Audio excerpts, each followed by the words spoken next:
at late night, the armed forces, the frontier corps, and the police used to come and harass the local public who used to protest so that they could get jobs.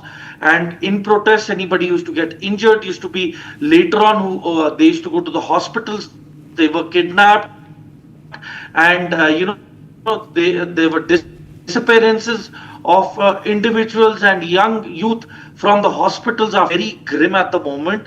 And you see, these instances will only become more common in the coming few months before winter comes in. Major, how do you assess BLA's Deepak. operational, capabilities today compared to 5 years ago? They're more organized, they're more armed, and they're more precise in their approach. See, in the coming years, they have acquired funding and support from foreign agencies, and majority of the faction which has been helping them out is TTP, Tehreek-e-Taliban Pakistan. So they've been helping them out in carrying out these attacks. And other than that, you see, when the Taliban's relation with Pakistan went bad, so that is the time when they took a call and they've joined hands with the Taliban so that they can support their operations. So they are getting most of the weapons from Peshawar and the local population which is against the Pakistan forces. Deepak.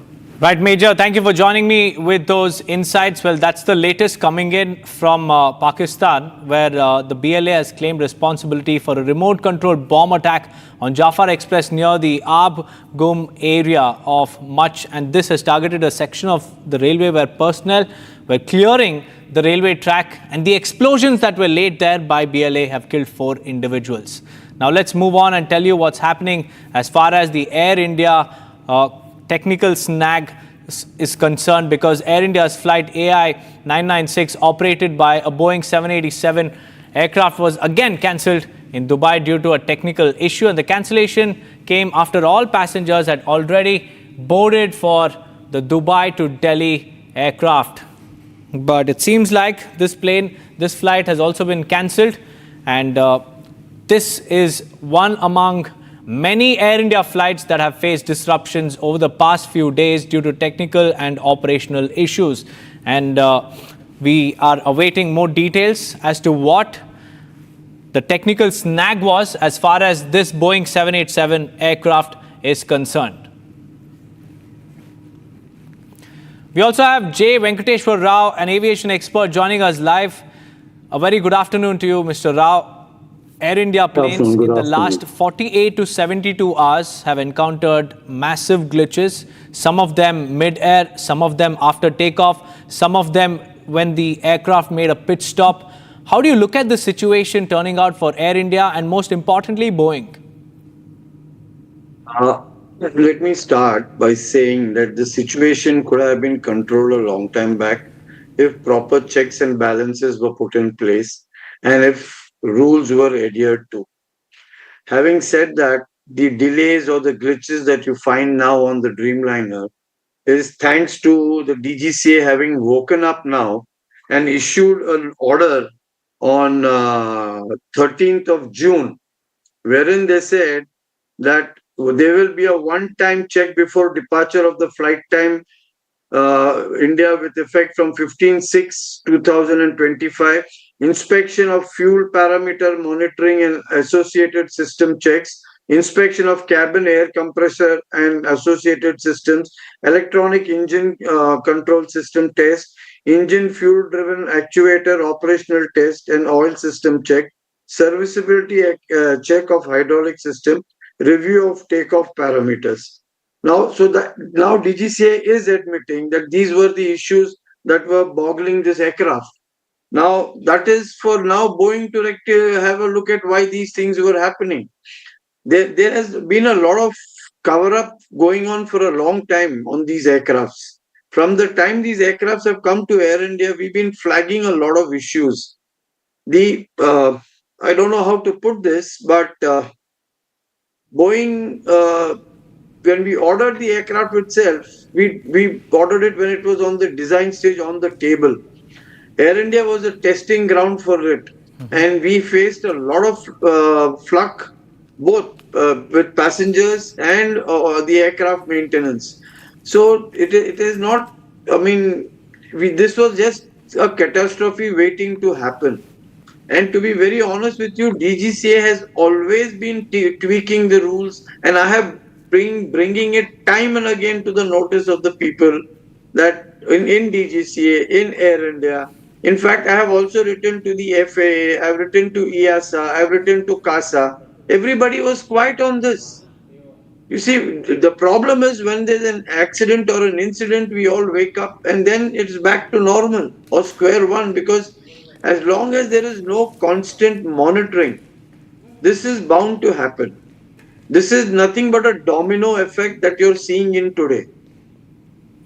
Well, Mr. Rao, continue to stay on with us because we also have to take our viewers through the string of air emergencies that were witnessed in the last 2 to 3 days. First, let's talk about the AI 315 aircraft. On June 16th, it was the Hong Kong to Delhi flight that made a dramatic U-turn, and this after a mid-air glitch issue was found. It forced it to make a U-turn. All passengers, however, were safely deboarded. Now let's talk about another incident, which is the Saudi aircraft SV3112. Again, it was from June 16th itself. Air scare on Jeddah to Lucknow flight. To around 250 pilgrims were coming back, and they found sparks and smokes coming out of the wheels of the plane. Thankfully, the fire personnel intervened and they took stock of the situation. Passengers of the SV3112 disembarked from the plane safely. Now, this is just a couple of incidents, but we'll tell you about the third incident that took place on June 16th itself. Another Delhi to Ranchi plane made a U-turn to Delhi over a technical issue. The technical issue was reported after takeoff from Delhi, and the flight ops resumed only after inspection and clearance. And all of this happened on June 16th. And the very next day, another Air India flight 2493, there was an air scare on the Mumbai-Ahmedabad plane, and the operational issue had delayed the flight. The flight was then cancelled over flight duty time limit. It exceeded the limit, the time limit of the personnel there, so the flight was cancelled. And following that, on the very same day, AI 180, technical snag on San Francisco to Mumbai, which is via Kolkata flight, and the technical snag was reported in the left engine when the plane had already reached Kolkata. And the technical snag delayed the takeoff from Kolkata airport, and the passengers were made to wait for a long time. AI 915, June 17th, again, it was a Delhi to Dubai Air India 915 flight was again cancelled, and the flight was cancelled from both Delhi and Dubai as well. AI 915 and AI 916, to and fro from Dubai and Delhi, both of them were cancelled. Technical issue in Air India Boeing 787 aircraft. Again, this is that infamous B787 aircraft. And another incident that we have to tell you about is the AI 143, Air India's Delhi to Paris flight was also cancelled. And this because of a hydraulic leak that was reported on, again, another Boeing 787 aircraft. So these are some shocking incidents, a series of aviation scares that have come to the fore. And lastly, let's also tell you what happened on AI 159 on June 17. The Air India flight from Ahmedabad to London again cancelled. The takeoff was cancelled after a technical snag was reported, and passengers were made to wait, and they faced a lot of inconvenience. Let's again go back to Mr. Venkateshwar Rao to get us more insights. Mr. Rao, I was speaking to a DGCA contact of mine, and he was saying that if one, flight is hit by a technical glitch, there is a series, it's a domino effect that you were talking about. Why is it that every time a plane takes off is when they find a technical glitch? Why can't they do the checks before takeoff? The flights are scheduled in such a manner that it doesn't get a lot of ground halt. You see, these aircrafts are the workhorses of the company, and they wait for the manual checks. That means the manual provides for checks at certain hours, after certain hours. So they think that if they have complied with that, they've complied with most of it. But that is not a fact. This is a machine. It can develop snags at any given point of time. So those checks have to be done regularly. Now you were mentioning about FDTL. Let me tell you, Air India has been the biggest violator of FDTL, rest period, FTL, and we have been flagging them. We have even taken them to court. All these violations endanger the lives of the passengers. And unfortunately, a company like Tata, like I'd like to tell the viewers, I'm second generation Tata. My father was very close to GRD Tata in the aviation field, and he would not have brooked a single breach of rules. But today, and this is mostly due to political interference, and I take responsibility for this statement, because I have seen that officers who violate rules, who break the rules, they are godfathers in the politicians who tell DGCA don't take action against these people. Like Arnab was talking the other day about 30 lakh rupees fine on a pilot. And understand one thing, that has been paid by the company. The pilot who's violated the rules, nothing has happened to him. Why should the pilot go scot free? Doesn't he know his job? Doesn't he know his responsibilities? And I have no qualms in taking names, but the issue started in 2008 and 2010 when a lady officer called Harpreet Singh came into flight safety. She had absolutely no respect for the law. She had absolutely no respect for following the rules. And she has been protected, and even today she is protected. In 2023, DGCA itself has found her forging audit reports. She was not even entitled to sign it, but she signed it. This is how brass these people can be. They do it with impunity because nobody is going to take action against them. And this has been happening for quite some time. This lady has been getting away with blue murder. And then she had her old courtier. Like there was a Captain DX Space who's written to DGCA that if I follow this rule, my company will have a loss. So don't bring in this rule. How can DGCA allow all this to happen? So what you're seeing today is just a domino effect. We were waiting for something, and I have always been forewarning them. Are you waiting for an accident to wake up? And it would appear that even today they haven't woken up as yet, and they're just trying to cover up. And this will only lead to further, unpleasant situations. That's right, Mr. Rao. Instead of waking up, all we can see is cover-up attempts being done.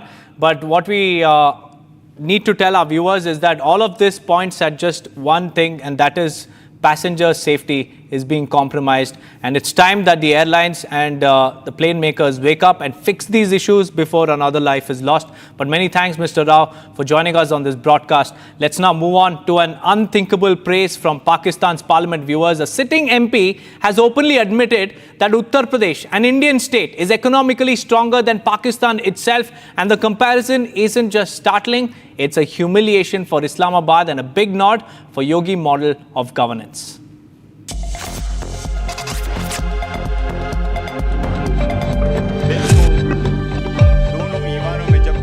A stunning admission has rocked the Pakistani parliament. A sitting MP has praised Uttar Pradesh's economy, saying it's in better shape than Pakistan's entire nation.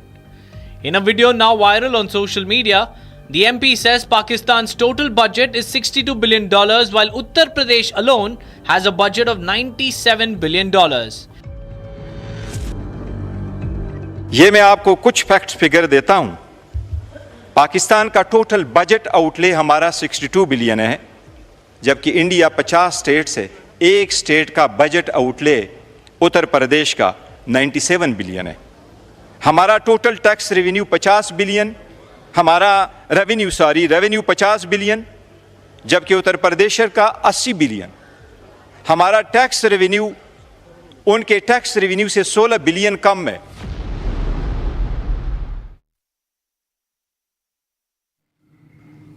Moving on, viewers, in a significant escalation, Israel conducted airstrikes targeting multiple weapons manufacturing facilities and a centrifuge production site in Iran, with the Israeli Defense Forces stating that 50 Israeli Air Force fighter jets were involved in the operation. And the targeted centrifuge facility used to enrich uranium, and a surface-to-surface missile assembly site was also among the key sites that were struck. Israel has justified the strikes by asserting that the level of uranium enrichment at the facility exceeded what is necessary for civilian use.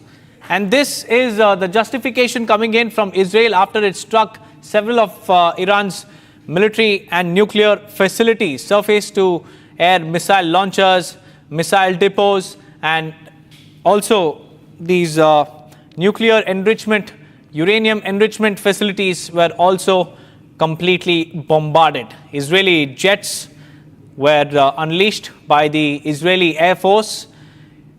Amidst the escalation, around 50 Israeli Air Force fighter jets were involved in this particular operation in targeting the nuclear sites across Iran, and several of its military assets were also reduced to dust.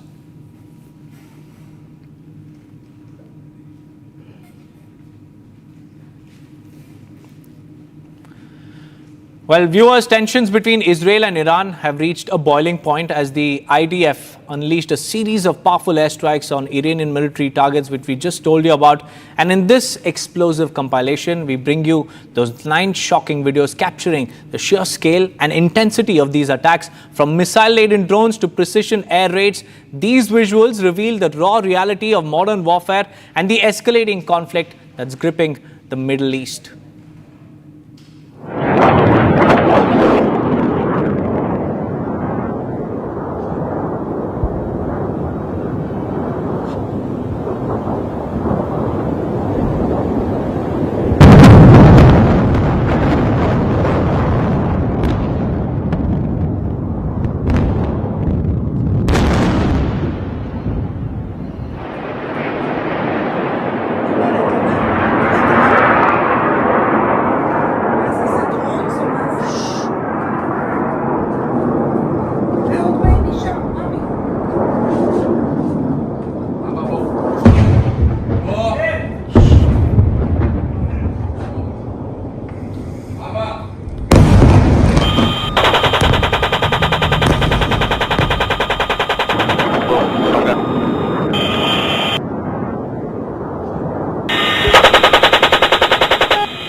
המטרה נפלה.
On that note, viewers, we'll slip into a short break. On the other side, we'll get you all the details from Israel as Iran targets a Dimona nuclear plant. Along with that, we'll also tell you about how India has called out Trump's trade deal bluff after Prime Minister Modi makes it very clear to Trump that India neither asked for nor accepted any foreign mediation. Stay tuned.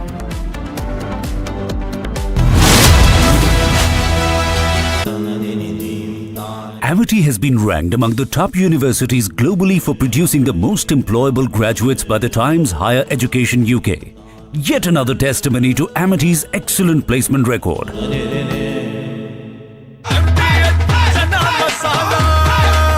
अब छोलिया हो या लोबिया, सफेद चने या काले चने, सब कुछ मजेदार बने।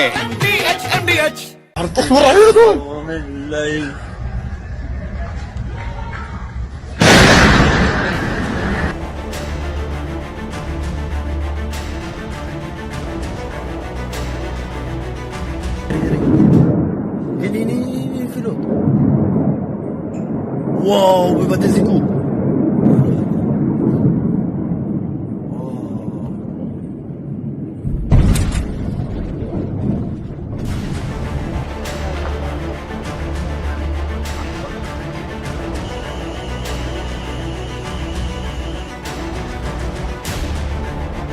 As you can see behind me, this is the result of the latest barrage of rockets fired at our residential communities by Iran.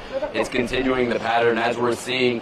Each and every one of these scenes are targeting residential communities, civilians in their homes.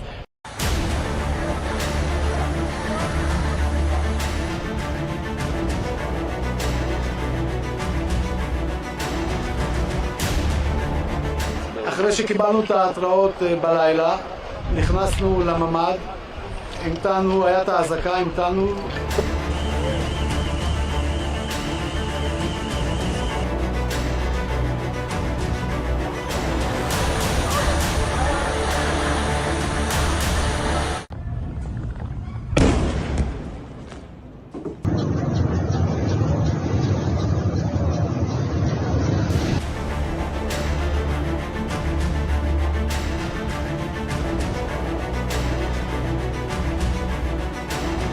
In this context, Israel has the right to defend itself. Iran is the principal source of regional instability, and we've always been very clear.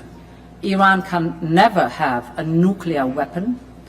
We have voiced our strong concerns over Iran's nuclear and ballistic missile program.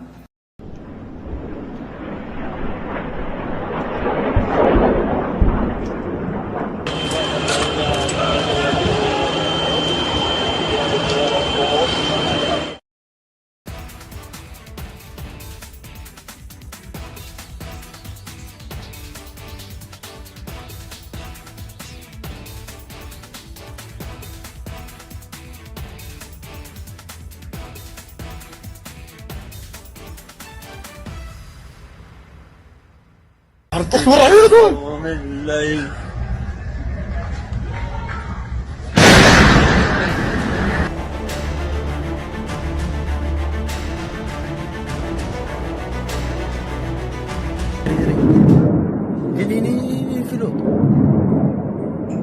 Uau, vai bater zico.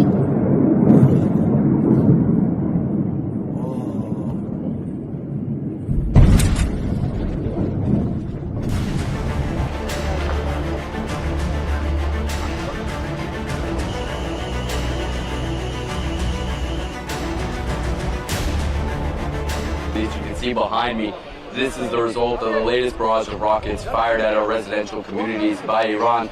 It's continuing the pattern as we're seeing. Each and every one of these scenes are targeting residential communities, civilians in their homes.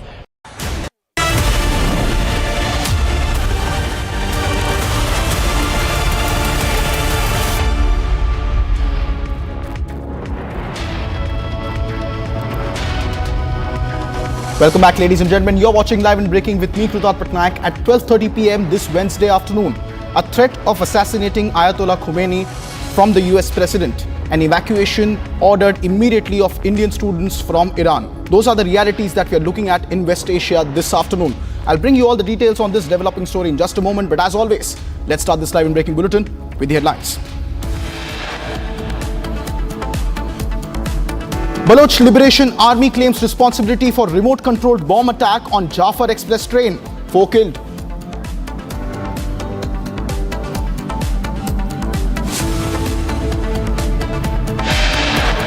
Prime Minister Narendra Modi speaks to US President Donald Trump for 35 minutes. talks over Pahalgam attack and India's Operation Sindoor.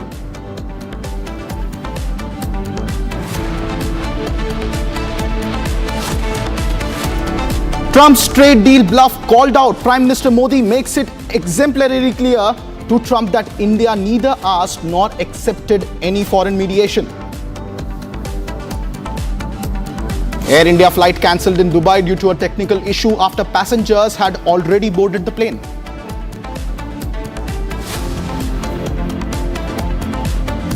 Justice Verma writes letter to former Chief Justice of India, refuses to step down. Iran launches fresh barrage of missiles on Israel, targets Dimona nuclear plant.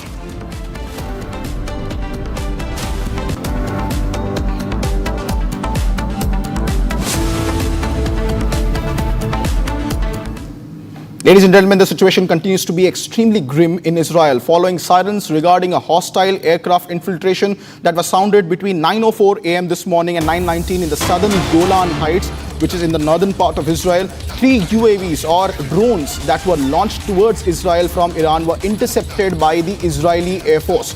Sirens were sounded in accordance to the protocol at the moment, and the Israeli Defense Forces have confirmed that their Air Force has successfully intercepted 3 unmanned aerial vehicles or drones that are UAVs in the southern Golan Heights region. Remember, ladies and gentlemen, this is extremely contested territory in the northern part of Israel, and in the Golan Heights, which have always been part of various conflicts and skirmishes with Israel. In perspective, IDF now has notified that 3 unmanned aerial vehicles of Iran were intercepted successfully by the Israeli Air Force in southern Golan Heights. That's the big breaking news update that we are tracking as the situation escalates between Israel and Iran at the moment. Mass evacuations are underway from Tehran, including India, bringing back its citizens from there.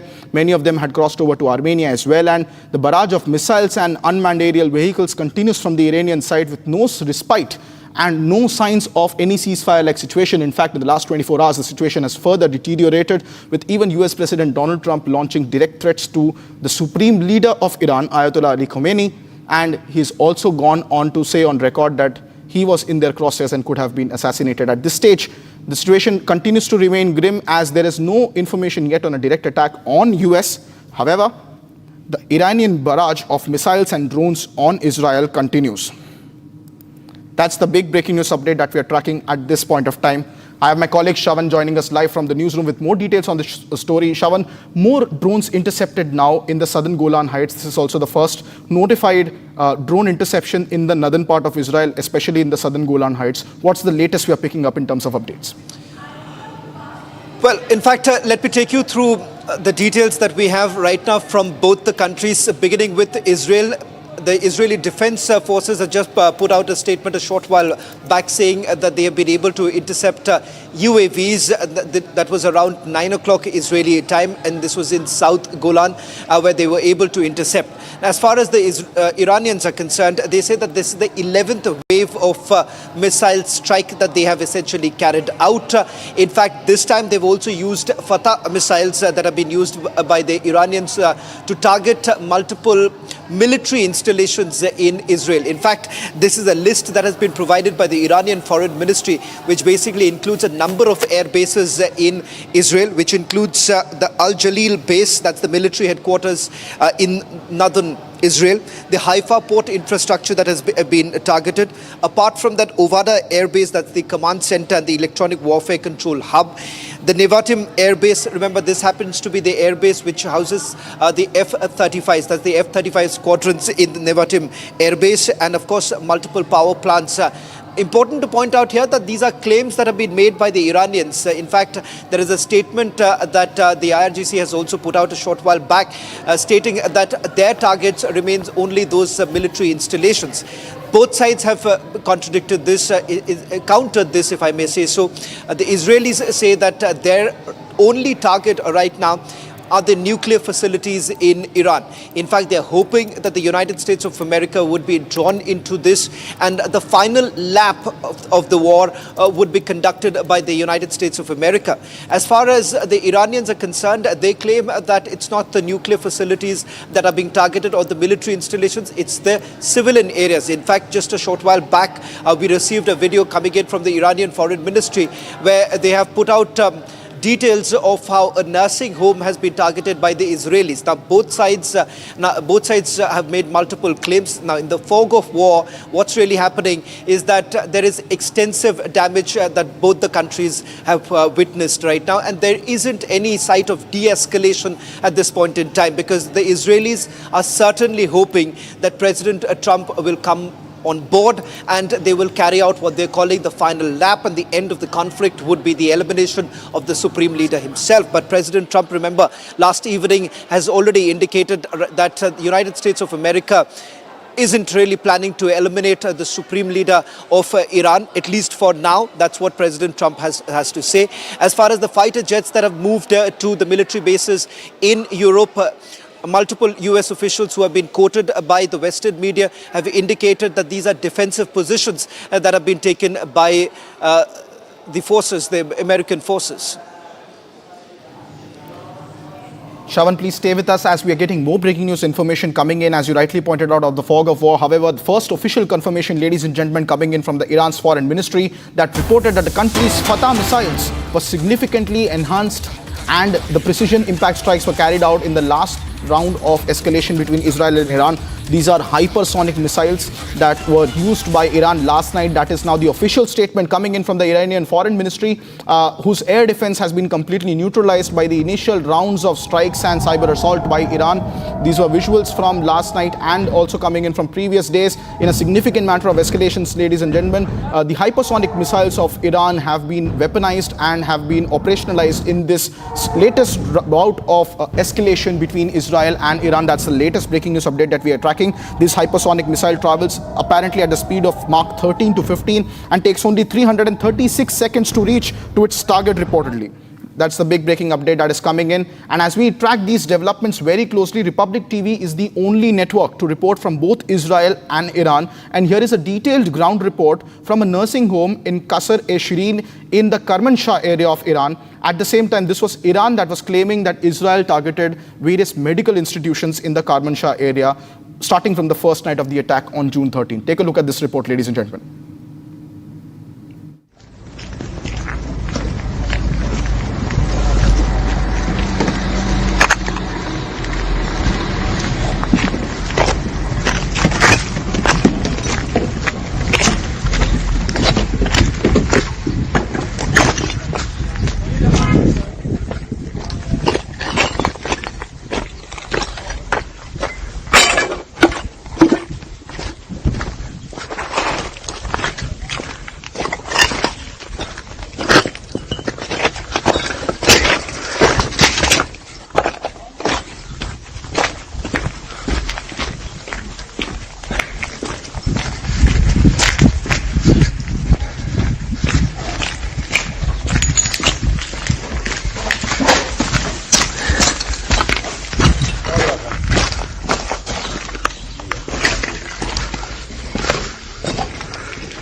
From Kermanshah, ladies and gentlemen, where Iran had earlier targeted various strikes, meanwhile getting in fresh footage. This is from an alleged video of Mossad agent captured by Iran. The IRGC claims to have arrested this alleged Mossad agent.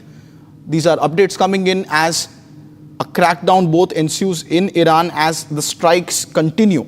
A lot of citizens have been arrested by Iran as Israel continues to boast about its massive intelligence operation that led to various covert and overt strikes that eliminated most of Iran's military nuclear infrastructure leadership. And this is a video that is now being allegedly released by the Iranians, where they claim to have arrested an alleged Mossad agent. Mossad, again, is the intelligence agency of Israel, and this is a video that was released by the Iran's Revolutionary Guard, which also fell prey to a large-scale attack by these intelligence operations and operators. We saw how precision strikes of Israel were driven by detailed intelligence both inside of Tehran and from other party sources. And now the IRGC is claiming to have ensued and started a crackdown on these Mossad agents in Iran. And this is a purported video released by the Iran's Revolutionary Guard of allegedly arresting a Mossad agent. That's the big breaking news update on your screen, ladies and gentlemen. This is a video that was released by Iran's Revolutionary Guard in particular, which is one of the special forces, the elite guards of Iran, where they claim to have arrested a Mossad agent. Meanwhile, ladies and gentlemen, in a significant escalation, Israel conducted airstrikes targeting multiple weapons manufacturing facilities and centrifuge production sites in Iran, with the Israel Defense Forces stating that nearly 50 Israeli Air Force jets were involved in this operation. The targeted centrifuge facility used to enrich uranium and a surface-to-surface missile assembly site were among the key areas that Israel has claimed to struck. Now, Israel has justified the striking of these locations by asserting that the level of uranium enrichment at these facilities exceeded the necessary amount for civilian use. That has been the claim of Israel since the first night of the attack in Operation Rising Lion on June 13th, where they believed that, along with substantiations and backing from the US president, that Iran was very close to getting weapons-grade enriched uranium that could have created an arsenal of nuclear warheads for the Islamic regime in Iran. I have my colleague Shravan also joining us live on this broadcast. Shravan, the escalation continues for a fifth and almost now a sixth consecutive day, particularly centrifuges now being targeted. Only a couple of days ago, we had the IAEA chief who said that there was no nuclear radiation and centrifuges were not substantially struck. Now, Israel claims to have struck these infrastructure in particular. What's the latest that we are picking up in terms of Israel's ongoing strikes on the nuclear facilities of Iran? Well, the reasoning that has been provided by the IDF is that this kind of an enrichment is not required if it is basically used for civilian purposes. And that is the reason why they believe that this is part of the nuclear program of Iran. And that is the reason why targeting the centrifuges becomes of primary importance. Because remember, the pretext of this entire war that has actually broken out is the very fact that Iran has been building their nuclear facilities. In fact, so far, the targets that you have seen, Natanz being one such area where you have a nuclear enrichment facility that has been targeted. But having said that, Fordow happens to be one of the most important, crucial areas, which, remember, the Israelis have completely failed to target.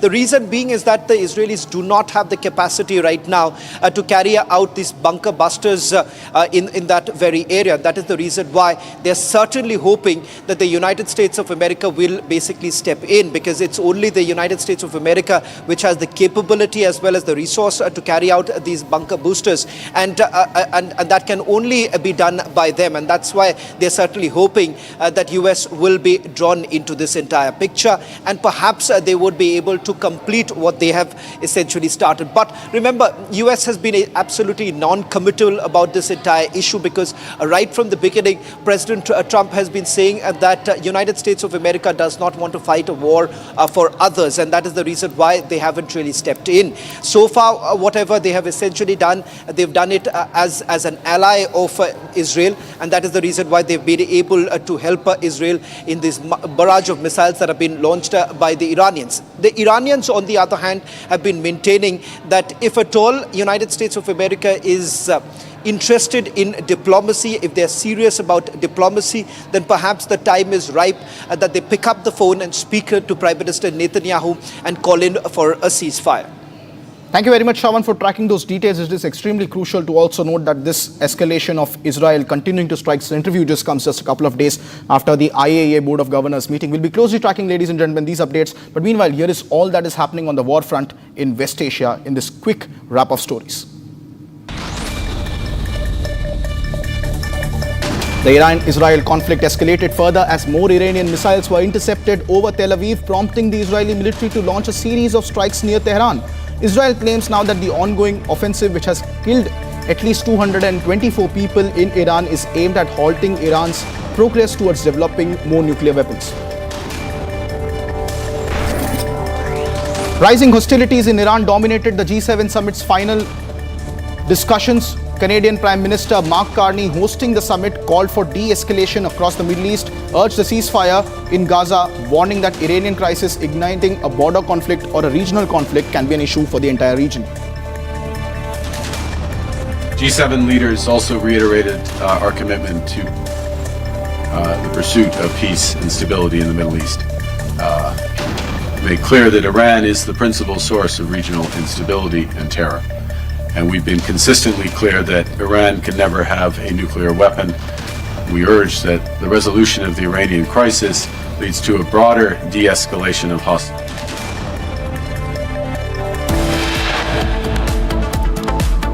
Coming up next on Live and Breaking, Baloch Liberation Army claims responsibility for remote-controlled bomb attack on Jaffar Express once again. 4 killed.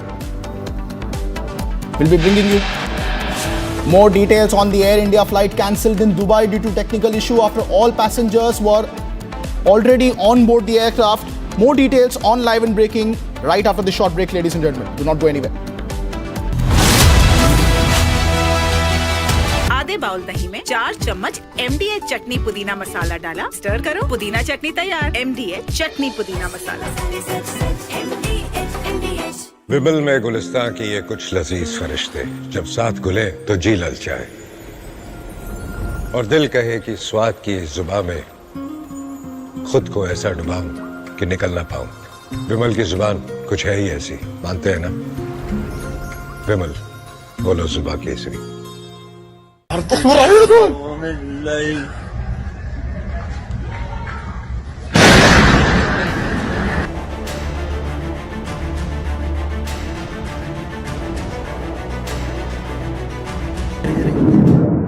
Ini filo. Wow, vai bater esse cu.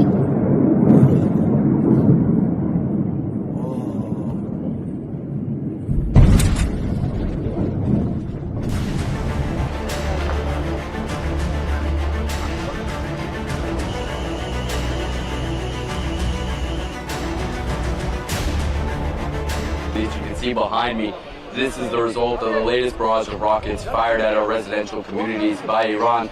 It's continuing the pattern as we're seeing. Each and every one of these scenes are targeting residential communities, civilians in their homes.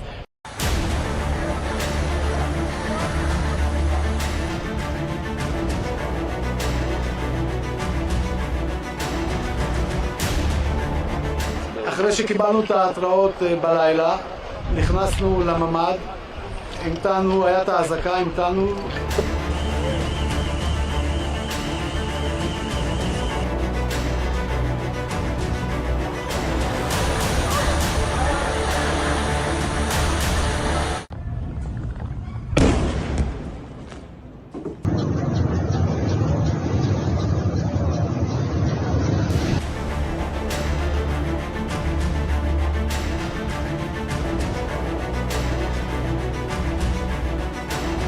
In this context, Israel has the right to defend itself.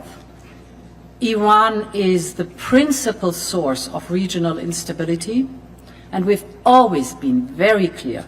Iran can never have a nuclear weapon. We have voiced our strong concerns over Iran's nuclear and ballistic missile program.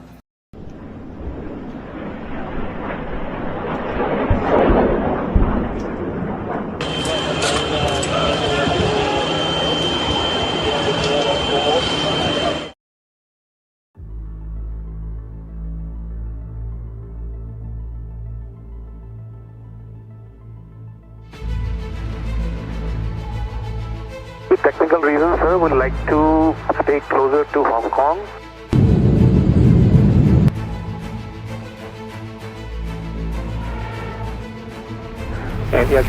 Sorry, say again. With technical reasons, sir, would like to stay closer to Hong Kong. Maybe we will come back and land back into Hong Kong once we sort out the problem. We don't want to continue further. And the actual information, maintain passion level, advance and able for right turn to Hong Kong. Able right turn right now in the 315.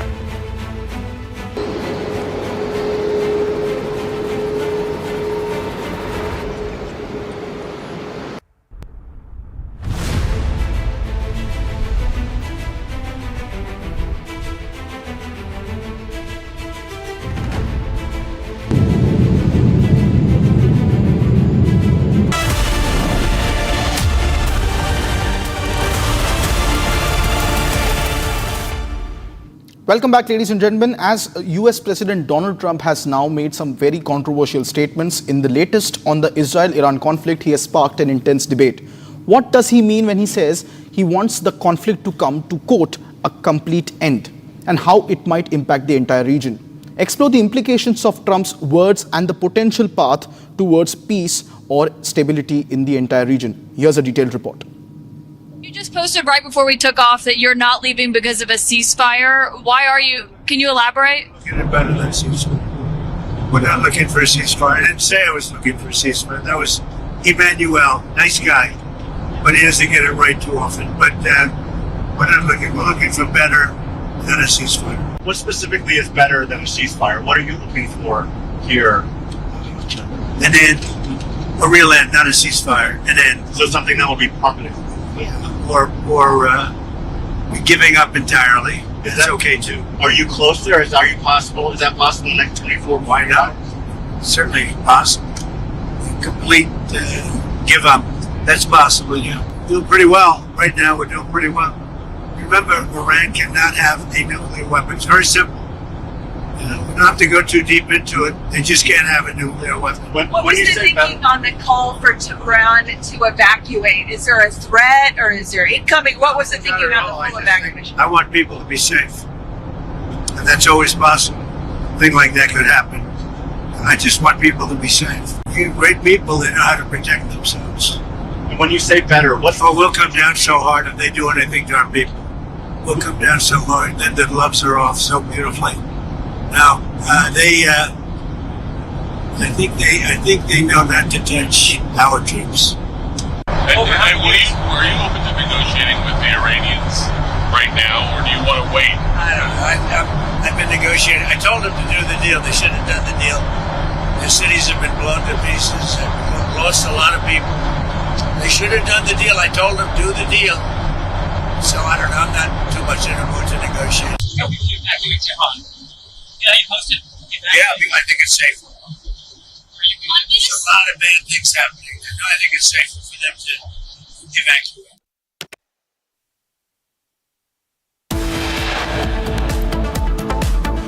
Coming up next on Live and Breaking, Prime Minister Narendra Modi speaks to US President Donald Trump for nearly 35 minutes. Talks over Pahalgam attack and India's Operation Sindoor. Also coming up next, Air India flight cancelled in Dubai due to a technical glitch after passengers were already on board that aircraft. What happened? More details following in on Live and Breaking. Do not go anywhere, ladies and gentlemen. दादी के हाथों का जादू और खुशबू से महकता घर, माँ की मुस्कुराहट और खाने की सुगंध। MDH गरम मसाला, क्योंकि हर रिश्ता है स्वाद से जुड़ा।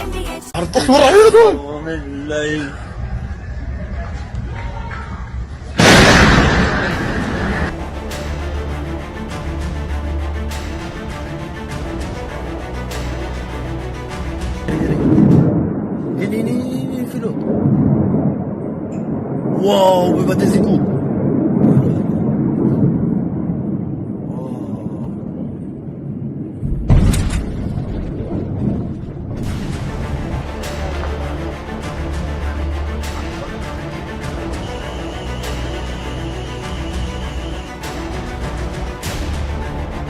As you can see behind me, this is the result of the latest barrage of rockets fired at our residential communities by Iran. It's continuing the pattern as we're seeing. Each and every one of these scenes are targeting residential communities, civilians in their homes.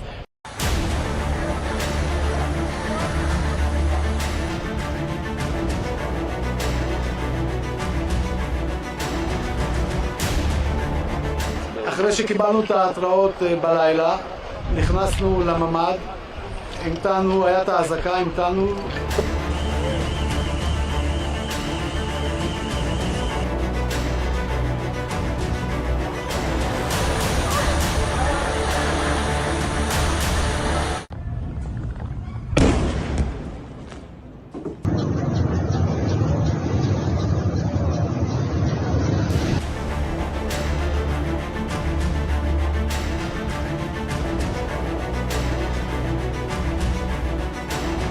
In this context, Israel has the right to defend itself.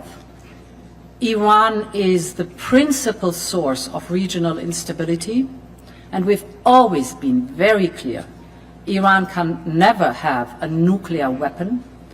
We have voiced our strong concerns over Iran's nuclear and ballistic missile program.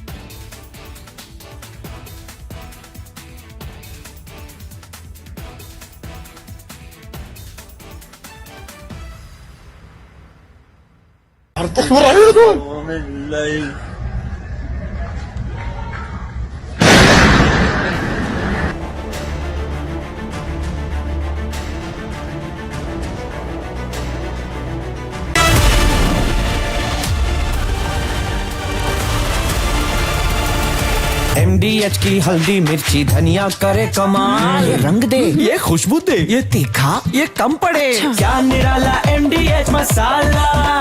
विमल में गुलिस्तान के ये कुछ लजीज फरिश्ते जब साथ घुले तो जी ललचाए, और दिल कहे कि स्वाद की जुबान में खुद को ऐसे डुबाऊं कि निकल ना पाऊं। विमल की जुबान कुछ है ही ऐसी, मानते हैं? विमल, बोलो जुबान कैसी?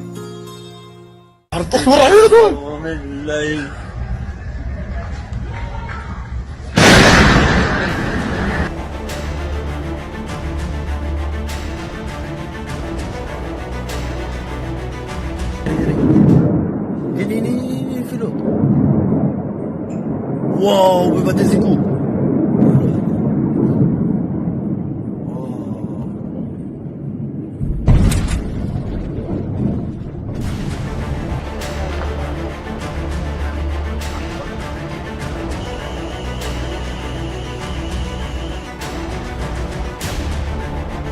As you can see behind me, this is the result of the latest barrage of rockets fired at our residential communities by Iran.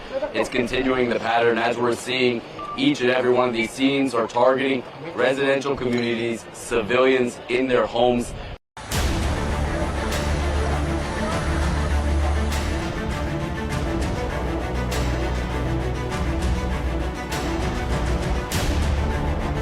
אחרי שקיבלנו את ההתראות בלילה, נכנסנו לממ"ד, המתנו, היה את האזעקה, המתנו.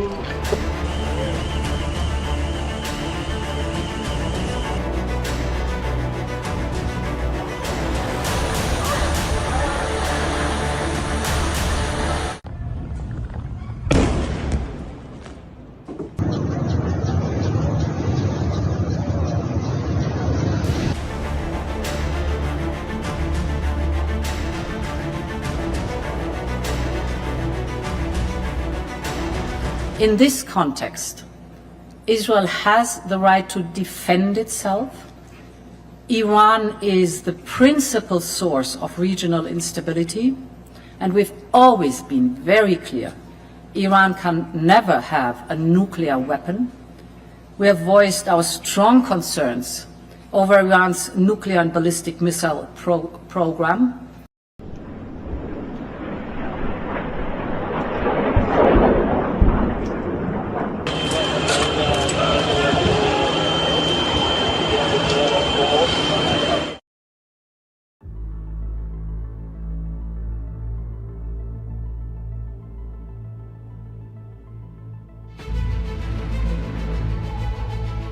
Technical reasons, sir, would like to stay closer to Hong Kong.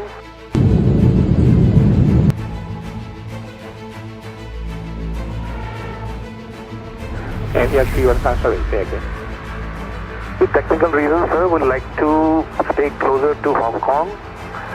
Maybe we will come back and land back in Hong Kong.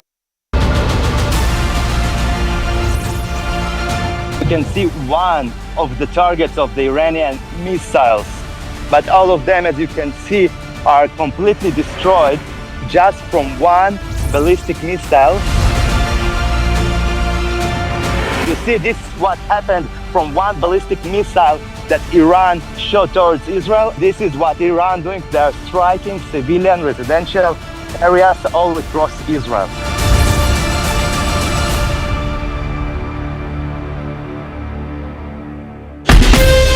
From Asia's largest news headquarters, setting the agenda for Bharat.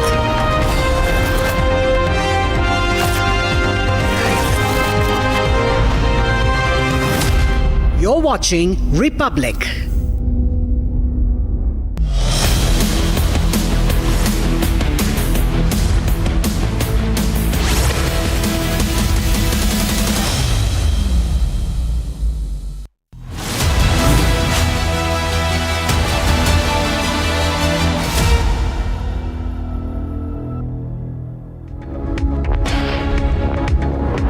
Welcome back, ladies and gentlemen. You're watching Live and Breaking with me, Krutat Patnaik, at 1 p.m. this Wednesday afternoon. Our top story continues to remain that it has been 6 days since the unfortunate crash of AI-171 in Ahmedabad. However, technical snags have repeatedly halted various flights of Air India. Now there is operational security concern, and sources say that DGCA might even ask Air India to scale back its operations. I'll bring you all the details on those stories in just a moment, but as always, let's start this Live and Breaking bulletin with the headlines.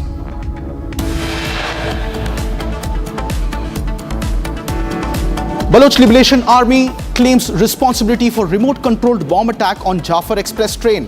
4 people killed.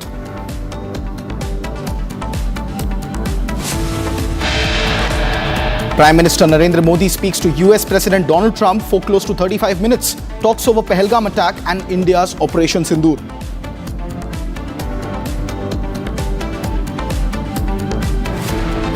Trump's trade deal bluff officially called out. Prime Minister Narendra Modi makes it exemplarily clear that India has neither accepted nor will accept any foreign mediation. Air India flight cancelled in Dubai due to technical issue after all passengers were already boarded.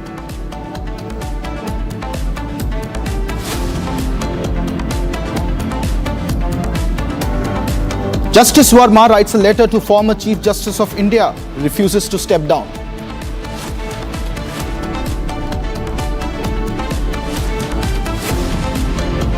Iran launches fresh barrage of missiles on Israel, targets Dimona nuclear plant.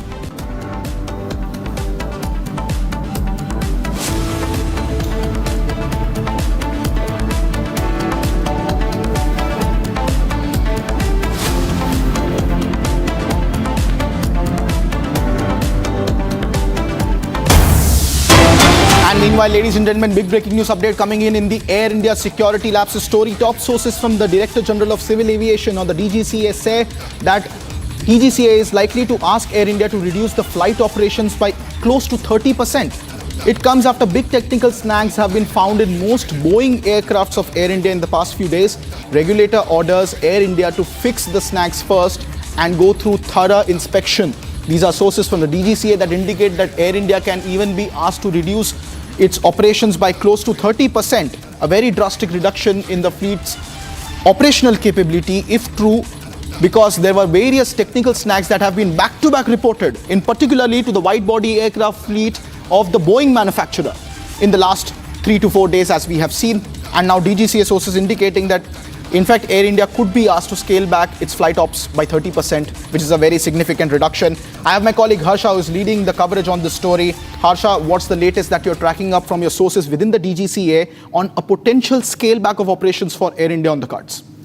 Yes, Krutat, you rightly pointed out, and yesterday there was a very important meeting which was called by DGCA where all the Air India and Air India Express officials were called virtually to have a meeting. We very well know that the engineering head was also called, and right now from the sources which we have got to know is that now the Air India operation will reduce by 30%. The regulator has strictly asked Air India to reduce their flight operation by 30% because of the emerging technical snags continuously and on most of their Boeing 787 fleet in the past continuation in the in last 5 days, we have seen how there have been multiple technical snags emerging in the international flight and domestic flight as well. And keeping in mind that inspections are not being done, the equipment fixing is not being done, the regulator has clearly stated Air India that this is the high time until this inspection will not be done. The 30% flight and aircraft will be grounded, they'll be halted, they'll be put at isolation bay or at the MRO division until unless the spot checks are not done, inspections are not done, the equipments are not fixed. Air India will not be allowed to fly with the maximum capacity. They have to reduce their flight operation by 30%.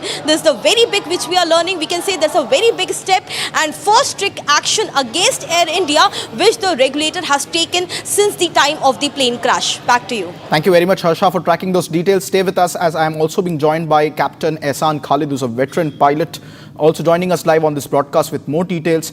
Captain Ehsan, my first question to you, who will be joining us soon on just a moment on the screen, ladies and gentlemen, as we are closely tracking the developments coming in, that DGCA sources perhaps indicate that Air India could be asked to scale back significantly its flight operations as close to 30%. That is what the sources are telling Republic, and this is after multiple lapses that have been reported in the Boeing aircrafts, the wide-body fleet. Captain Ehsan joins us live on the broadcast. Sir, this is very unprecedented if it happens, in fact, because when fleets are grounded, it is usually a make or a model particularly, and these groundings, as we have seen in the past on 787's case, the FAA had in fact announced a global grounding of aircrafts. But DGCA particularly asking Air India to scale back its operation.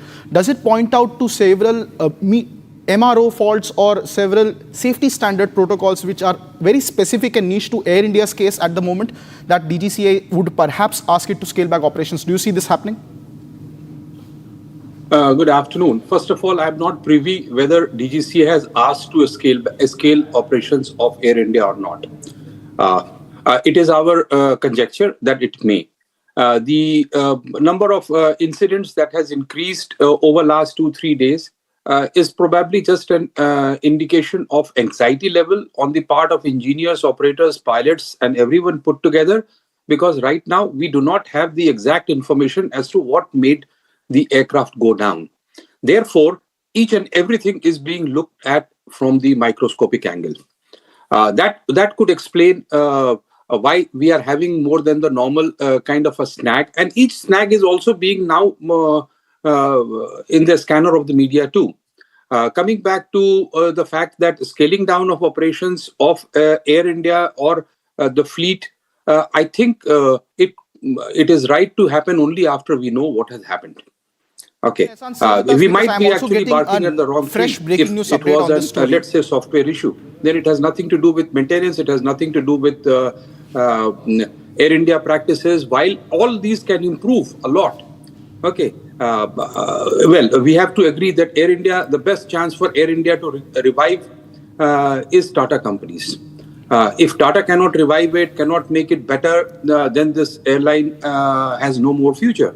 And is there a way to shut down the operations of 30%? I don't know.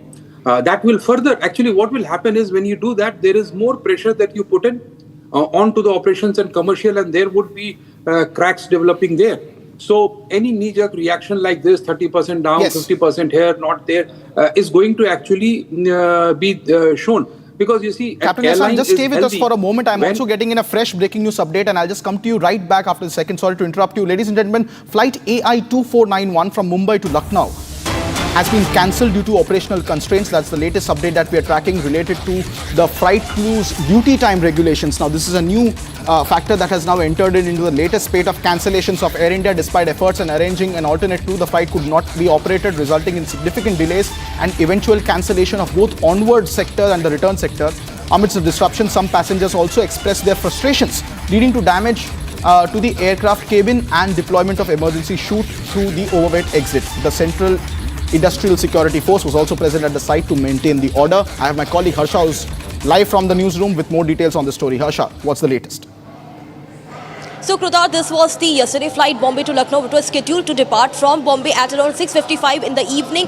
But multiple times the passengers were allowed to board and deboard. It happened thrice. That the passengers were first asked to board the plane, then they were asked to deboard the plane, and passengers got very frustrated because there was a crew constraint in this particular airline. What we got to know that the crew denied operating because of their time limitation. The crew twice denied that they won't be operating in this particular airline because of the time constraint. The duty has already exceeded, and that was not communicated to passengers. Multiple times they boarded and deboarded, and finally at the end the flight got cancelled, and we saw there was a immense unrest and frustration among the passengers. The passenger had to open the chute and the overwing exit of this particular aircraft. The aircraft couldn't fly yesterday from Bombay to Lucknow, and the passengers had to cancel their flight, and also till now no rescheduling of this particular Bombay to Lucknow flight has been done by Air India. That means the passengers who yesterday couldn't fly from Bombay to Lucknow till now have not flown from Bombay to Lucknow in this particular aircraft because of the crew constraint and because of the frustration, and they damaged the interiors of the aircraft as well. Back to you. Thank you very much, Harsha, for the details. Captain Ehsan also continues to remain with us on the broadcast. Captain Ehsan, my question to you would be, in this case, we have seen in repeated cases, particularly concerning Air India at the moment, where people have been struck on aero bridges or people have been asked to deboard and reboard again. Inside the aircraft also, there have been significant delays once the boarding has taken place. What is the protocol under such circumstances, and why are these instances repeatedly happening with Indian Airlines, in particular Air India in this case, sir? Okay, like I said, that, this is the anxious moment for Air India, for all commercial pilots, operations, everyone put together. But the more anxiety we create by talking, is Air India good, bad, the passengers are more anxious, so they would become more furious also in case there are delays. India is a very strange country as of now, where we are the demand for aviation resources is overstripping the supply side. And so the delays are there. In this particular case, like we just saw that, the pilot cancelled the flight due to flight time, FDTL, that is flight duty time limitation. Okay, passengers don't understand what FDTL is. Okay, FDTL, and pilot says, my duty is over, I will go back. Passenger says, oh, I paid for it, and then you are going back. How come? They don't understand that if the pilot was on duty, and then the technical delays happened, or the aircraft came in late, and the pilot has now already been on duty for more than 10 hours, 11 hours, 12 hours, depending upon whatever the roster is, they can't operate beyond that. And if they operate beyond that, then they are tired and fatigued. So what? Passengers would say, if they are fatigued, even we are fatigued. No. When a pilot is fatigued, then his reaction time is definitely more than 4 seconds. And that being compromised, he or she will not be able to operate the aircraft safely, where a malfunction or an emergency desires them to be reactive in 4 seconds. Okay, so that being so, but passengers, I understand, no amount of educating on media and etc. can change the people's psyche. Well, FDTL is understood that, pilot says, I'll go and rest. No, it is not because he wants to rest, because he wants to be fit. Pilot is like a machine, and it is not designed to work at full efficiency for endless duty period. Coming back to shortage of manpower and pilots in India, there is a huge shortage. There is a huge demand that is the upsurge. Why can't there be a pilot who can replace? Because, of course, Lucknow is not the base where Air India puts the pilots. So if there is a delay and that causes the flight duty time limitations to be exceeded, then now it's a very big thing. Why boarding and offboarding? Well, now they're just trying to juggle it out that, okay, now the weather is clear, or now the technical snag will be cleared. Let's board it so that there is no more delay. But they realize that, no, it's not going to happen, and why keep them on board? Will bring it down. We have to understand that it's not by design that people want to frustrate the pilot or the passengers. Okay, the circumstances as of now is very anxious. So number one thing, okay, we must have an official statement from the preliminary official statement, what went wrong. That will bring down a lot of anxiety. And when that thing comes down, then there would be much lesser reporting of snags for everything. Now, it's not at all to suggest that, now is the time when pilots are not accepting any snag. To give you an example, I go to the aircraft and I find one bulb is not working. It may be a lav bulb or something, lavatory bulb. Okay. I would accept it for all my flying career and write it that this bulb needs to be replaced. But right now, when there is an electrical problem being discussed, yes, sir, and the cabin crew says that, that light is flickering, I said, oh, stop. Let the engineer look at it. You understand? Indeed, it does Captain not Hassan, mean that but it was unsafe the concerns before. here in this particular case of the Lucknow flight, 3 times passengers being asked to board and deboard and then forced to exit the aircraft from the overwing exit are some things that are not as normal or trivial as we would have seen in the past. I thank you at this point of time for your detailed insights on the matter. Ladies and gentlemen, we move on to more details coming in where Air India's flight operations, particularly AI 996, operated by the Boeing 787 aircraft, was cancelled in Dubai. But it is not the only incident that has happened in the last 3 to 4 days that we have seen. Multiple flights have been cancelled, and I have a detailed explainer on the 8 major instances that we have seen in the last few days. If you take a look at this, AI 315 on June 16th was en route from Hong Kong to Delhi flight, which made a U-turn. Now, what was the reason for making this entire U-turn? It was a mid-air glitch, which forced the flight to return back from Hong Kong. Now, this was happening about 3 to 4 days ago on June 16th, beg your pardon. All passengers were safely deboarded. However, this was an entire sequence in which the pilots refused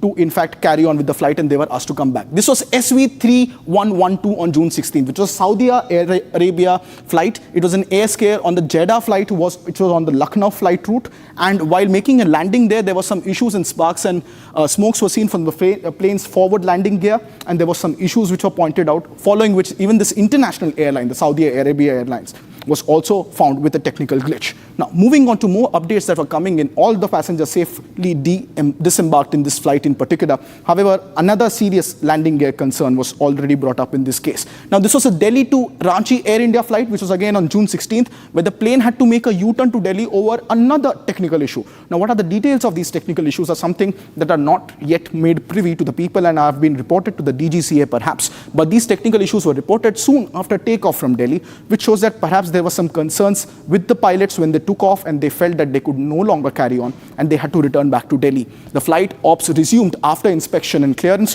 which also shows that there was perhaps some maintenance concern or perhaps some mechanical fault that the pilots might have found out, which is why they did not feel safe enough to continue that flight.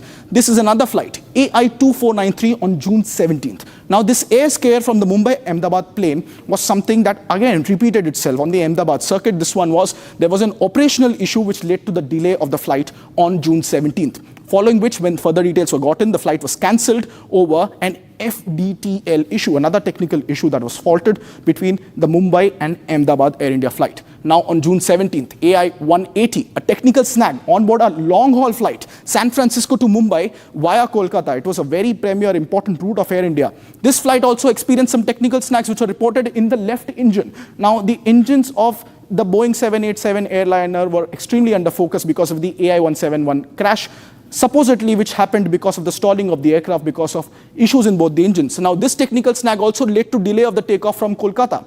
And this was a long-haul flight from Kolkata, Mumbai and San Francisco. That was on June 17th. Now, on June 17th again, AI 915, Delhi to Dubai flight. Now, this flight was also cancelled. What was the reason of cancelling this flight? Well, it cancelled from both Delhi and Dubai. And subsequently, when investigation was done as to what was the initial cause, a technical issue in the Air India's B787 aircraft was once again found. The same Boeing 787 fleet, which has also been one of which perhaps the pilots have been extremely critical about in the past few days, about the safety of operating these flights, and multiple of them have been cancelled in the past few days. AI 143, June 17th, Air India's Delhi to Paris flight also experienced the same fate. It was delayed and subsequently cancelled. There was a hydraulic leak reported in the Boeing's, again, 787 aircraft. Now, these are concerns that have repeatedly come in, and the most important one and the last one in this entire flight is AI 159 on June 17th, Air India's flight from Ahmedabad to London, the very same route on which AI 171 was flying. This flight, takeoff was cancelled because, again, another technical snag was reported on the same route on which that unfortunate crash took place on June 12th. And the takeoff was cancelled after a technical snag was reported on June 17th. That was just 5 days after the AI 171 crash. That was the AI 159, which was renamed on that sector from AI 171 to 159. So those are some of the concerns about Air India's operational safety that have been mapped out in the last few days, and now DGCA sources perhaps tell us that it could ask Air India to significantly scale back its operations. Listening to these reactions that are coming in from Ahmedabad first on what are the concerns regarding flight safety there at the moment after that unfortunate crash. Management है ना वो सही नहीं है, इसीलिए passenger को तकलीफ हो रहा है। मैं 2 दिन से आके मेरा रिलेशन के घर में रहा हूँ। कल इधर आया, फिर वापस गया मेरे रिलेशन घर में, फिर आज आया, फिर डिले हो गया।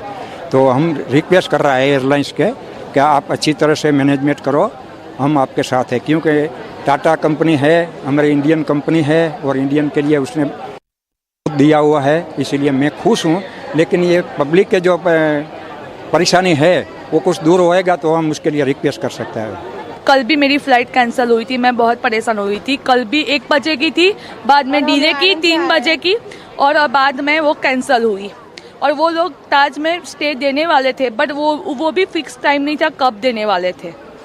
और आज भी ऐसा है, मॉर्निंग 11:40 की थी फ्लाइट, अभी 2:45 की हुई, अभी 3 बजे की हुई है। अभी आज भी कैंसिल होगी या नहीं पता नहीं, बहुत परेशान हुए ऐसे। हमने तो बोला था कि हमको रिफंड कर दो ऐसा कुछ, बट वो लोग कुछ नहीं कर रहे, हमारा सुन ही नहीं रहे कुछ। कल भी आए थे, कल भी 5,000 हुआ, आज भी 10,000 हुआ। ऐसा तो थोड़ी हरोज हो सकता है। इसलिए हम कंपनी को वही बोलना चाहते हैं कि फ्लाइट डिले हो तो पहले से इन्फॉर्म करिए। Moving on, viewers, to other stories that we're tracking for you. Strong letter sent by Justice Verma to former Chief Justice of India, Justice Khanna. Justice Verma refused to resign. He refused to step down. Justice Verma says he has been denied personal hearing in-house committee. Justice Verma has defended himself, and we'll get you more on that.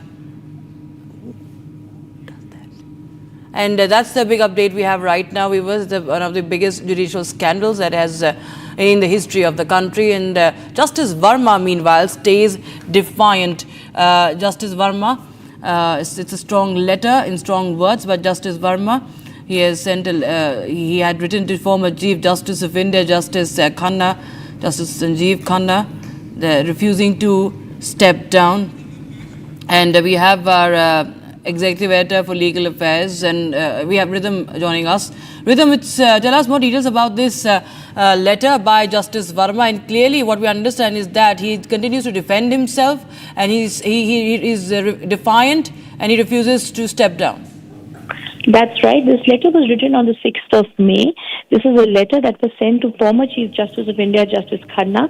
This was a letter in which he says and attacks the in-house committee report as fraud. He defends himself, saying that this was a false committee that was set up and it was not giving him time to be hearing.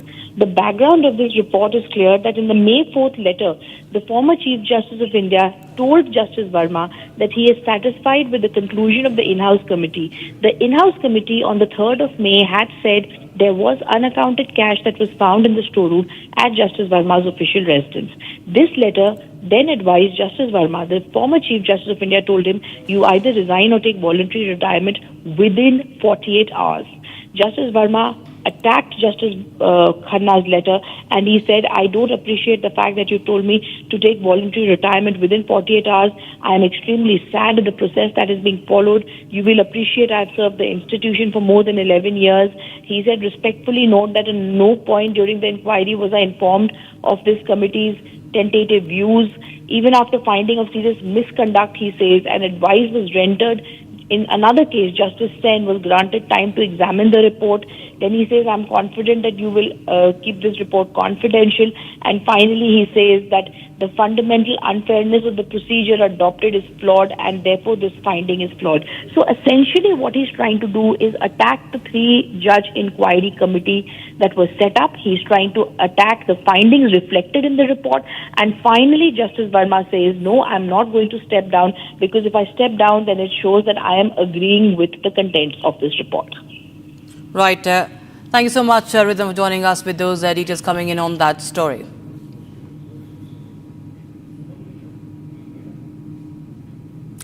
Now, an unthinkable praise from Pakistan's parliament. Sitting MP admitted that Uttar Pradesh, the Indian state, is economically stronger than Pakistan itself.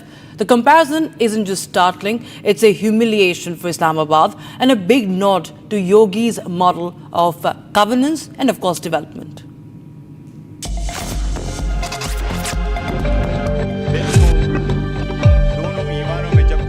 A stunning admission has rocked the Pakistani parliament. A sitting MP has praised Uttar Pradesh's economy, saying it's in better shape than Pakistan's entire nation.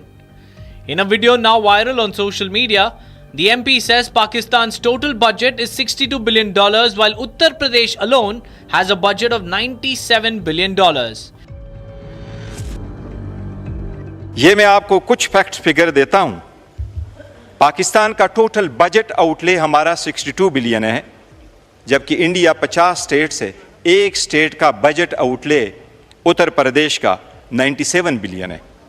हमारा total tax revenue 50 billion, हमारा revenue 50 billion, जबकि उत्तर प्रदेश का 80 billion.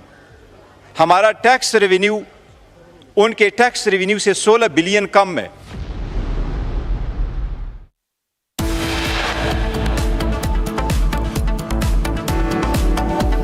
All right, time for a short break, viewers. But on the other side, what's happening in West Asia, we're going to update you with that. Iran launches fresh barrage of missiles on Israel, targets Dimona nuclear plant. And Trump's trade deal bluff called out. Prime Minister Modi makes it clear to Trump that India neither asked for nor accepted any foreign mediation. Trump's bluff has been called out.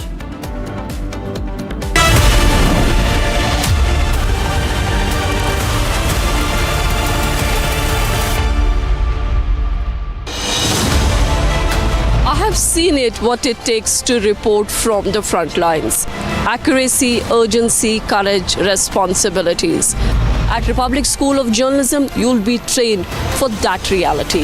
It's not theory, it's live learning inside a working newsroom from the day one. If you want to report the truth when it matters the most, RSJ is where you begin. Course begins on June 30th. Apply now. Amity has been ranked among the top universities globally for producing the most employable graduates by the Times Higher Education UK. Yet another testimony to Amity's excellent placement record. ये है secret recipe MDH का जीरा SIP जल जीरा मसाला। SIP SIP जीरा SIP MDH का जल जीरा सिप MDH का जल जीरा सिप। इसको घर पे लगाओगे तो शादी का तो पता नहीं, पर घर पक्का नहीं टूटेगा। रुंगटा नहीं तो घर स्ट्रॉन्ग नहीं। रुंगटा स्टील TMT बार एकदम सॉलिड। पहाड़ों में एक हाइकिंग स्टिक भी बन सकती है।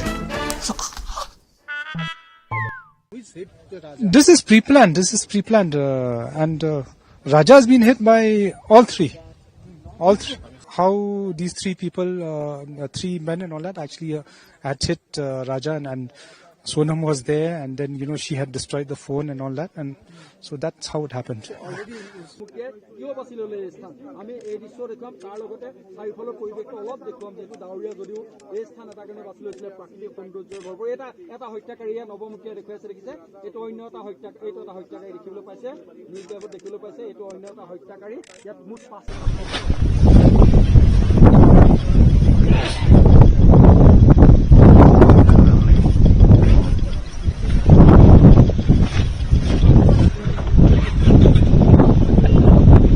कि तमाम जो पूरा परिसर है, पार्किंग का परिसर है, और इसके ही जो क्राइम सीन को रिक्रिएट किया जाना है। तमाम से कुछ ही देर में सोनम और बाकी जो जा रहे हैं वो यहाँ पर पहुंचेंगे और क्राइम सीन को रिक्रिएट किया जाएगा। सबसे बड़ी बात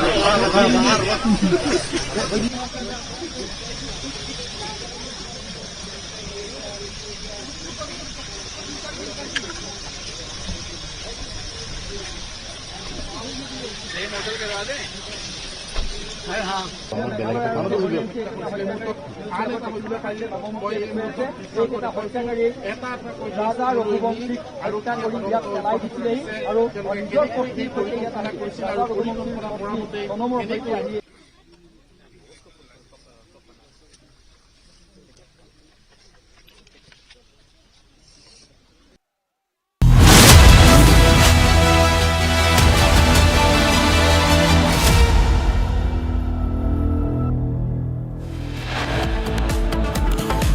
After multiple technical snags, Air India ordered to reduce flight operations by 30%.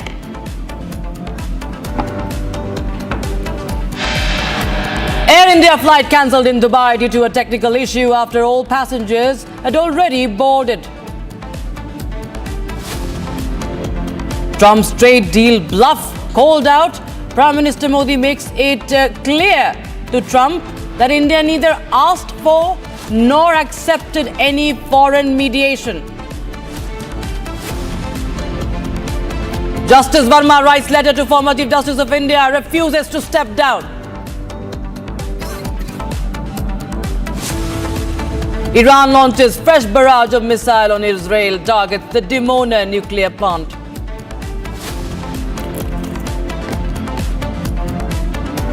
And Baloch Liberation Army claims responsibility for remote controlled bomb attack on Jaffar Express train, in which 4 were killed on the 16th of June.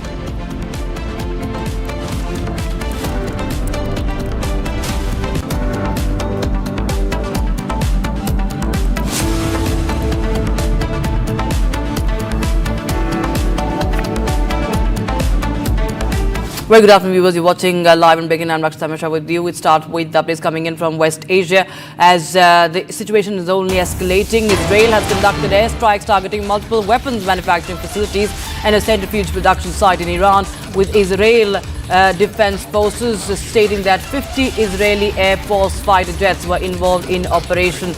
The targeted centrifuge facility used to enrich uranium and a surface-to-surface missile assembly site were among the key sites struck. So 50 Israeli jets hit military targets in Iran, and Israel has justified the strikes by asserting that the level of uranium enrichment at the facility exceeded what is necessary for civilian use. So that's the breaking news we have right now. 50 Israeli jets hitting military targets in Iran, and this is the breaking news we have right now. And this is Operation Rising Lion of Israel, and satellite images also reveal the damage at the nuclear facility and missile bases of Iran as well. So that's the breaking news we are getting in right now. Iran also, in fact, there have been a war of words. Donald Trump has been saying a lot of things, saying that there should be immediate unconditional surrender by the what we understand, it's been interpreted as he's trying to send out a message to the Iranian regime.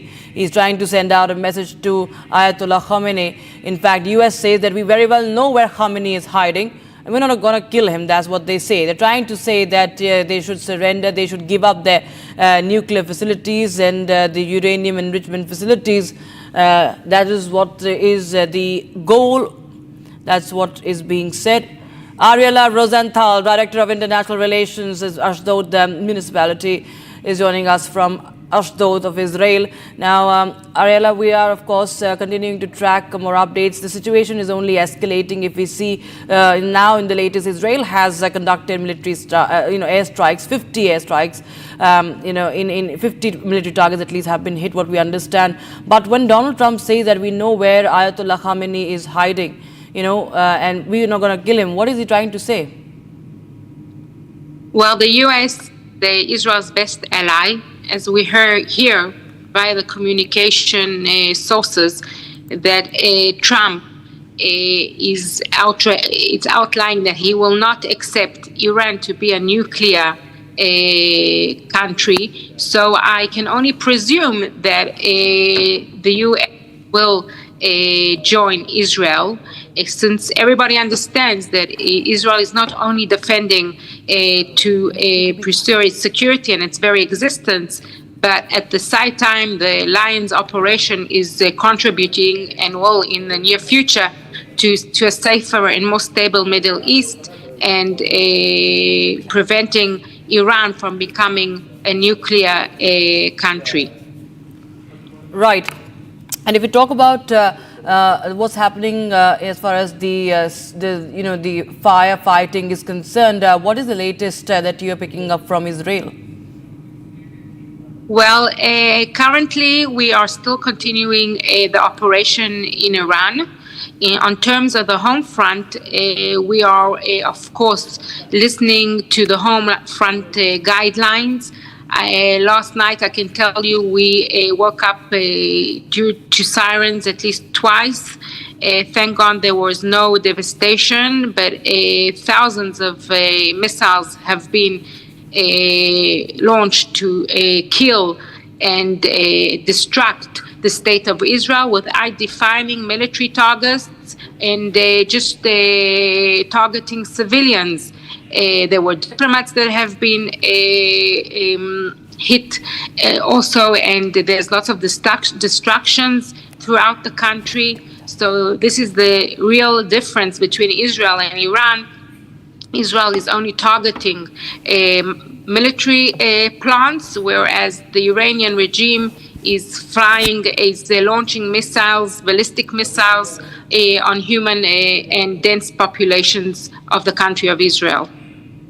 Right, and we've seen warnings coming in from the Israeli Defense Minister yesterday also, and we understand that some nuclear facilities have also been targeted in the latest by Israel as well. And what will be the next step of action as far as the Operation Rising Lion is concerned? Because, no matter what Trump says, even Netanyahu has made it very clear that, even Khamenei is not off limits.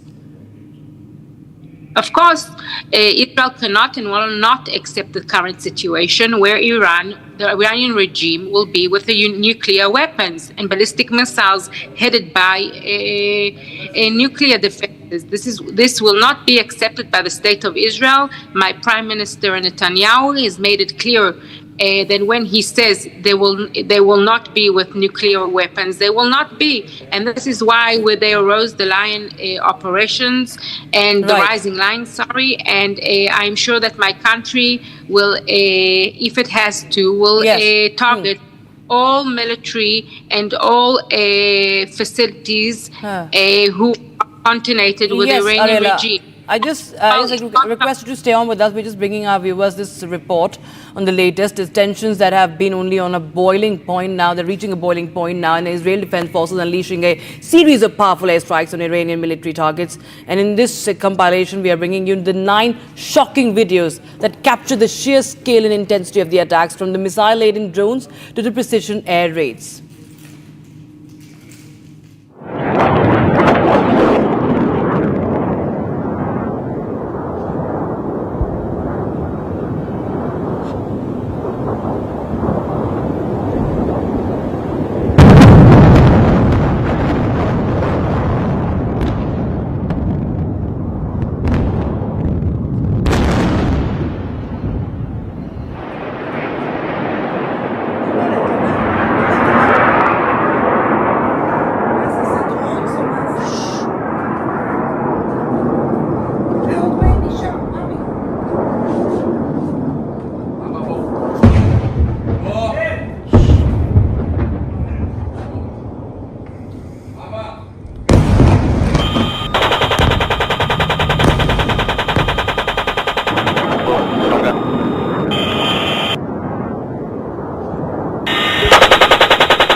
המטרה נפלה. אגב, המטרה נפלה.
All right, we have breaking news coming in. Iranian Foreign Ministry has reported that the country's Fateh missile has significantly enhanced the precision and the impact of strikes since the 8th round of attacks. So Iran has unleashed Fateh missile in retaliation. That's the breaking news we have right now. Iranian strikes hitting Israeli targets on your screens. This is the video from Tel Aviv. And this is the Fateh missile that takes 336 seconds to reach its target, reportedly evading interception also through frequent course changes and radar wave blocking.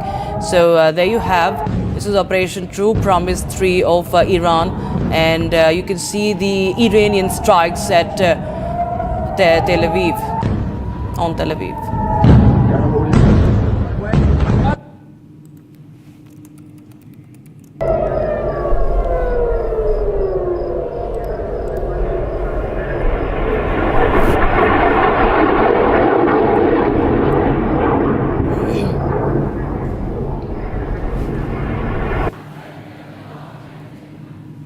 So as we track those developments very closely, Republic TV is the only channel live from both Israel and Iran. Here's a ground report from the nursing home in Qasr-e-Shirin in Kermanshah. This after Iran claimed that Israel targeted medical institutions as well.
Okay, we have some more breaking news coming in right now from West Asia following the sirens regarding a hostile aircraft infiltration that was sounded between 9:04 and 9:19 in the southern Golan Heights. 3 UAVs that were launched towards Israel from Iran were intercepted by the Israeli Air Force. Sirens were sounded in accordance with their protocol.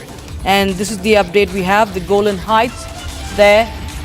This is the breaking news we have right now. The sirens regard 3 UAVs that were launched towards Israel from Iran were intercepted by the Israeli Air Force. So from both sides we see there is a sign of only escalation, and sirens blaring in Israel, sirens blaring in Tehran, in Israel.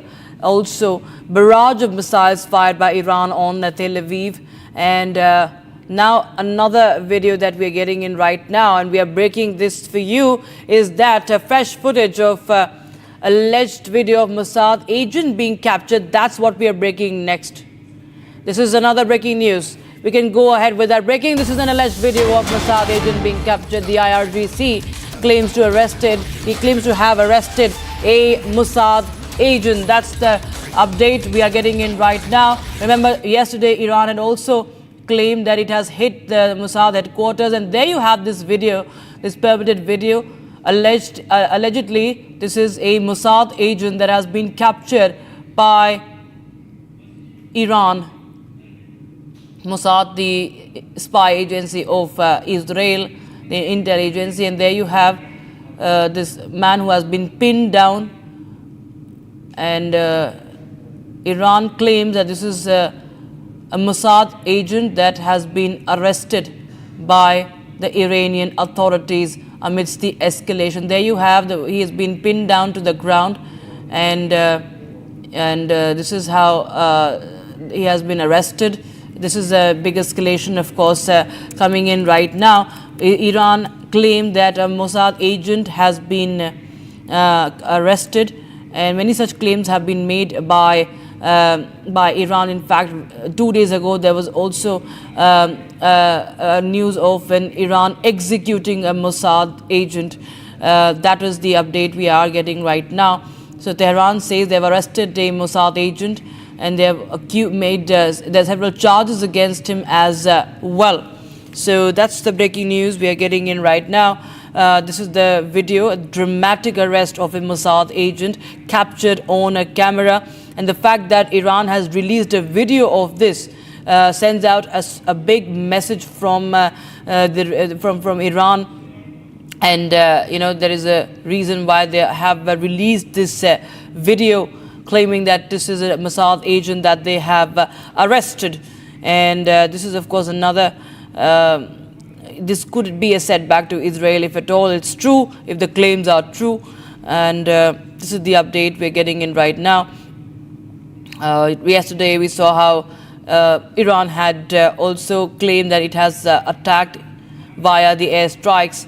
It has attacked the intel center, the military intel center of Israel, and also the Mossad headquarters. And now we see that how Iran is claiming the arrest of a Mossad agent in that video. And such news, many such agents have been also apprehended by Iran. This was coming in earlier. These are the updates that were coming in earlier as well. But this is on camera, viewers, as Iran claims to have captured, or rather arrested, this Mossad spy, Mossad agent. And that's the breaking news we're getting in right now. And with that, we're showing you some videos one by one about the IDF strikes. This is about what happened in Tehran. IDF striking Iranian missile launch pads. This is video number 1 released by Israel Defense Forces. And the Iron Dome in this video, the second video, we see that Iron Dome intercepting missiles coming in from Tehran. Iran, of course, firing ballistic missiles. Yesterday, it also fired a hypersonic missile. And that's what's been the most talked about last evening. And this is the video of Israel's Iron Dome intercepting one of them. And of course, this is a dramatic arrest of the Mossad agent. This is Iran's claims. We do not take responsibility of, or we do not take any responsibility of the authenticity right now of this video. This is released by Iran, and a video by Iran claiming the arrest of a spy, of a Mossad spy. A video showing Iranian missile attack on Tel Aviv. There you have. This is the video from last night, where Iranians ballistic missile struck Tel Aviv, and that massive explosion captured on camera. Of course, this has terrified the people around, even those who are capturing that. The escalation continues, and Iran also fired the hypersonic missile at Israel, Fateh-1. That gets past even the most advanced missile defense systems like the Iron Dome. In fact, my colleague Krutat is joining us live on the broadcast. For more, Krutat, tell us more about if there are any details coming in on the video released by Iran as they claim that they have arrested a Mossad agent.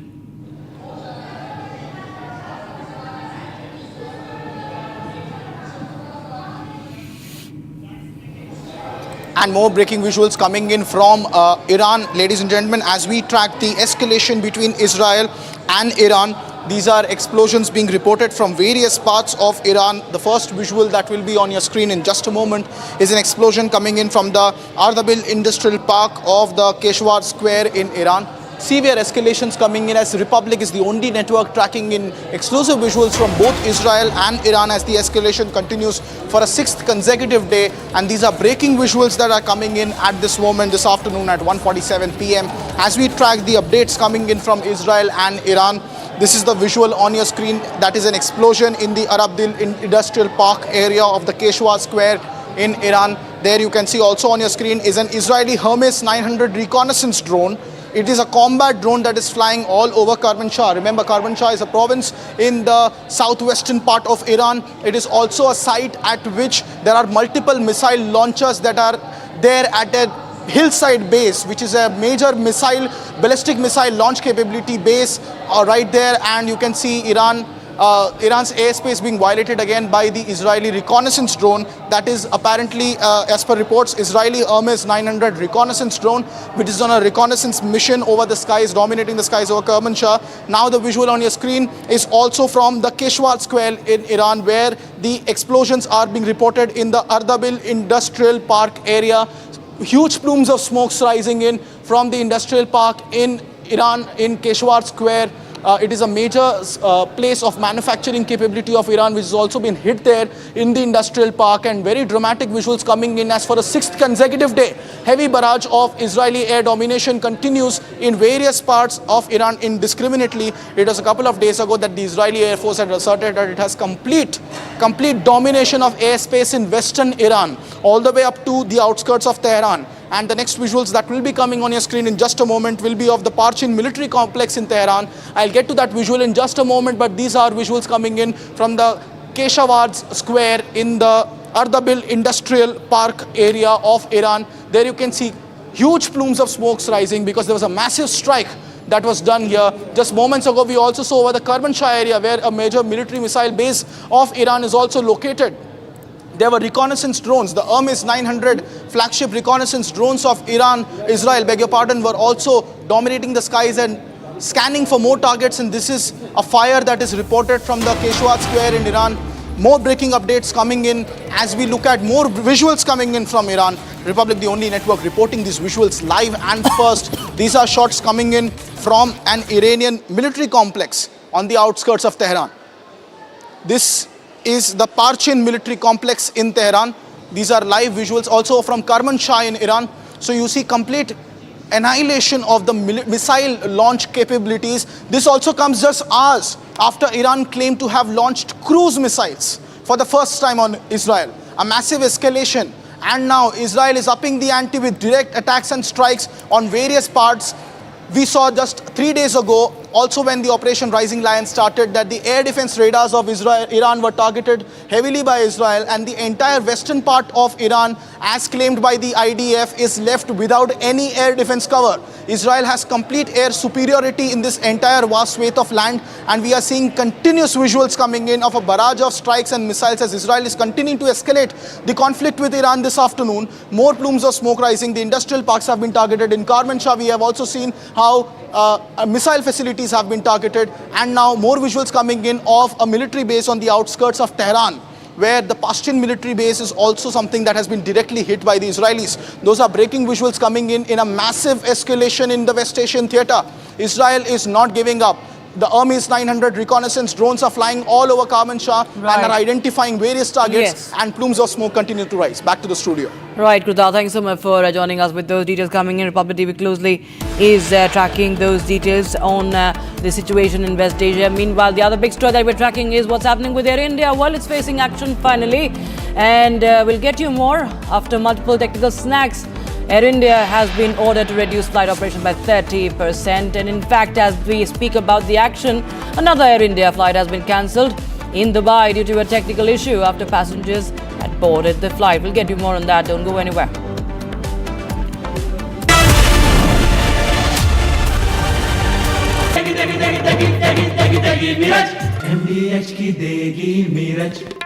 देगी मिर्च का तड़का, अंग अंग फड़का। MDH की देगी मिर्च। विमल में गुलिस्तां के ये कुछ लजीज फरिश्ते जब साथ घुलें तो जी ललचाए और दिल कहे कि स्वाद की जुबान में खुद को ऐसे डुबाऊं कि निकल ना पाऊं। विमल की जुबान कुछ है ही ऐसी, मानते हैं? विमल, बोलो जुबान कैसी?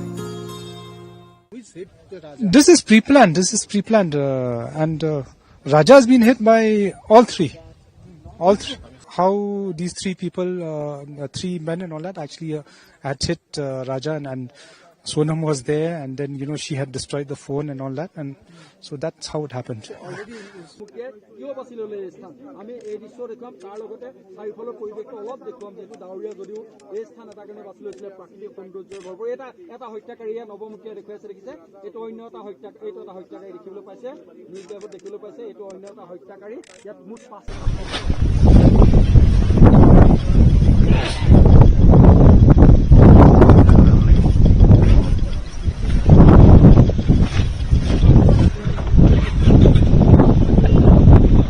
की तमाम जो पूरा परिसर है, पार्किंग का परिसर है, और इसके ही जो क्राइम सीन को रिक्रिएट किया जाना है। तमाम से कुछ ही देर में सोनम और बाकी जो जा रहे हैं वो यहाँ पर पहुंचेंगे और क्राइम सीन को रिक्रिएट किया जाएगा। सबसे बड़ी बात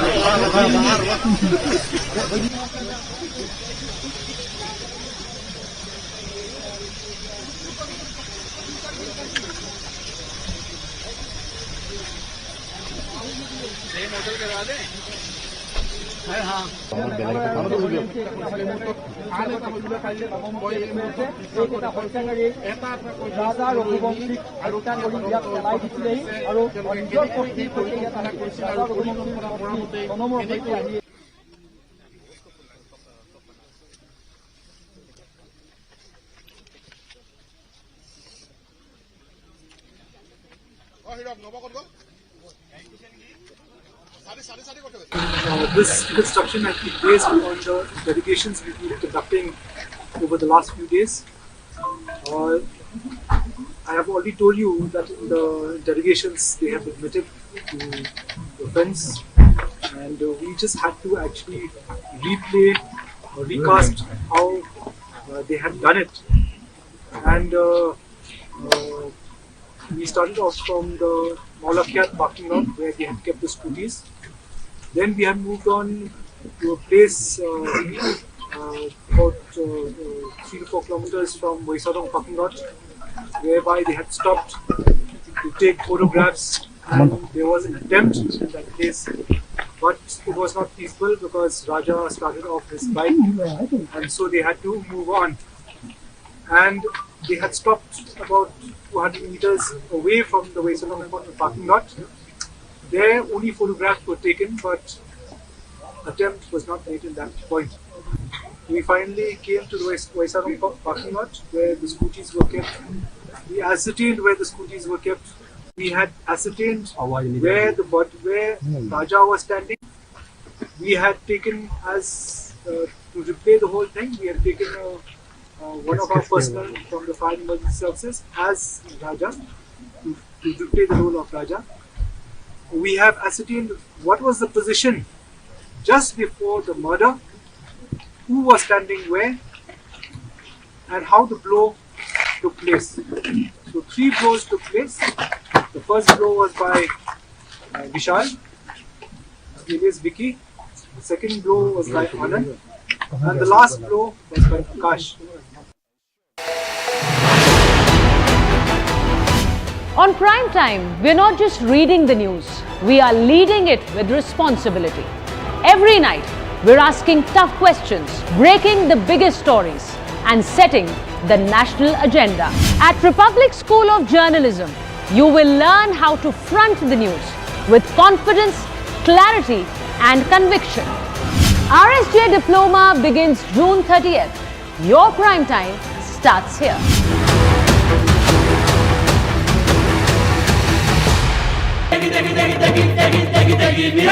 MDH की देगी मीरज, देगी मिर्च का तड़का, अंग अंग फड़का। MDH की देगी Miraj. You just posted right before we took off that you're not leaving because of a ceasefire. Why are you? Can you elaborate? Get it better than ceasefire. We're not looking for a ceasefire. I didn't say I was looking for a ceasefire. That was Emmanuel, nice guy, but he doesn't get it right too often. But we're not looking. We're looking for better than a ceasefire. What specifically is better than a ceasefire? What are you looking for here? And then a real end, not a ceasefire. And then so something that will be permanent. Or giving up entirely. Is that okay too? Are you close there? Is that possible? Is that possible in the next 24? Why not? Certainly possible. Complete give up. That's possible. Yeah, doing pretty well right now. We're doing pretty well. Remember, Iran cannot have a nuclear weapon. It's very simple. We don't have to go too deep into it. They just can't have a nuclear weapon. What was the thinking on the call for Tehran to evacuate? Is there a threat or is there incoming? What was the thinking on the full evacuation? I want people to be safe. And that's always possible. A thing like that could happen. I just want people to be safe. You're great people that know how to protect themselves. And when you say better, we'll come down so hard if they do anything to our people. We'll come down so hard that the gloves are off so beautifully. Now, I think they know not to touch our troops. And were you open to negotiating with the Iranians right now, or do you want to wait? I don't know. I've been negotiating. I told them to do the deal. They should have done the deal. Their cities have been blown to pieces. They've lost a lot of people. They should have done the deal. I told them do the deal. So I don't know. I'm not too much in a mood to negotiate. Yeah, you posted. Yeah, I think it's safe. There's a lot of bad things happening. I think it's safer for them to evacuate.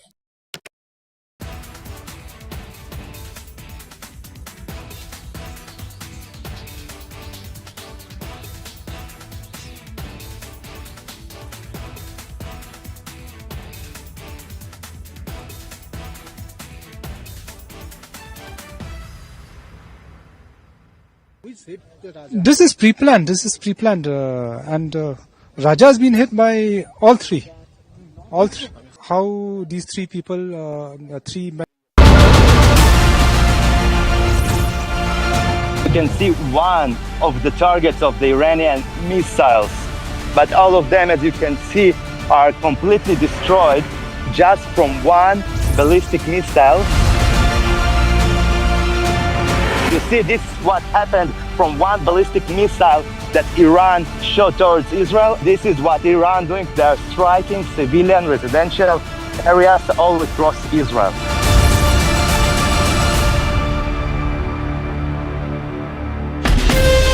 From Asia's largest news headquarters, setting the agenda for Bharat.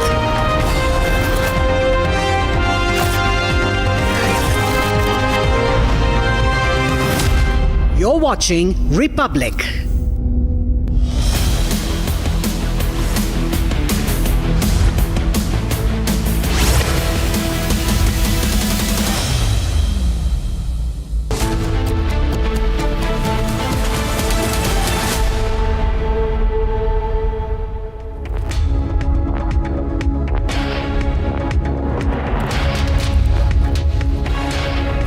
Hello and welcome. You're watching Live and Breaking at 2 p.m. I am Tanisha Awasthi. Our top focus remains on the back-to-back air incidents that Air India has been facing. They have faced the DGCA action as well. Other headlines that we're tracking is the global headline on what's happening in the G7 summit, also the Israel-Iran conflict. We'll get you all that and much more on this edition. But first, a quick check of the headlines. After multiple technical snags, Air India ordered to reduce operations by 30%.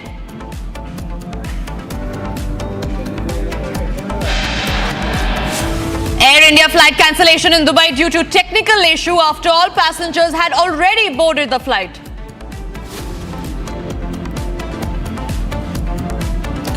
Donald Trump's trade deal bluff called out. Prime Minister Modi makes it clear to Donald Trump that India neither asked for nor accepted any foreign mediation. Justice Verma writes a letter to former Chief Justice of India, refuses to step down. Iran launches fresh barrage of missiles on Israel, targets Dimona nuclear plant.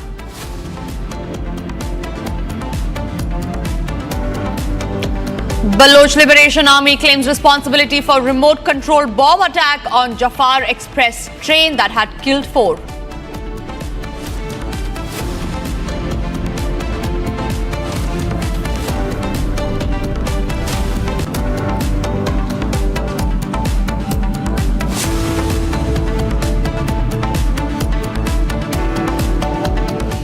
We start this edition with the top focus story. Now, Foreign Secretary Vikram Misri said that Prime Minister Narendra Modi had a telephonic conversation with the United States President Donald Trump, which lasted approximately 35 minutes. Now, during the conversation, Prime Minister Modi makes it amply clear to the United States President that India neither asked nor accepted any foreign mediation. First up, let's listen in to what the Foreign Secretary had to say.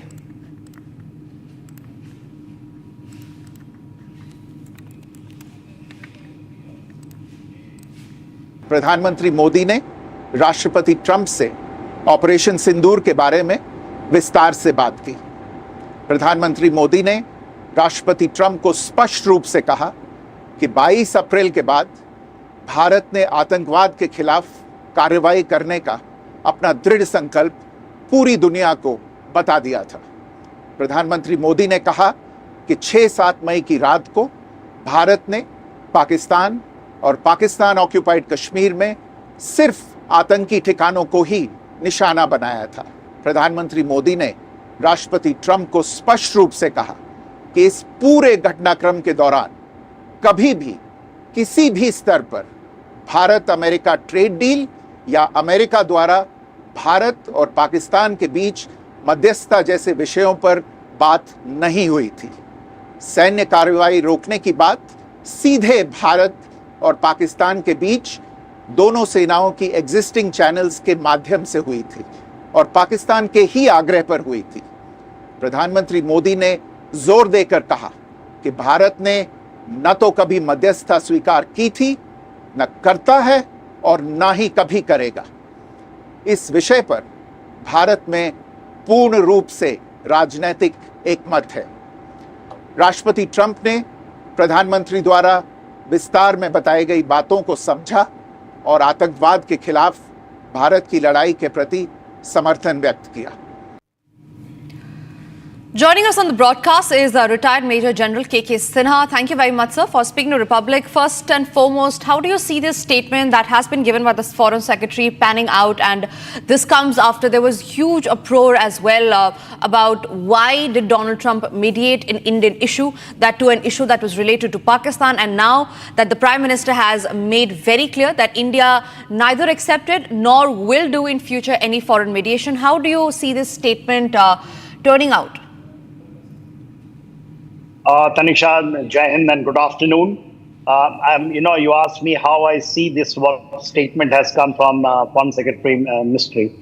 I think it's a great statement, and it clarifies all doubts and what are the discussion in India is going on. I think, it is amply clear. I think you and everyone, majority of Indians were absolutely clear what happened, after 22nd of April. On 22nd April, what, Foreign Secretary has brought it out. It is the first time when the Trump has spoken to Modi, and that also after the incident at Pahalgam. Only condolences and that exchange has taken place. And thereafter has spoken yesterday, that is on the request of, it is a Trump. There is a 23 or 25 minutes talk in between them. And Operation Sindoor has been spoken in great detail. All clouds, all this misinformation which everyone wants to spread, including Donald Trump, that has been cleared to him and to the whole world. And what is now been brought out by the your Foreign Secretary, now it's clear. There is no cloud now left over it. See, the point is like this. He's spoken after 22nd April the first time. So in between, neither the Trump has spoken, neither the Modi has spoken, neither there is any outreach on that regard. Trump has been saying that, he has spoken about the trade, in trade, and he has given, the proxy of trade, between India and, United States of America. And also he brought that, I have stopped this, the conflict. First thing he has said that, this Operation Sindoor has not stopped. It has just been halted. And on the request, because they knelt down in front of the India, DGMO has approached us. So we have just stopped it temporarily.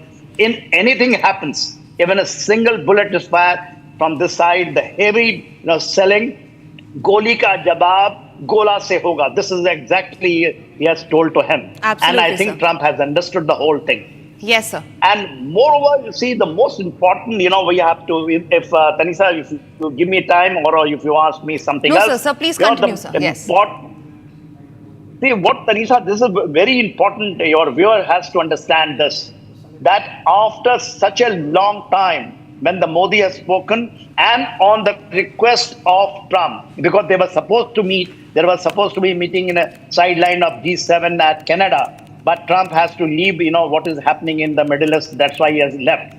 And the request was his. This is very important. It is not the outreach by India to Modi. And today, when the Trump is hosting, Asim Munir in the White House, today he's hosting over there. He invited Modi to come over there. Again, that is designed by Trump, to equate probably, and this is what my inferences are. This is my, my view are that he wanted when this chap Asim Munir is there and he hosting them in the White House. He asked the Modi to come and Modi said, no, I have got my engagement. I'm busy. I'm going. Generally, this type things are adjusted. So it is a slap on his face again. A very tough message. It is not that we are giving a slap, but it's very clear message because Modi has brought it because he has to go to Croatia. Absolutely, the second point, which is very, very important, which we have to understand, a viewer has to understand, the Indian perspective of this. Right, sir. India, what they did from 7 to 10, is the Pakistan who has kneeled down and whole world because the proofs are there. That is very important. Right. I think Absolutely. everything has been cleared between this 23-minute talk. Yes. And that matter also, Major General K.K. Sinha, I believe that Trump's bluff has also been called out. Major General K.K. Sinha, I request you to stay with us because we're getting in latest reactions from the BJP, which has hit out at the Congress now over their allegation that Trump had mediated in India-Pakistan conflict. Listen into this. I should now start calling them lie producing factory. LPF instead of INC constantly. I mean, they turn to, there's no invitation. And then when a productive 35-minute exchange takes place, they resort to, I don't know, frankly, whether this is ineptitude and incompetence or this is pure lies. But either case, it's a lie. Then they take resort to an earlier conversation which took place in January and say, this is not the readout. अरे भाई readout आने दो उनका. But should you or should you not accept a detailed readout by your own foreign secretary and point by point? So all I can do is, I don't want to dignify the Congress party's ongoing, hallucinatory, I would call it hallucinatory fake narratives that they go and put on. But through all this, I get the feeling, so Chitra ji, that they're always looking for some way in which they can show India down. ये पहले से स्पष्ट है, विपक्ष को एक बीमारी लगी है झूठ बोलने की. देश के प्रधानमंत्री प्रभुसत्ता पे, संप्रदा पे कभी भी कोई कंप्रोमाइज, कभी कल्पना सपने में भी नहीं कर सकते.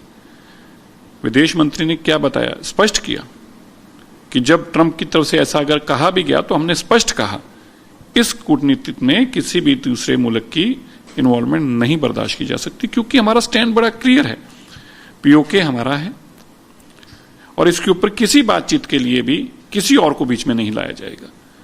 लेकिन राहुल गांधी एक स्कूल जाते बच्चे की तरह बार बार कभी नरेंद्र सरेंडर, उसको उनका कसूर नहीं है. जो उनको सोशल मीडिया के छोटे छोटे बच्चे पढ़ा के भेज देते हैं, उसमें से जितना वो याद करते हैं उतना पढ़ देते हैं, जो भूल जाता है वो भूल जाता है. इसलिए ये एक वर्ल्ड के अंदर आज हमारी डोमिनेंस क्या है वो समझने की जरूरत है. प्रधानमंत्री कनाडा में जाते हैं, कनाडा की सरकार उनको बुलाती है, वहां के प्रधानमंत्री कारनी उनके साथ बातचीत करके इमीडिएटली रिस्टोर करते हैं अपनी डिप्लोमेसी को. हाई कमीशन रिस्टोर होते हैं, किस तरह से वीजा सर्विसेज रिस्टोर होती हैं, और हमारी प्रभुसत्ता के ऊपर उनको कोई सवाल उठाने का अधिकार नहीं है, ये वो मानते हैं. हमारी ताकत के आगे आज पूरी देश और दुनिया समझ रही है हम किस पायदान पे खड़े हैं. पर क्या करें बेचारे राहुल गांधी जी, मैंने बताया कि स्कूल जाते बच्चे की तरह जो कोई लिख देता है उसको आधा पूछा पढ़ के दे देते हैं. But I must tell you one thing, that even if Trump comes out and say कि Modi has refused my intervention, then also Rahul Gandhi will say the same line, because it is not about Rahul Gandhi, it is about what his tutor has told him. All right, so that is how the BJP leaders are reacting to it. Major General K.K. Sinha was live with us, and we will look forward to connect with him again very soon. But for now, it's time for us to move on to the other stories that we are tracking. Now, in an unthinkable praise from Pakistan's parliament, a sitting MP admitted that Uttar Pradesh, an Indian state, is economically stronger than Pakistan itself. The comparison isn't just startling, it's a humiliation for Islamabad and a big nod to the Yogi model of governance. Hear this.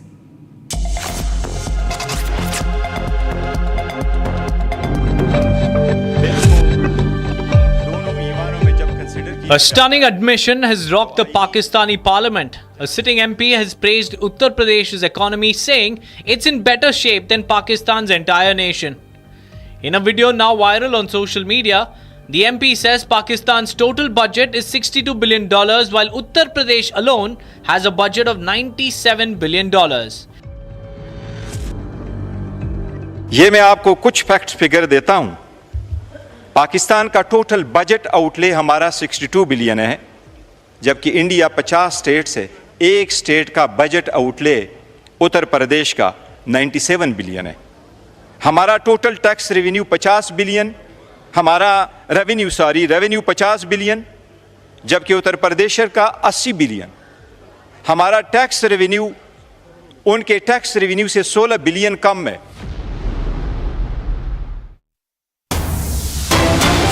Shifting our focus to breaking news coming in, and this is in regard with the Air India crisis. Top sources from DGCA has now said that the DGCA has asked Air India to reduce their flight operations by 30%. Now, it comes after technical snags were found in multiple Boeing aircrafts of Air India. Regulator has ordered that Air India should first fix the snags and then get through the inspection. So, a big move there that the DGCA, the government, has taken as far as Air India is concerned. Remember, there were back-to-back multiple snags that were reported. The DGCA has now taken stern action, has now asked Air India to reduce their flight operation by 30%.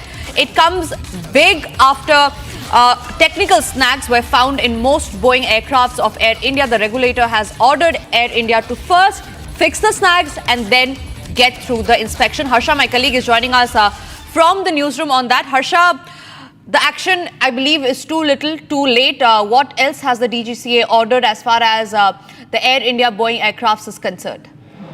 Yes, Tanisha, you rightly pointed out the action is too little, too late. Had it been on the first day of the crash, had they pulled up the Boeing 77 aircraft of Air India much before the big plane crash would have been averted, but this couldn't happen in this case, and that is the reason why the action has been taken. But this is very little action on the Boeing aircraft, because as we have been reporting since the time of the crash as well, every day their technical snags have been reporting in the Boeing 787 fleet of Air India, and now they have been asked, the Air India has been asked to reduce their flight operation by 30%. But this alone wouldn't solve the bigger problem. The bigger problem is that there's a malfunctioning, there's a faulty equipment, there's so many issues in the aircraft of 787 fleet. It is the high time when each and every pilot and the passengers have been stating that they should be grounded. The Boeing 787 fleet should be grounded, it should be halted, it should be kept in the MRO division for maintenance, so that passengers could feel safe flying in Boeing 787. While that's not the situation here,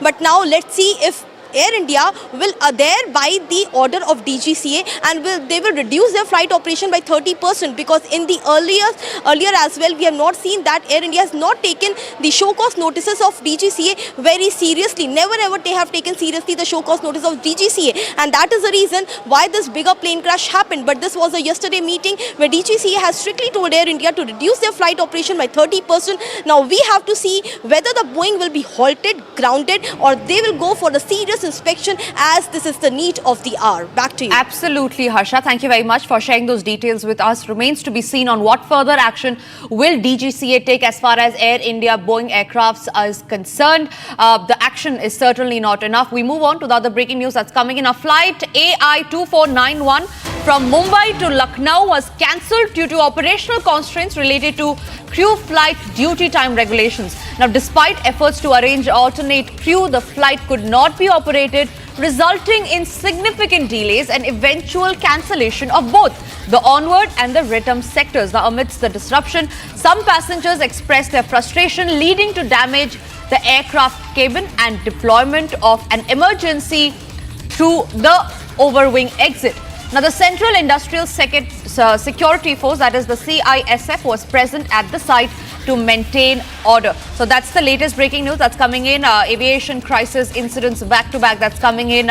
Regulators now must keep a watch. The watchdog must now take stern action against the airlines, which has cost passengers a hefty amount.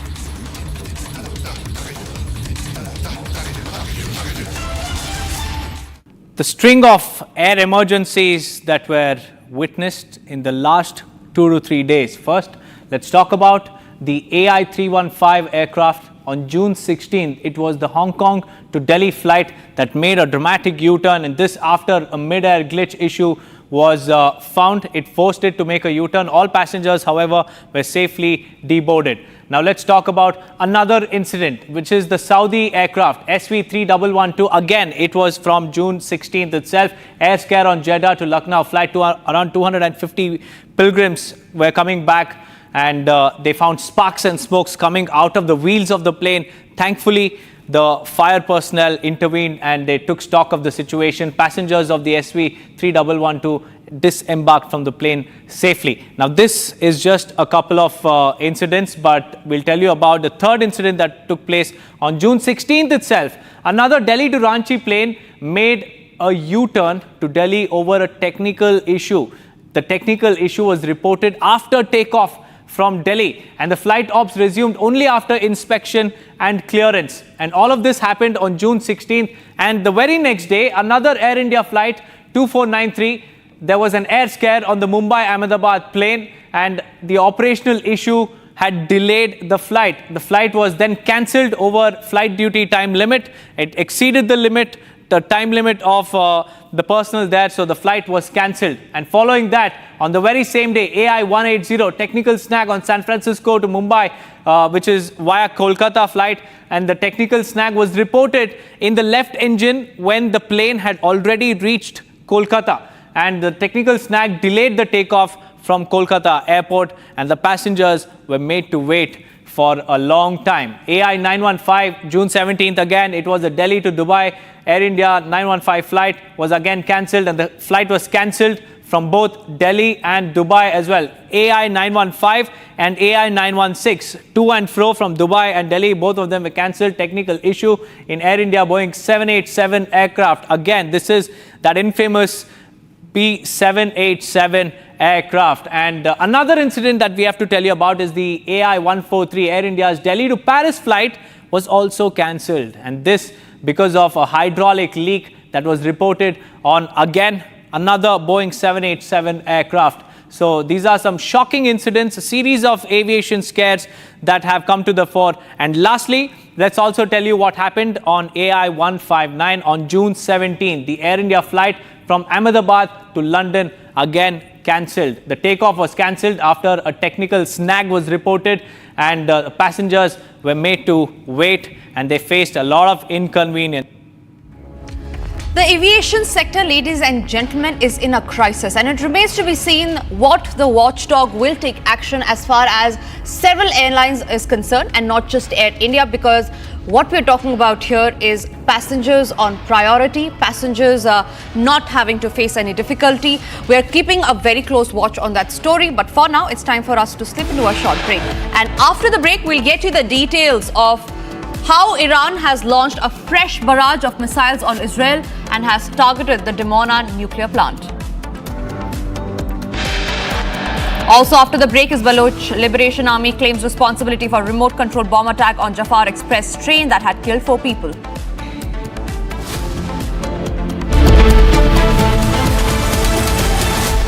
आपकी favourite Hyundai cars पर मिल रही है amazing deals. वैसे लोगे तो आप Hyundai ही, चाहे दिल की सुनो या डील्स की, तो जल्दी चले आओ हुंडई शोरूम।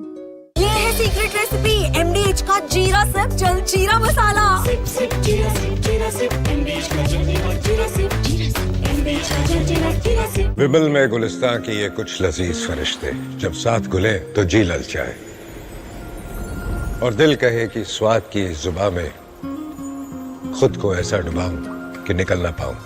विमल की जुबान कुछ है ही ऐसी, मानते हैं ना? विमल, बोलो जुबान Kesari.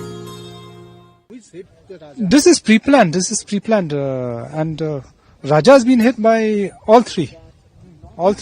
How these 3 people, 3 men and all that, actually had hit Raja and Sonam was there, and then she had destroyed the phone and all that, and so that's how it happened.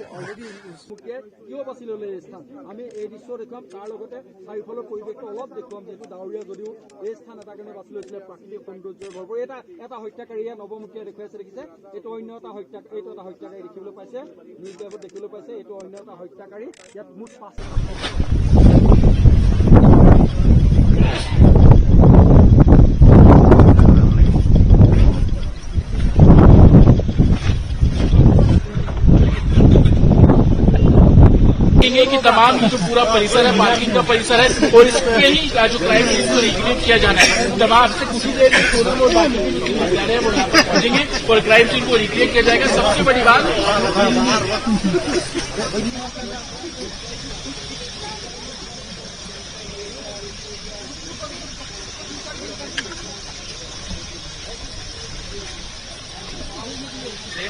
दें।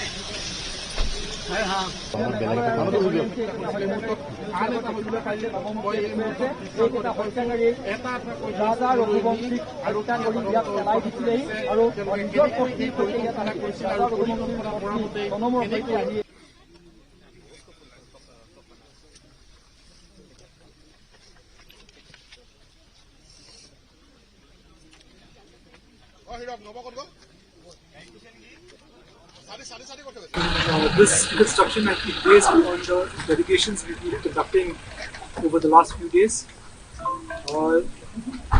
I have already told you that in the interrogations they have admitted to the offence, and we just had to actually replay or recast how they had done it.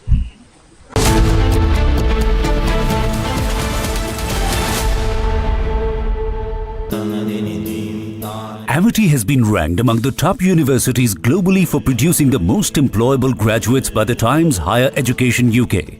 Yet another testimony to Amity's excellent placement record. MDH की हल्दी मिर्ची धनिया करे कमाल, ये रंग दे, ये खुशबू दे, ये तीखा, ये कम पड़े, क्या निराला MDH masala. You just posted right before we took off that you're not leaving because of a ceasefire. Why are you? Can you elaborate? Get better than ceasefire. We're not looking for a ceasefire. I didn't say I was looking for a ceasefire. That was Emmanuel, nice guy, but he doesn't get it right too often. But we're not looking. We're looking for better than a ceasefire. What specifically is better than a ceasefire? What are you looking for here? An end, a real end, not a ceasefire. An end. So something that will be permanent. Or giving up entirely. That's okay too. Are you close there? Is that possible in the next 24? Why not? Certainly possible. Complete give up. That's possible. Yeah, doing pretty well right now. We're doing pretty well. Remember, Iran cannot have a nuclear weapon. It's very simple. We don't have to go too deep into it. They just can't have a nuclear weapon. What was the thinking on the call for Tehran to evacuate? Is there a threat or is there incoming? What was the thinking on the full evacuation? I want people to be safe. And that's always possible. A thing like that could happen. I just want people to be safe. We have great people that know how to protect themselves. And when you say better, what? Oh, we'll come down so hard if they do anything to our people. We'll come down so hard that the gloves are off so beautifully. Now, I think they know not to touch our troops. And are you open to negotiating with the Iranians right now, or do you want to wait? I don't know. I've been negotiating. I told them to do the deal. They should have done the deal. Their cities have been blown to pieces. They've lost a lot of people. They should have done the deal. I told them do the deal. So I don't know. I'm not too much in a mood to negotiate. Yeah, you posted. Yeah, I think it's safer. There's a lot of bad things happening. I think it's safer for them to evacuate.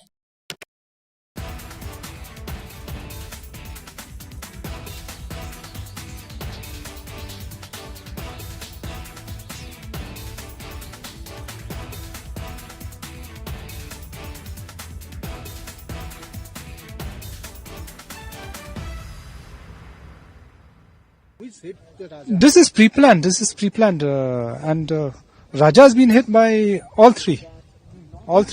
how these three people, three men and all that, actually had hit Raja, and Sonam was there, and then she had destroyed the phone and all that, and so that's how it happened.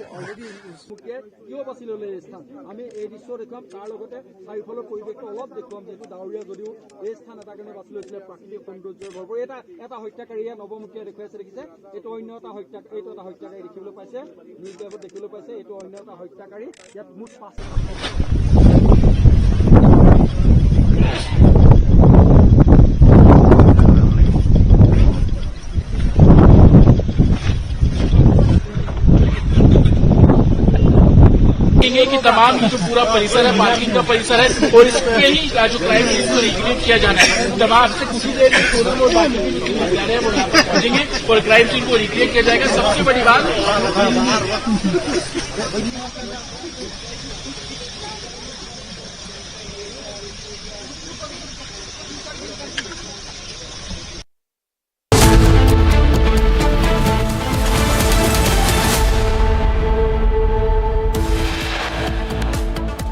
Quick check of the headlines that we're tracking at 2:30 p.m. After multiple technical snags, Air India ordered to reduce flight operations by 30%. Air India flight cancelled in Dubai due to a technical issue after all passengers had already boarded the flight.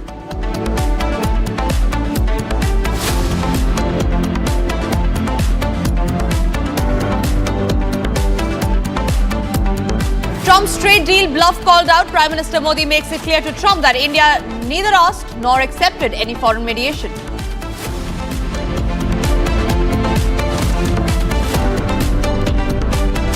Justice Yashwant Verma writes letter to former Chief Justice of India, refuses to step down.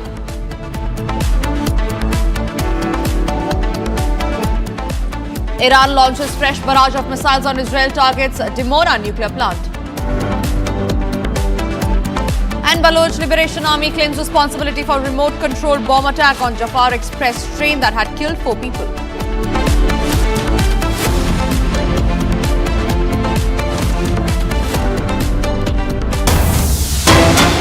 Started this edition with the big breaking news coming in, and this is in regard with the Israel-Iran conflict. Now, as the Israel-Iran conflict intensifies and escalates, we're getting in more visuals from ground zero. On your screen now is a visual of the Prachin military complex in Tehran, which was struck by the Israeli Defense Forces. Remember, it's the 6th day of the Israel-Iran conflict, which has only escalated. Now, Israeli forces have targeted the Prachin military complex. IDF claims that it has struck the missile sites, reportedly attacks targets in Natanz.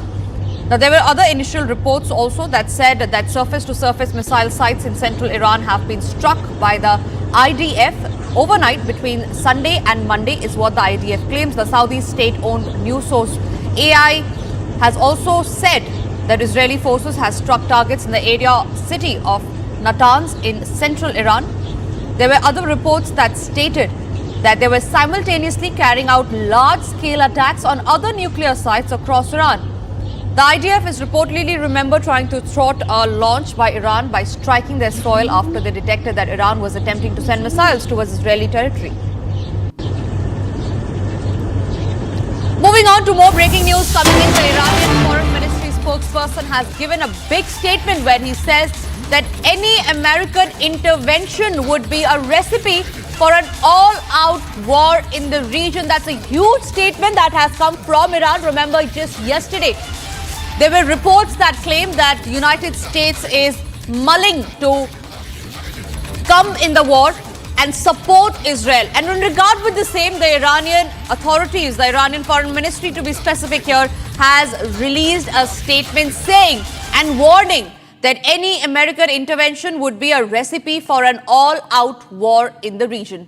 Kruthat, my colleague, is joining us live from the newsroom on that. Kruthat, this is a huge statement that Iran has given, and keeping in mind that there were reports yesterday that Donald Trump, the United States, in fact, is mulling to enter the war and back Israel. Where do you see this panning out as far as the United States intervention is concerned in the Israel-Iran conflict?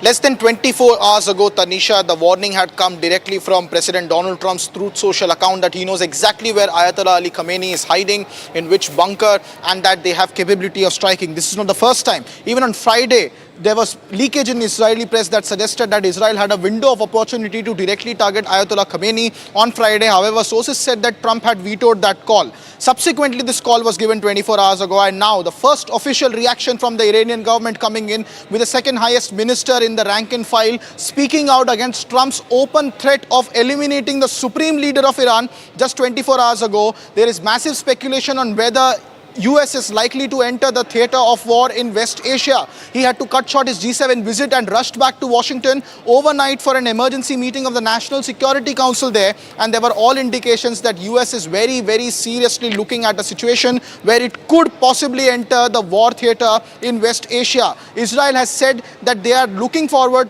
to US entering, perhaps as they have done all the clearance work of defenses, and that US's bunker busters are all that is needed to end whatever is left of the Islamic regime in Iran. Yesterday, German Chancellor Machh also said that Israel is doing the dirty work of the West in Iran. There are various serious allegations emerging from West that US may enter the West Asian theater. All eyes are set on that. The Fifth Fleet was also operationalized from Bahrain base. And now the first official statement coming in from Iran's foreign minister. There are only two official government officials who have been speaking repeatedly on this. Yesterday and day before, it was President Pezeshkian who also spoke in the Iranian parliament regarding a possible US intervention, and now a clear warning coming in from Iran that it would lead to an all-out conflict, an all-out war in the Middle East, in West Asia, if US decides to join the war effort. This shows clearly that Tehran is extremely worried. Just 30 kilometers off Tehran, the Parchin military base, which is one of the most important nuclear link sites to the ballistic missile program of Iran, was struck just moments ago, as we were seeing the visuals on our screen. And now the Iranian foreign minister officially coming out and showing a warning flag to US, saying that any intervention from the United States would lead to a full-blown conflict. Tehran seems to be on the back foot, and the administration is now, after 24 hours, less than 24 hours after US President Donald Trump's warning, is coming out with some strong words. How will it culminate? The entire situation remains extremely critical. Tonight in this escalation matrix will be especially important. Back to the studio. Absolutely, Kuthad, stay with me. We are getting in more breaking news coming in, but before I go to that, let's take you through the top developments. Republic, remember, is the only channel live from both Israel and Iran. Here's a ground report from the nursing home in Qasr-e-Shirin in the area where, after the Iran claimed that Israel targeted medical institutions, here's a ground report which is Republic World exclusive. It is day 6 of the Israel-Iran escalation, and allegations and counter-allegations between Israel and Iran continue to fly. In the latest, Republic has accessed a video from the Kermanshah area of Iran. This is an area in Iran which has been heavily targeted by the Israeli Defense Forces, particularly the Israeli Air Force, since the Operation Rising Lion commenced. The scenes that you see on your screen at the moment, ladies and gentlemen, are of apparently a hospital that the Iranians are claiming that were targeted. Republic is the only network to access these exclusive ground visuals coming in from Ground Zero in Kermanshah, which has been the most important place where a missile depot and a missile base of Iran has been repeatedly targeted by Israel, as stated as part of its objectives under Operation Rising Lion. The nuclear capability of Iran, as well as the ballistic missile in particular capability of Iran, is something that Israel is targeting. However, Iranians are also now claiming that there were civilian localities and civilian targets also that have fallen to the missiles and air domination of Israel at the moment. The scenes that you see are dramatic visuals coming in from a hospital in the Kermanshah area. Just moments ago, we have also seen throughout the day today the Hermes 900 reconnaissance drones of Israel flying and dominating the entire skyline of Kermanshah. Remember, this is part of western Iran, where on the first night of the strikes, various radar facilities were destroyed by Israel in complete domination and air superiority assertion in Tehran's airspace. And all the way up to the border of Tehran, we have seen complete air domination of the IDF, which it claimed to have solidified a couple of days ago. And now dramatic visuals of counter allegations coming in from Iran that a medical facility perhaps had also fallen prey to this entire sequence of events. Just few moments ago, we have also seen in separate instances an industrial park also being targeted. Also, the Pashtun military base in the outskirts of Tehran fell to the huge plumes of smoke rising there after Israeli Defense Forces strikes. The situation remains extremely critical. On the other side, Israel is also claiming heavy civilian casualty from Iranian ballistic missiles and UAVs. However, these are visuals coming in from Iran, where the Iranians are now claiming that a military facility in particular was targeted by the IDF. More breaking news coming in. We'll learned that Israel has written a letter to the United Nations saying that Iran has a strategic plan to eliminate Israel and that Israel cannot and will not accept the threat of extermination. That's a huge warning that Israel has now given out, writing a letter to the United Nations and saying, and I quote, that Iran has a strategic plan to eliminate Israel completely and that Israel cannot and will not accept the threat of extermination. Joining me on the broadcast is Kruthat, who is continuing to stay with me. Kruthat, again, Israel has made it very clear that no warning that Iran gives us will shake Israel and that Israel is not going to tolerate any further warnings. Where do you see this panning out? It's the 6th day of the Israel-Iran conflict and it is only escalating. Are we headed towards World War III? Tanisha, this is a very serious letter that has been given by the Ministry of Foreign Affairs to the United Nations Security Council at this point of time. And these are some very serious allegations. Now, it is something that the Israelis have maintained since day one when Operation Rising Lion had commenced. It is in accordance to the UN Charter. Israel is accusing that Iran has violated the UN Charter and that it was making a military nuclear-capable ballistic missile that was in violation of the standstill agreement or the safeguards agreement put in place by the IAEA. Further, in the early hours on June 13, basically this letter that has been written by the Israeli ambassador to the United Nations Security Council president is about making them privy to the operational details of Operation Rising Lion, trying to make a case of why it was important for Israel to strike Iran and to significantly destroy the clandestine efforts of the Iranian regime to develop nuclear weapons. That is the main fact that has been stated in this letter. It also states that the recently determined IAEA Board of Governors report of Iran in non-compliance of its nuclear non-proliferation treaty safeguards obligation was one of the biggest reasons why they had to go in and they had to destroy these nuclear ballistic missile capabilities that Iran was trying very hard to develop. They have also said that Iran Revolutionary Guard, which is also designated as a terrorist organization by various states, that is the statement of Israel at the moment, and its proxy networks of Houthis, Hezbollah and Hamas and others were involved in a ring of fire. So this is a very detailed explanation given by the Israelis in what seems to be a forewarning to the United Nations Kruthat, I believe we're running short on time. We have to wrap up on that. It's time for us, ladies and gentlemen, to slip into a short break. But after the break, we'll get to the details of how Donald Trump's trade deal bluff has been called out. Prime Minister Modi making it amply clear to Donald Trump that India neither asked nor accepted any foreign mediation. All those details after a very short break.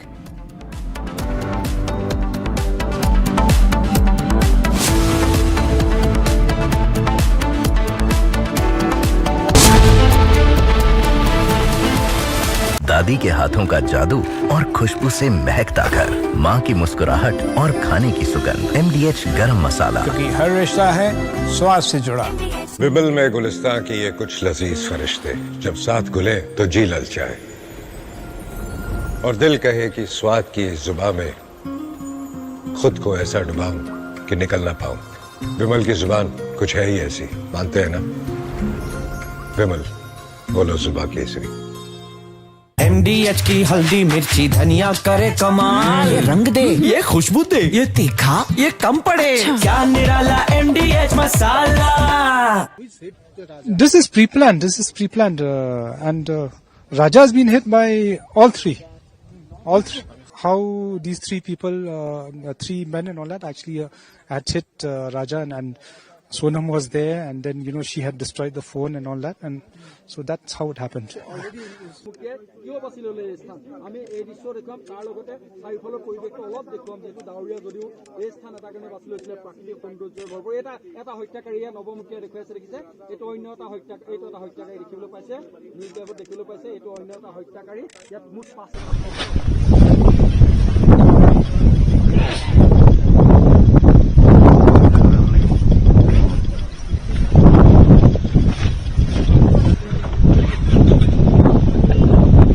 कि तमाम जो पूरा परिसर है, parking का परिसर है और इसके ही जो क्राइम सीन को रिक्रिएट किया जाना है, तमाम से कुछ ही देर में सोनम और बाकी जो हत्यारे हैं वो यहाँ पर पहुंचेंगे और क्राइम सीन को रिक्रिएट किया जाएगा। सबसे बड़ी बात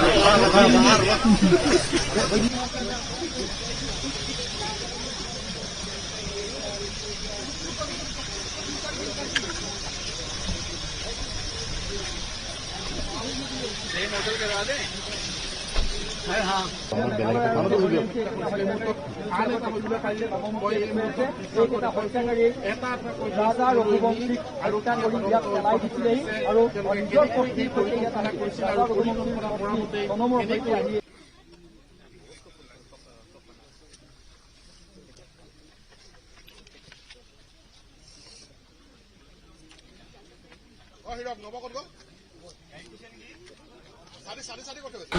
This construction has been based on the delegations we've been conducting over the last few days. I have already told you that the delegations, they have admitted to the offence, and we just had to actually replay or recast how they had done it. And we started off from the Balochistan parking lot where they had. You can see one of the targets of the Iranian missiles, but all of them, as you can see, are completely destroyed just from one ballistic missile. You see, this is what happened from one ballistic missile that Iran shot towards Israel. This is what Iran doing. They are striking civilian residential areas all across Israel.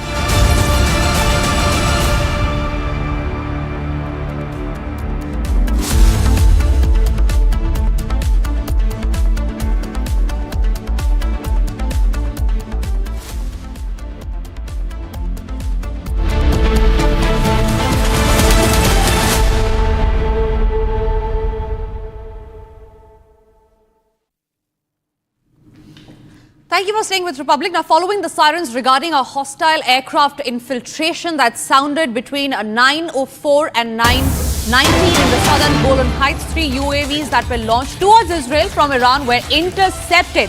Sirens were sounded in accordance with the protocol. Remember, it's the day 6 of the escalating Iran-Israel conflict. Now, the IDF says the 3 UAVs have been intercepted by air defense system. Iran fired 2 waves of ballistic missiles at Israel overnight on Tuesday, with the first barrage beginning from around 12:40 a.m. and the second approximately 40 minutes after that. And sirens were sounded across central Israel and parts of Jueda and Samaria. Now, the first salvo reportedly involved roughly near about 50 missiles, while the second involved nearly about 10 missiles. Ratna Chakrabarti is joining us live from Tel Aviv. Ratna, yesterday you were showing us visuals from outside where you stay, where there were some interceptions that were seen. You're reporting live from Tel Aviv. Talk to us about what the situation is like on ground. Right now, there is an uneasy calm in Tel Aviv. We don't see a lot of actions happening. In the night, we have seen at least 2 sirens, possible around 10 to 15 barrages of rockets in both of them. Most of them have been intercepted, but a couple of them might have fallen. That's what the IDF have said. There have not been major injuries, at least in the last 2 barrages.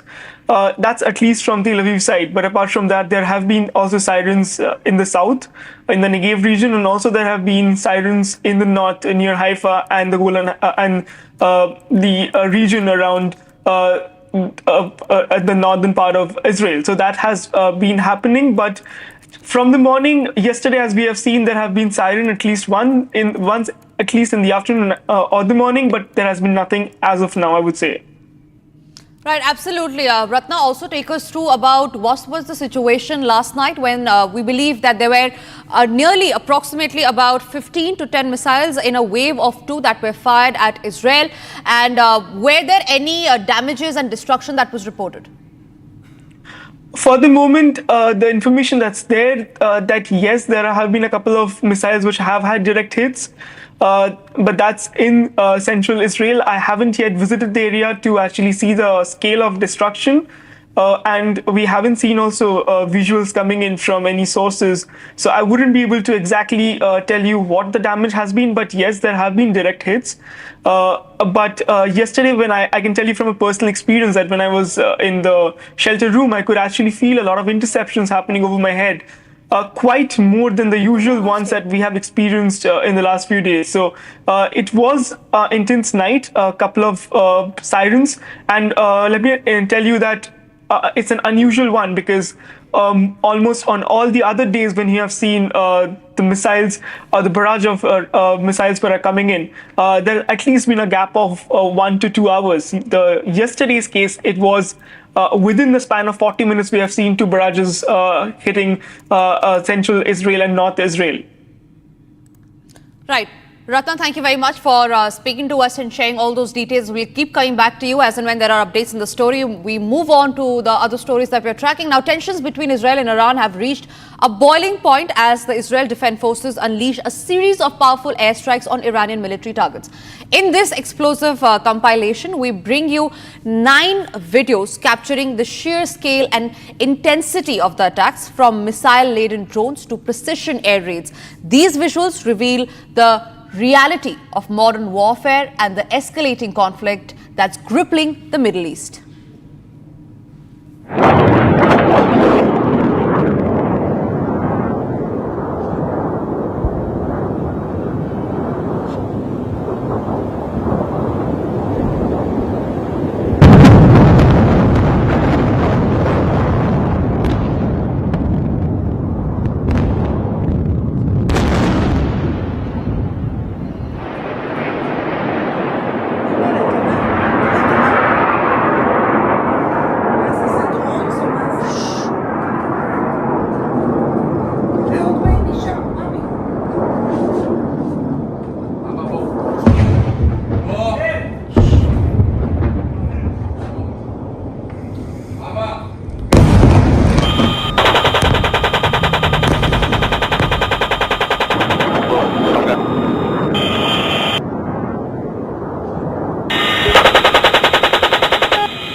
המטרה נפלה.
The Israel-Iran conflict has entered its day 6 with no signs of end. There is no signs that the conflict could end very soon, and with the United States now saying, according to reports, that it could intervene in the war, it remains to be seen on how this conflict pans out, and we're keeping a very close watch on that. But for now, it's time for us to slip into a short break, and after the break, we'll get you all the details of how Iran has launched a fresh barrage of missiles on Israel and has targeted the Dimona nuclear plant, and what is the significance of that attack. We'll get you all that and much more, but after a short break.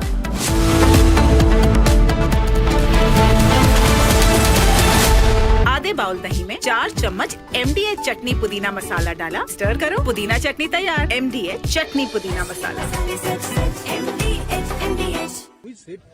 This is pre-planned. And Raja has been hit by all three. how these three people, three men and all that, actually had hit Raja, and Sonam was there, and then she had destroyed the phone and all that, and so that's how it happened.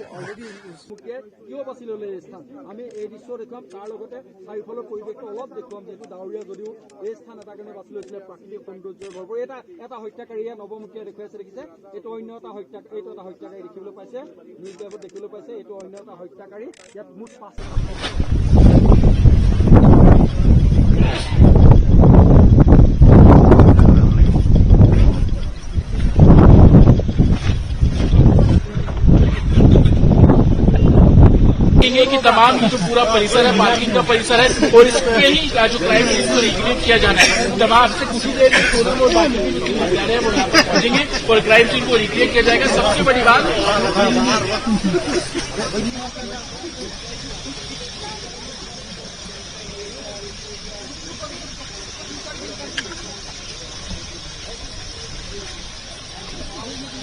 Hotel करवा दें।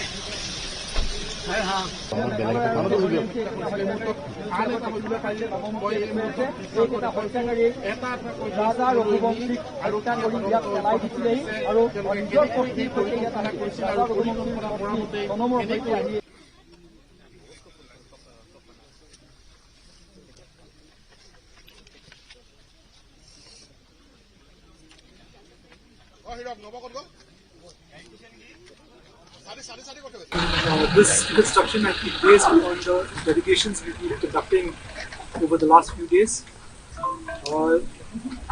I have already told you that in the delegations they have admitted to the offence, and we just had to actually replay or recast how they had done it. And we started off from the Balochistan parking lot where they had kept the scooties. Then we have moved on to a place about 3 to 4 kilometers from Vaisadong parking lot, whereby they had stopped to take photographs, and there was an attempt in that place, but it was not peaceful because Raja started off his bike, and so they had to move on. And they had stopped about 200 meters away from the Vaisadong parking lot. There only photographs were taken, but attempt was not made in that point. We finally came to the Vaisadong parking lot where the scooties were kept.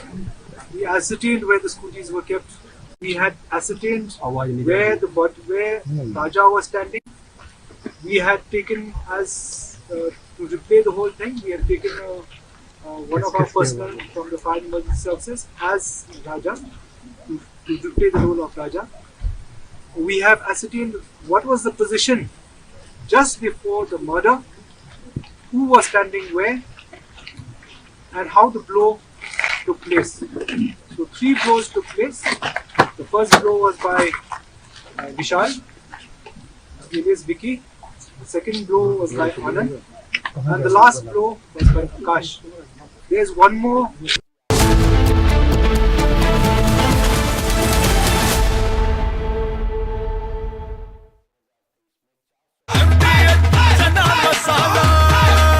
अब छोलिया हो या लोबिया, सफेद चने या काले चने, सब कुछ मजेदार बने। विमल में गुलिस्तां के ये कुछ लजीज फरिश्ते जब साथ घुले तो जी ललचाए, और दिल कहे कि स्वाद की जुबान में खुद को ऐसे डुबाऊं कि निकल ना पाऊं। विमल की जुबान कुछ है ही ऐसी, मानते हैं? विमल, बोलो जुबान कैसी? You just posted right before we took off that you're not leaving because of a ceasefire. Why are you? Can you elaborate? Get it better than ceasefire. We're not looking for a ceasefire. I didn't say I was looking for a ceasefire. That was Emmanuel, nice guy, but he doesn't get it right too often. But we're not looking. We're looking for better than a ceasefire. What specifically is better than a ceasefire? What are you looking for here? An end, a real end, not a ceasefire. An end. So something that will be permanent. Or giving up entirely. That's okay too. Are you close there? Is that possible in the next 24? Why not? Certainly possible. Complete give up. That's possible. Yeah, doing pretty well right now. We're doing pretty well. Remember, Iran cannot have a nuclear weapon. It's very simple. Not to go too deep into it, they just can't have a nuclear weapon. What was the thinking on the call for Tehran to evacuate? Is there a threat or is there incoming? What was the thinking on the full evacuation? I want people to be safe. And that's always possible. A thing like that could happen. I just want people to be safe. You're great people, they know how to protect themselves. And when you say better, what? Oh, we'll come down so hard if they do anything to our people. We'll come down so hard, then the gloves are off so beautifully. Now, I think they know not to touch our troops. And are you open to negotiating with the Iranians right now, or do you want to wait? I don't know. I've been negotiating. I told them to do the deal. They should have done the deal. Their cities have been blown to pieces. They've lost a lot of people. They should have done the deal. I told them do the deal. So I don't know. I'm not too much in a mood to negotiate. Yeah, I think it's safe. There's a lot of bad things happening. I think it's safer for them to evacuate. This is pre-planned, and Raja has been hit by all three.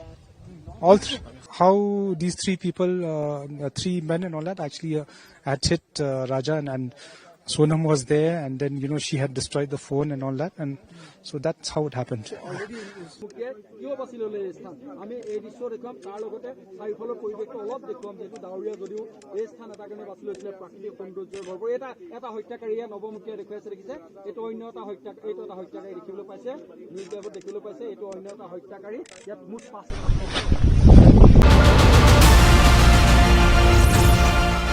You can see one of the targets of the Iranian missiles, but all of them, as you can see, are completely destroyed just from one ballistic missile. You see, this is what happened from one ballistic missile that Iran shot towards Israel. This is what Iran doing. They are striking civilian residential areas all across Israel.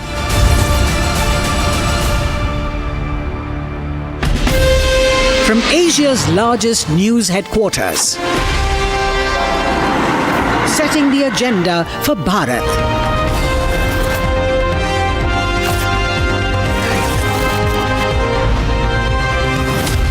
You're watching Republic.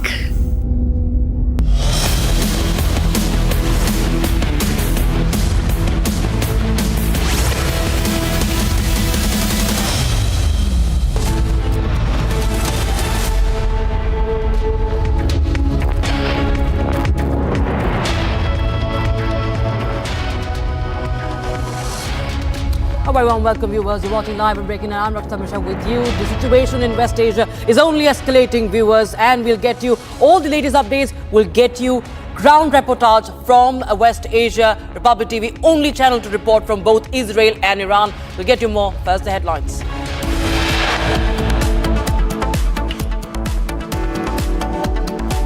After multiple technical snags, Air India ordered to reduce flight operations by 30%, faces action.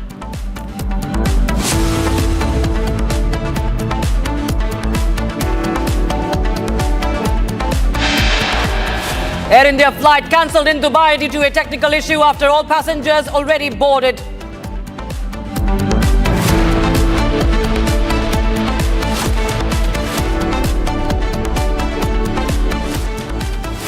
Trump's trade deal bluff called out. Prime Minister Modi made it clear to Trump that India neither asked for nor accepted any foreign mediation.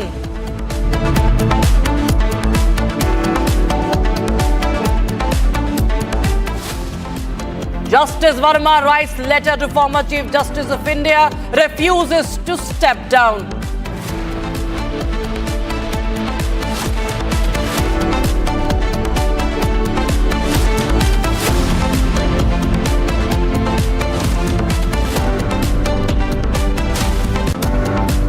And Baloch Liberation Army claims responsibility for remote-controlled bomb attack on Jaffar Express train, 4 killed.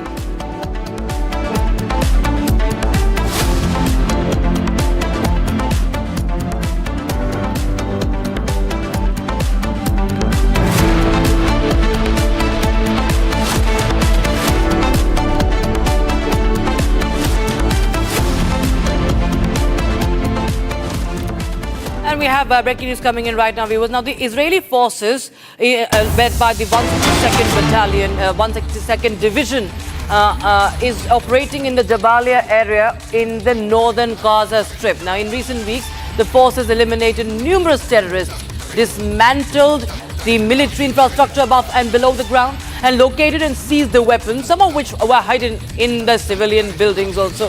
So Israel also, viewers, has killed another Hamas terrorist, and they have found weapons in the civilian homes. So remember, the fight in Gaza, the operations in Gaza also continue. Now, who funds Hamas? It is the Iranian. The Iranian regime funds the Hamas, and now they have neutralized a Hamas terrorist also in Gaza.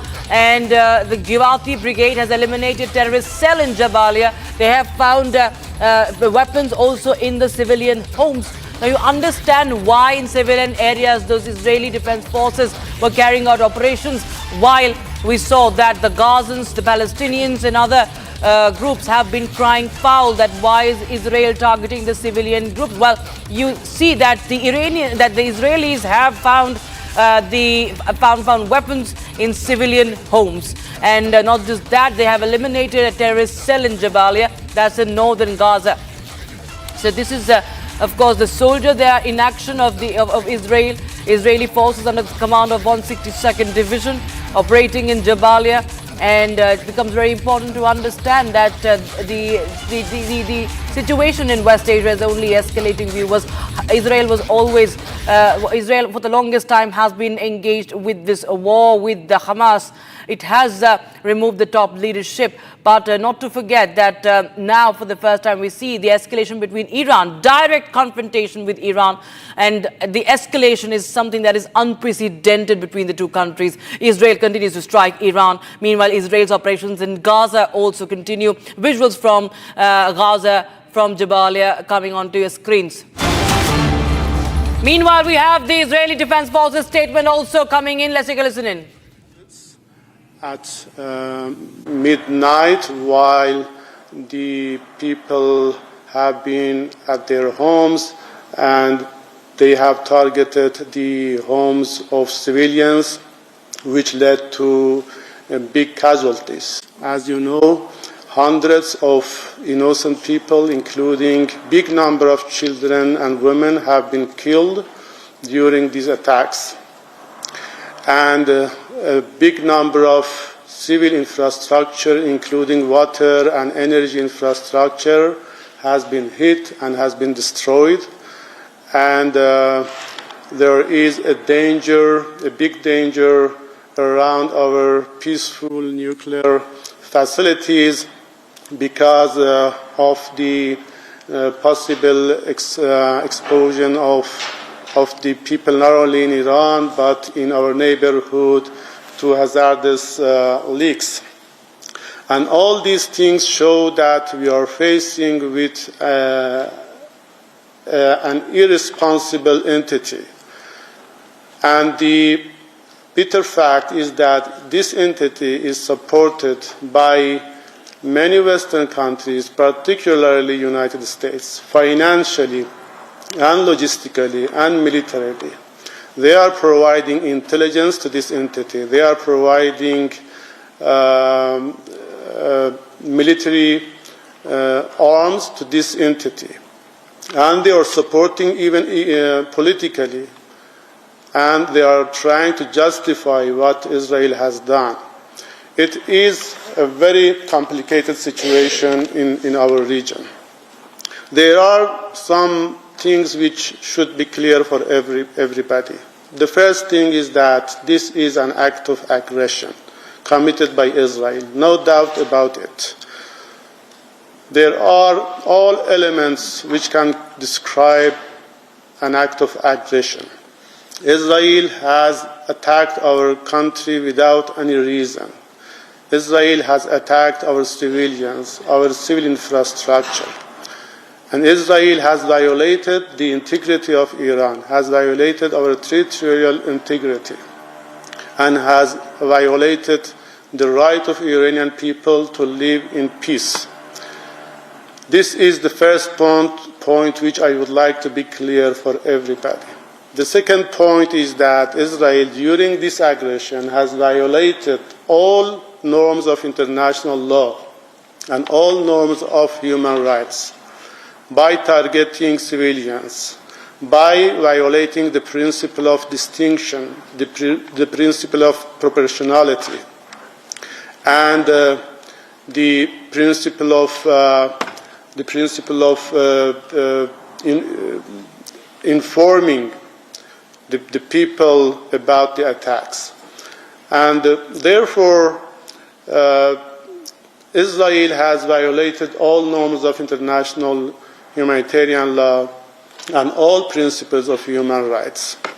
And this is something which should be expressed everywhere and by everybody.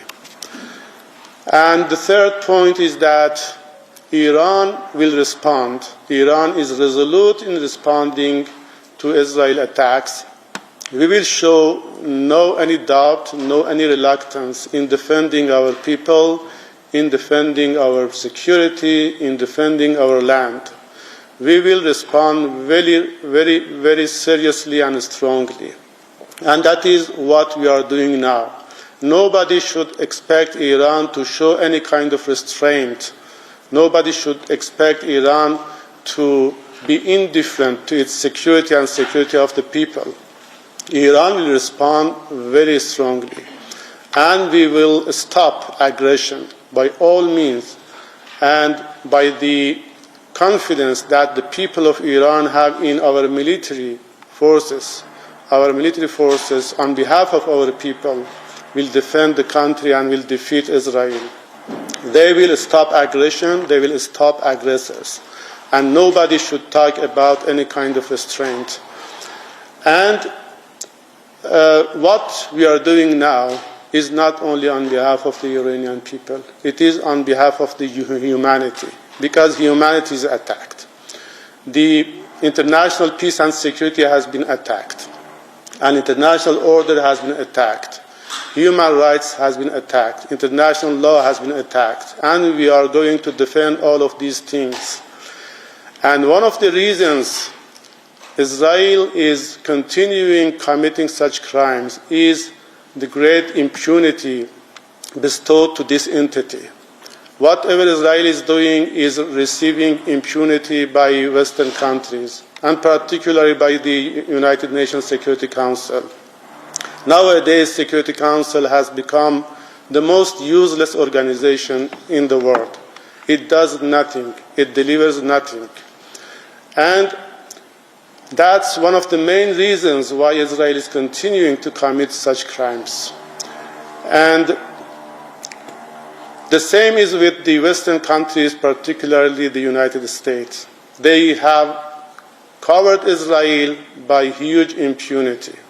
And when you look at the positions of different countries, Western countries, European countries, not only they are not condemning the attacks and aggression, they are trying to justify the aggression by baseless allegations, by baseless excuses. And it is shameful for those Western countries who are supporting the aggressor, who are supporting the criminal. Israel is the absolute evil in our region. Israel is the source of instability in our region. Israel is the source of crimes in our region. Israel, for many decades, has violated the rights of Palestinian people. And particularly during the last 2 years, Israel did everything against Palestinian people. I have always thought and asked myself, is there anything new that Israel can commit? Is there any new crime that Israel can reveal? And unfortunately, the answer has been always yes. Israel can every day reveal a new thing, a new crime, and a new innovation in attacking humanity, and a new initiative to breach and to cross the red lines. This is what Israel is. The absolute evil supported by the United States. What My message is to you, ladies and gentlemen, today, is that Iran will strongly respond. Iran will strongly defend itself and defend the oppressed people, will defend the international law, will defend the security of our region, will defend the integrity of our country, and we will stop Israel. Thank you. Thank you, Mr. Ambassador. So please introduce yourself. First question, Christiane. Thank you very much.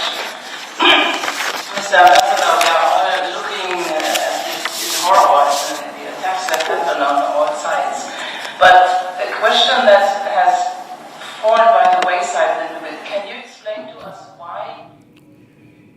Right, that was Iranian ambassador to United Nations there speaking Geneva Ali Bahraini. He was saying that Iran will stop Israel and its evil, supported by UN, and Iran will strongly respond. Iran will continue to defend itself.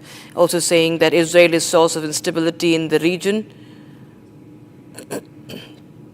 All right, viewers. Meanwhile, we also have a statement coming in from the Israeli army. The Israeli army say that one of its drones downed over Iran. Okay, the Israeli drone has been shot down over Iran, confirmed by the IDF, the Israeli Defense Forces. This is the update coming in. Drone hit by surface-to-air missile. Israeli drone hit by surface-to-air missile that was launched from Iran. That's what we're getting in right now. The army, the Israeli army, confirming that the Israeli drone has been shot down.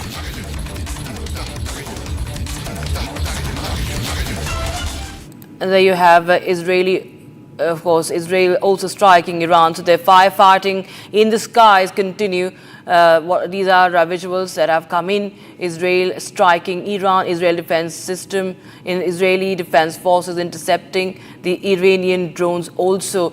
But one of its drones have been downed by the ballistic missiles, the surface-to-air missiles of Iran. So you have this Israeli strike. You can see the dramatic visuals and balls of fire that have been witnessed in Tehran, in the skies of Tehran, in several parts of Iran, as Israel continues to strike multiple targets there in Iran. My colleague Nick is now. All right, we have Nick joining us from Tel Aviv right now. Nick, what is the latest situation right now as you report from Ground Zero? Yes, I'm now standing in the neighborhood in the middle of Tel Aviv. This is a residential area, and it is completely destroyed by Iranian missile. You can see the building is destroyed, and it would need to be completely destroyed because nobody can live here anymore, and it should be evacuated. And this is just one building. I can show you behind me. You can see that the whole neighborhood is destroyed. And you can see that there are no military bases. There are nothing that is strategic here, just regular people. Most of them are young people that are coming to Israel, coming to Tel Aviv, and they want to be next to the beach just a few minutes from here, the Mediterranean Sea. And you can see the massive destruction of all of this area. Here, usually, we're living young people in their 20s from all over Israel and a lot of tourists. And now this place is completely destroyed.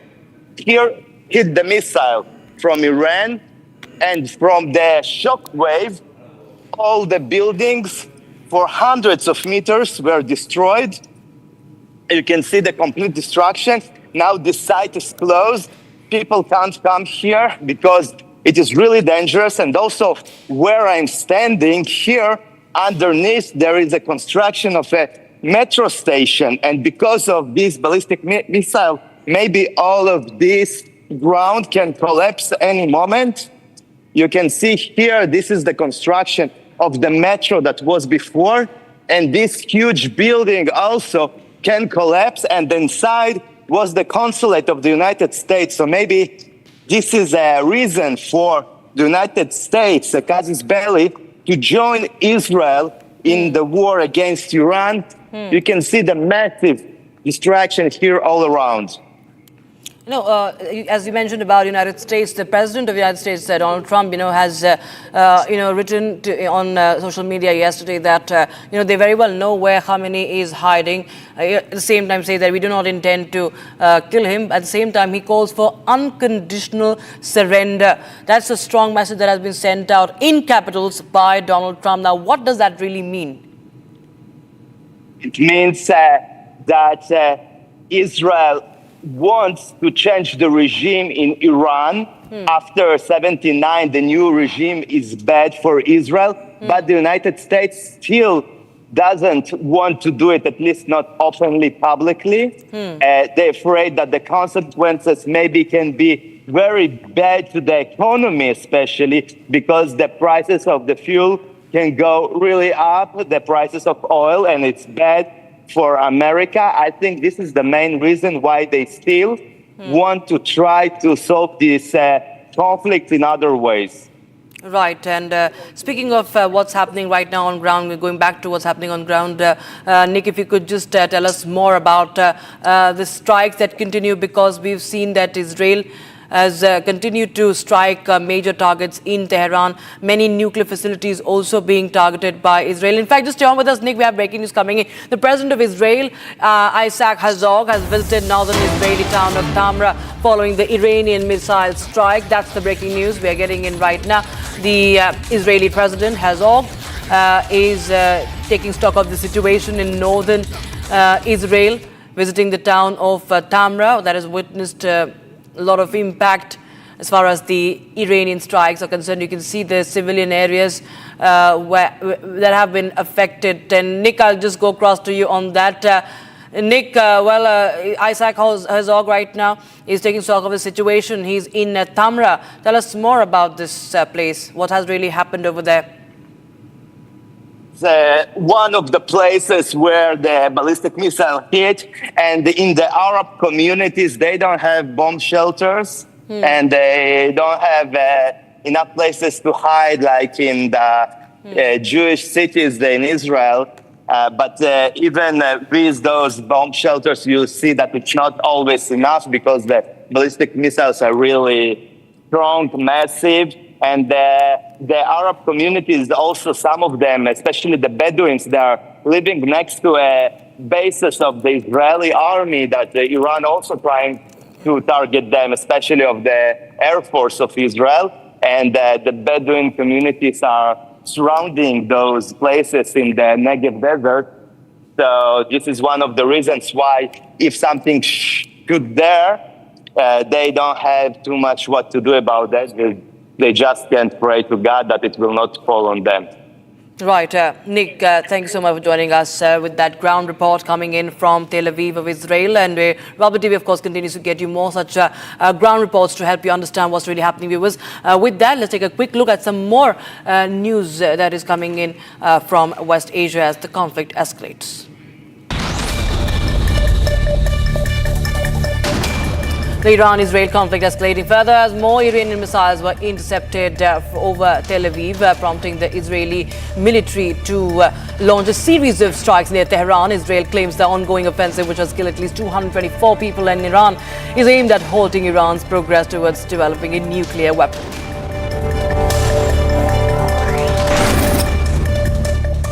The rising hostilities in Iran dominated the G7 summit's final discussions. Canadian Prime Minister Mark Carney, hosting the summit, called for de-escalation across the Middle East and urged a ceasefire in Gaza, warning that the Iranian crisis risks igniting a broader regional conflict. Leaders also reiterated our commitment to the pursuit of peace and stability in the Middle East. Made clear that Iran is the principal source of regional instability and terror. And we've been consistently clear that Iran can never have a nuclear weapon. We urge that the resolution of the Iranian crisis leads to a broader de-escalation of hostilities, including a ceasefire in Gaza.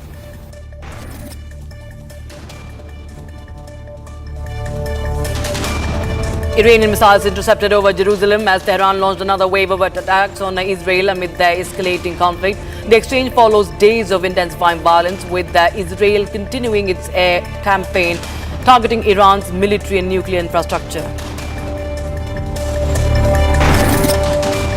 Sirens sounded across Tel Aviv as the defense systems intercepted projectiles that were fired at Israel. Israel has been hitting Iran with airstrikes and drones, while Iran has been firing a wave of ballistic missiles at Israel over the past several days.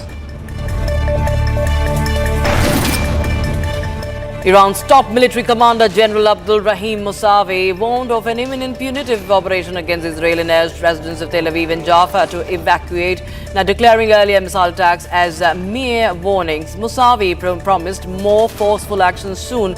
In response, Israel announced the killing of a senior Iranian general amid continued airstrikes.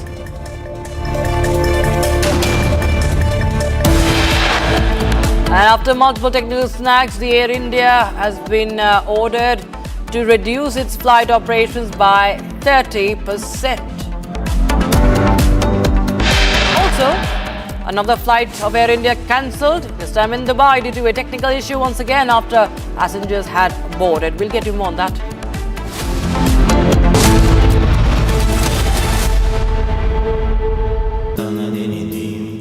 Amity has been ranked among the top universities globally for producing the most employable graduates by the Times Higher Education UK. Yet another testimony to Amity's excellent placement record.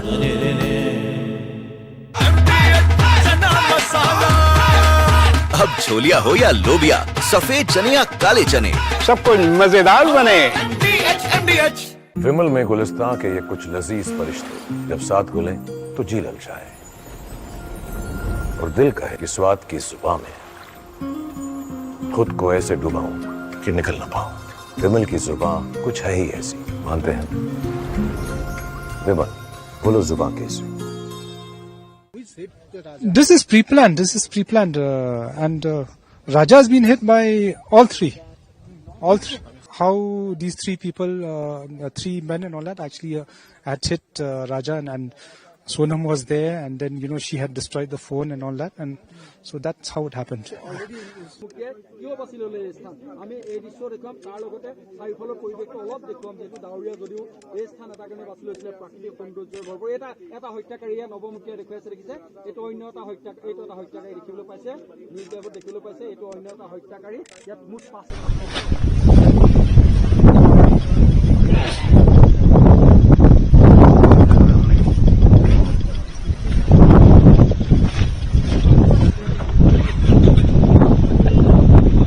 कि तमाम जो पूरा परिसर है, parking का परिसर है, और इसके ही जो क्राइम सीन को रिक्रिएट किया जाना है। तमाम से कुछ ही देर में दोनों लोग बाकी जा रहे हैं, वो यहाँ पर पहुंचेंगे और क्राइम सीन को रिक्रिएट किया जाएगा। सबसे बड़ी बात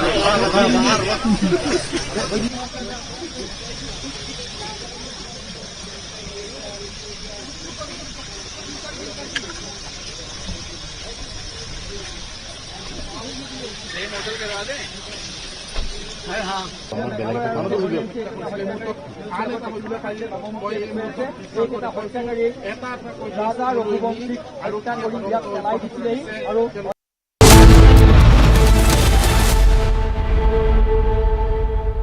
आधे बाउल दही में 4 चम्मच MDH चटनी पुदीना मसाला डाला, स्टर करो, पुदीना चटनी तैयार। MDH चटनी पुदीना मसाला।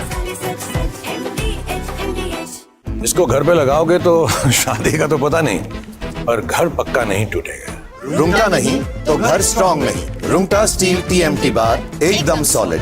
पहाड़ों में एक हाइकिंग स्टिक भी बन सकती है। You just posted right before we took off that you're not leaving because of a ceasefire. Why are you? Can you elaborate? Get better than ceasefire. We're not looking for a ceasefire. I didn't say I was looking for a ceasefire. That was Emmanuel, nice guy, but he doesn't get it right too often. But we're not looking. We're looking for better than a ceasefire. What specifically is better than a ceasefire? What are you looking for here? An end, a real end, not a ceasefire. An end. So something that will be permanent. Or giving up entirely. That's okay too. Are you close there? Is that possible in the next 24? Why not? Certainly possible.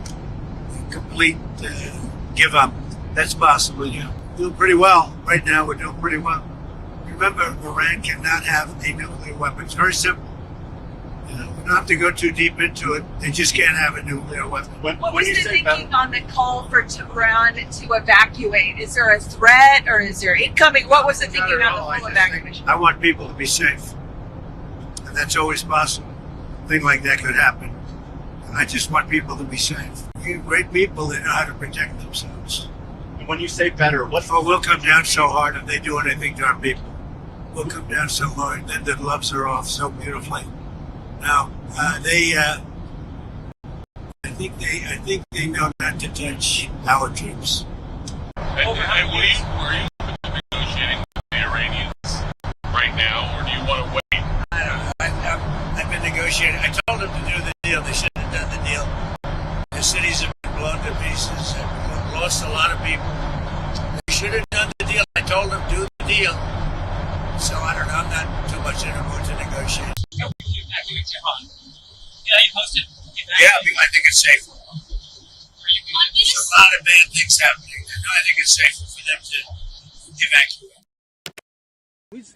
evacuate. This is pre-planned. And Raja has been hit by all three. How these three people, three men and all that, actually had hit Raja, and Sonam was there, and then she had destroyed the phone and all that, and so that's how it happened.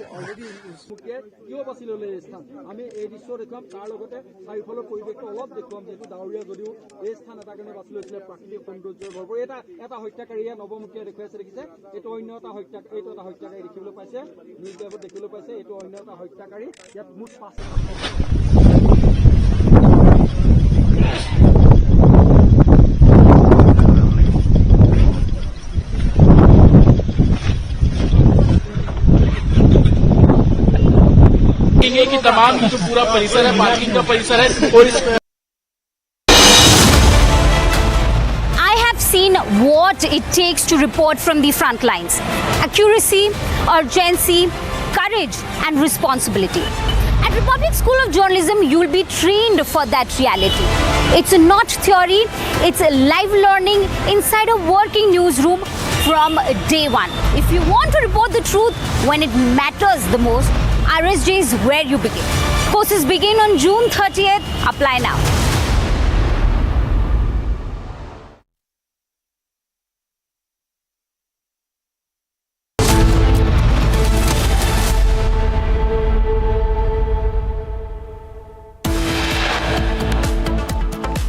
After multiple technical snags, Air India orders to reduce flight operations by 30%.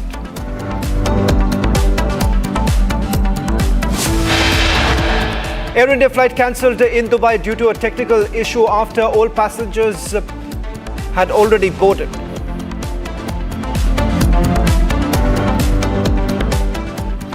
Trump's trade deal bluff called out. Prime Minister Modi makes it clear to Trump that India neither asked for nor accepted any foreign mediation. Justice Verma writes to former Chief Justice of India, refuses to step down.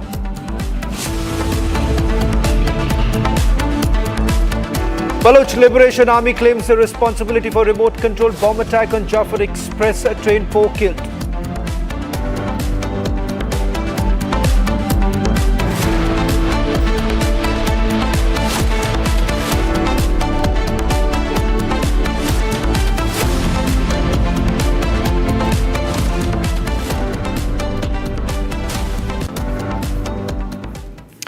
At 3:30, this is the breaking news now coming in as tensions escalate in West Asia. In fact, a short while back, Iranian ambassador to United Nations has made the first statement with regards to the attacks that have taken place on Iranian soil.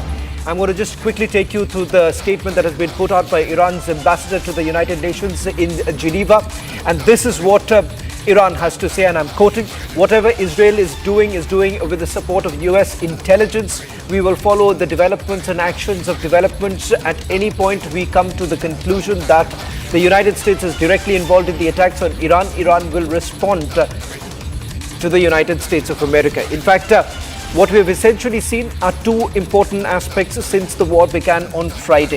In fact, one with regards to the fact that there is a direct American assistance with regards to the barrage of missiles that have been launched from Iran that were also brought down with American systems that were basically in place. Iran's first big message with regards to the alleged US involvement, saying that if at all there is a direct involvement of United States of America, then there will be a strong response coming in from Iran. Listen in to what Iran's ambassador to the United Nations had to say a short while back. We firmly believe that the United States is a complicit in what Israel is doing. Israel without United States is nothing. Whatever Israel is doing is with the support, the military support and intelligence support of the United States. And we are totally ready to give appropriate response to any development. We will follow the developments, we will follow the actions of the United States, and at any time, at any point, if we come to the conclusion that United States is directly involved in attacks against Iran, we will start responding to United States. It was highly expected that the free nations, the government who are seeking the justice in the world, to condemn such as kind of the aggressions, which is a vibrant violation of the international law. We are in position to defend our people, our government, our country in the best way. We have shown that we are able, and we will continue, because we are under attack. We have to defend, and our actual retaliatory action, it is based on the self-defense, which is enshrined in the Article 51 of United Nations Charter, which gives us this power to defend our people. You know that the Israeli government, the Israeli officials, they officially announced some threats against Iranian high-ranking officials. They assassinated some of the Iranian military officials, which is totally against any regulations. Until now, you have been maybe informed that several rounds of the exchange of the, actually you can say, missiles and drones, what happened between two sides. But we are defending in a proper way, and we are confident in what we are doing. We will continue until this aggression is going to be stopped. Is US-Iran nuclear deal is still on the cards, and how do you see Trump's role in the crisis as he calls for unconditional surrender? We were at the table, actually at the negotiating table. It was the America who gave the green light to Israelis to have these military attacks against Iran. On the basis of even false accusation. They have made a lot of accusation, but there was no any proof. But if there is any kind of allegations, it should go through we can say, some mechanism which is actually it has been considered by the international organization like UN. It's the 11th wave of attacks, missiles that have been fired by the Iranians. We have seen large-scale devastation also taking place in multiple cities of Israel. In fact, this report has been filed by my colleague Nick from Tel Aviv.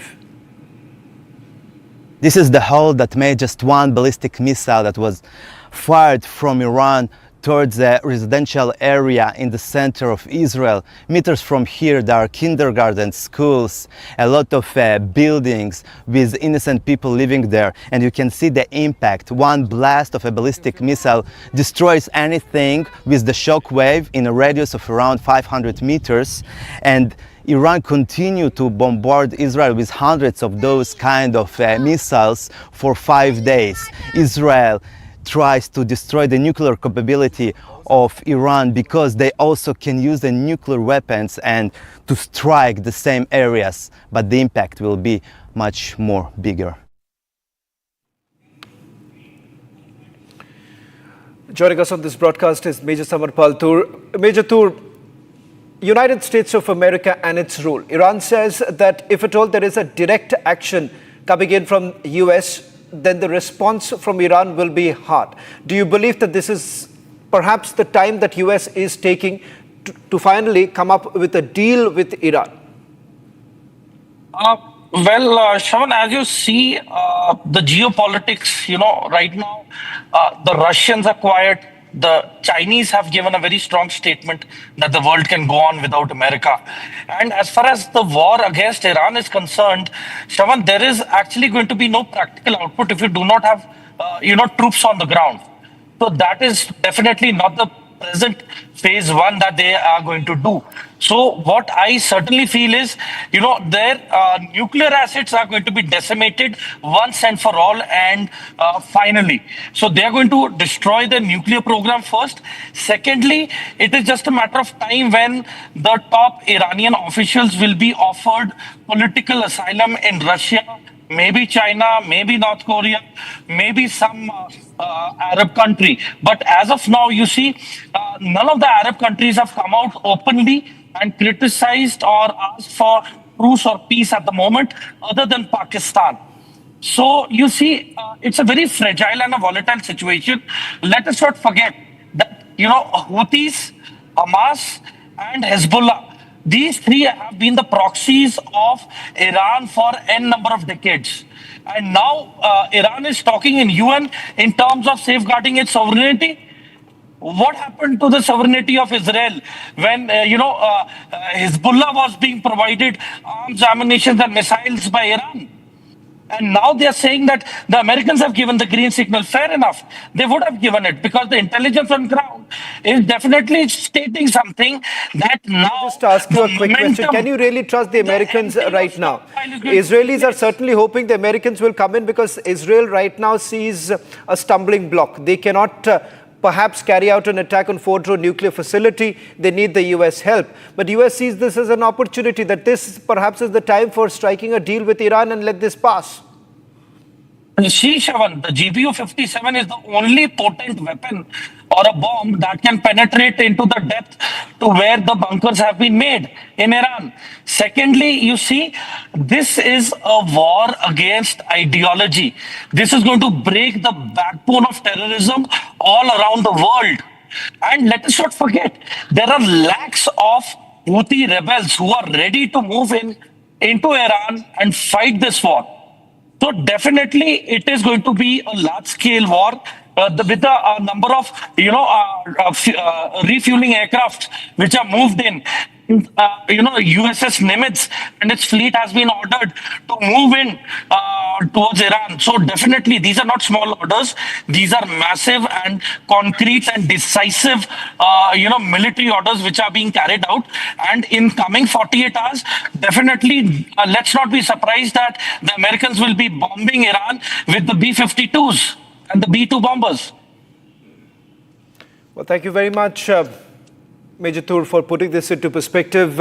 It remains to be seen whether at all the United States of America will actually respond to what many are saying. It's almost an ultimatum coming in from the Iranians. Shift focus now to the other big story that we're tracking today.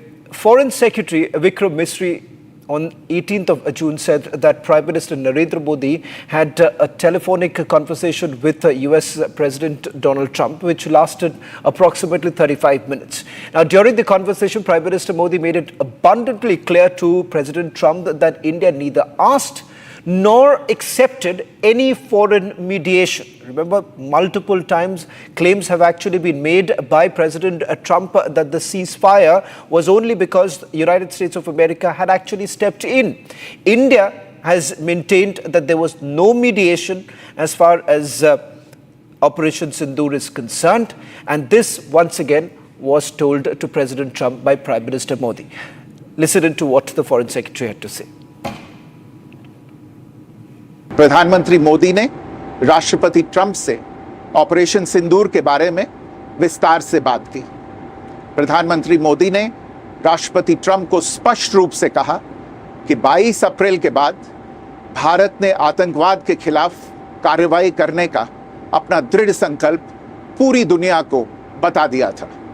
प्रधानमंत्री मोदी ने कहा कि 6-7 मई की रात को भारत ने पाकिस्तान और Pakistan occupied Kashmir में सिर्फ आतंकी ठिकानों को ही निशाना बनाया था।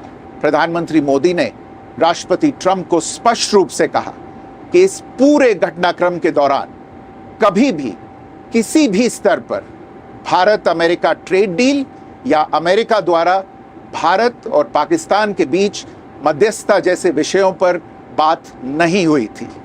सैन्य कार्रवाई रोकने की बात सीधे भारत और पाकिस्तान के बीच दोनों सेनाओं की एग्जिस्टिंग चैनल्स के माध्यम से हुई थी और पाकिस्तान के ही आग्रह पर हुई थी।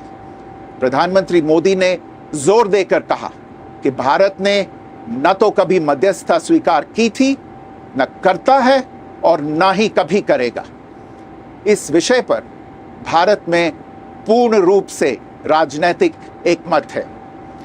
राष्ट्रपति ट्रंप ने प्रधानमंत्री द्वारा विस्तार में बताई गई बातों को समझा और आतंकवाद के खिलाफ भारत की लड़ाई के प्रति समर्थन व्यक्त किया।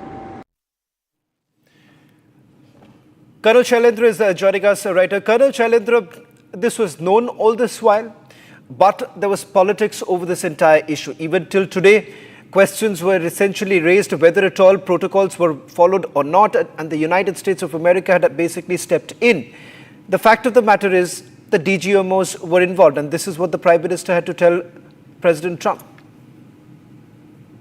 Jai Hind, Namaskar. You see, as far as our country is concerned, we have been throughout clear. I think there are only two kind of people who are not clear about the Indian policy. One is Trump, who has got selective amnesia and memory loss. And the second is somebody in our own country who doesn't want to be part of the country and start questioning the country. I'm very clearly bringing it out. There have been three outstanding part of this conversation on telephone. One, our Prime Minister clearly specifies to the Trump, that is President Trump, that nothing like that happened. You are somehow having a dream. You are going into selective memory loss where you are time and again repeating. It might have happened in your dreams, but it has not happened on ground with India. The second part is very clear that Trump offered the Prime Minister that you please come down for a visit from Canada, for which there was a fantastically clear answer given that no, we are going to Cyprus. And that amounts to what? That Cyprus visit cannot be cancelled just because the president of US is calling. The third part was that our Prime Minister gave him an option that we can meet during Quad and you are invited, which he is accepting. So this also should bring out to everybody clear. India does not go by others' agenda. We have our agenda clear. We have our lakir going up and up, and we will go by that. We will go by what is correct. As far as Indian interest is concerned, we will never ever have any mediation in any of our internal affairs. We are quite capable. We are quite strong. We can support ourselves. We don't require anybody to come in without invitation. And that invitation we will be giving selectively if at all required, which as on today has got no reasoning that it will be given as far as US is concerned. Very clearly responsibility has been also brought out that yes, Vance did speak. There's no doubt about it. But there was no talk about samjhota. There was no talk about trade. So let us be very clear. In India, abroad and in the world, India is on its own. We are writing our own script. We are standing on our feet, and we dare now tell you by our mouth and voice that no, all your statements and dadagiri will not be tolerated, supported. It is also a clear indication to all Indians and so-called, not so-called Indian, that whatever agenda you may have political, you can carry on with it. The country will go on its own, and we are going very strong. Very much, Colonel Shailendra, also joining us on this broadcast. In fact, responses now coming in from the government. Earlier today, Union Minister Hardeep Singh Puri and Delhi Minister Manjinder Singh Sirsa spoke on this entire issue. Listen. I should now start calling them lie-producing factory. LPF instead of INC constantly. I mean, they turn to, there's no invitation. And then when a productive 35-minute exchange takes place, they resort to, I don't know, frankly, whether this is ineptitude and incompetence or this is pure lies. But either case, it's a lie. Then they take resort to an earlier conversation which took place in January and say, this is not the readout. Arey bhai, readout aane do unka. But should you or should you not accept a detailed readout by your own foreign secretary and point by point? So all I can do is, I don't want to dignify the Congress party's ongoing, hallucinatory, I would call it hallucinatory fake narratives that they go and put on. But through all this, I get the feeling, Suchitra ji, that they're always looking for some way in which they can show India down. ये पहले से स्पष्ट है, विपक्ष को एक बीमारी लगी है झूठ बोलने की।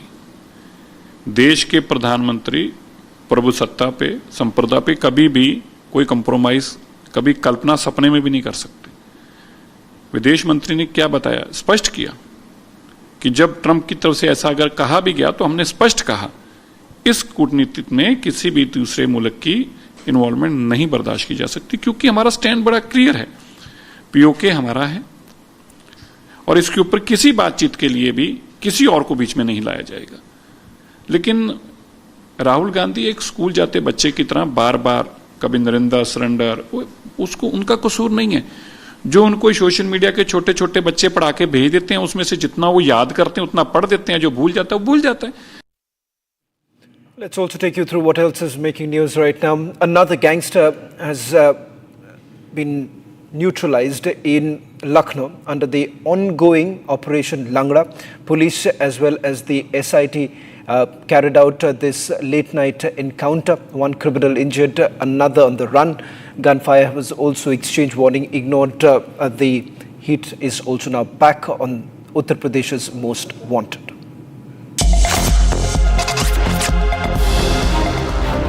Operation Langra continues in full swing across Uttar Pradesh with another dramatic showdown unfolding in Lucknow late last night. Between 2 and 3 a.m., acting on a tip-off, the STF and Lucknow police launched a joint operation near Langra Patak. The area was cordoned off and suspects were asked to surrender, but instead they opened fire on the police. In retaliatory firing, one gangster was injured and captured, a classic case of half encounter. The second suspect managed to escape under the cover of darkness. A manhunt is now underway. Weapons were recovered from the scene as police tightened the noose under Operation Langra. Uttar Pradesh में operation लंगड़ा लगातार जारी है। मैं इस वक्त लखनऊ में हूं, जहां पर कल देर रात एक अपराधी और पुलिस के बीच में मुठभेड़ हुई है और हाफ एनकाउंटर हुआ है।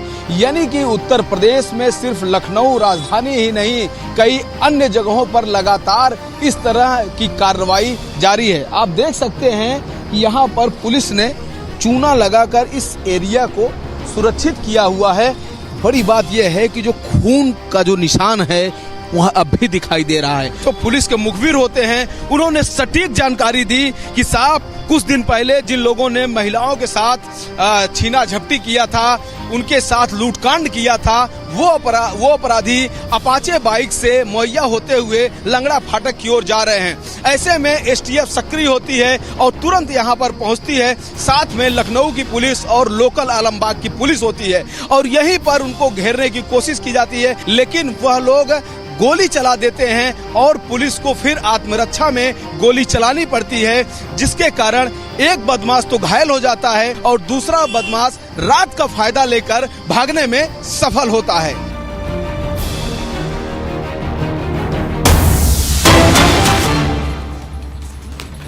Well, India has now taken a strong stand against Pakistan at the United Nations Human Rights Council, calling out Islamabad for harboring terrorists.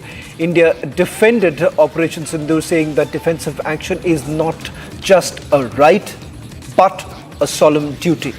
The sharp rebuke comes at a time when Pakistan is facing rising global scrutiny for enabling cross-border terrorism. In fact, multiple delegations that have been sent out by India, parliamentarians that have visited various European nations as well as Caribbean islands, and once again reiterating India's position on this entire matter, that it is India's right to self-defense, and the fact that Pakistan has been exposed for harboring terrorists and indulging in cross-border terrorism. In fact, that's the position that India has taken all along.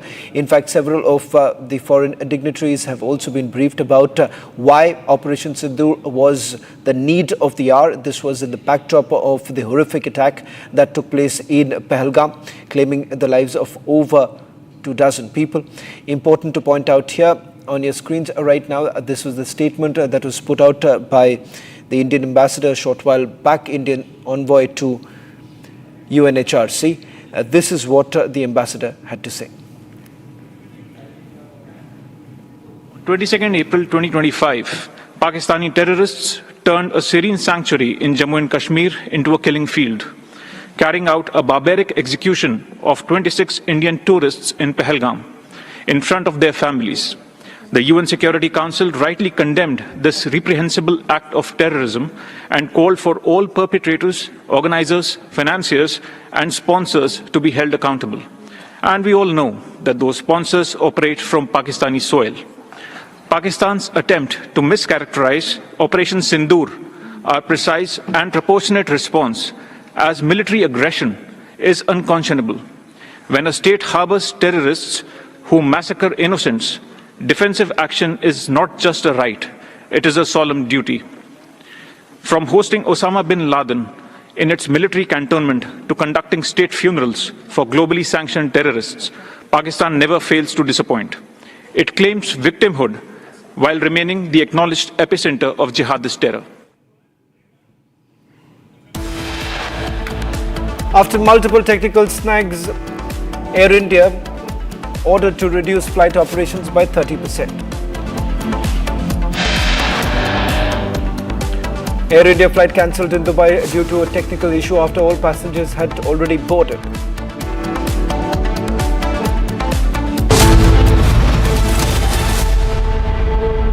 दादी के हाथों का जादू और खुशबू से महकता घर, माँ की मुस्कुराहट और खाने की सुगंध। MDH गरम मसाला, क्योंकि हर रिश्ता है स्वाद से जुड़ा। This is pre-planned. And Raja has been hit by all three. How these three people, three men and all that, actually had hit Raja, and Sonam was there, and then she had destroyed the phone and all that, and so that's how it happened.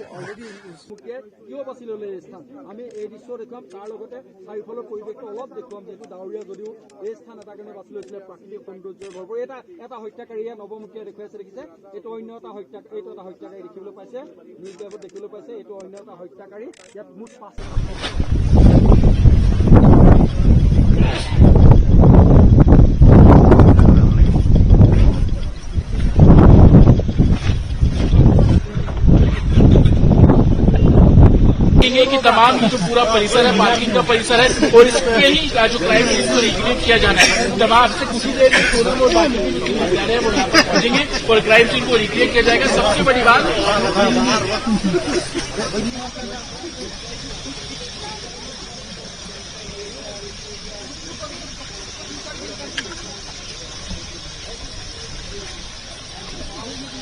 Hotel करवा दें।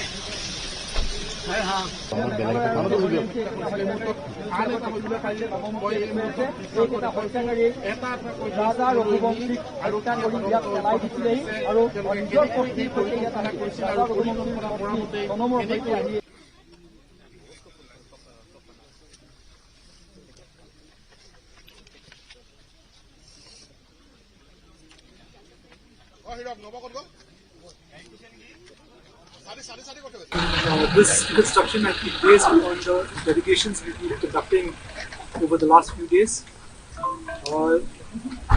I have already told you that in the delegations they have admitted to the offence, and we just had to actually replay or recast how they had done it. and we started off from the Balochistan parking lot where they had kept the scooters. Then we have moved on to a place about 3 to 4 kilometers from Boisadong parking lot, whereby they had stopped to take photographs, and there was an attempt in that place, but it was not peaceful because Raja started off his bike, and so they had to move on.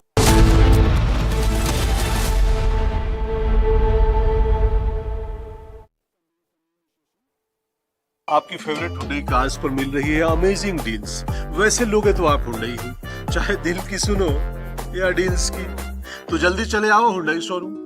MDH की हल्दी मिर्ची धनिया करे कमाल, ये रंग दे, ये खुशबू दे, ये तीखा, ये कम पड़े, क्या निराला MDH मसाला। विमल में गुलिस्तान की ये कुछ लजीज फरिश्ते, जब साथ घुले तो जी ललचाए और दिल कहे कि स्वाद की इस जुबान में खुद को ऐसा डुबाऊं कि निकल ना पाऊं। विमल की जुबान कुछ है ही ऐसी, मानते हैं ना? विमल, बोलो जुबान Kesari. This is pre-planned. And Raja has been hit by all three.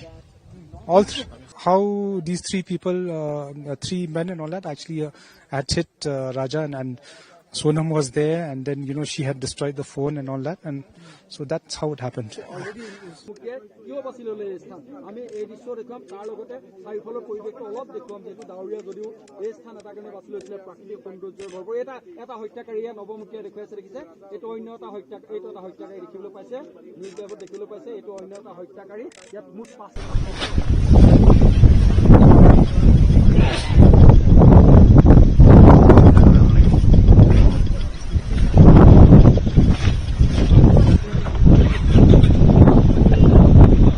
कि तमाम जो पूरा परिसर है, पार्किंग का परिसर है, और इसके ही जो क्राइम सीन को रिक्रिएट किया जाना है। तमाम से कुछ ही देर में दोनों लोग जा रहे हैं, वो यहाँ पर पहुंचेंगे और क्राइम सीन को रिक्रिएट किया जाएगा। सबसे बड़ी बात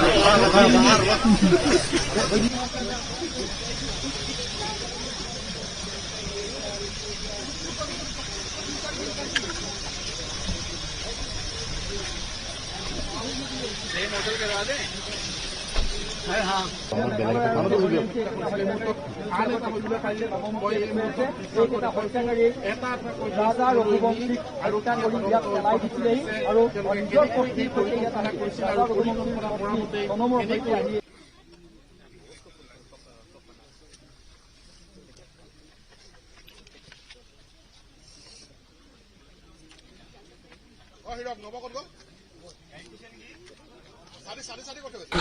This construction has been based on the delegations we've been conducting over the last few days. I have already told you that the delegations, they have admitted to the offence, and we just had to actually replay or recast how they had done it. And we started off from the Balochistan parking lot where they had kept the scooters. Then we have moved on to a place about 3 to 4 kilometers from Boisadong parking lot, whereby they had stopped to take photographs, and there was an attempt in that place, but it was not peaceful because Raja started off his bike, and so they had to move on. And they had stopped about 200 meters away from the Boisadong parking lot. There only photographs were taken, but attempt was not made in that point. We finally came to the Boisadong parking lot where the scooters were kept. We ascertained where the scooters were kept. We had ascertained where Raja was standing. We had taken to replay the whole thing. We had taken a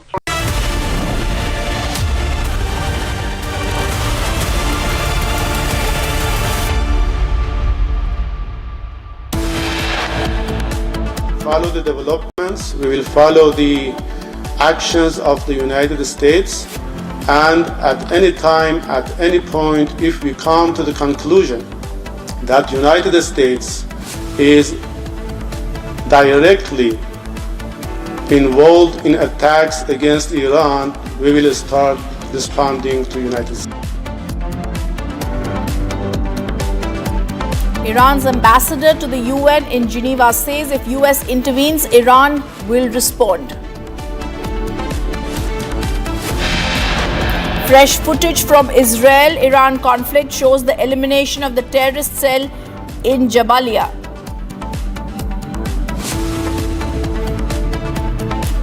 West Asia remains on the edge. Republic reports from damaged and destructed areas in Tel Aviv in Israel.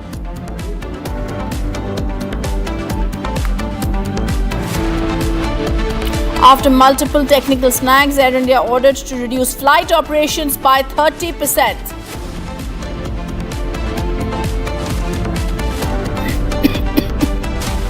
Pakistan's attempt to mischaracterize Operation Sindoor, a precise and proportionate response, as military aggression is unconscionable. When a state harbors terrorists who massacre innocents, defensive action is not just a right, it is a solemn duty.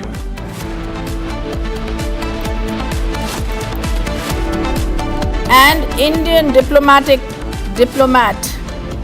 Kshitij Tyagi slammed Pakistan at UN Human Rights Council, says when a state harbors terrorists, defensive actions is not just a right but a solemn duty.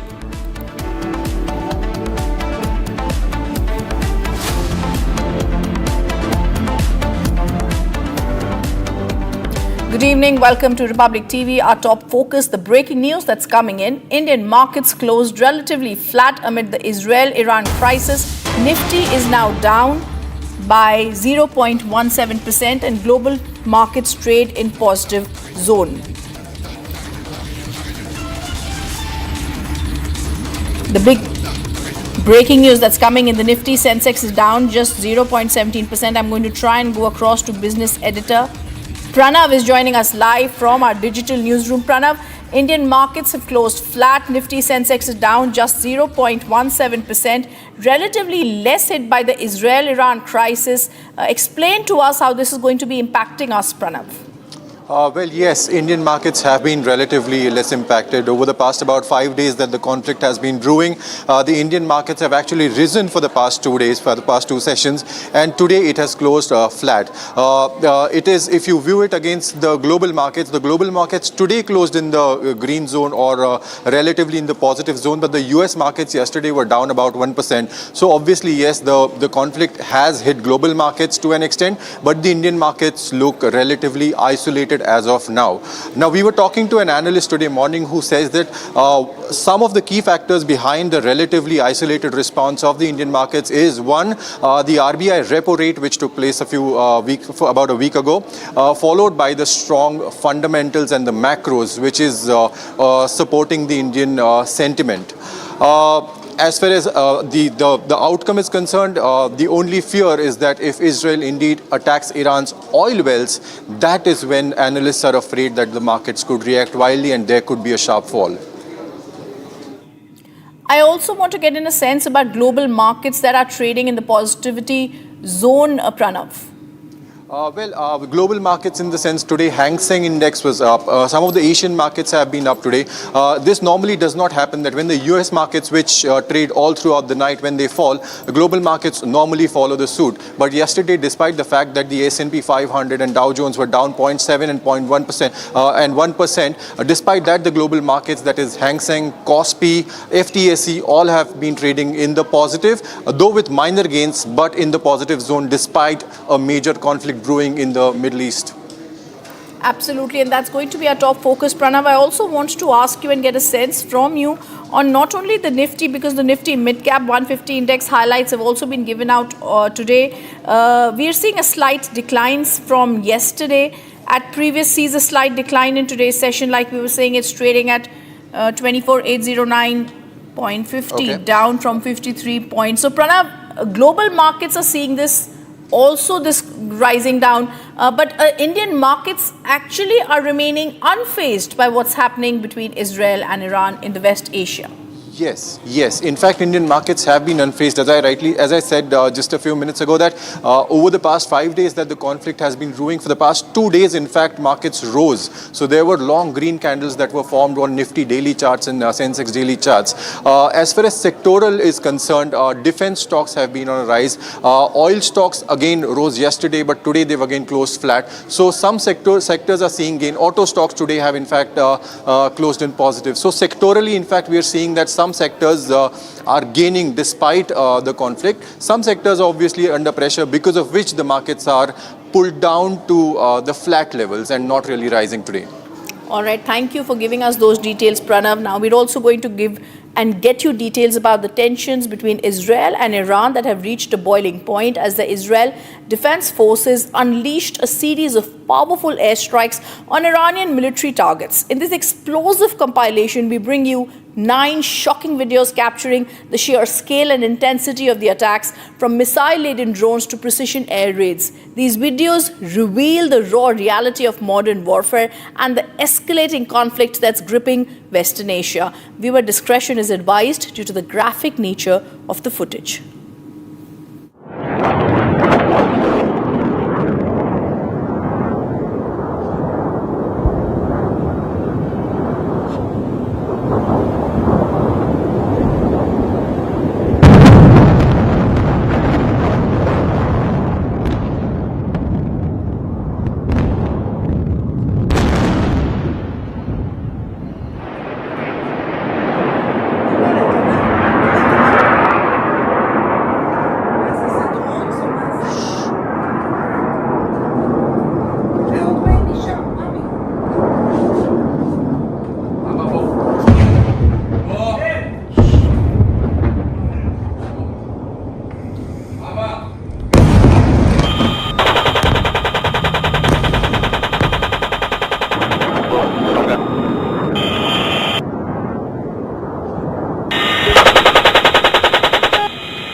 מטרה נפלה. אגב, המטרה נפלה.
We're getting the breaking news that's coming in. Iranian leader Khamenei now in a televised speech has said Iran will not ignore any attacks on its territory and its armed forces are on alert. These are words that are coming in now by the Iranian leader. He's warning Israel Iran will not ignore the attacks in this televised speech. He's also going across to say that we are going to give a strong response and armed forces are ready. I'm going to try and go across to guests on the story because We also have to remember, I'm going to be joined by my colleague Rakshita in the war room. Rakshita, over the past week, as I come to you, a string of Israeli airstrikes have wiped out more than 20 senior military commanders of Iran, weakening the top brass of the Islamic Revolutionary Guard Corps.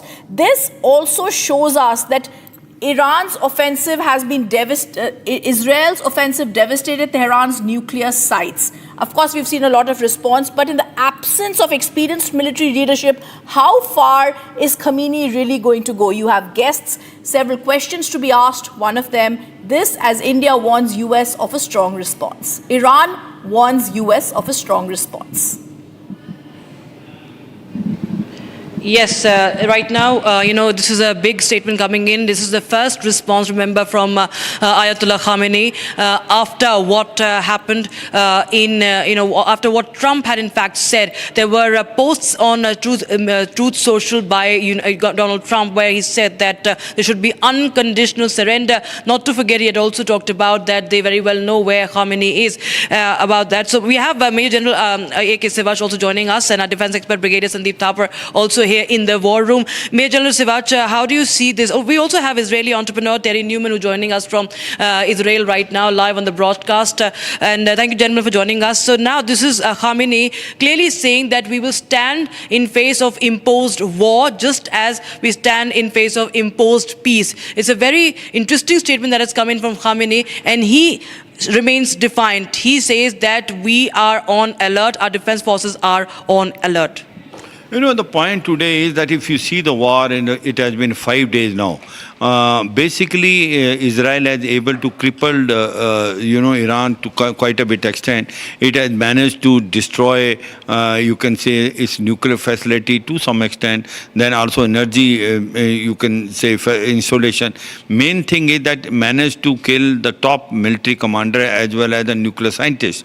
Now the question coming is that as on today, the combat power of Israel is far superior than Iran, and the airspace has been totally dominated by the Israeli Air Force. Now the strikes which are taking place in Iran are very deadly, and they are making a lot of difference. Now the point which Donald Trump is saying, that it is not a question of ceasefire. We want a complete surrender from Iran, and Ayatollah Khomeini and the others it has to be made sure that Iran do not make nuclear weapons in any time soon. So these are the two conditions which are there, where Ayatollah al-Khamenei is trying to show that they are still strong enough, they will fight it out, and their next move will be also decided by after appreciating what Israel does.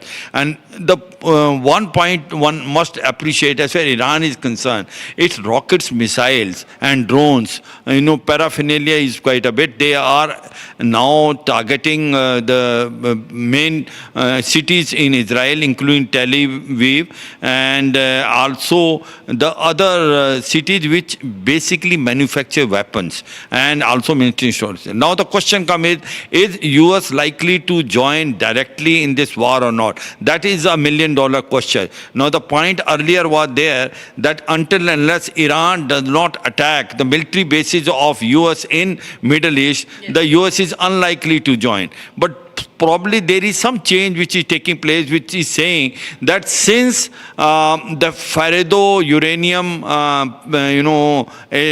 facility which is there, it is about 80 to 100 meters deep inside. Now the damage which has been done by Israel is superfluous. Until unless you do not make a dent there by hitting by bunker busting bombs, till then you will find this facility not damaged, and therefore there is a chances of USA coming into this war. It will use B-2 bombers. It will also use GBU-57 bunker busting bombs, because that will able to make a dent. However, the time will only tell whether the US will join this war or not. But certainly 2-3 things are very clear. The war is not going to end so soon. One. The second thing is that US and Israel are not going to stop, especially Israel, until unless the Iran completely surrender. And the bottom line is they will not allow Iran to make a nuclear weapon. They will ensure that nuclear facilities of Iran are completely destroyed and their military capability dented to almost to 30 to 40%. Let's see as to how the things are unfold. But as on today, Iran seemingly looks to be isolated. Iran do not have much friend. Iran had, everyone thinking Russia and China will openly come and support Iran, which has not happened. Russia is involved in Ukraine war. It does not have armament. As well as Chinese are concerned, they have sent some arms, ammunition, but it is limited. So therefore, as on today, it looks like that neither it has friend nor its, proxies, which were Hamas, Hezbollah and Houthi, have got capacity and capability to fight it out because their military capability has already dented. So it looks like that it is, one can say, in case the war keeps on going, it is advantage to Israel and disadvantage to Iran, because time as that will pass, you will find more damage in Iran. And it will have a tremendous impact in the world, especially, the oil rates are going to higher. And the state of Hormuz, in case it is blocked by Iran, 30 to 40% of the world oil goes from there. We have a breaking news coming in. I'll just go across to a defense expert. But right now, there's more inputs coming in right now. The Iranian Supreme Leader has warned Israel of consequences, and that's what we're breaking right now.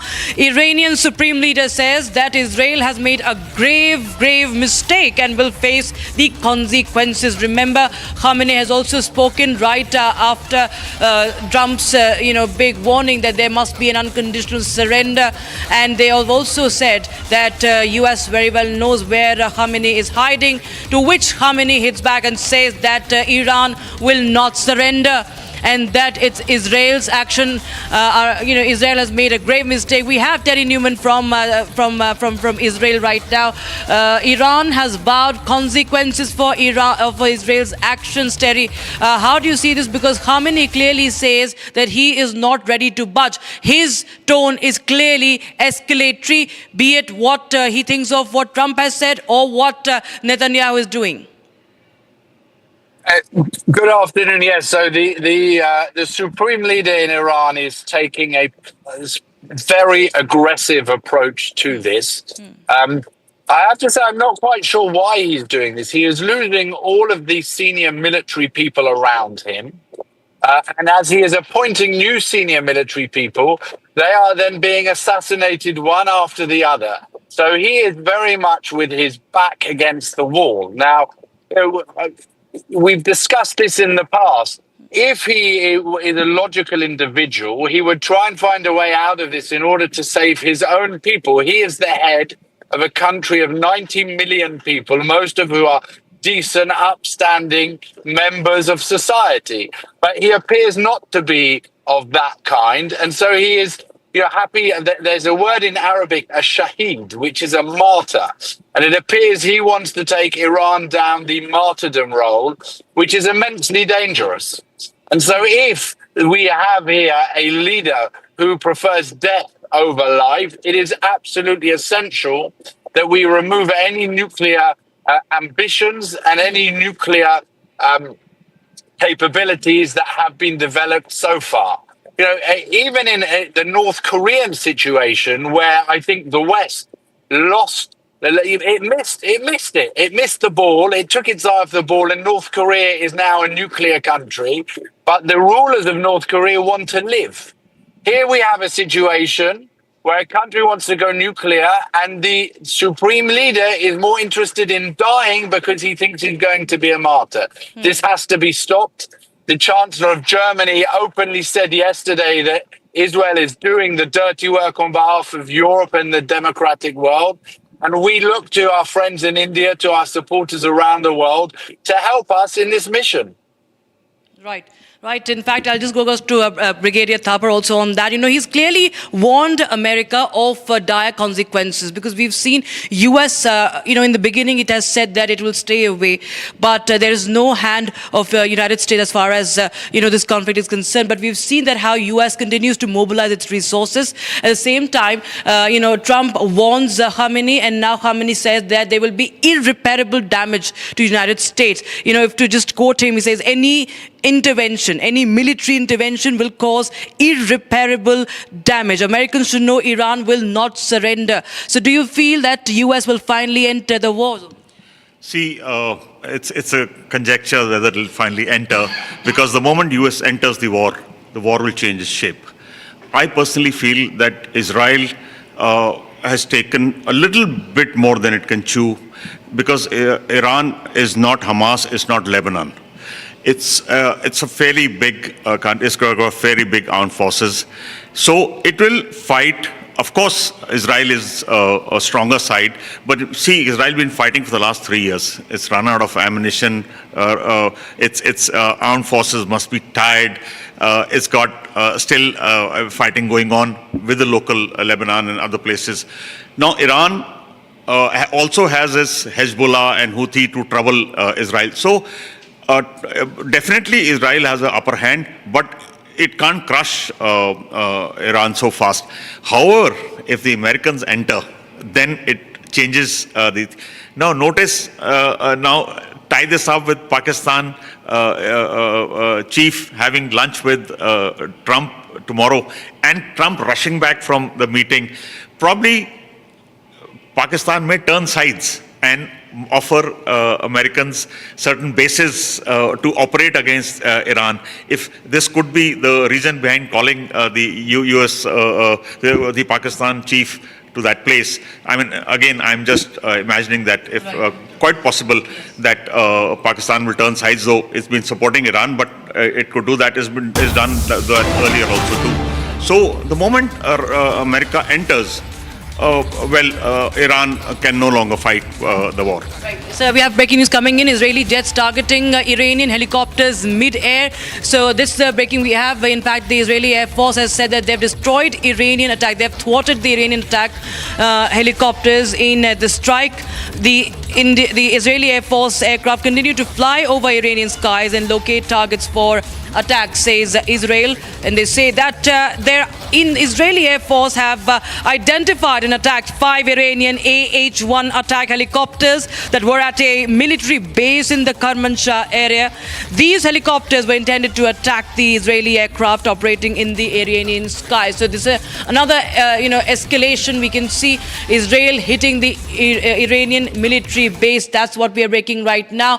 And Major General Sivach, I'll just go across to you once again. All right, we'll just go to our guest in Israel first. I'm told he continues to be with us. Terry, now we understand that the firefighting in the skies continues in full swing, and the escalation, you can see that there are no signs of dying down. But as the Brigadier Thapar was also pointing out that, Israel could be also exhausting its resources. Here, the United States becomes a very, very important ally for Israel also, because clearly we can see there are no signs of de-escalation any soon. So what really is Israel planning to do in your understanding? Israel has no shortage of munitions. And what you are actually seeing is more countries joining the Israeli side here. We had from the German Chancellor yesterday to the French President Macron saying he is now going to get actively involved in defending Israel from the Iranian ballistic missile attacks. About 50% of the budget at the moment is going on defense and 50% is going on offense. The Americans realize that we are currently fighting their war and that removing the nuclear threat is something that is in their interests. Obviously, if Khamenei accepts the demands of President Trump and he says, in order to save 90 million people, I will stop my nuclear plans, I will stop the project, I will hand over the keys, then we can solve all of these problems. But if he insists, then Israel will continue. We have at least another 2 weeks worth of targets in order to continue on. And you have seen that America are moving significant assets into the region, into the area, both from Europe and also from the Indian Ocean. Right. And, we will do what needs to be done. This is a generational issue. And thank God we're doing it now before it's too late. Right, Terry. Thanks so much for joining us. In fact, we have limited time on this show, sir. General Sivash, I want a quick answer from you on what do you really think from Iran's body language, or the language that is being uttered by Ayatollah Khamenei? You feel that is Iran, trying to, in fact, worsen the situation for themselves? Or? I feel that Iran is now over defensive. They know the defeat is coming, and they will not able to hold on for long. And in case if it is Israel versus Iran also, they will not able to sustain for too long. Of course, it is not going to end so soon, because the combat power of Israel, especially air power, is far superior than the Iran. There is a distance of about 2,000 kilometers. The artillery, armor and infantry can't be used. Now the complete Iran airspace has been dominated by Israel. And in this case, you will find its military installation as well as its oil sector will be damaged to quite a bit extent. Of course, they will not able to damage their nuclear facility in Fordo, because it's about 80 to 100 meters, and for that they need a JBU bomb, which is supposed to be known as bunker busting bomb, which can be only used by B-2 bombers of US. But I certainly feel that US will think 10 times by jumping in this war, because there are plus and minus. The plus is that in case the US join it, then the war will finish it fast, and you'll find the nuclear facilities of Iran being completely damaged. But the other side, the flip side is, you will find also Iran hitting the bases of America in Middle East, and it does not have the same air defense system what Israel has it. So you will find it some damage taking place. 40 to 50,000 Americans are there, and there once the America enter in the war, so will be the China and Russia, and then Iran will be also bold enough to block Strait of Hormuz where the oil goes. So you will find it then the situation will become slightly complex. Whether US will enter this war or not is a $1 million question. But certainly one thing is clear, that this war is not going to end so soon. It will take time, and it will take time in the sense the longer the war goes, it is disadvantage to Iran, advantage to Israel, for one reason, that the combat air power of Israel is far superior than Iran. General Sivash, thanks so much, and Brigadier Thapar, thanks so much for joining us here in the war room, and Terry Newman also from Israel, thank you so much for joining us. In fact, we will also bring you what Khamenei has exactly said. He continues to speak live, but before that, we slip into a very, very short break. But all the updates coming in from West Asia only on Republic TV continues. Also on the show, on the other side, Justice Verma writes letter to former Chief Justice of India, refuses to step down. He remains defiant. Also, Air India faces action after multiple technical snags. Air India orders to reduce the flight operations by 30%. More on the other side.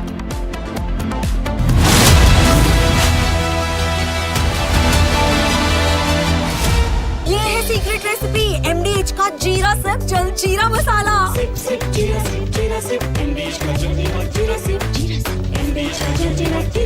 प्रधानमंत्री मोदी और राष्ट्रपति Trump की मुलाकात G7 summit की sidelines पर होनी तय थी।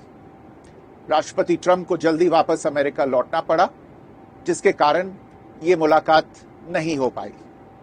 इसके बाद राष्ट्रपति ट्रंप के आग्रह पर आज दोनों लीडर्स की फोन पर बात हुई। बातचीत लगभग 35 मिनट चली। 22 अप्रैल को पहलगाम आतंकी हमले के बाद राष्ट्रपति ट्रंप ने फोन पर प्रधानमंत्री मोदी को शोक संवेदना प्रकट की थी और आतंक के खिलाफ समर्थन व्यक्त किया था। उसके बाद दोनों लीडर्स की ये पहली बातचीत थी। इसलिए प्रधानमंत्री मोदी ने राष्ट्रपति ट्रंप से ऑपरेशन सिंदूर के बारे में विस्तार से बात की। प्रधानमंत्री मोदी ने राष्ट्रपति ट्रंप को स्पष्ट रूप से कहा कि 22 अप्रैल के बाद भारत ने आतंकवाद के खिलाफ कार्रवाई करने का अपना दृढ़ संकल्प पूरी दुनिया को बता दिया था। प्रधानमंत्री मोदी ने कहा कि 6-7 मई की रात को भारत ने पाकिस्तान और पाकिस्तान ऑक्यूपाइड कश्मीर में सिर्फ आतंकी ठिकानों को ही निशाना बनाया था। भारत के एक्शन बहुत ही मेजर्ड, प्रिसाइस और नॉन एस्केलेटरी थे। साथ ही भारत ने यह भी स्पष्ट कर दिया था कि पाकिस्तान की गोली का जवाब भारत गोले से देगा। 9 मई की रात को उपराष्ट्रपति वांस ने प्रधानमंत्री मोदी को फोन किया था। उपराष्ट्रपति वांस ने कहा था कि पाकिस्तान भारत पर बड़ा हमला कर सकता है। प्रधानमंत्री मोदी ने उन्हें साफ शब्दों में बताया था कि यदि ऐसा होता है तो भारत पाकिस्तान को उससे भी बड़ा जवाब देगा। 9-10 मई की रात को पाकिस्तान के हमले का भारत ने बहुत सशक्त जवाब दिया और पाकिस्तान की सेना को बहुत नुकसान पहुंचाया। उसके मिलिट्री एयर बेसिस को इनऑपरेबल बना दिया। भारत के मुंहतोड़ जवाब के कारण पाकिस्तान को भारत से सैन्य कार्रवाई रोकने का आग्रह करना पड़ा। प्रधानमंत्री मोदी ने राष्ट्रपति ट्रंप को स्पष्ट रूप से कहा कि इस पूरे घटनाक्रम के दौरान कभी भी किसी भी स्तर पर भारत अमेरिका ट्रेड डील या अमेरिका द्वारा भारत और पाकिस्तान के बीच मध्यस्थता जैसे विषयों पर बात नहीं हुई थी। सैन्य कार्रवाई रोकने की बात सीधे भारत और पाकिस्तान के बीच दोनों सेनाओं की एग्जिस्टिंग चैनल्स के माध्यम से हुई थी और पाकिस्तान के ही आग्रह पर हुई थी। प्रधानमंत्री मोदी ने जोर देकर कहा कि भारत ने न तो कभी मध्यस्थता स्वीकार की थी, न करता है और न ही कभी करेगा। इस विषय पर भारत में पूर्ण रूप से राजनीतिक एकमत है। राष्ट्रपति ट्रंप ने प्रधानमंत्री द्वारा विस्तार में बताई गई बातों को समझा और आतंकवाद के खिलाफ भारत की लड़ाई के प्रति समर्थन व्यक्त किया। प्रधानमंत्री मोदी ने यह भी कहा कि भारत अब आतंकवाद को प्रॉक्सी वॉर नहीं, युद्ध के रूप में ही देखता है और भारत का ऑपरेशन सिंदूर अब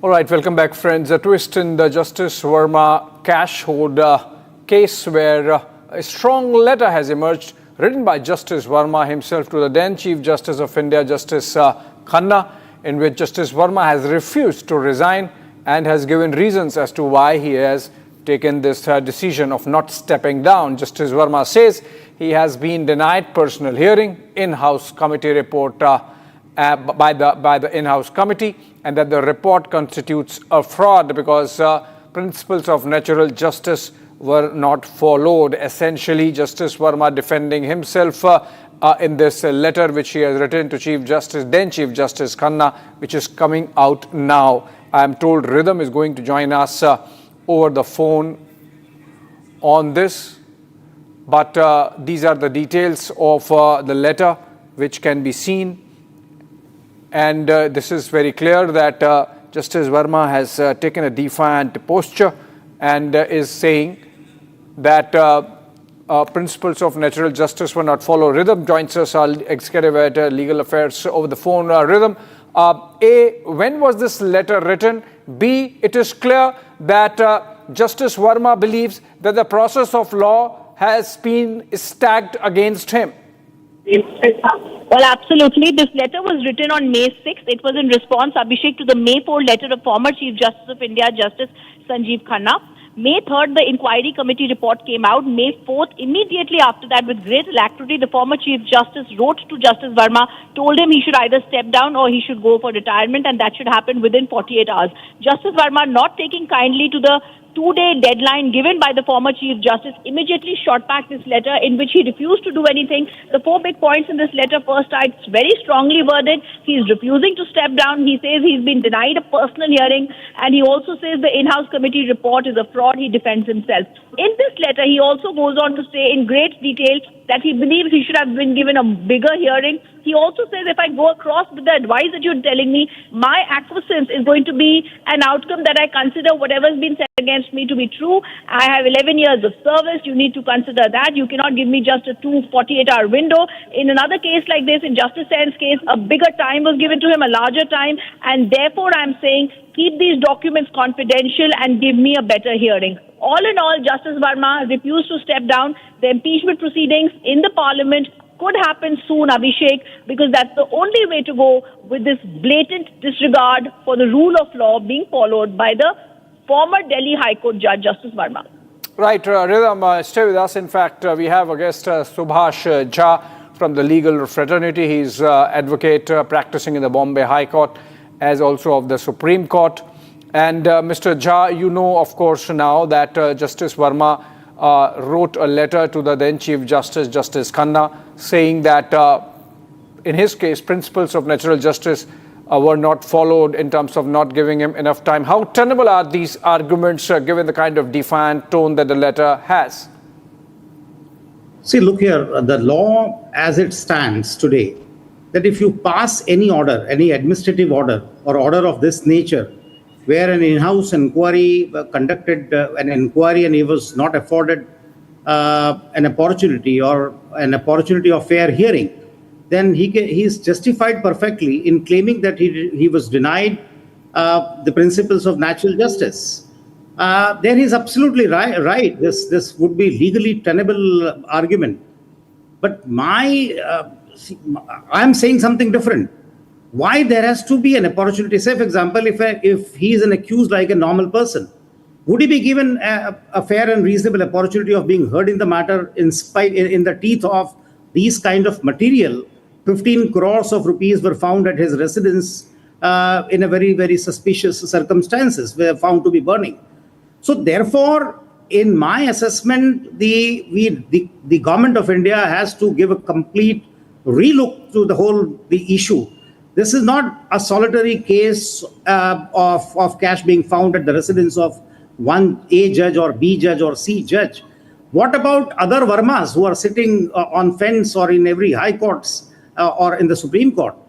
When the government is going to rise to the occasion, I had thought when this story broke up that the government in power will rise to the occasion, and this will be time for them to ponder over a very, very serious issue of corruption, which is so rampant in the judiciary.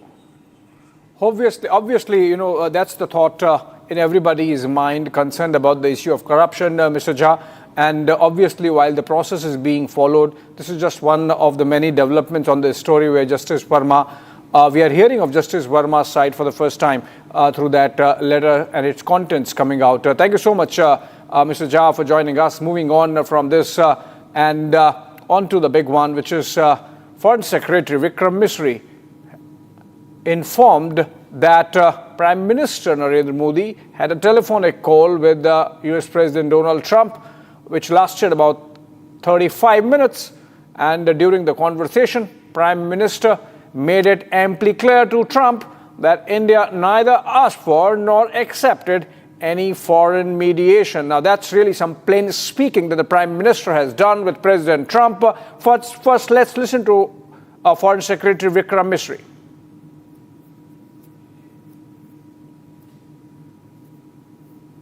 प्रधानमंत्री मोदी ने राष्ट्रपति Trump से operation सिंदूर के बारे में विस्तार से बात की। प्रधानमंत्री मोदी ने राष्ट्रपति ट्रंप को स्पष्ट रूप से कहा कि 22 अप्रैल के बाद भारत ने आतंकवाद के खिलाफ कार्रवाई करने का अपना दृढ़ संकल्प पूरी दुनिया को बता दिया था। प्रधानमंत्री मोदी ने कहा कि 6-7 मई की रात को भारत ने पाकिस्तान और पाकिस्तान ऑक्यूपाइड कश्मीर में सिर्फ आतंकी ठिकानों को ही निशाना बनाया था। प्रधानमंत्री मोदी ने राष्ट्रपति ट्रंप को स्पष्ट रूप से कहा कि इस पूरे घटनाक्रम के दौरान कभी भी किसी भी स्तर पर भारत अमेरिका ट्रेड डील या अमेरिका द्वारा भारत और पाकिस्तान के बीच मध्यस्थता जैसे विषयों पर बात नहीं हुई थी। सैन्य कार्रवाई रोकने की बात सीधे भारत और पाकिस्तान के बीच दोनों सेनाओं की एग्जिस्टिंग चैनल्स के माध्यम से हुई थी और पाकिस्तान के ही आग्रह पर हुई थी। प्रधानमंत्री मोदी ने जोर देकर कहा कि भारत ने न तो कभी मध्यस्थता स्वीकार की थी, न करता है और न ही कभी करेगा। इस विषय पर भारत में पूर्ण रूप से राजनीतिक एकमत है। राष्ट्रपति ट्रंप ने प्रधानमंत्री द्वारा विस्तार में बताई गई बातों को समझा और आतंकवाद के खिलाफ भारत की लड़ाई के प्रति समर्थन व्यक्त किया। All right, getting in some latest response from the BJP, which has hit out at the Congress party over their allegation that Trump had mediated on India-Pakistan conflict after Prime Minister did that straight talk with Trump. Listen in to Hardeep Puri, Minister. I should now start calling them lie-producing factory, LPF instead of INC, constantly. I mean, they turn to, there's no invitation. And then when a productive 35-minute exchange takes place, they resort to, I don't know, frankly, whether this is ineptitude and incompetence or this is pure lies. But either case, it's a lie. Then they take resort to an earlier conversation which took place in January and say, this is not the readout. Arey bhai, readout aane do unka. But should you or should you not accept a detailed readout by your own foreign secretary and point by point? All I can do is, I don't want to dignify the Congress party's ongoing, hallucinatory, I would call it hallucinatory fake narratives that they go and put on. But through all this, I get the feeling, Suchitra ji, that they're always looking for some way in which they can show India down. ये पहले से स्पष्ट है, विपक्ष को एक बीमारी लगी है झूठ बोलने की। देश के प्रधानमंत्री प्रभुसत्ता पे, संप्रदा पे कभी भी कोई कंप्रोमाइज, कभी कल्पना सपने में भी नहीं कर सकते। विदेश मंत्री ने क्या बताया, स्पष्ट किया कि जब ट्रंप की तरफ से ऐसा अगर कहा भी गया तो हमने स्पष्ट कहा इस कूटनीति में किसी भी दूसरे मुल्क की इन्वॉल्वमेंट नहीं बर्दाश्त की जा सकती, क्योंकि हमारा स्टैंड बड़ा क्लियर है, पीओके हमारा है और इसके ऊपर किसी बातचीत के लिए भी किसी और को बीच में नहीं लाया जाएगा। लेकिन राहुल गांधी एक स्कूल जाते बच्चे की तरह बार बार कभी नरेंद्र सरेंडर, उसको उनका कसूर नहीं है। जो उनको सोशल मीडिया के छोटे छोटे बच्चे पढ़ा के भेज देते हैं, उसमें से जितना वो याद करते हैं उतना पढ़ देते हैं, जो भूल जाता है वो भूल जाता है। All right, breaking news development. Israel's Prime Minister Benjamin Netanyahu has released another message, a strong one, attacking Iran, saying that Iran must not be allowed to acquire nuclear weapons. He has called Tehran the world's most dangerous regime and added that Israel will do whatever it takes to prevent it from gaining what he called the world's most dangerous weapon. It seems that escalation is building up, that no side is willing to pull back, and that with all the preparation with which the Americans have increased their military presence in the Middle East, it's clear that Netanyahu's signaling is about some military offensive coming in. Prime Minister Benjamin Netanyahu calling Iran the most dangerous regime and calling its weapon, nuclear weapons, the world's most dangerous weapons. If we have a soundbite, should we listen to that?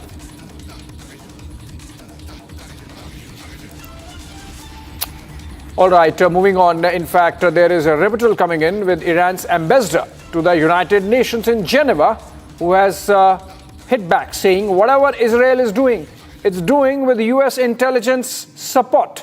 And then he added that Iran is closely monitoring the developments, and if Tehran concludes that the United States is directly involved in any attacks, Iran will respond against US also. Again, another escalatory message coming in, and it seems the conflict is really all set to widen. Let's listen into Iranian envoy to UN.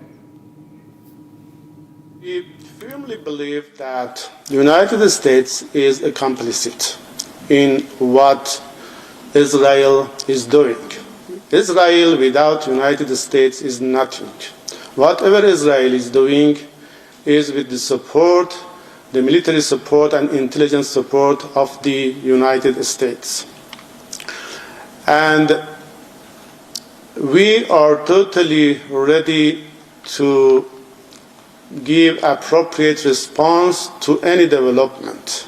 We will follow the developments, we will follow the actions of the United States, and at any time, at any point, if we come to the conclusion that the United States is directly involved in attacks against Iran, we will start responding to United States. Tensions between Israel and Iran have reached a boiling point, as can be seen, and the Israeli Defense Forces have unleashed a series of powerful airstrikes on Iranian military targets. In this explosive compilation, we bring to you 9 shocking videos capturing the sheer scale and intensity of the attacks. Take a look.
המטרה נפלה.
Short break on the other side. After multiple technical snags, Air India ordered to reduce flight operations by 30%.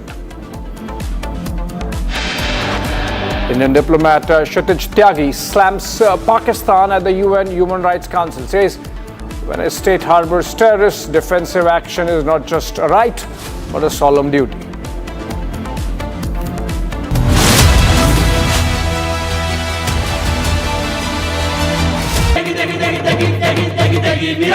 MDH की देगी मीरज, देगी मिरज का तड़का, अंग अंग फड़का। MDH की देगी मीरज। विमल में गुलिस्तान की ये कुछ लजीज फरिश्ते जब साथ घुले तो जी ललचाए और दिल कहे कि स्वाद की इस जुबान में खुद को ऐसा डुबाऊं कि निकल ना पाऊं। विमल की जुबान कुछ है ही ऐसी, मानते हैं ना? विमल, बोलो जुबा Kesari. The Iran-Israel conflict has flared up in earnest. What we saw initially was the good cop, bad cop routine in which the United States was playing the good cop by engaging Iran in talks, and all the while Israel was giving threats of taking military action, strong military action to destroy the nascent Iranian nuclear capability. In fact, this good cop, bad cop routine was used to achieve surprise. Iran thought that one day before the talks were scheduled between America and Iran, Israel would not strike, but it did. And it caught a lot of the top Iranian military leadership together huddled in conferences, etc., and was able to do a fair amount of damage. So far, what has the Israeli strategy been? The Israeli strategy has been to carry out a surgical strike against Iran's nuclear capability, nascent nuclear capability. To that extent, it has hit Natanz, the nuclear enrichment site. It has hit many weapon fabrication laboratories and other experimental laboratories close by around Tehran complex. It has also primarily hit at command and control targets. It has eliminated a large number of Iranian senior military officials, which include the head of the IRGC, the head of the Iranian army, head of the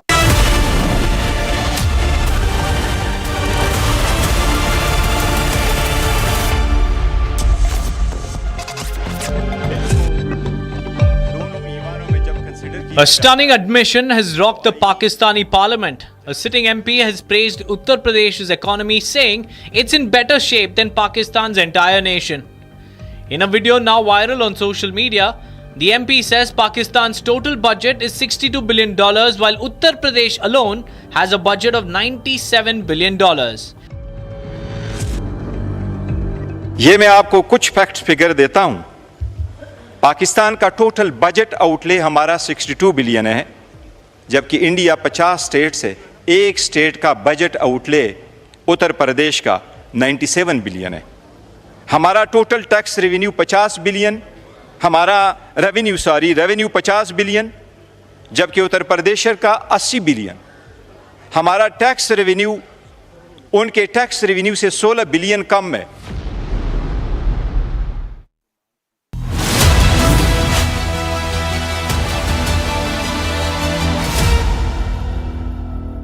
secret recipe MDH का जीरा सिर्फ जलजीरा मसाला।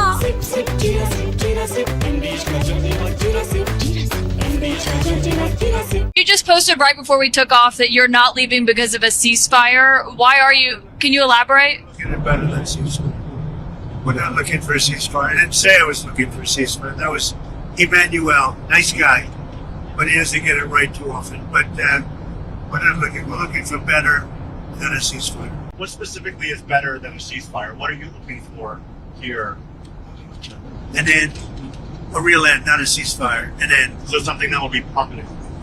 Or giving up entirely. That's okay too. Are you close there? Is that possible in the next 24 months? Why not? Certainly possible. Complete give up. That's possible. Yeah, doing pretty well right now. We're doing pretty well. Remember, Iran cannot have a nuclear weapon. It's very simple. We don't have to go too deep into it. They just can't have a nuclear weapon. What was the thinking on the call for Iran to evacuate? Is there a threat or is there incoming? What was the thinking on the full evacuation? I want people to be safe. And that's always possible. A thing like that could happen. I just want people to be safe. You have great people that know how to protect themselves. And when you say better, we'll come down so hard if they do anything to our people. We'll come down so hard that the gloves are off so beautifully. Now I think they know not to touch our troops. Are you open to negotiating with the Iranians right now, or do you want to wait? I don't know. I've been negotiating. I told them to do the deal. They should have done the deal. Their cities have been blown to pieces. They've lost a lot of people. They should have done the deal. I told them do the deal. So I don't know. I'm not too much in a mood to negotiate. Yeah, you posted. Yeah, I think it's safe. There's a lot of bad things happening. I think it's safer for them to evacuate. प्रधानमंत्री मोदी और राष्ट्रपति Trump की मुलाकात G7 summit की sidelines पर होनी तय थी। राष्ट्रपति ट्रंप को जल्दी वापस अमेरिका लौटना पड़ा। जिसके कारण ये मुलाकात नहीं हो पाई। इसके बाद राष्ट्रपति ट्रंप के आग्रह पर आज दोनों लीडर्स की फोन पर बात हुई। बातचीत लगभग 35 मिनट चली। 22 अप्रैल को पहलगाम आतंकी हमले के बाद राष्ट्रपति ट्रंप ने फोन पर प्रधानमंत्री मोदी को शोक संवेदना प्रकट की थी और आतंक के खिलाफ समर्थन व्यक्त किया था। उसके बाद दोनों लीडर्स की ये पहली बातचीत थी। इसलिए प्रधानमंत्री मोदी ने राष्ट्रपति ट्रंप से ऑपरेशन सिंदूर के बारे में विस्तार से बात की। प्रधानमंत्री मोदी ने राष्ट्रपति ट्रंप को स्पष्ट रूप से कहा कि 22 अप्रैल के बाद भारत ने आतंकवाद के खिलाफ कार्रवाई करने का अपना दृढ़ संकल्प पूरी दुनिया को बता दिया था। प्रधानमंत्री मोदी ने कहा कि 6-7 मई की रात को भारत ने पाकिस्तान और पाकिस्तान ऑक्यूपाइड कश्मीर में सिर्फ आतंकी ठिकानों को ही निशाना बनाया था। भारत के एक्शन बहुत ही मेजर्ड, प्रिसाइज और नॉन एस्केलेटरी थे। साथ ही भारत ने यह भी स्पष्ट कर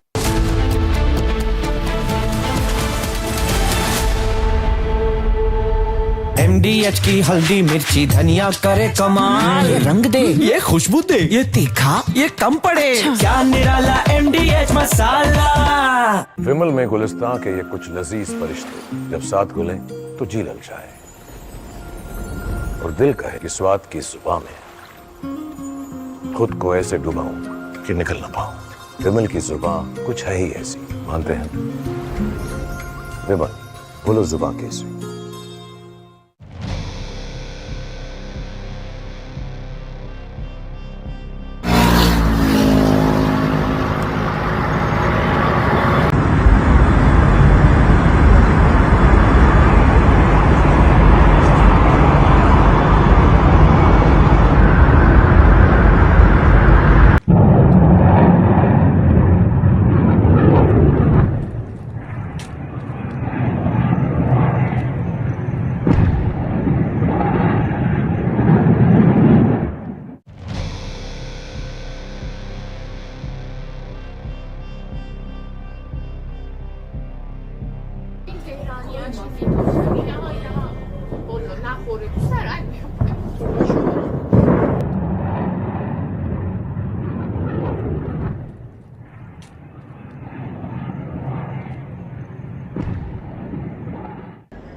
همیهنانه جمهوری اسلامی به پایان خود رسیده و در حال سقوط است.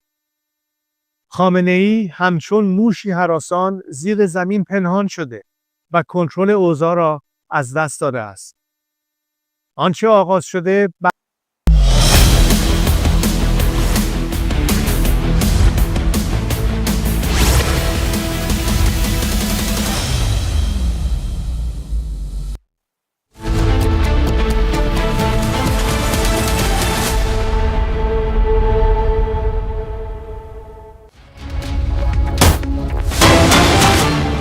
All right, we have breaking news coming in right now, viewers. Prime Minister Modi has landed in Croatia after his visit to Canada for the G7 summit. And there you have the Prime Minister being greeted upon his arrival there. Prime Minister Narendra Modi received by the Croatian Prime Minister Andrej Plenković at Zagreb. And that's the breaking news we have right now. Live visuals coming, the latest visuals coming in fact, from Croatia. And Prime Minister Narendra Modi is the first Indian Prime Minister to visit the country, to visit Croatia.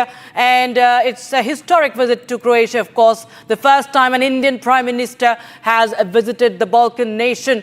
And of course, he will be holding talks with the Croatian President Zoran Milanovic as well, and Prime Minister Andrej Plenković. Senior Executive Editor Abhishek Kapoor joins us live in the broadcast from Abhishek. Of course, it's a historic visit to Croatia. Tell us more about the significance of this visit. The significance, of course, is that about the first time in the history of Croatia, an Indian Prime Minister is visiting. From its earlier, of course, it was part of the Yugoslav Republic, but it became independent in 1991.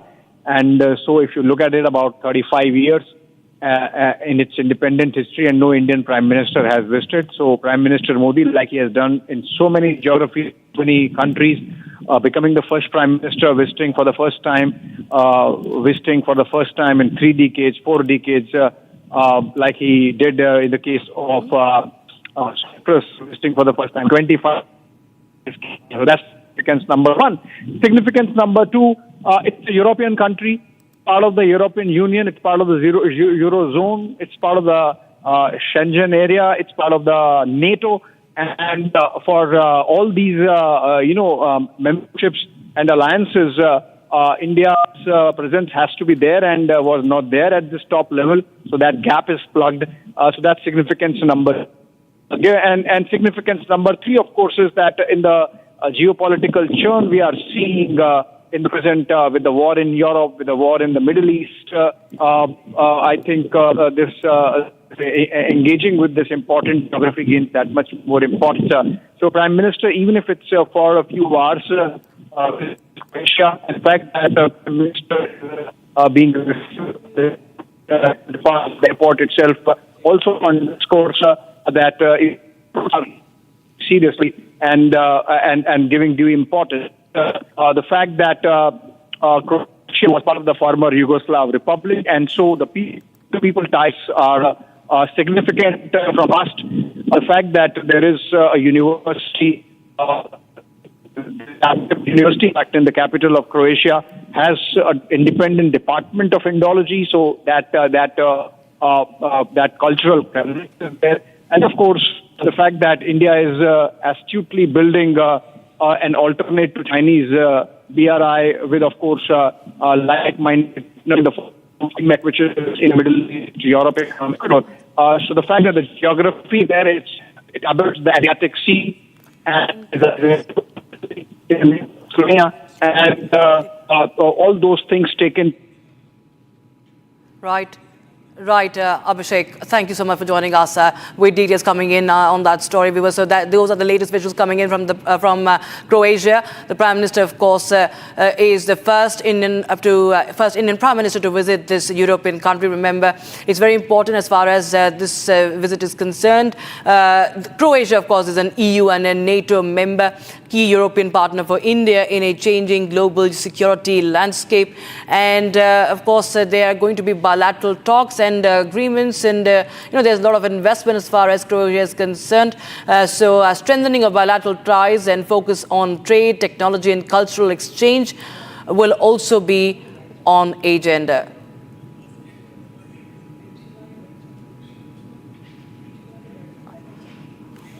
All right, we have some breaking news coming in. This is from Vadodara Airport in Gujarat, where chaos has unfolded. Air India flight has delayed, and Air India flight delayed, which has caused the uproar.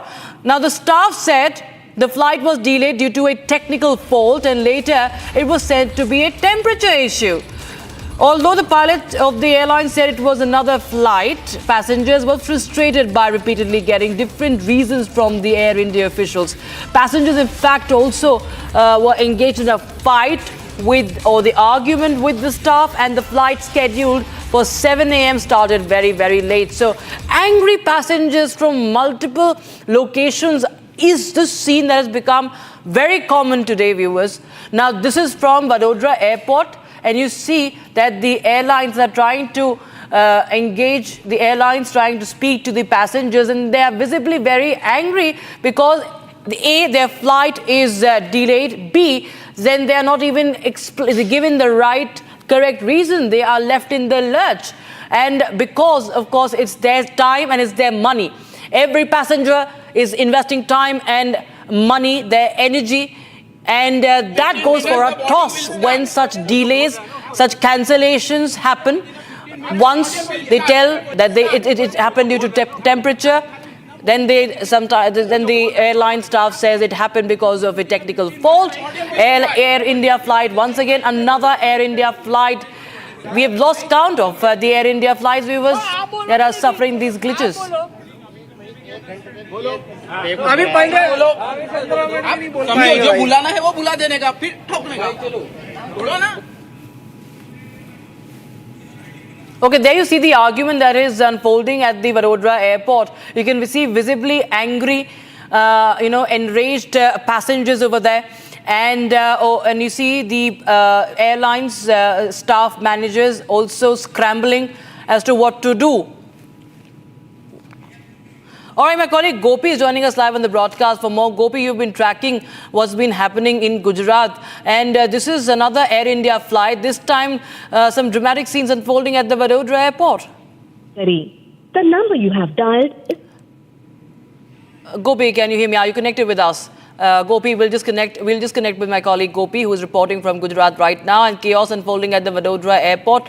And you can see that the passengers, they are right now left in the lurch, and that's why they are also enraged. And this is an argument that unfolded at the Vadodara airport. It's another Air India flight that has been delayed today, this morning. And another Air India flight delayed. We still do not know why did it really happen, but clearly another case in point as the aviation crisis in the country continues. And we have some more breaking news coming in this time. The update coming in from West Asia. The Israeli Air Force has revealed a fresh strike deep inside the Iranian territory.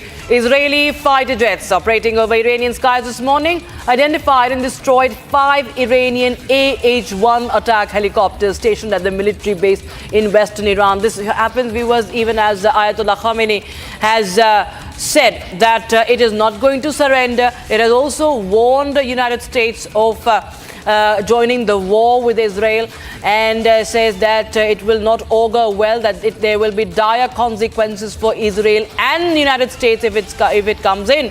So Israel also continuing with its airstrikes. It has also hit the helicopters in Kermanshah. This is the visual that has come in from western Iran. And viewers, this is happening as we speak, minute by minute developments on Republic TV from West Asia. And now Iranian helicopters shot down by the Israeli Air Forces. They've attacked 5 Iranian helicopters in western Iran. And we go back to also the news on Ayatollah Khamenei. Before that, viewers, we will also listen into what IDF spokesperson has said. We are now on day 5 of Operation Rising Lion. We've struck deep, hitting Iran's nuclear, ballistic, and command capabilities. The Iranian regime has spent years getting closer to a nuclear weapon. They have spent billions building a ballistic missile program. Our mission is clear: to remove the threat at its source.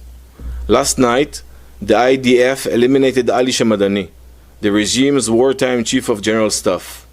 Shamadani held the role for only 4 days before meeting the same fate as his predecessor. This mission was based on real-time and emerging intelligence. We have delivered significant blows to the Iranian regime, and as such, they have been pushed back into central Iran. They are now focusing their efforts on conducting missile fire from the area of Isfahan. We are aiming at military targets. They are attacking civilian homes. The IDF will continue to operate with precision, strength, and resolve to ensure the safety of the people of Israel. Israel faces threats on many fronts. While we are working to remove threats from Iran, we are still fighting their proxy, Hamas, in Gaza, who is still holding 53 of our hostages in brutal conditions. We will not rest until they are returned home.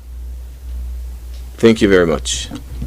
And meanwhile, viewers, it's a massive aerial operation this morning that has been conducted by Israel, and nearly 25 fighter jets carried out coordinated strikes on over 40 missile-related sites linked to the Iranian regime. The targets included missile storage facilities and military operatives preparing threats against Israel. And the strike comes as tensions between Tehran and Jerusalem continues to escalate, viewers. So 25 fighter jets striking more than 40 Iranian missile sites, viewers. And of course, the war of words also in full swing. And we've seen how Donald Trump had also spoken about, he had posted on social media, as he said that we all know that the United States knows where Ayatollah Khamenei is hiding. We're not going to take him For now, he's not going to take him out. For now, he said. Also, his next post was plain and simple, unconditional surrender. That's what he had written. To which now Khamenei has said that Israel will be punished, that it will not stop, that nobody can stop Israel, that nobody can stop Iran, says Ayatollah Khamenei. He also warns Donald Trump. He hits back at Donald Trump, saying that the United States will have to pay if it comes in. And we have my colleague Nick joining us live in the broadcast for more. Nick, well, as we continue to track Israeli operations also and what Iran is doing in its strikes in Israel, the latest update we have is that Ayatollah Khamenei has made it very clear that he's not going to budge. His tone was escalatory, and he has also hit back at the United States now. Yes, that's right. But this is our just words.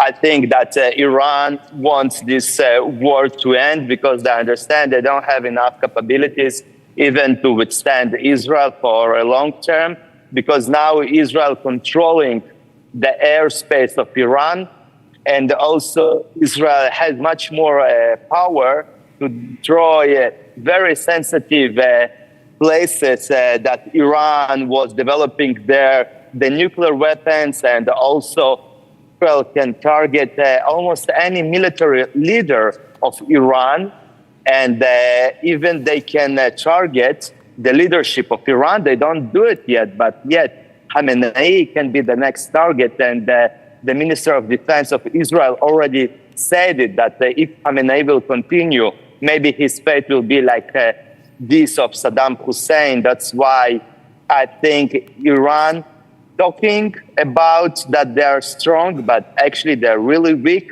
And if the United States will join this war, it maybe can be the end of the Islamic revolutionary regime that took the power in Iran in 1979. And actually, before that, Israel and Iran were good friends. And just because of this regime with Khamenei, everything has been changed. Absolutely. In fact, just on with us, we have we'll just play that bite out once again. the Iranian Supreme Leader Ayatollah Khamenei said that Israel has made a grave mistake and it will face the consequences. And not to forget how it also has said that the United States will also be targeted and it will have to bear the consequences. Listening to Ayatollah Khamenei.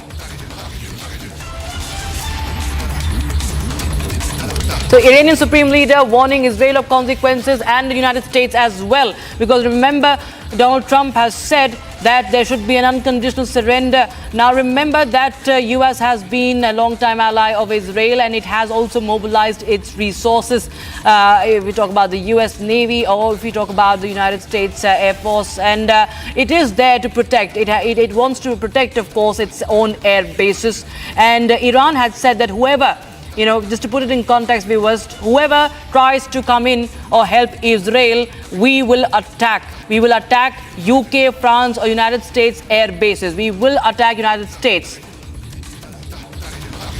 Meanwhile, viewers, Iranian ambassador to UN in Geneva has also issued a sharp warning, saying that whatever Israel is doing, it's doing with US intel support.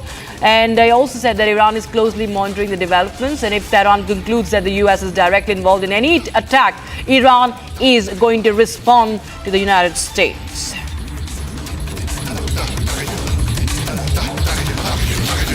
We firmly believe that the United States is a complicit in what Israel is doing.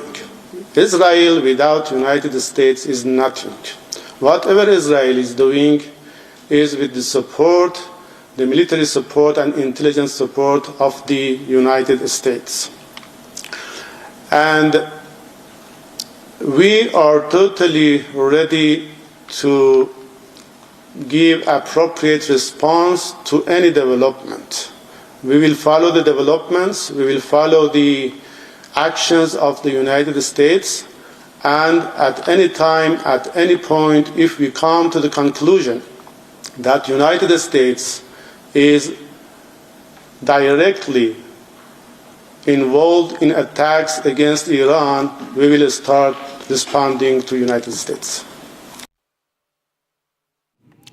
All right, viewers. So there you have. My colleague Nick continues to join us from Tel Aviv. Now, Nick, we clearly heard what the Iranians are saying. They say that they continue to try and say that if United States, if United States is involved in any which way, it vows to hit back at United States. This is clear escalation, and it could spiral into even a more dangerous conflict.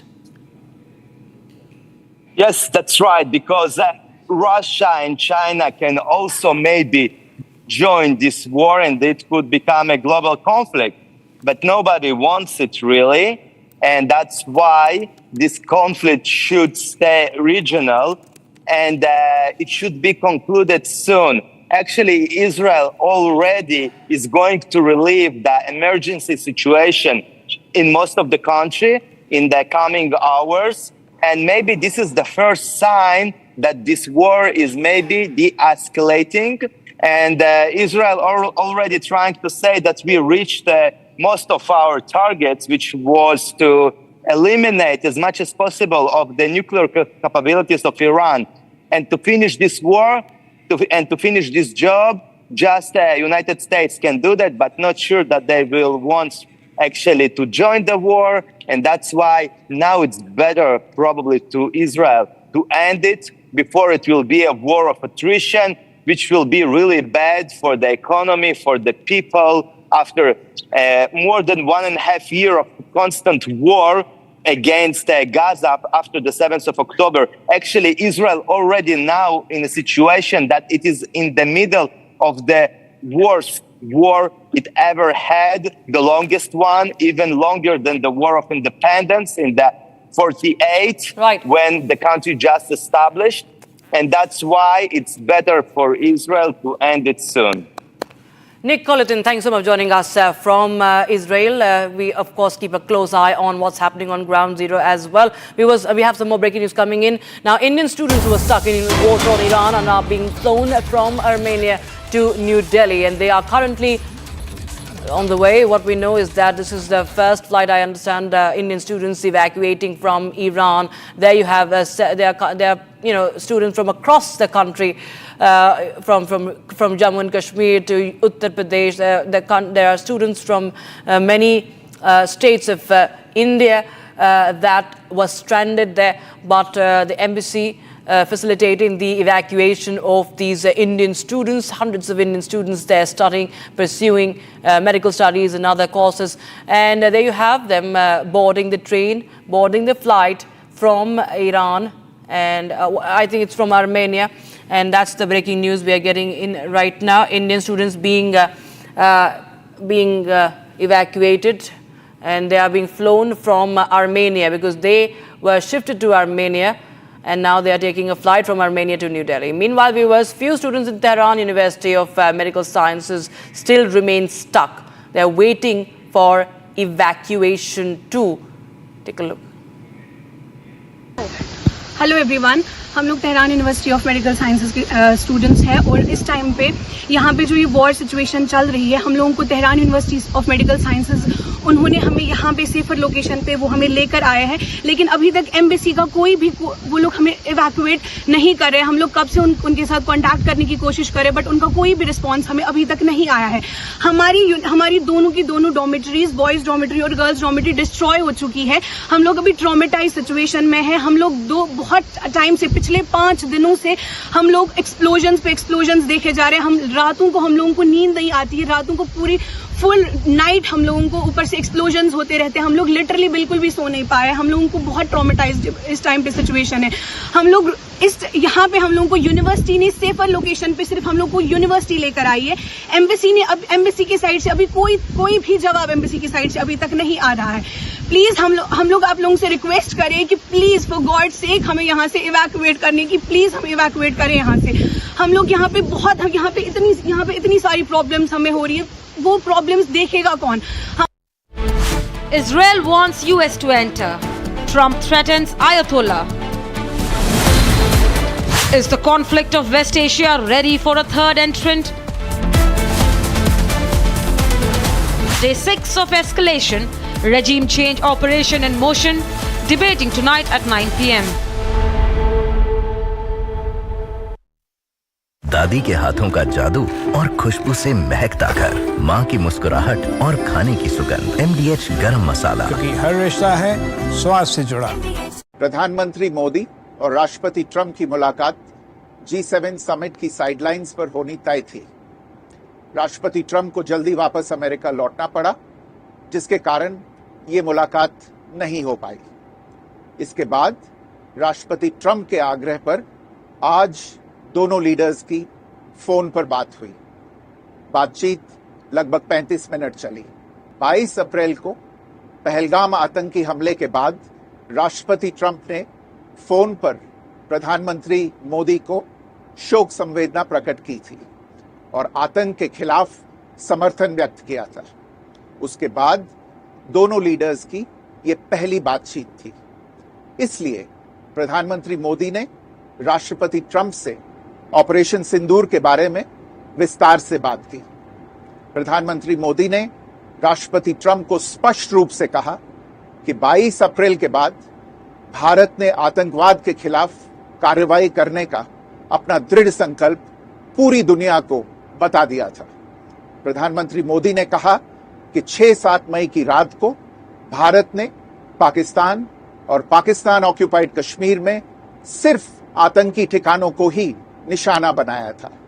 Bharat के action बहुत ही measured, precise और non escalatory थे। साथ ही भारत ने यह भी स्पष्ट कर दिया था कि पाकिस्तान की गोली का जवाब भारत गोले से देगा। 9 मई की रात को उपराष्ट्रपति वैंस ने प्रधानमंत्री मोदी को फोन किया था। उपराष्ट्रपति वैंस ने कहा था कि पाकिस्तान भारत पर बड़ा हमला कर सकता है। प्रधानमंत्री मोदी ने उन्हें साफ शब्दों में बताया था कि यदि ऐसा होता है तो भारत पाकिस्तान को उससे भी बड़ा जवाब देगा। 9-10 मई की रात को पाकिस्तान के हमले का भारत ने बहुत सशक्त जवाब दिया और पाकिस्तान की सेना को बहुत नुकसान पहुंचाया। उसके मिलिट्री एयर बेसिस को इनऑपरेबल बना दिया। भारत के मुंहतोड़ जवाब के कारण पाकिस्तान को भारत से सैन्य कार्रवाई रोकने का आग्रह करना पड़ा।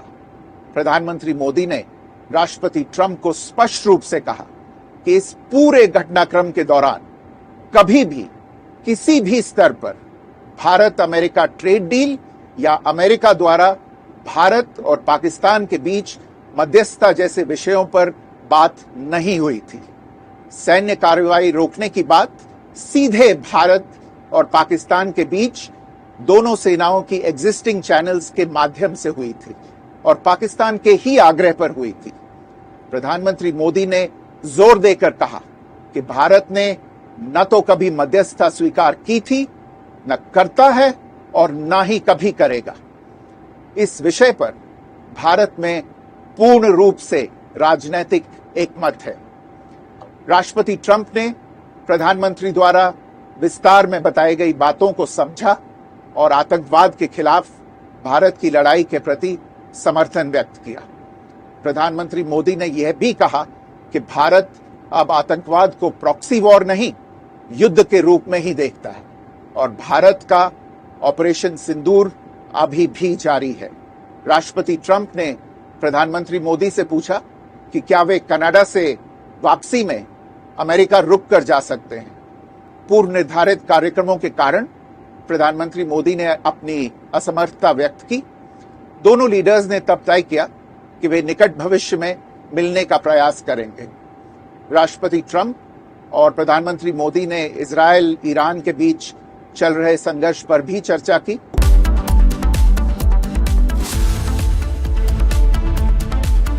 आधे बाउल दही में 4 चम्मच MDH चटनी पुदीना मसाला डाला, स्टर करो, पुदीना चटनी तैयार। MDH चटनी पुदीना मसाला। विमल में गुलिस्तां के ये कुछ लजीज फरिश्ते जब साथ घुले तो जी ललचाए और दिल कहे कि स्वाद की जुबां में खुद को ऐसे डुबाऊं कि निकल ना पाऊं। विमल की जुबां कुछ है ही ऐसी, मानते हैं? विमल, बोलो जुबां कैसी? You just posted right before we took off that you're not leaving because of a ceasefire. Why are you? Can you elaborate? Get better than ceasefire. We're not looking for a ceasefire. I didn't say I was looking for a ceasefire. That was Emmanuel, nice guy, but he doesn't get it right too often. But We're looking for better than a ceasefire. What specifically is better than a ceasefire? What are you looking for here? An end, a real end, not a ceasefire. An end. So something that will be permanent. Or giving up entirely. That's okay too. Are you close there? Is that possible in the next 24 months? Why not? Certainly possible. Complete give up. That's possible, yeah. Doing pretty well. Right now we're doing pretty well. Remember, Iran cannot have a nuclear weapon. It's very simple. We don't have to go too deep into it. They just can't have a nuclear weapon. What was the thinking on the call for Tehran to evacuate? Is there a threat or is there incoming? What was the thinking on the full evacuation? I want people to be safe. And that's always possible. A thing like that could happen. I just want people to be safe. We have great people that know how to protect themselves. And when you say better, what? Oh, we'll come down so hard if they do anything to our people. We'll come down so hard that the gloves are off so beautifully. Now, I think they know not to touch our troops. And are you open to negotiating with the Iranians right now, or do you want to wait? I don't know. I've been negotiating. I told them to do the deal. They should have done the deal. Their cities have been blown to pieces. They've lost a lot of people. They should have done the deal. I told them do the deal. So I don't know. I'm not too much in a mood to negotiate. Yeah, you posted. Yeah, I think it's safer. There's a lot of bad things happening. I think it's safer for them to evacuate. The Iran-Israel conflict has flared up in earnest. What we saw initially was the good cop, bad cop routine, in which the United States was playing the good cop by engaging Iran in talks, and all the while Israel was giving threats of taking military action, strong military action to destroy the nascent Iranian nuclear capability. In fact, this good cop, bad cop routine was used to achieve surprise. Iran thought that one day before the talks were scheduled between America and Iran, Israel would not strike, but it did, and it caught a lot of the top Iranian military leadership together huddled in conferences, etc., and was able to do a fair amount of damage. So far, what has the Israeli strategy been? The Israeli strategy has been to carry out a surgical strike against Iran's nuclear capability, nascent nuclear capability.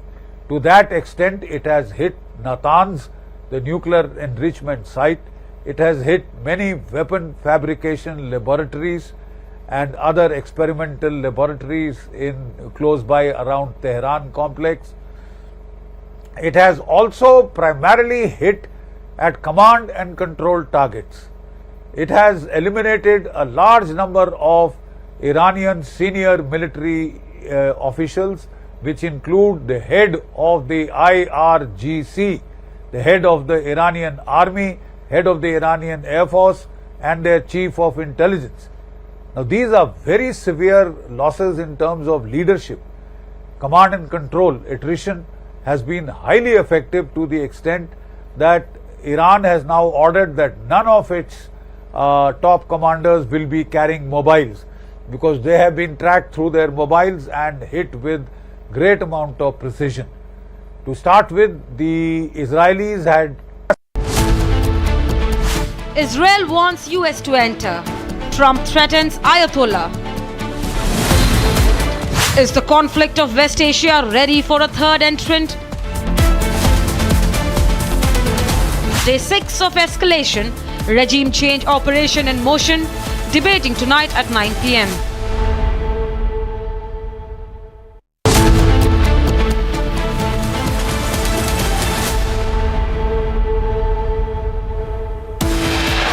Anytime, at any point, if we come to the conclusion that United States is directly involved in attacks against Iran, we will start responding to United States. Iran's ambassador to the United Nations in Geneva says if US intervenes, Iran will respond. Fresh footage from Israel-Iran conflict show the elimination of terrorist cell in Jabalia. West Asia remains on the edge. Republic reports from damaged, destructed areas in Tel Aviv.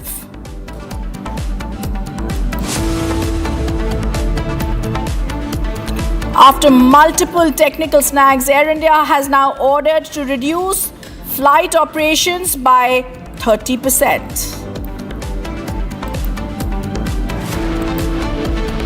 Pakistan's attempt to mischaracterize Operation Sindoor, our precise and proportionate response, as military aggression is unconscionable.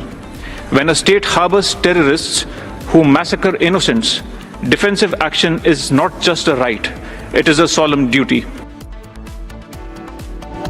And Indian diplomat Kshitij Tyagi slams Pakistan at UN Human Rights Council, says when a state harbors terrorists, defense action is not just a right but a solemn duty.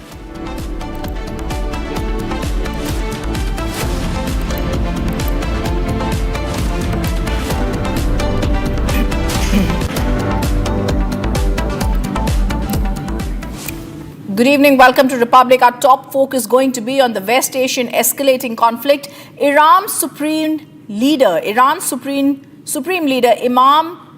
Khomeini has now threatened the United States. Washington must know that we will not surrender and that any American attack will have dire and irreparable consequences.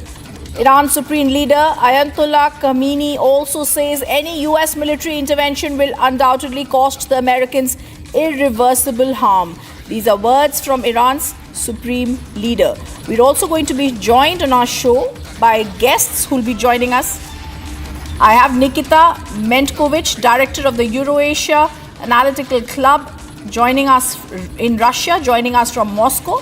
We're also going to be joined by former Israeli government spokesperson. I'm going to first go across to Nikita to understand what this really means and the challenges that Khomeini is also going to be making. It's very clear, Nikita, that these are words that are coming out from the Iran Supreme Leader, but he's also going to be having to face the fact that there is an absence of experienced military leadership, increasingly because of the attacks that has been felt in Iran. Several of the top commanders have been confirmed dead. And himself, Ayatollah Khomeini, now known for his stubborn approach, ruled Iran for 36 years, going to be seen as on the back foot with less experienced leaders with him. Let's start with one fact. We shouldn't speak about leaders or regime. Iran is under aggression, committed by Israel, supported by United States. They kill civilians. They attack nuclear objects, factories. They kill a lot of people in Iran. It's unprovoked and unreasonable aggression against the independent country. Of course, Iran is trying to fight back against Israel aggression and mentioned that if United States will openly join this terrorist attack against independent country, Iran is going to answer. Now it's up to United States. Are they ready to support one more aggression against country which doesn't want to be a colony of United States? Or they will leave this conflict?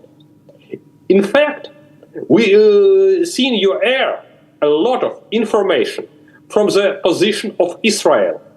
But we should remember, this is a country aggressor.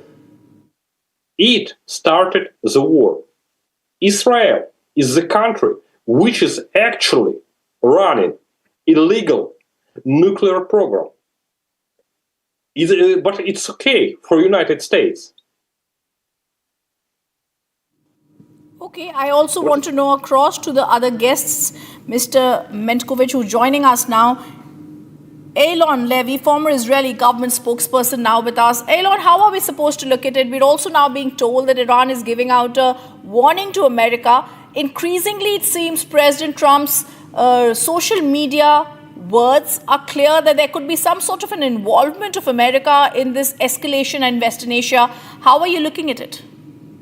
Indeed, the Iranian regime is directly threatening the United States in order to protect its illegal nuclear weapons program. In the last few days, we've seen Israel embarking on a campaign of self-defense against the Iranian regime that repeatedly calls for Israel's destruction and was on the cusp of building nuclear weapons.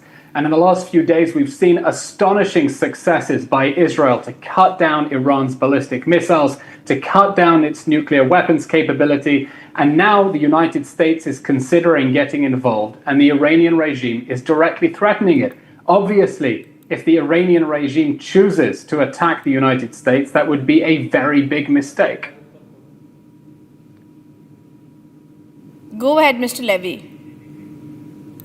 Well, it would be a terrible mistake for the Iranian regime to attack the United States, because the United States would be able to deliver the death blow to the Iranian nuclear weapons program and to the regime itself. The regime is getting desperate. This is not the war it was expecting to fight. The regime surrounded Israel with a network of proxy armies, Hamas, Hezbollah, the Houthis, in order to destabilize the Middle East and advance their vision of destroying the state of Israel. That war of aggression that the Iranian regime has been waging through its proxies has backfired terribly, and Israel is now taking action to protect the world from the possibility of an Iranian nuclear bomb, which would destabilize not only West Asia, but the whole world. Okay, now I also want to ask you, Mr. Levy, you mentioned about how the pounding has also been given to Iran. In fact, we've also seen the ripple effects are not only confined to Iran's borders. Khomeini's regional alliance, that is the axis of resistance that was there. Hezbollah's chief, Nasrallah, an ally of Khomeini, was last year killed in an Israeli airstrike. In December, the Syrian President Bashar al-Assad was ousted. How are you looking at this particular crisis, this escalating conflict panning out for the entire West Asian region? But what we're seeing now is the Israel-Iran phase of the October 7th war. The Iranian axis declared war on Israel on October 7th, 2023, when Hamas invaded and committed those terrible atrocities against Israeli civilians. Iran's other proxy armies joined in, Hezbollah from Lebanon, the Houthis from Yemen, and Israel has, to a large extent, defeated them. And now Israel is holding Iran directly to account for its regional aggression. The Iranian regime expected that it could use those proxy armies that had destabilized the Middle East and sown chaos in the region in order to protect its nuclear weapons program.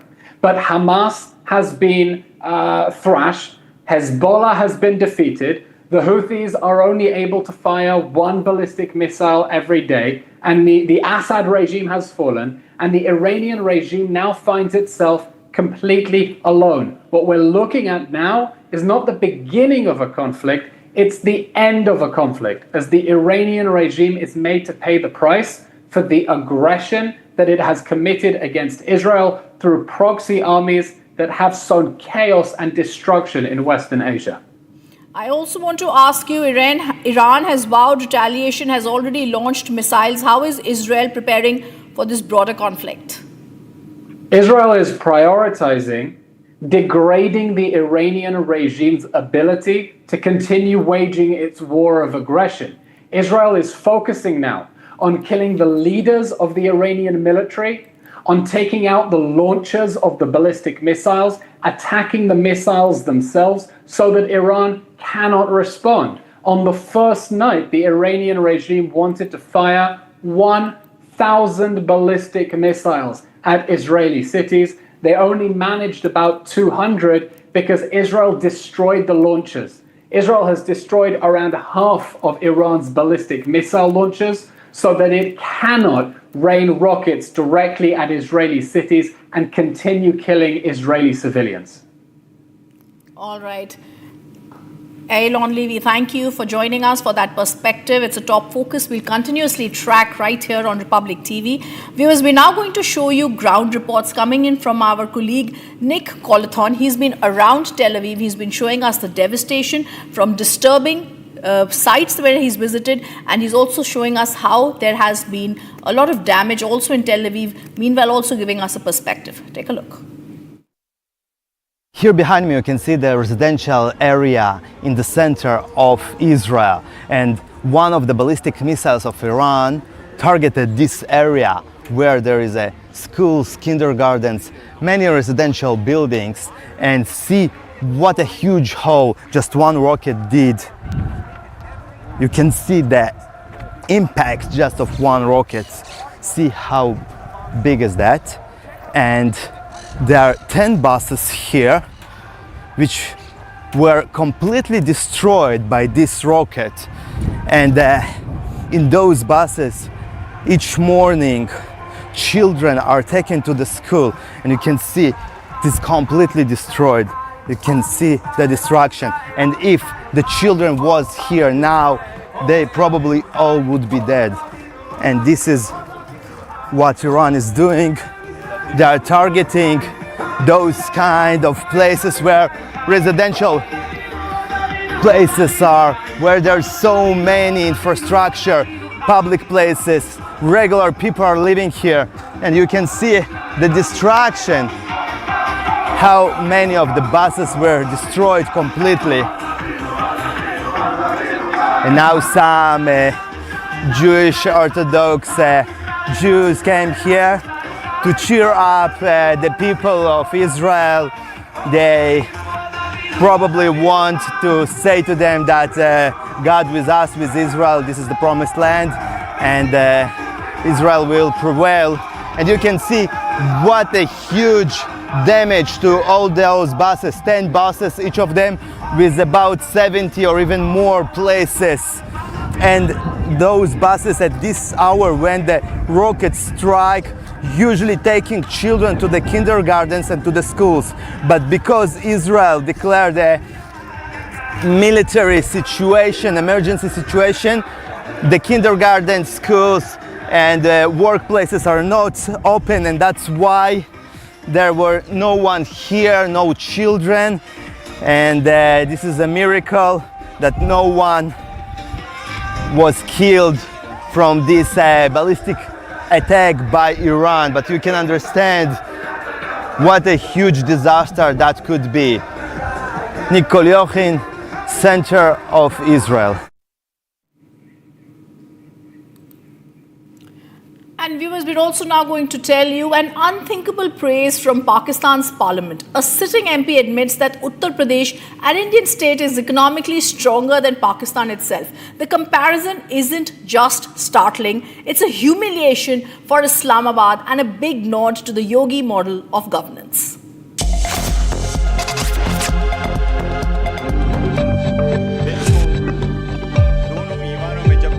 A stunning admission has rocked the Pakistani parliament. A sitting MP has praised Uttar Pradesh's economy, saying it's in better shape than Pakistan's entire nation. In a video now viral on social media, the MP says Pakistan's total budget is $62 billion, while Uttar Pradesh alone has a budget of $97 billion. ये मैं आपको कुछ fact figure देता हूं। पाकिस्तान का total budget outlay हमारा 62 billion है, जबकि इंडिया 50 स्टेट से एक स्टेट का बजट आउटले उत्तर प्रदेश का 97 बिलियन है। हमारा total tax revenue 50 billion, revenue 50 billion, जबकि उत्तर प्रदेश का 80 बिलियन। हमारा टैक्स रेवेन्यू उनके टैक्स रेवेन्यू से 16 बिलियन कम है।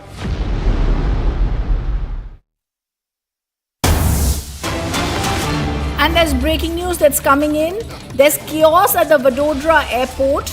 The Air India flight delayed has now caused this uproar. We're now being told the staff said the flight was delayed due to a technical fault. Later it was said to be a temperature issue, though the pilots said it was another flight. Passengers frustrated by repeatedly getting different reasons from the Air India officials. Passengers fought with the staff. The flight, scheduled for 7 a.m., started very late. I'm going to try and go across to Gopi to give us more details. Let's listen into those voices coming from the Vadodara airport. They are not boarded. They are at the gate. They are at the gate. They are not boarded. They are cheating us. समझना पड़ेगा यार. 5 दिन पहले तुम्हारा एक aircraft गिर जाता है, कल तुम्हारे सेम एयरक्राफ्ट में इशू आता है, तुम्हें लगता है वैसे ही बोर्ड कर लेंगे इसको? और अभी तो बोर्ड कराओगे भी तो कोई फायदा है नहीं. I am not going to start हो गया sir.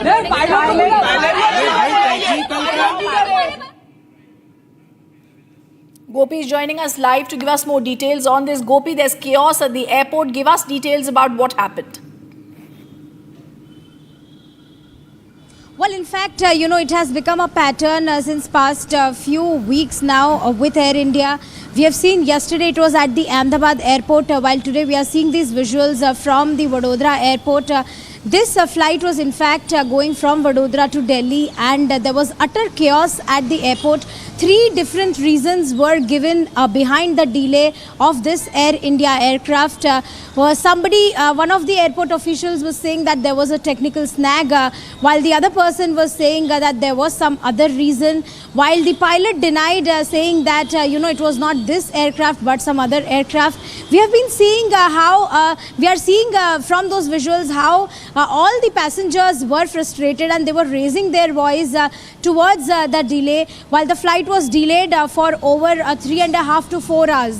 Let's tell our viewers that this has been repeatedly happening at almost every airport every other day, and it has become a pattern with Air India. Back to you.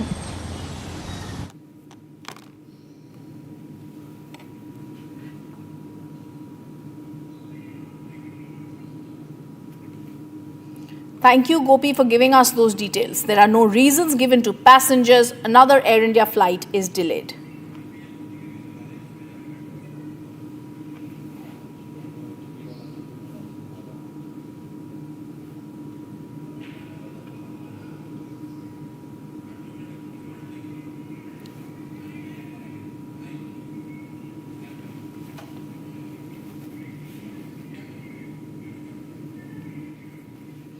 A fierce political face-off has erupted over Prime Minister Modi's call with US President Donald Trump. Congress leader Jairam Ramesh hits out at the government, citing a triple jhatka to India's foreign policy.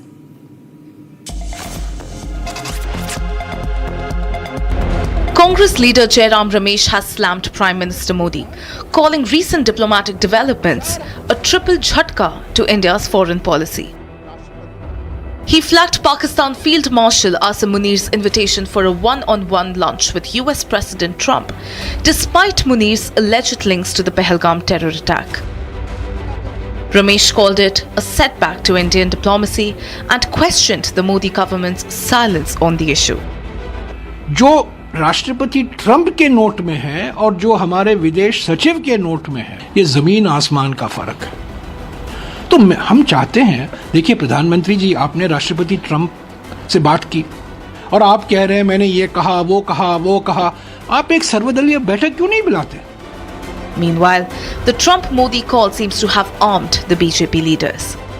Attacking the Congress, BJP said Congress's lies have been exposed. I don't want to dignify the Congress party's ongoing, hallucinatory, I would call it hallucinatory fake narratives that they go and put on. But through all this I get the feeling, Suchitra ji, that they're always looking for some way in which they can show India down. Modi ji ने साफ कर दिया कि इस पूरे operation के दौरान कहीं पर भी ट्रेड का कोई जिक्र नहीं हुआ। इसका मतलब कांग्रेस पार्टी लगातार भारत की सेना के पराक्रम को, भारत की कूटनीतिक पराक्रम को नीचा करवाने के लिए, पाकिस्तान के नैरेटिव को मजबूत करने के लिए और भारत की सेना के मनोबल को तोड़ने के लिए झूठ का इस्तेमाल कर रही थी। Meanwhile, Congress leader also demanded a debate in the parliament and an all-party meeting to showcase unity and solidarity over the issue.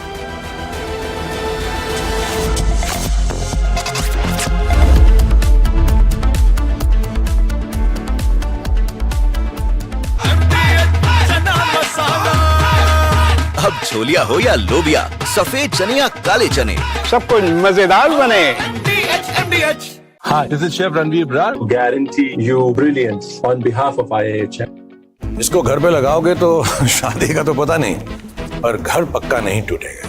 Rungta नहीं तो घर स्ट्रॉन्ग नहीं। रुंगटा स्टील TMT बार एकदम सॉलिड। पहाड़ों में एक हाइकिंग शिप भी बन सकती है।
همیهنانه جمهوری اسلامی به پایان خود رسیده و در حال سقوط است.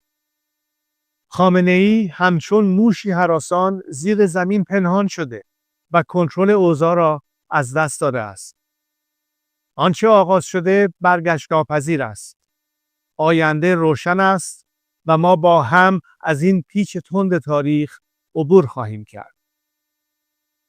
در این روزهای دشوار دل من با همه شهروندان بی‌دفاعی است که آسیب دیدند و قربانی جنگ طلبی و توهمات خامنه‌ای شدند. من سالها کوشیدم تا میهنمان گرفتار آتش جنگ نشود. پایان جمهوری اسلامی، پایان جنگ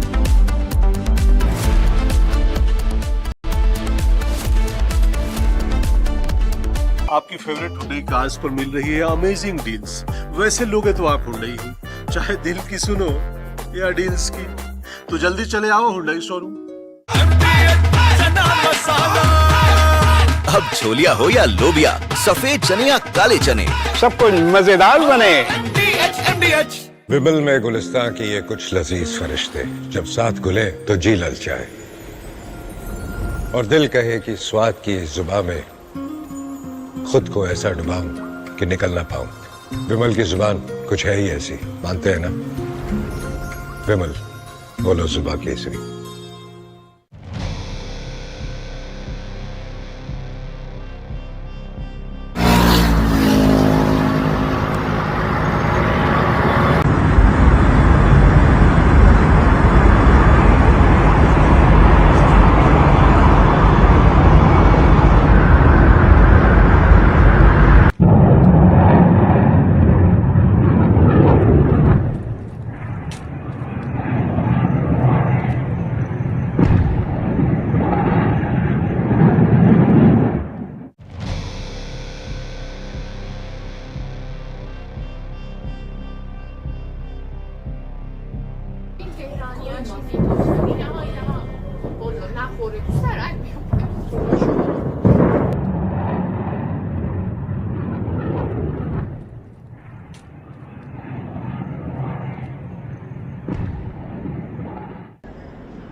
همیهنانه جمهوری اسلامی به پایان خود رسیده و در حال سقوط است.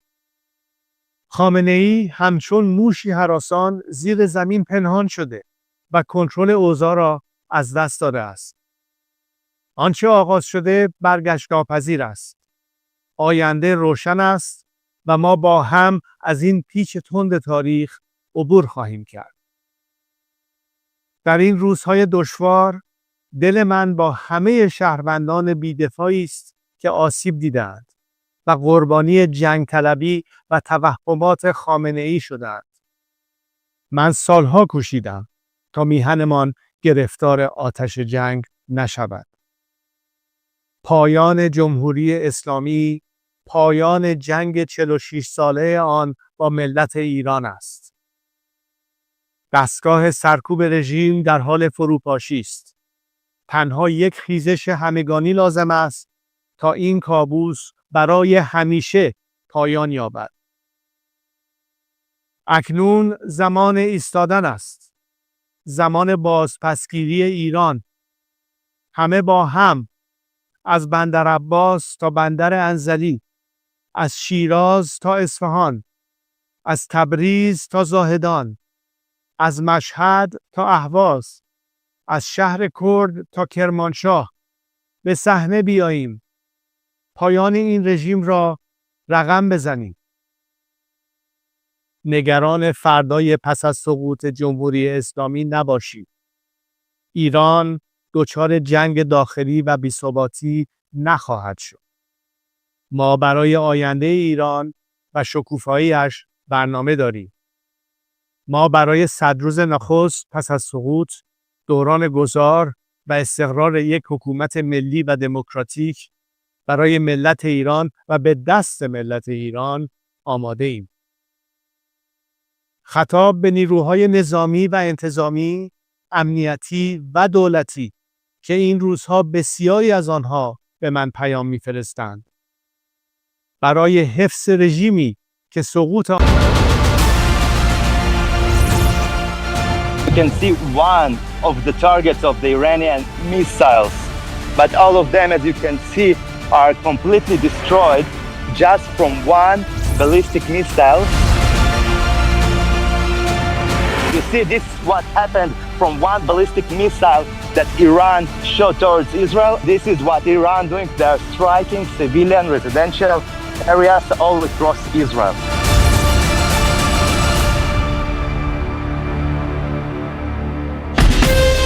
From Asia's largest news headquarters, setting the agenda for Bharat.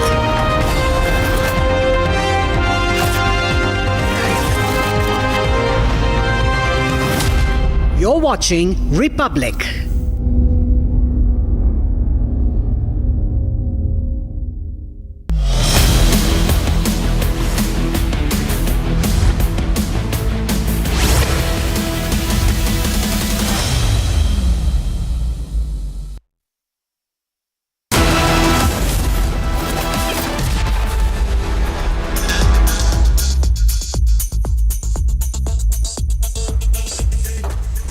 Welcome, you're watching 6 Stories at 6. Let's quickly take you across the 6 agenda-setting stories of the day that we're tracking at this edition.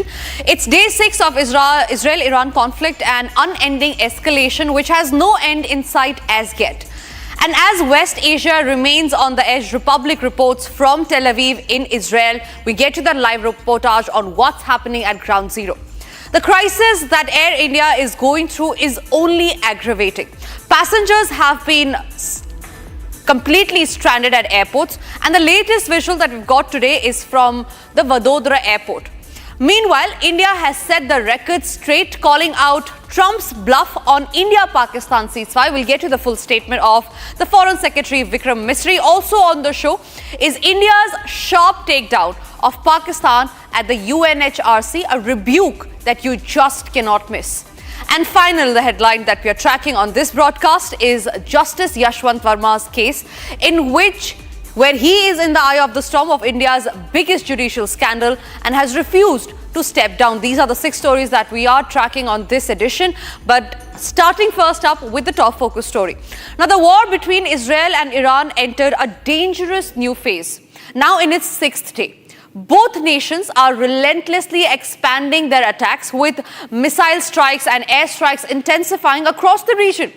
In a bold move, Iran has unleashed its advanced hypersonic missile at Israel, claiming a breach of the country's formidable defense system. Meanwhile, Israel strikes back with precision, targeting Iran's most critical military infrastructure. It is therefore a tit-for-tat strike. Here are all the updates. Take a look.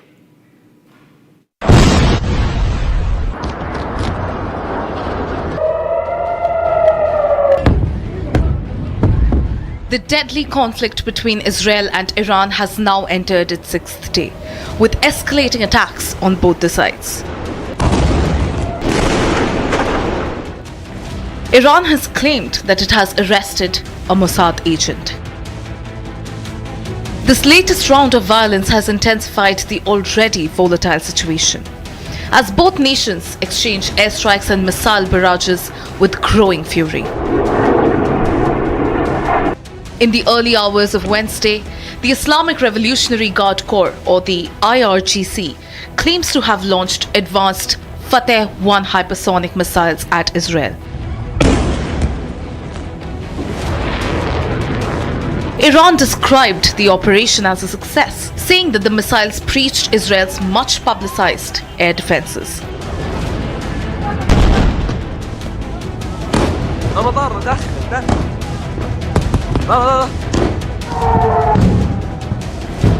Iran's hypersonic missile strike on Tel Aviv marks a bold escalation.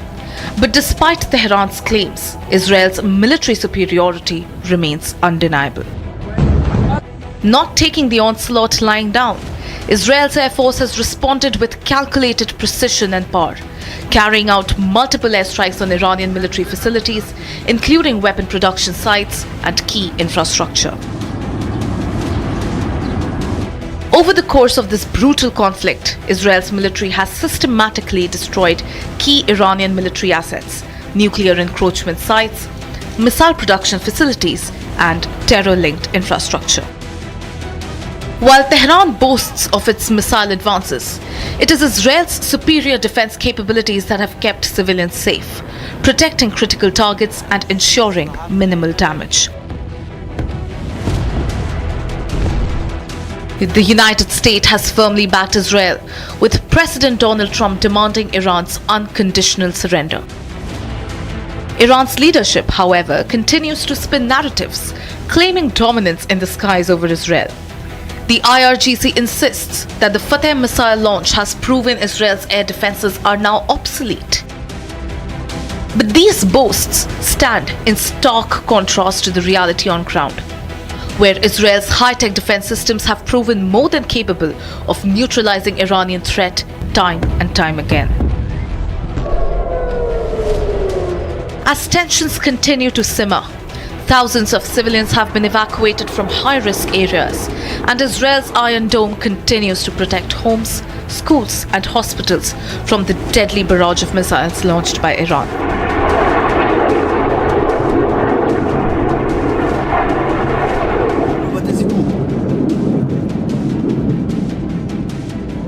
As Israel continues to defend itself against Iran's provocations, the world watches closely. The conflict is far from over, but one thing remains crystal clear: Israel will not be intimidated. Now, in a live address, Iran's supreme leader Ayatollah Khamenei has said that Iran stands united and will not surrender. Now, in his statement, which comes after the United States President Donald Trump's call for the country to surrender, Khamenei warned that any United States strike or intervention will have serious, irrepressible consequences. Now, Tehran has claimed that they have fired hypersonic Fateh-1 missiles at Israel in the latest round of overnight strikes. The United States President insisted Washington has played no role in Israel's bombing campaign, but also warned Iran that this patience is wearing thin. The Israeli military also said that 2 barrages of Iranian missiles were launched towards Israel in the first 2 hours of Wednesday morning. Explosions were heard over Tel Aviv as well, and this happened, remember, just overnight. In fact, Nick is joining us live from Tel Aviv in Israel. Nick, yesterday, Iran had launched a barrage of ballistic missiles. We learned that they were fired in a wave of 2, one of 15 and the other of 10 rounds of ballistic missile. What is the situation like right now on the ground? Because as far as you got us reports from yesterday, there was huge damage and destruction that was seen. Was it more severe than what it was yesterday? And has Israel intercepted those missiles? So, yesterday night, actually, the barrage was smaller than the days before. And this time, Israel intercepted all of the missiles almost. And there was no too much damage this time. And I think this is because Israel now in a good position controlling the airspace of Iran, and they can intercept the missile launchers in Iran. That's why for Iran now it's much more complicated to launch attacks against Israel. And they are doing it from places that they are not used. They are on the run. They are doing it not as they planned before. And that's why now in Israel, as you can see behind me, this is a shopping mall. And the regular life is a little bit coming back in Israel. The new regulation that is starting in the coming hours, saying that Israelis can come back to workplaces. They can gather even in closed places. 100 people can be in one place, outside around 50 people. And all the places, shops where there is bomb shelters next to them, that you can reach them on time, also can work. And the flights in and from Israel are starting to return. Now the flights are for those who are stuck abroad. Many Israelis want to come back to Israel, but they can't do that since the night between the 12th and the 13th of these months. And now, slowly, they will be able to come back. The Israeli air flight, the national flagship El Al, even will use some ships because Israel have the Mediterranean Sea. Right, and with those rented ships, they will also bring some Israelis back to Israel. Right, Nick. Thank you very much for getting us those details. We will keep coming back to you as and when there are more updates in the story. But for now, we move on and shift our focus to the other stories that we're tracking on this edition of 6 Stories at 6. Air India is in a huge crisis yet again. We got you incidents where time and again, due to engine failure or technical snags, there were delays in the flight. Another incident similar to this has surfaced once again today. Now, this incident that we're going to talk about happened at the Vadodara airport. Now, the visuals that you see on your screens right now are from the Vadodara airport, where chaos erupted after delayed Air India flight, sparking an uproar among passengers. The staff initially cited a technical fault as the reason for the delay, but later attributed it to temperature issue. However, the pilot's explanation contradicted these claims, saying it was related to another flight. This inconsistency led to widespread frustration among passengers who were already upset due to the flight's significant delay. The situation escalated with passengers clashing with Air India staff. These incidents, remember, ladies and gentlemen, highlight the challenges that are faced by Air India in maintaining its flight schedules and ensuring that passengers' satisfaction is supreme and is at the priority. Here's what happened at the Vadodara airport today. They are not boarded. They are at the gate. They are at the gate. They are not boarded. They are cheating us. पागल समझना पड़ेगा यार। 5 दिन पहले तुम्हारा एक aircraft गिर जाता है, कल तुम्हारे सेम एयरक्राफ्ट में इशू आता है, तुम्हें लगता है वैसे ही बोर्ड कर लेंगे इसको? और अभी तुम बोर्ड कराओगे भी तो कोई फायदा है नहीं। I am not going to land by the airport. Start हो गया सर। आप 3 घंटे से टेक्निकल और पायलट की पत्थर ठोक रहे हो। 3 घंटे से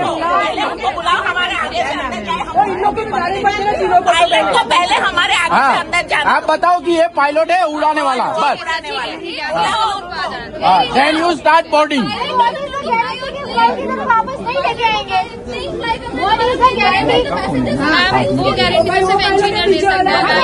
इंजीनियर को बुलाइए ना, यू शुड कॉल इंजीनियर।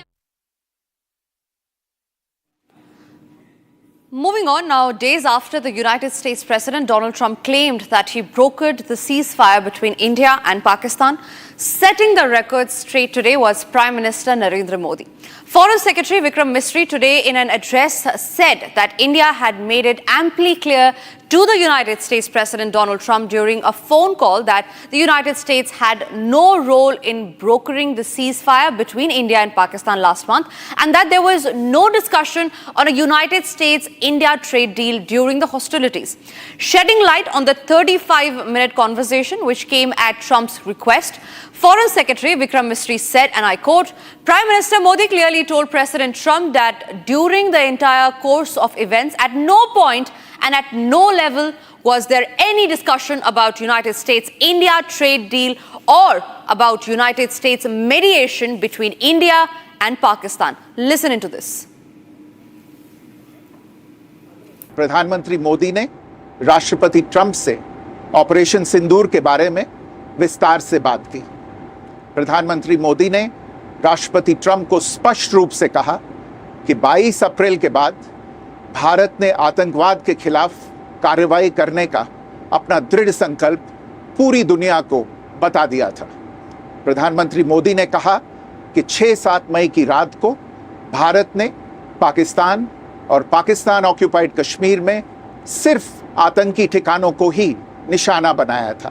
प्रधानमंत्री मोदी ने राष्ट्रपति ट्रंप को स्पष्ट रूप से कहा कि इस पूरे घटनाक्रम के दौरान कभी भी किसी भी स्तर पर भारत अमेरिका ट्रेड डील या अमेरिका द्वारा भारत और पाकिस्तान के बीच मध्यस्थता जैसे विषयों पर बात नहीं हुई थी। सैन्य कार्रवाई रोकने की बात सीधे भारत और पाकिस्तान के बीच दोनों सेनाओं की एग्जिस्टिंग चैनल्स के माध्यम से हुई थी और पाकिस्तान के ही आग्रह पर हुई थी। प्रधानमंत्री मोदी ने जोर देकर कहा कि भारत ने न तो कभी मध्यस्थता स्वीकार की थी, न करता है और न ही कभी करेगा। इस विषय पर भारत में पूर्ण रूप से राजनीतिक एकमत है।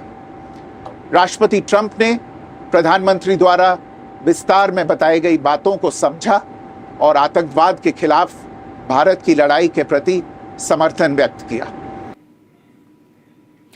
Indian diplomat Kshitij Tyagi delivered a scathing rebuke to Pakistan at the United Nations Human Rights Council in Geneva, condemning its alleged support for terrorism and misuse of the Indus Water Treaty. Now, Tyagi asserted that when a state harbors terrorists, defensive action is not just a right, but a solemn duty, emphasizing India's stance on self-defense, where he was referring to Operation Sindoor. Listen in to the strong takedown of Pakistan by India at the UNHRC. On 22nd April 2025, Pakistani terrorists turned a serene sanctuary in Jammu and Kashmir into a killing field, carrying out a barbaric execution of 26 Indian tourists in Pahalgam in front of their families. The UN Security Council rightly condemned this reprehensible act of terrorism and called for all perpetrators, organizers, financiers, and sponsors to be held accountable. And we all know that those sponsors operate from Pakistani soil. Pakistan's attempt to mischaracterize Operation Sindoor, our precise and proportionate response as military aggression, is unconscionable. When a state harbors terrorists who massacre innocents, defensive action is not just a right, it is a solemn duty. From hosting Osama bin Laden in its military cantonment to conducting state funerals for globally sanctioned terrorists, Pakistan never fails to disappoint. It claims victimhood while remaining the acknowledged epicenter of jihadist terror.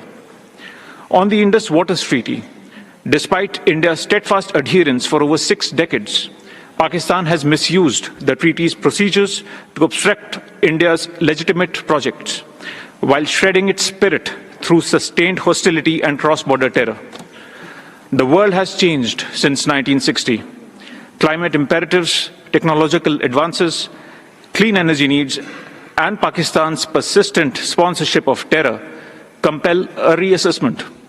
When a nation violates the foundation of a treaty, it forfeits the right to invoke its protections. Madam Vice President, a nation cannot sow terror and expect to reap sympathy. The world sees through Pakistan's theatre of deception. India will continue to act with responsibility and resolve to protect its citizens, its sovereignty, and its values, as any nation must. And with that, we have come to the last story of this edition of 6 Stories at 6. Ladies and gentlemen, Justice Yashwant Verma, the same man who was in the eye of the storm for India's biggest judicial scandal. Remember, just days back, just weeks back, there was a charred cash unaccounted that was found at his residence. Soon after, a probe was launched, after which there was an attempt to make him step down. It was referred to the president as well. But today, Justice Yashwant Verma has called the probe against him a fraud. He says that the probe is biased and that he will not step down. Here's the full story that you need to know about India's biggest judicial scandal, which has taken a new turn. In the latest development in the biggest judicial scandal, the man in the eye of storm, Justice Yashwant Verma, remains defiant, refusing to step down. He described the probe as fundamentally unjust and refuses to step down or opt for an early retirement. A letter written to former Chief Justice of India Sanjeev Khanna on May 6th has now surfaced. In the letter, he strongly criticized the process, asserting that he was not given a proper opportunity to address the allegations. He has said that stepping down would mean accepting a fundamentally unjust process that denied him even a personal hearing. The controversy started during when firefighters discovered charred cash from his residence after they were called to extinguish a fire. In response to this, the Supreme Court has decided to transfer Justice Verma back to his parent court, the Allahabad High Court. Justice Verma also raised serious concerns over the lack of procedural fairness, stating that the in-house committee did not provide him a personal hearing or share its preliminary findings.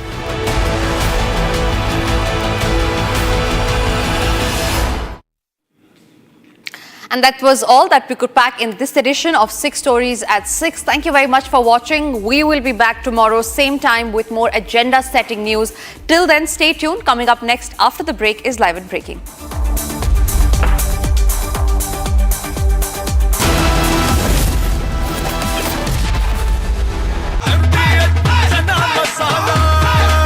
अब छोलिया हो या लोबिया, सफेद चने या काले चने, सब कुछ मजेदार बने।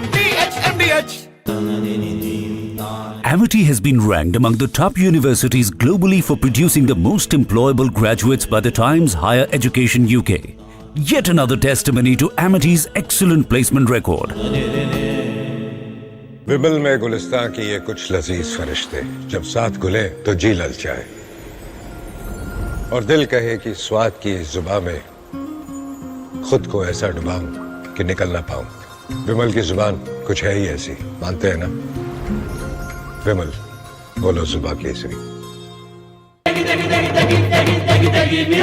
MDH की देगी मिर्च, देगी मिर्च का तड़का, अंग अंग फड़का। MDH की देगी मिर्च। You just posted right before we took off that you're not leaving because of a ceasefire. Why are you? Can you elaborate? Get it better than ceasefire. We're not looking for a ceasefire. I didn't say I was looking for a ceasefire. That was Emmanuel, nice guy, but he doesn't get it right too often. But we're not looking. We're looking for better than a ceasefire. What specifically is better than a ceasefire? What are you looking for here? An end, a real end, not a ceasefire. An end. So something that will be permanent. Or giving up entirely. Is that okay too? Are you close there? Is that possible in the next 24 hours? Why not? Certainly possible. Complete give up. That's possible. Yeah, doing pretty well right now. We're doing pretty well. remember, Iran cannot have a nuclear weapon. It's very simple. You know, we don't have to go too deep into it. They just can't have a nuclear weapon. What was the thinking on the call for Tehran to evacuate? Is there a threat or is there incoming? What was the thinking on the full evacuation? I want people to be safe. And that's always possible. A thing like that could happen. I just want people to be safe. You're great people that know how to protect themselves. And when you say better, what? Oh, we'll come down so hard if they do anything to our people. We'll come down so hard. Then the gloves are off so beautifully. Now, I think they know not to touch our troops. And are you open to negotiating with the Iranians right now, or do you want to wait? I don't know. I've been negotiating. I told them to do the deal. They should have done the deal. Their cities have been blown to pieces. They've lost a lot of people. They should have done the deal. I told them do the deal. So I don't know. I'm not too much in a mood to negotiate. Yeah, I think it's safer. There's a lot of bad things happening. I think it's safer for them to evacuate. प्रधानमंत्री मोदी और राष्ट्रपति Trump की मुलाकात G7 summit की sidelines पर होनी तय थी। राष्ट्रपति ट्रंप को जल्दी वापस अमेरिका लौटना पड़ा, जिसके कारण ये मुलाकात नहीं हो पाई। इसके बाद राष्ट्रपति ट्रंप के आग्रह पर आज दोनों लीडर्स की फोन पर बात हुई। बातचीत लगभग 35 मिनट चली। 22 अप्रैल को पहलगाम आतंकी हमले के बाद राष्ट्रपति ट्रंप ने फोन पर प्रधानमंत्री मोदी को शोक संवेदना प्रकट की थी और आतंक के खिलाफ समर्थन व्यक्त किया था। उसके बाद दोनों लीडर्स की ये पहली बातचीत थी। इसलिए प्रधानमंत्री मोदी ने राष्ट्रपति ट्रंप से ऑपरेशन सिंदूर के बारे में विस्तार से बात की।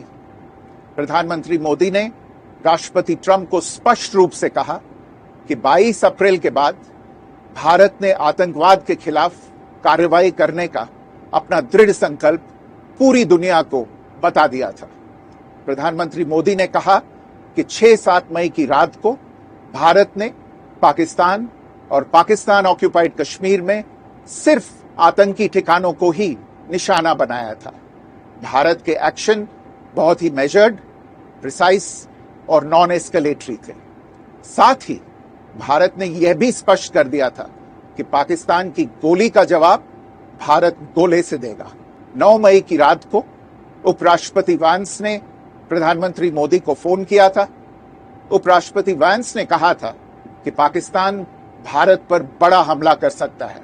प्रधानमंत्री मोदी ने उन्हें साफ शब्दों में बताया था कि यदि ऐसा होता है तो भारत पाकिस्तान को उससे भी बड़ा जवाब देगा। 9-10 मई की रात को पाकिस्तान के हमले का भारत ने बहुत सशक्त जवाब दिया और पाकिस्तान की सेना को बहुत नुकसान पहुंचाया। उसके मिलिट्री एयर बेसिस को इनऑपरेबल बना दिया। भारत के मुंहतोड़ जवाब के कारण पाकिस्तान को भारत से सैन्य कार्रवाई रोकने का आग्रह करना पड़ा। प्रधानमंत्री मोदी ने राष्ट्रपति ट्रंप को स्पष्ट रूप से कहा कि इस पूरे घटनाक्रम के दौरान कभी भी किसी भी स्तर पर भारत अमेरिका ट्रेड डील या अमेरिका द्वारा भारत और पाकिस्तान के बीच मध्यस्थता जैसे विषयों पर बात नहीं हुई थी। सैन्य कार्रवाई रोकने की बात सीधे भारत और पाकिस्तान के बीच दोनों सेनाओं की एग्जिस्टिंग चैनल्स के माध्यम से हुई थी और पाकिस्तान के ही आग्रह। Israel wants US to enter. Trump threatens Ayatollah. Is the conflict of West Asia ready for a third entrant? Day 6 of escalation, regime change operation in motion, debating tonight at 9 p.m. आधे bowl दही में 4 चम्मच MDH चटनी पुदीना मसाला डाला, stir करो, पुदीना चटनी तैयार। MDH चटनी पुदीना मसाला।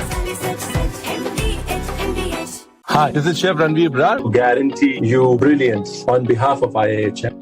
प्रधानमंत्री मोदी और राष्ट्रपति ट्रंप की मुलाकात G7 समिट की साइडलाइंस पर होनी तय थी। राष्ट्रपति ट्रंप को जल्दी वापस अमेरिका लौटना पड़ा, जिसके कारण ये मुलाकात नहीं हो पाई। इसके बाद राष्ट्रपति ट्रंप के आग्रह पर आज दोनों लीडर्स की फोन पर बात हुई। बातचीत लगभग 35 मिनट चली।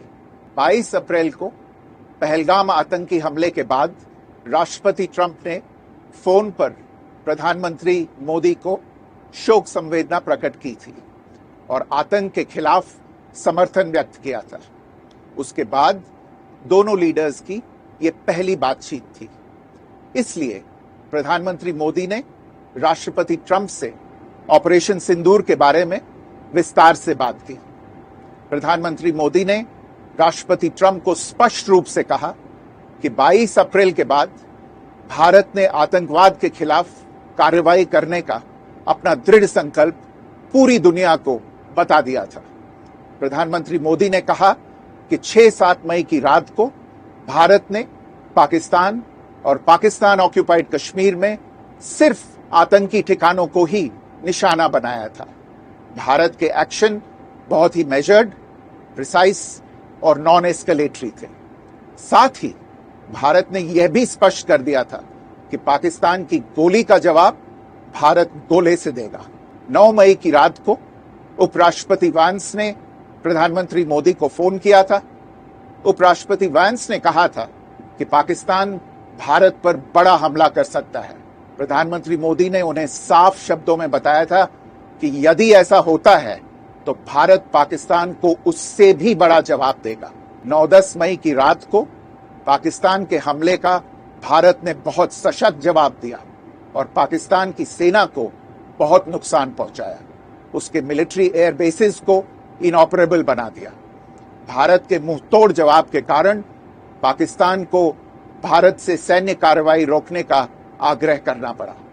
प्रधानमंत्री मोदी ने राष्ट्रपति ट्रंप को स्पष्ट रूप से कहा कि इस पूरे घटनाक्रम के दौरान कभी भी किसी भी स्तर पर भारत अमेरिका ट्रेड डील या अमेरिका द्वारा भारत और पाकिस्तान के बीच मध्यस्थता जैसे विषयों पर बात नहीं हुई थी।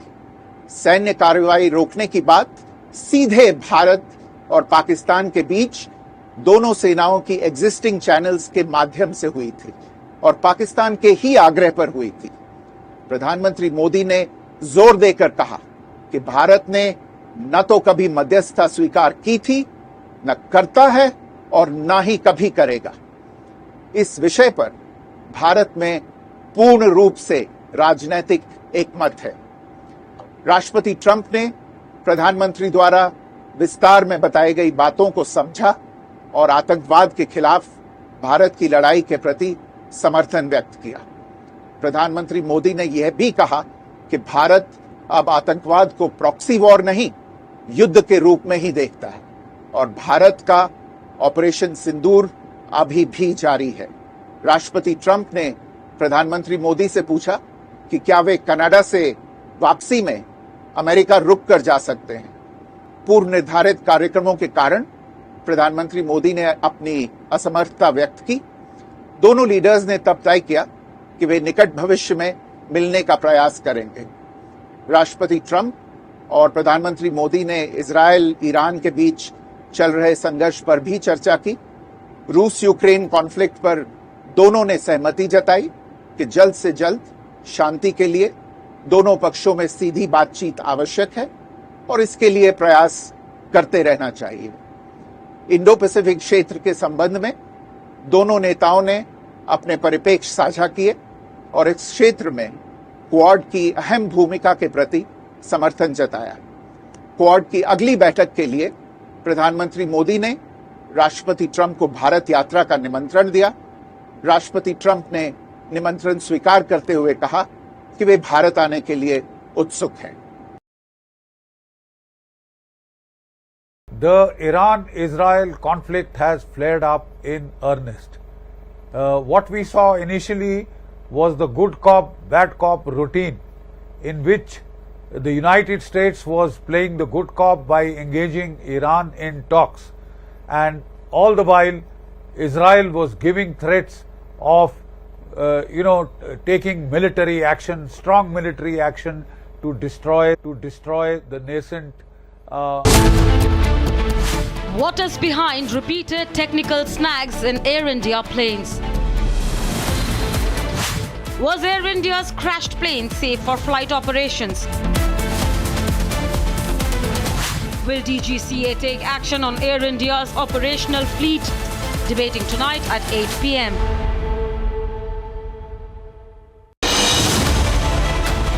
I have seen what it takes to report from the front lines.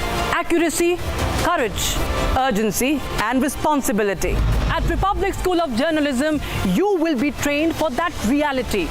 It is not theory. It is live learning from inside a working newsroom from day one. If you want to report the truth when it matters the most, Republic School of Journalism is where you begin. Course begins on the 30th of June. Apply now.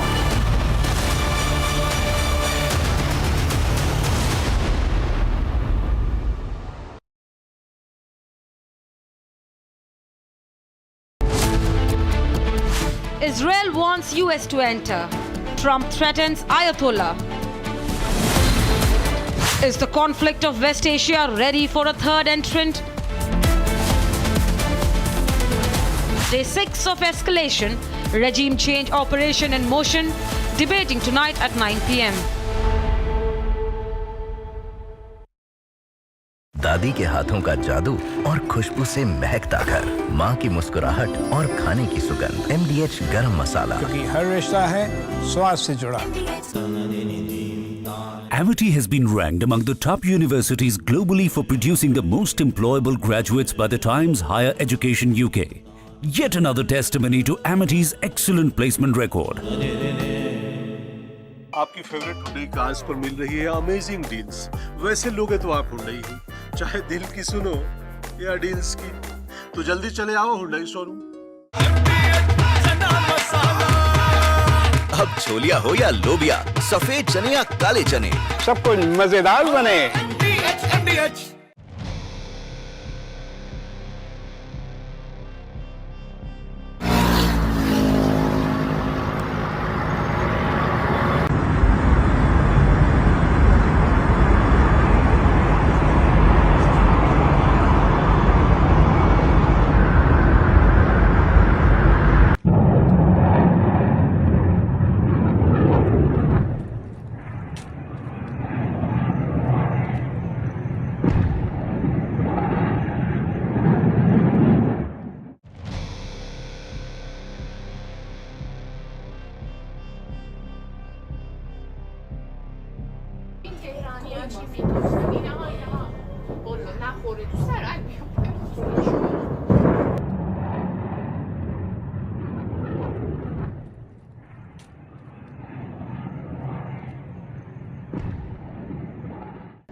همیهنانم، جمهوری اسلامی به پایان خود رسیده و در حال سقوط است. خامنه‌ای همچون موشی هراسان زیر زمین پنهان شده و کنترل اوضاع را از دست داده است. آنچه آغاز شده برگشت ناپذیر است. آینده روشن است و ما با هم از این پیچ تند تاریخ عبور خواهیم کرد. در این روزهای دشوار دل من با همه شهروندان بی‌دفاعی است که آسیب دیدند و قربانی جنگ طلبی و توهمات خامنه‌ای شدند. من سالها کوشیدم تا میهنمان گرفتار آتش جنگ نشود. پایان جمهوری اسلامی، پایان جنگ 46 ساله آن با ملت ایران است. دستگاه سرکوب رژیم در حال فروپاشی است. تنها یک خیزش همگانی لازم است تا این کابوس برای همیشه پایان یابد. اکنون زمان ایستادن است. زمان بازپسگیری ایران. همه با هم، از بندر عباس تا بندر انزلی، از شیراز تا اصفهان، از تبریز تا زاهدان، از مشهد تا اهواز، از شهر کرد تا کرمانشاه به صحنه بیاییم. پایان این رژیم را رقم بزنیم. نگران فردای پس از سقوط جمهوری اسلامی نباشید. ایران دچار جنگ داخلی و بی‌ثباتی نخواهد شد. ما برای آینده ایران و شکوفایی‌اش برنامه داریم. ما برای 100 روز نخست پس از سقوط، دوران گذار و استقرار یک حکومت ملی و دموکراتیک برای ملت ایران و به دست ملت ایران آماده ایم. خطاب به نیروهای نظامی و انتظامی، امنیتی و دولتی. From Asia's largest news headquarters, setting the agenda for Bharat.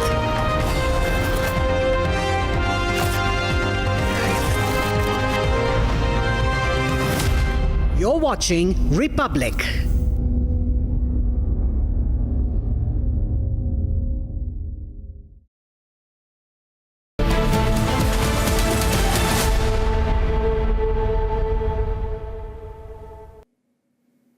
Good evening. Welcome to Republic TV. Our top focus, Prime Minister Narendra Modi greets and interacts with members of the Indian diaspora as he arrives at a hotel in Zagreb, Croatia. At the invitation of the Prime Minister of the Republic of Croatia, Prime Minister Modi paying an official visit to Croatia. Viewers, this is the first ever visit by an Indian Prime Minister to Croatia, marking an important milestone in the bilateral relationship. The visit to Croatia underscores India's commitment to further strengthening its engagement with partners in European Union. We're seeing the Prime Minister being welcomed in Croatia. We would like to go across to a natural sound of that if it's possible. Remember, Prime Minister departing for Croatia on the last leg of his 3-nation tour. I believe these are people who are speaking to Prime Minister Modi in Hindi as a part of the welcome that is being accorded to the Prime Minister in Zagreb, in Croatia. He's also being met by a welcoming dance of our Indian folklore by dancers in Croatia. They're performing. Prime Minister Modi receives a rousing welcome from the Indian diaspora in Croatia.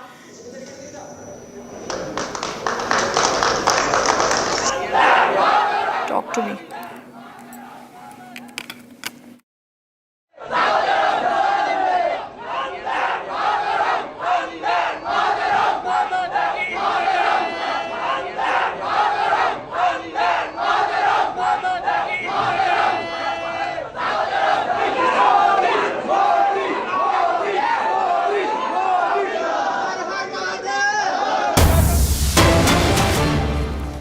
Breaking news coming in, the Israeli Air Force has attacked key military targets of the Iranian regime in the Tehran area. This is the big breaking news that's coming in.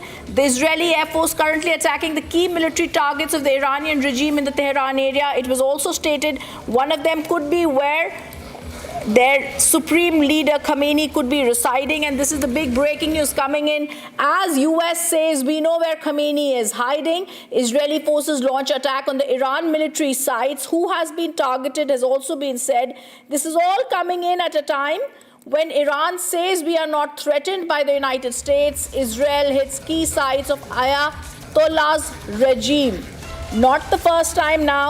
It is very, very clear that this regime is getting weakened. Over the past week, we've seen a string of Israeli airstrikes wiping out more than 20 senior military commandos of Iran, weakening the top brass of the Islamic Revolutionary Guard Corps. And now Israel strikes Iranian military targets in Tehran. We also know earlier the death of the IRGC Commander-in-Chief Hussein Salami, Aerospace Chief Amir Ali, Intelligence Head Mohammad Kazemi, Armed Forces Chief Mohammad Bagheri, among others, had stunned Tehran's military elite. And now the pictures of that defense system intercepted. IDF strikes Iran's missile launch pads. This is... Let me go across to Nick, our colleague joining us live from Tel Aviv. Nick, we've seen earlier and once again, Israeli air forces currently attacking key military targets of Iranian regime in Tehran area. It's very clear, Nick, that this is a calculated attack. Also now the Supreme Leader, Khamenei, also being on the watch out here after the main military commanders of the Iranian forces have been wiped out by the Israelis. Yes, that's right. Israel understands from its experience in the past years fighting against different regimes in the Middle East that one of the things that the leaders of those terrorist countries understand is if their life is in danger. If they become targets themselves, maybe then they think twice before they continue to terrorize Israeli civilians. And that's why Israel now doing. They're showing to the leaders of Iran, you could be next. No one is off limits. And maybe this will de-escalate the situation because Iran understands they can't harm too much Israel. Their potential of the ballistic missiles is almost wiping out. They don't have too much power anymore because Israel continue to destroy their rockets, and Israel controls the airspace. And now Israel needs to take a decision if it's good for them to continue to try to destroy the nuclear sites of Iran and even maybe other sites like their oil infrastructure and also maybe some military and governmental targets. Or maybe it's better now for Israel to look to end this cycle of violence, because if the United States is not joining Israel, they don't have enough power by themselves to destroy all the underground facilities where Iran's striving to develop nuclear weapons with which they are threatening to destroy the Jewish land, the Jewish country. And Israel needs here the help of the United States with the super bombs, the big bombs to penetrate Nick, those it's very clear sites. Israel has targeted key sites of Ayatollah regime in Iran, and this is a very clear direct warning from Tehran. Iran's foreign ministry has said any American intervention in the ongoing conflict with Israel would be a recipe for an all-out war in the region. This is the big breaking news coming in. The statement which is coming in from Iran's foreign ministry says Israeli warplanes continue to strike key nuclear military sites in and around Tehran, but any American intervention in the ongoing conflict with Israel would be a recipe for an all-out war in the region. In fact, Iran launched hundreds of missiles and drones at Israel. Casualties reported on both sides. Tensions are now at a flashpoint with the United States ramping up its military presence in the region. Iran gives out that warning from Tehran. Iran's foreign ministry says intervention from America in this conflict would be a recipe for an all-out war. We're also going to try and get an understanding. First, listen into that reaction coming in from the Iranian spokesperson. American intervention would be a recipe for an all-out war in the region with very, very bad consequences for the whole international community. I think any American intervention would be a recipe for an all-out war in the region with very, very bad consequences for the whole international community. Breaking news coming in. Indian students who were struck in war-torn Iran are being flown from Armenia to New Delhi.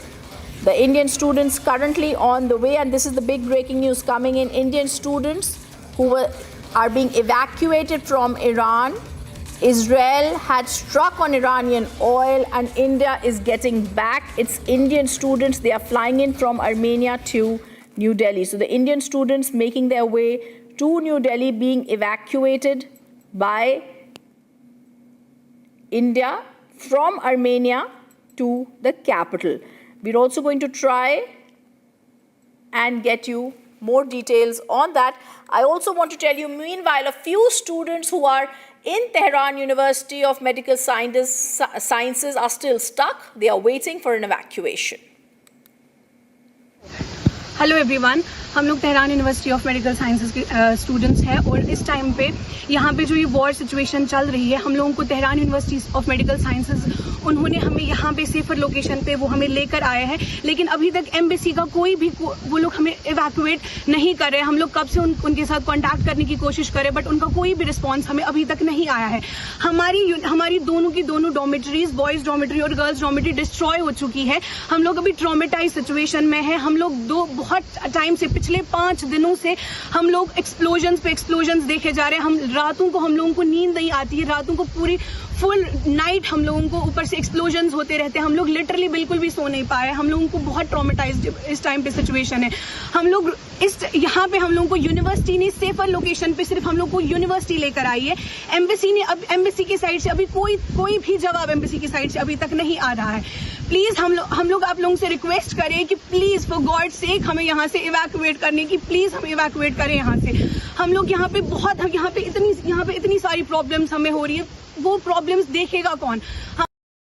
We get your reports from Tel Aviv now by my colleague Nick, who's going to tell us how there have been also destructions in Tel Aviv. Israel's ongoing military strikes continue in Iran. Iran has also escalated this further by once again being on the offensive and also having strikes in Tel Aviv. Take a look at these reports. Here behind me you can see the residential area in the center of Israel, and one of the ballistic missiles of Iran targeted this area where there is a schools, kindergartens, many residential buildings, and see what a huge hole just one rocket did. You can see the impact just of one rocket. See how big is that? And there are 10 buses here which were completely destroyed by this rocket, and in those buses each morning children are taken to the school, and you can see it is completely destroyed. You can see the destruction, and if the children was here now, they probably all would be dead. And this is what Iran is doing. They are targeting those kind of places where residential places are, where there's so many infrastructure, public places, regular people are living here, and you can see the destruction, how many of the buses were destroyed completely. And now some Jewish Orthodox Jews came here to cheer up the people of Israel. They probably want to say to them that God with us, with Israel, this is the promised land, and Israel will prevail. And you can see what a huge damage to all those buses, 10 buses, each of them with about 70 or even more places. And those buses at this hour when the rockets strike, usually taking children to the kindergartens and to the schools. But because Israel declared a military situation, emergency situation, the kindergarten, schools, and workplaces are not open, and that's why there were no one here, no children, and this is a miracle that no one was killed from this ballistic attack by Iran. But you can understand what a huge disaster that could be. Nicole Yochin, center of Israel.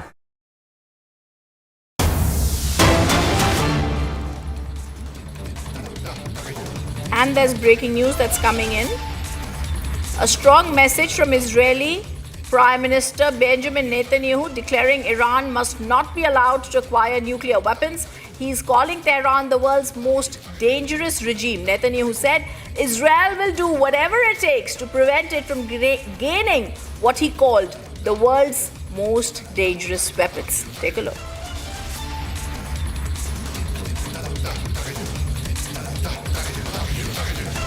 This is the big breaking news that's coming in at the top of this hour. A strong message is now coming in as the war has escalated. He says, Benjamin Netanyahu making the stand clear, calling Tehran the world's most dangerous regime, stating that they will not let the most dangerous regime have the world's most dangerous weapons.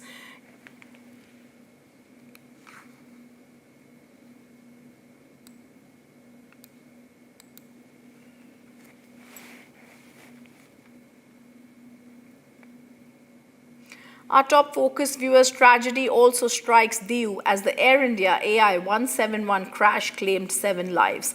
Among the dead, Ajay Ramesh, whose brother Vishwas was the lone survivor. What was meant to be a joyful reunion ended in heartbreak.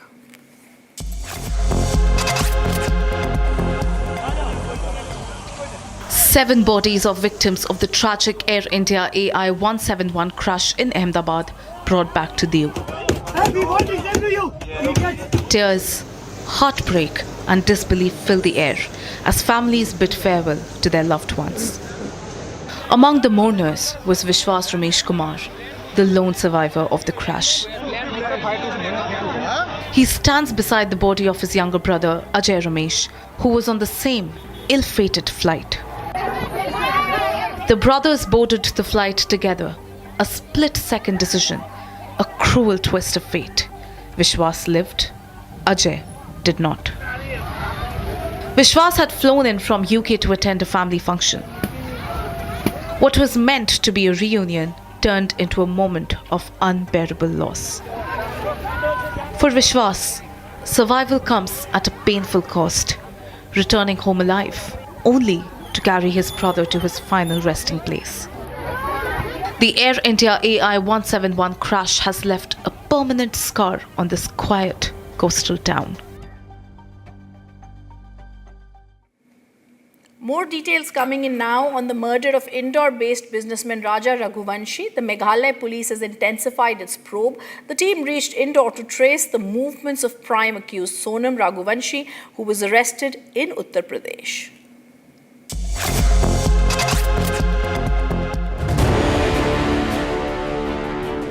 In the ongoing murder investigation of Indore-based businessman Raja Raghuvanshi, the Meghalaya police reached a flat in Madhya Pradesh's Indore. This is where prime accused Sonam Raghuvanshi is suspected to have hidden after her husband's death. She later went to Uttar Pradesh where she was arrested. The police visited the flat in Devas Naka area of the city to connect the dots in the case and recorded statements of Raja Raghuvanshi's family members. Raja Raghuvanshi murder mystery में नए नए खुलासे हो रहे हैं। वहीं दूसरी तरफ शिलोंग पुलिस 2 दिन से इंदौर में डेरा डाले हुए है। कल शिलोंग पुलिस जो है राजा के घर पर बयान लेने गई थी और आज आप तस्वीरें देखिए, सोनम रघुवंशी के घर बयान लेने पूछताछ करने शिलोंग पुलिस पहुंची हुई है। ये आप तस्वीरें देख रहे हैं। शिलोंग पुलिस के साथ खुद सोनम के भाई गोविंद भी हैं और शिलोंग पुलिस के जो पुलिसकर्मी हैं, जो इन्वेस्टिगेटिंग ऑफिसर हैं, उनसे हम बात करने की कोशिश करेंगे। सर, आप लोग किसके बयान लेना है? सर, किसके बयान लेना है? हम लोग हम लोग स्टेटमेंट लेना है, प्लीज। तो देखिए, शिलोंग पुलिस के जो जवान हैं, जो पुलिसकर्मी हैं, वो देखिए सोनम के घर में अंदर इंटर करते हुए यहाँ पर सोनम के परिवार के बयान होंगे, खासकर गोविंद के बयान होंगे, सोनम की माँ के बयान होंगे, क्योंकि कई तरह के सवाल खड़े हो रहे हैं। एक सवाल ये भी खड़ा हो रहा है कि सोनम के भाई का हवाला से कनेक्शन था। इसके अलावा कई और चीजें, ये भी एक कहानी सामने आ रही है। एक खबर है कि सोनम की माँ को सब कुछ पता था। इन्हीं सब पहलुओं पर इन्वेस्टिगेट करने के लिए शिलोंग पुलिस जो है वो यहाँ पर सोनम के घर पहुंची हुई है। अब यहाँ पर पूछताछ होगी, बयान लिए जाएंगे, उसके आधार पर आगे की कार्रवाई पुलिस करेगी। This comes a day after the police recreated the crime scene in presence of Sonam Raghuvanshi. Prime Minister Narendra Modi was spotted sharing a light-hearted moment with French President Emmanuel Macron. Many such moments from the G7 are going viral on social media. We'll tell you about them on Trending at 7:30. Not just that, we'll also get you the latest from West Asia as Iranian Supreme Leader Ayatollah Khamenei says that Iran is not going to surrender and warns US also of dire consequences. What will happen next? We get you an expert insight. All that and more with me, Rakshita Mishra, on Trending Tonight.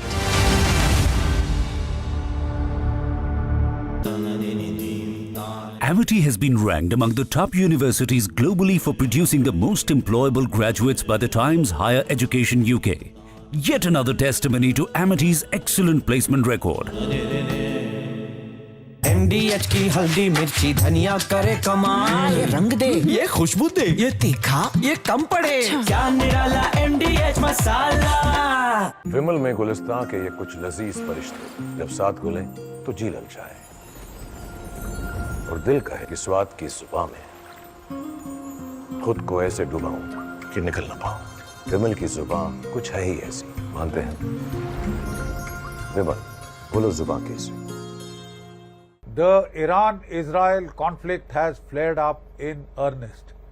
What we saw initially was the good cop, bad cop routine in which the United States was playing the good cop by engaging Iran in talks, and all the while Israel was giving threats of taking military action, strong military action to destroy the nascent Iranian nuclear capability. In fact, this good cop, bad cop routine was used to achieve surprise. Iran thought that one day before the talks were scheduled between America and Iran, Israel would not strike, but it did, and it caught a lot of the top Iranian military leadership together huddled in conferences, etc., and was able to do a fair amount of damage. So far, what has the Israeli strategy been? The Israeli strategy has been to carry out a surgical strike against Iran's nuclear capability, nascent nuclear capability. To that extent, it has hit Natanz, the nuclear enrichment site. It has hit many weapon fabrication laboratories and other experimental laboratories close by around Tehran complex. It has also primarily hit at command and control targets.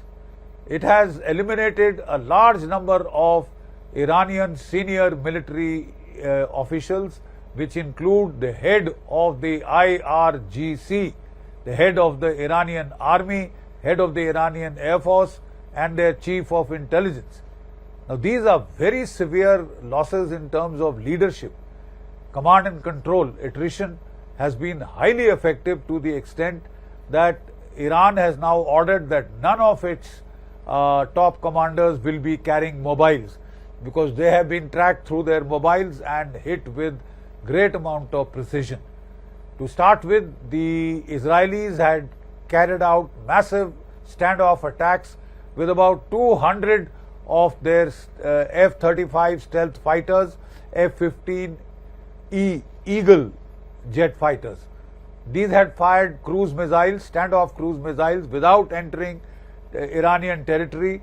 In the phase 1, they had carried out SEAD, suppression of enemy air defenses, in which they had knocked off the S-300 missile batteries of Iran, which have not proved very effective. Let's not forget that even in Pakistan, the S-300 equivalent, the Chinese HQ-9 and 16 were also proved to be highly ineffective.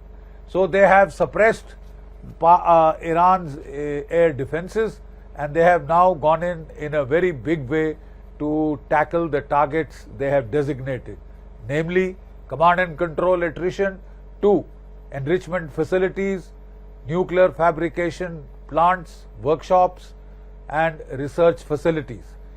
They have also gone in for hitting the energy infrastructure, and they have largely hit the storage for local in-house consumption, because should they go for Iran's export, that will be regime threatening, life threatening for Iran, and it could force Iran to widen the conflict by spreading the war to the Middle East, as I shall recount in detail later. For the time being, this has been the Israeli strategy: precision strikes, standoff strikes, and they have been fairly successful. Iran has retaliated by firing off its hypersonic ballistic missiles, and these have managed to penetrate the layered air defenses of Israel's Iron Dome, right? The Iron Dome, as this is a layered air defense of 4 layers. The closest layer is the Iron Dome itself, 50 to 60 kilometers, normally used against rockets and mortar bombs and things like that, which is a tactical in-house defense. Then comes the David Sling, which is medium range. From Asia's largest news headquarters, setting the agenda for Bharat.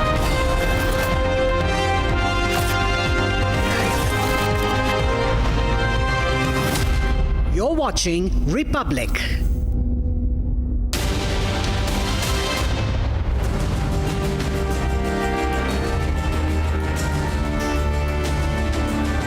Hello and welcome. You're watching the Wednesday edition of This Is Exclusive with me, Shavin Sen.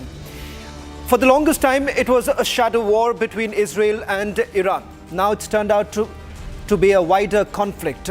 How exactly will this really settle, or will it settle at all? Tonight on This Is Exclusive, only Indian News Network getting you reports from both sides, Iran as well as Israel. Our top focus on the wider conflict between Iran and Israel. But up first, let me take you through the headlines we're tracking at this hour.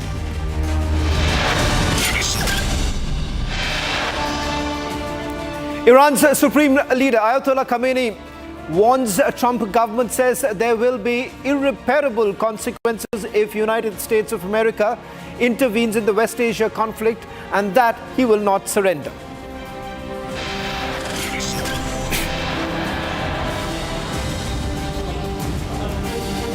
Israel confirms the complete destruction of the Kermanshah air base in western Iran amid Israel and Iran trading airstrikes for a 6th consecutive day. Republic continues live and exclusive coverage from Israel, the only channel with extensive ground report from both the countries. Prime Minister Modi arrives in Croatia, received by Prime Minister of Croatia. PM meets and greets with members of the Indian diaspora.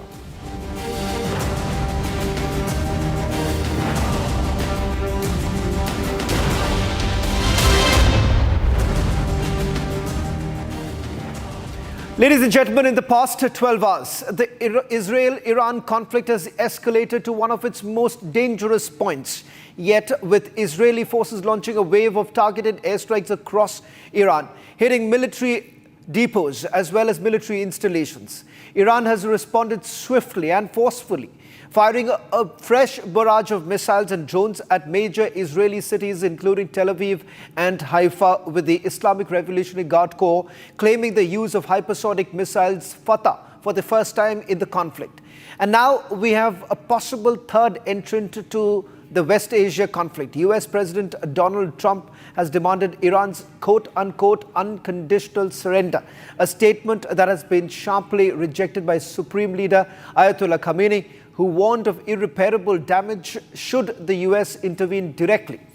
Now, with both nations digging in and international diplomatic efforts faltering, the world watches anxiously as fears of a broader regional war looms larger by the hour. Ladies and gentlemen, we have captured each and every moment coming in from Israel as well as Iran in the last 24 hours. In fact, on your screens, these are images coming in from Iran. This was reported just a short while back, explosion in the Arnab Industrial Park. In fact, I'm also going to take you through the details of the places that have been targeted by the Israeli military. In fact, a short while back, there was also an official confirmation coming in from Iran with regards to 16 locations in Israel that have also been targeted. It's a claim that has been made by the Iranians at this point in time, saying that this is a response, a retaliation to the Operation Rising Lion that has been started by Israel. In fact, on your screens right now, these are the drones that have been flying over the Kermanshah region. Kermanshah, remember, happens to be one of the targeted areas of the Israelis over the last 24 to 48 hours. Israel maintains that this is not going to end anytime soon, till the time they believe that the conflict will only be over after this elimination of the supreme leader. In fact, in a short while from now, we're also going to take you through some breaking news coming in from Israel at this point in time, with a confirmation coming in from the Israeli Defense Forces with regards to an attack that was carried out just a short while back. In fact, we're also given to understand that sirens are going on as a hostile aircraft infiltration that was sounded just a short while back in southern Golan Heights. A UAV was launched from Iran and it was intercepted by the Israeli Air Force. Now, it turns out the defense minister has now confirmed that Air Force jets have destroyed the Iranian regime's internal security headquarters. That's the Iranian center. In fact, on your screens right now, these are the Fatah missiles that have been launched by the Iranians. So this is a recap of what has basically happened in the last 24 hours, with Iran saying that they have also launched the hypersonic missiles, and they say there is much more, and Israel should be prepared for a surprise. Now that's what the Iranians have to say.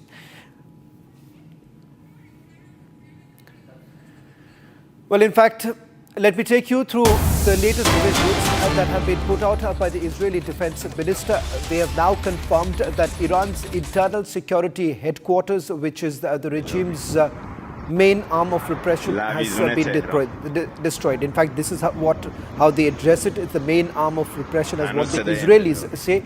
On your screens right now, these are the latest images that have been accessed by Republic TV from Republic reporters on the ground. In fact, these are visuals coming in from Tehran, and the confirmation coming in from the Israeli Defense Forces, where they have confirmed that one of the headquarters in Tehran has now been attacked. These are the latest images now coming in. They've also gone a step ahead by confirming the fact that they have also been able to intercept a few missiles that have been launched by the Iranians. Let me also take you through another visual that's coming in. Now, this is a video that has been released by the Iranian embassy here in the national capital of what they say a strike at the Weizmann Institute. Remember, this is where some of the nuclear scientists, Israeli nuclear scientists, have been operating. We're given to understand that there are no casualties, but what you see on your screens right now, this is what Iranians have to say, that they have launched a ballistic missile, and this was in response to some of the nuclear sites that have been targeted by the Israelis, and that is the reason why they have now targeted the Weizmann Institute. In a short while from now, we also have a reporter who would be joining us. In fact, he would also be speaking to some of the reporters, some of those who have been studying in this particular institute. Ladies and gentlemen, as missile sirens continue to pierce the skies over Tel Aviv, civilian life in the city has been turned upside down. Schools are shut, businesses are operating in crisis mode, families are spending nights in bomb shelters. The once bustling streets of Israel's commercial capital are now marked by fear, uncertainty, and a constant readiness for the next strike. We bring you an explosive ground report showing how residents have had to flee the places they call homes, while buildings in one busy towns stand deserted. In Israel, in Tel Aviv, and you can see that now it is closed. Nobody can go inside. Here are the residents of this area, and they are trying to understand where should they go after they have been evacuated, because as you can see, everything is destroyed. You can see inside the buildings, this was an apartment of somebody. It is completely devastated. As the house, you can see here inside, the devastation is immersing. Everything is completely destroyed. Windows are broken, also some of the walls. All the stuff inside of the houses, apartments, also burned, destroyed. You can see how much of the destruction caused just one missile from Iran. And here usually used to live young people, Israelis that are coming from all around the country because they want to live in the this amazing non-stop city of Tel Aviv next to the beach. The beach is just a few minutes walk from here, the Mediterranean Sea, but now this site is completely destroyed. Nothing could survive this blast of an Iranian ballistic missile. You can see the destruction, all of those buildings, in each of them there are many apartments, many people lived here, and everything is destroyed. You can see here there are balloons with gas that also could explode, and if it explodes, then the damage will be, of course, much higher.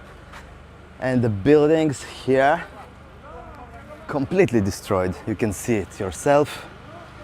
And then now the municipality of Tel Aviv would need to destroy those buildings and build the new ones. And here I'm standing on the place where the ballistic missile from Iran actually hit.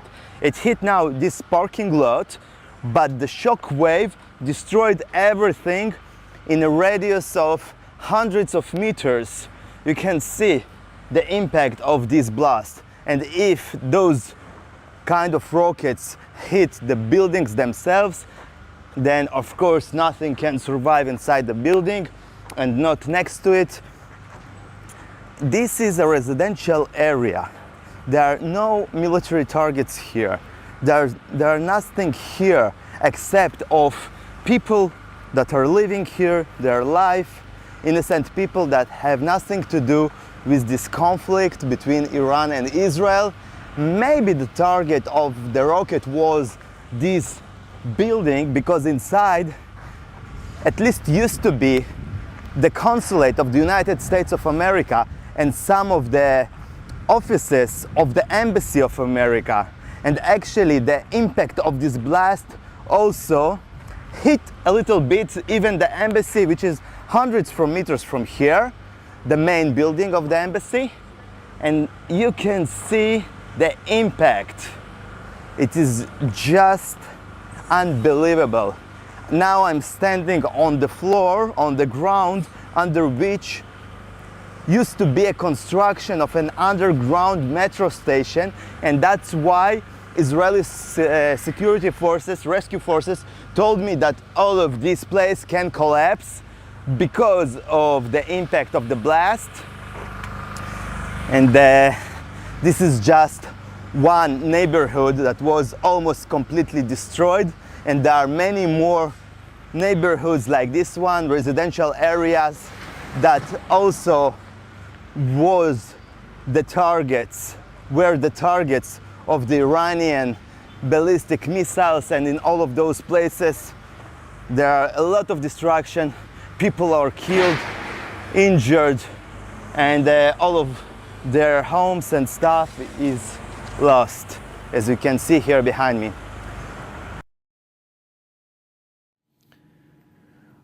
Well, in fact, I'm going to now take you through some of the visuals that we have accessed from the Iranian embassy. Iranian embassy basically now claims here in the national capital that they have carried out an attack in Israel and targeted the Weizmann Institute. They say that this is a response to the nuclear facilities that have been targeted and medical institutions that have been targeted in Iran.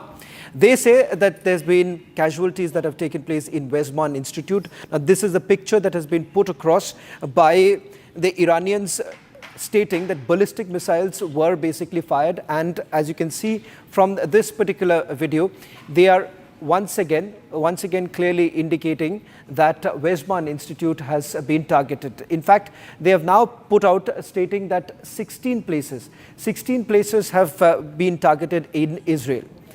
In fact, one of it basically happens to be the Weizmann Institute. In a short while from now, Republic reporter Ratnadeep Chaudhary, in fact, Ratnadeep Chakraborty is currently with a student from Weizmann Institute. Ratnadeep, I've just put out a video of what the Iranians say that Weizmann Institute was basically targeted. I believe you are with one such student who is been studying there in Weizmann. Yes, I'm currently joined by an Indian student. His name is Sarthaki.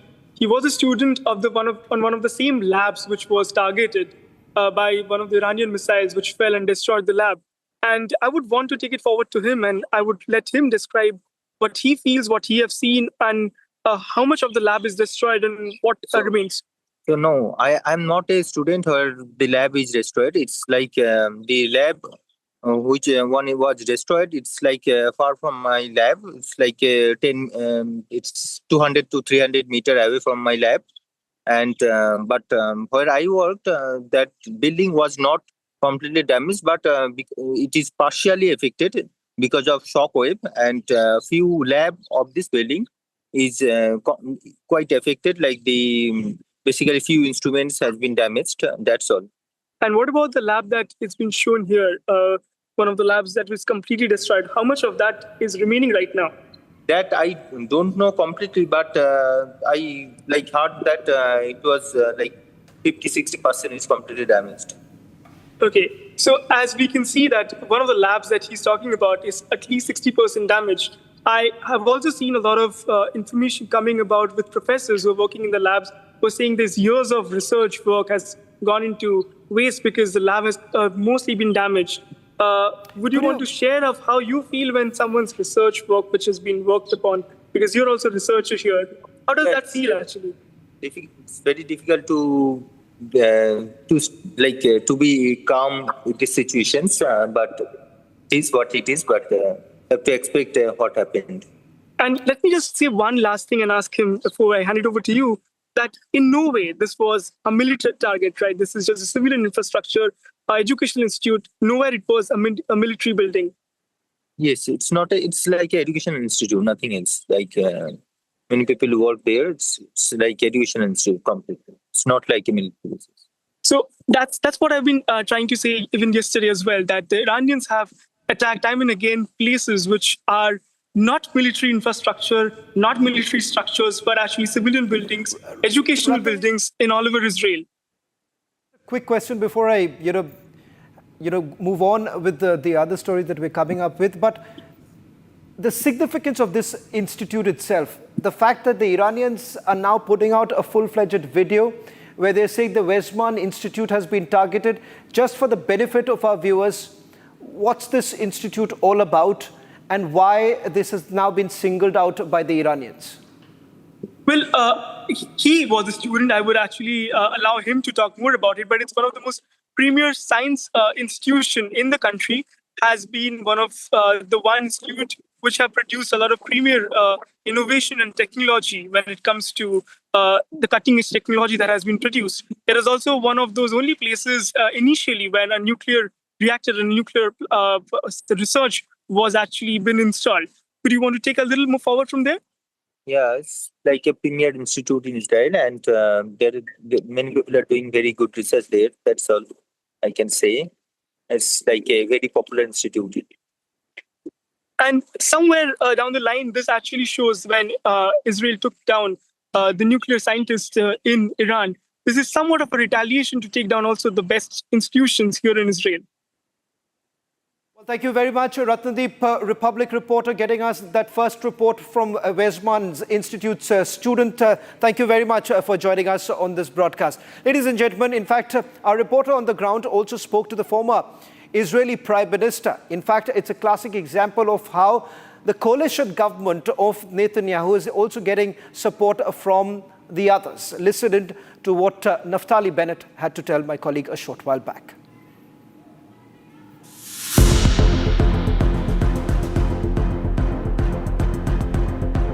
I want to be very clear. This is not a war between Israel and the good Iranian people. The Israelis feel for the Iranian people. The Iranian people are under a terrible regime, an old regime, incompetent, corrupt, radical, violent regime that beyond endangering the world is making the lives of the Iranians horrible. I call upon the Iranian people, this is your moment. This is your moment to stand up, to remove the mullahs if you can, and the world will stand behind you.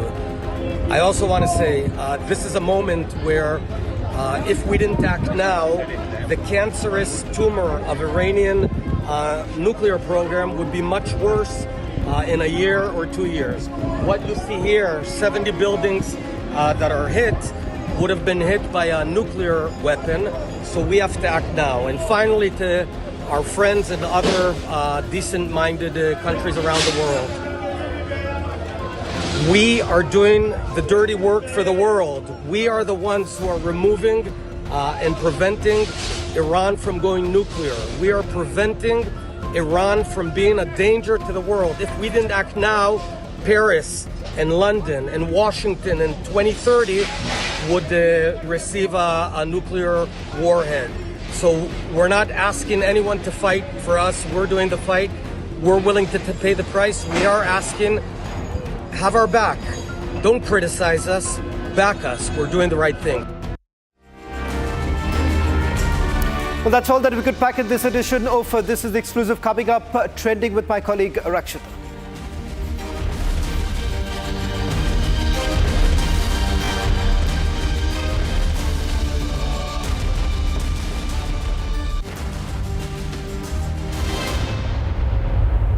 इसको घर पे लगाओगे तो शादी का तो पता नहीं, पर घर पक्का नहीं टूटेगा। रुंगटा नहीं तो घर स्ट्रॉन्ग नहीं। रुंगटा स्टील TMT बार एकदम सॉलिड। पहाड़ों में एक हाइकिंग स्टिक भी बन सकती है। ये है सीक्रेट रेसिपी MDH का जीरा सिप जल जीरा मसाला।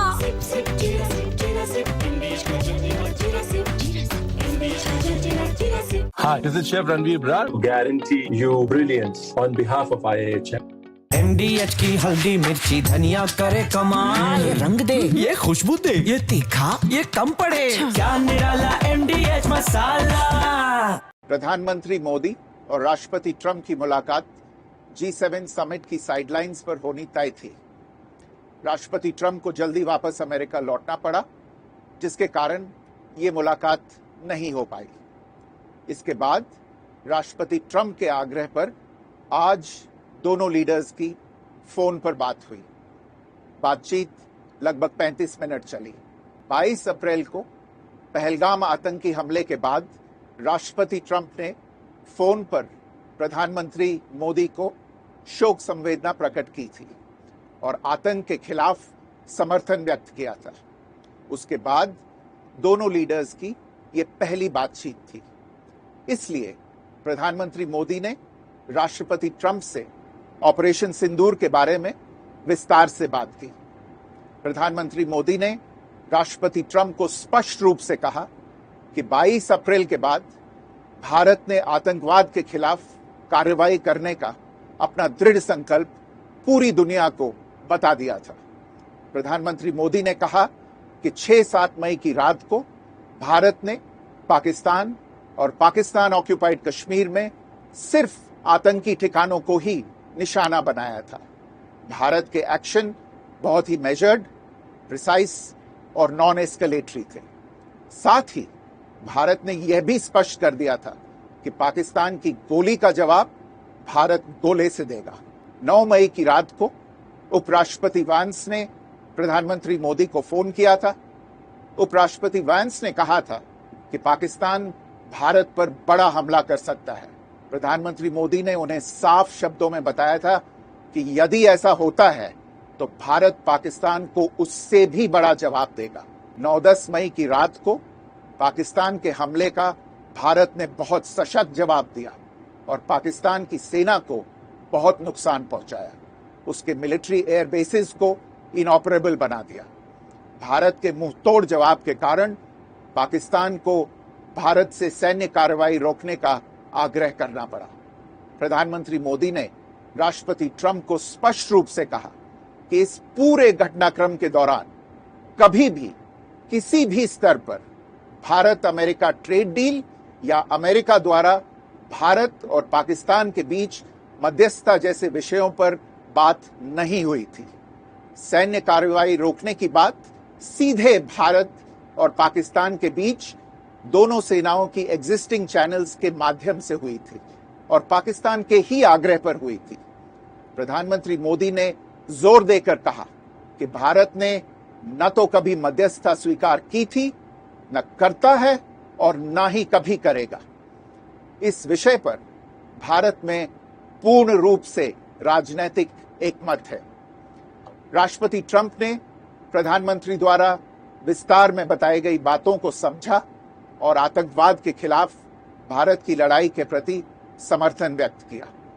प्रधानमंत्री मोदी ने यह भी कहा कि भारत अब आतंकवाद को प्रॉक्सी वॉर नहीं, युद्ध के रूप में ही देखता है और भारत का ऑपरेशन सिंदूर अभी भी जारी है। राष्ट्रपति ट्रंप ने प्रधानमंत्री मोदी से पूछा कि क्या वे कनाडा से वापसी में अमेरिका रुक कर जा सकते हैं। पूर्व निर्धारित कार्यक्रमों के कारण प्रधानमंत्री मोदी ने अपनी असमर्थता व्यक्त की। दोनों लीडर्स ने तब तय किया कि वे निकट भविष्य में मिलने का प्रयास करेंगे। राष्ट्रपति ट्रंप और प्रधानमंत्री मोदी ने इजरायल ईरान के बीच चल रहे संघर्ष पर भी चर्चा की। रूस यूक्रेन कॉन्फ्लिक्ट पर दोनों ने सहमति जताई कि जल्द से जल्द शांति के लिए दोनों पक्षों में सीधी बातचीत आवश्यक है और इसके लिए प्रयास करते रहना चाहिए। इंडो पैसिफिक क्षेत्र के संबंध में दोनों नेताओं ने अपने परिप्रेक्ष्य साझा किए और इस क्षेत्र में क्वाड की अहम भूमिका के प्रति समर्थन जताया। क्वाड की अगली बैठक के लिए प्रधानमंत्री मोदी ने राष्ट्रपति ट्रंप को भारत यात्रा का निमंत्रण दिया। राष्ट्रपति ट्रंप ने निमंत्रण स्वीकार करते हुए कहा कि वे भारत आने के लिए उत्सुक हैं। The Iran-Israel conflict has flared up in earnest. What we saw initially was the good cop, bad cop routine in which the United States was playing the good cop by engaging Iran in talks, and all the while Israel was giving threats of taking military action, strong military action to destroy the nascent Iranian nuclear capability. In fact, this good cop, bad cop routine was used to achieve surprise. Iran thought that one day before the talks were scheduled between America and Iran, Israel would not strike, but it did, and it caught a lot of the top Iranian military leadership together huddled in conferences, etc., and was able to do a fair amount of damage. So far, what has the Israeli strategy been? The Israeli strategy has been to carry out a surgical strike.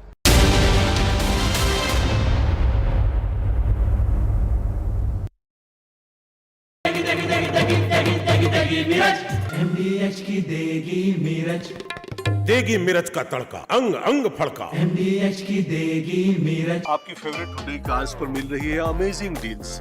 वैसे लोगे तो आप Hyundai ही, चाहे दिल की सुनो या deals की, तो जल्दी चले आओ हुंडई शोरूम। विमल में गुलिस्तां के ये कुछ लजीज फरिश्ते जब साथ घुले तो जी ललचाए और दिल कहे कि स्वाद की जुबान में खुद को ऐसे डुबाऊं कि निकल ना पाऊं। विमल की जुबान कुछ है ही ऐसी, मानते हैं? विमल, बोलो जुबान कैसी?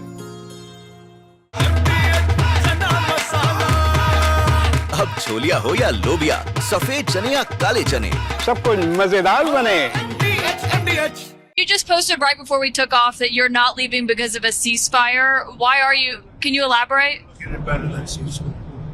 We're not looking for a ceasefire. I didn't say I was looking for a ceasefire. That was Emmanuel, nice guy, but he doesn't get it right too often. But we're looking for better than a ceasefire. What specifically is better than a ceasefire? What are you looking for here? An end, a real end, not a ceasefire. An end. So something that will be permanent. Or giving up entirely. Is that okay too? Are you close there? Is that possible in the next 24 months? Why not? Certainly possible. Complete give up. That's possible, yeah. Doing pretty well. Right now we're doing pretty well. Remember, Iran cannot have a nuclear weapon. It's very simple.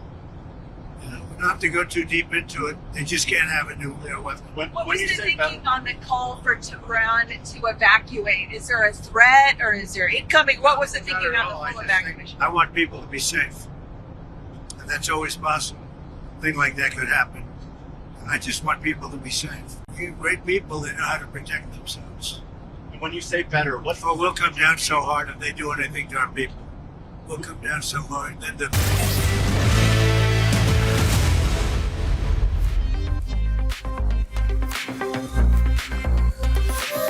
From your phones to your smart television, the trending stories are breaking the internet. Iran remains defiant despite the military onslaught of Israel, and United States' unmissable warning. Meanwhile, we'll get you all the viral moments from the G7 summit in Canada that has got the internet talking and also laughing. Not just this, Prime Minister Narendra Modi has set the record straight in a telephonic conversation with Donald Trump. His message is loud and clear: no intervention needed. We'll get you all this and more in this power-packed edition of Trending. I'm Rakta Mishra.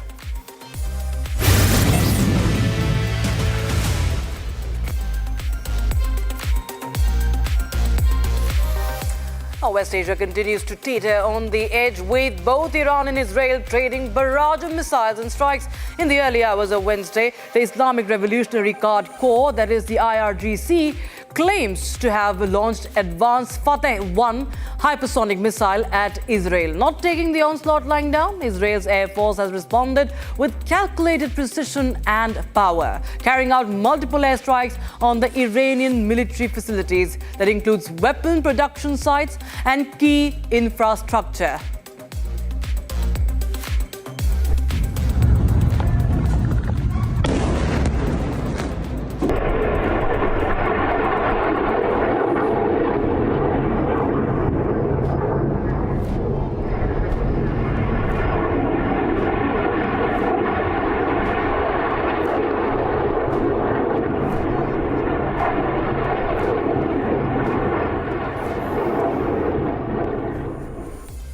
Now, earlier today, Iran also claimed that it has arrested a Mossad agent, the Israeli spy agency agent. Watch this video, how dramatically this man is pinned down on the ground and he's arrested.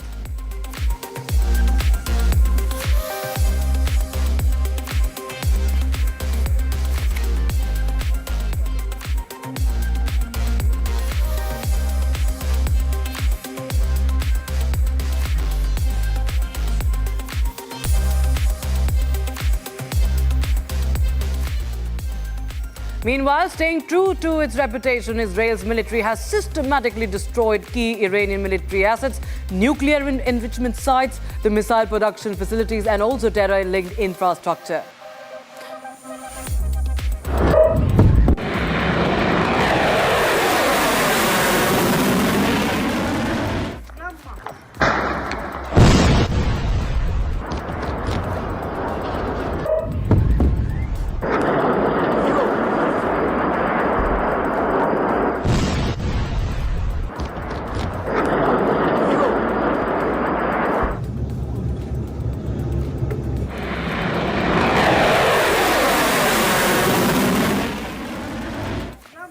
And as part of its anti-terror operations, the Israeli Defense Forces have identified a Hamas terrorist cell advancing towards them from the direction of the Kfar Jabalia.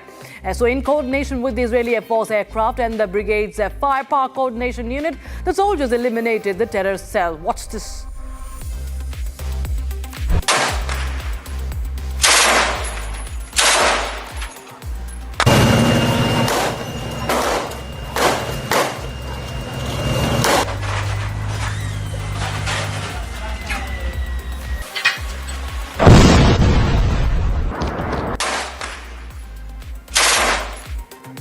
Israel continues with its aerial onslaught now. In the recent update, Israeli airstrikes have targeted the Lavizan neighborhood in northeast Tehran, viewers.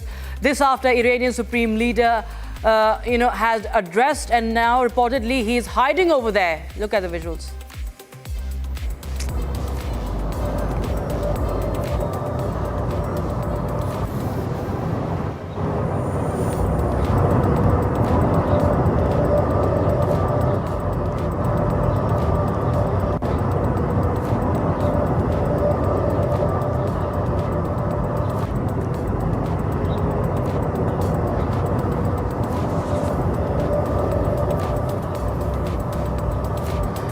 So as tensions continue to simmer, the United States has firmly backed Israel, with President Donald Trump demanding Iran's unconditional surrender. In fact, Donald Trump is right now speaking as we speak. Just take a live dip on that.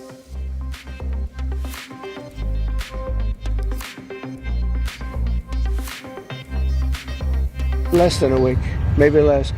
But is there anybody here that said it would be okay to have a hostile, very, zealots really, but to have a hostile country have a nuclear weapon that could destroy 25 miles, but much more than that, could destroy other nations just by the breeze blowing the dust. That dust blows to other nations and they get decimated. This is just not a threat you can have.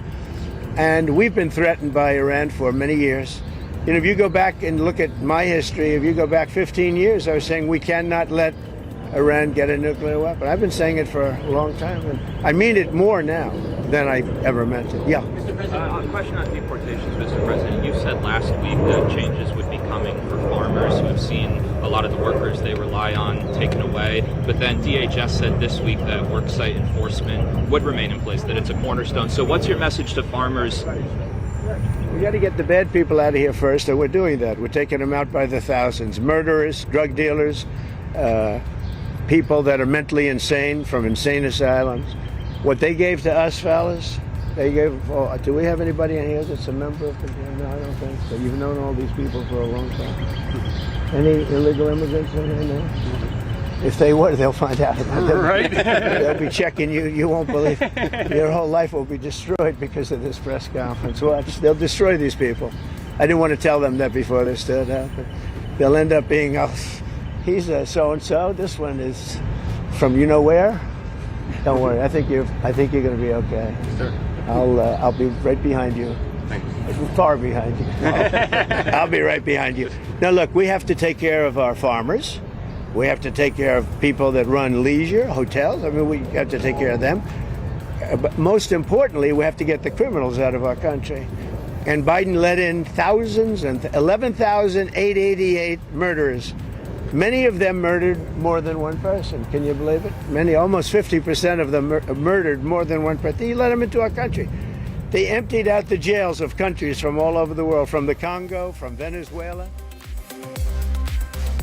All right, I'm joined by Rabindra Sachdeva, the co-founder and the director of US-India Political Action Committee, live on the broadcast from Washington, D.C. Mr. Sachdeva, thanks so much for joining us on Republic TV. Now, clearly, Trump had made it very evident that it is right now not intending to attack Ayatollah Khamenei. However, he said that it's just for now. At the same time, he writes in capital letters, surrender, unconditional surrender, to which we see the backlash that has come in from Iran. Where do you think this is going? Because there's a lot of speculation, a lot of curiosity about what United States is going to do and how could it just all blow up.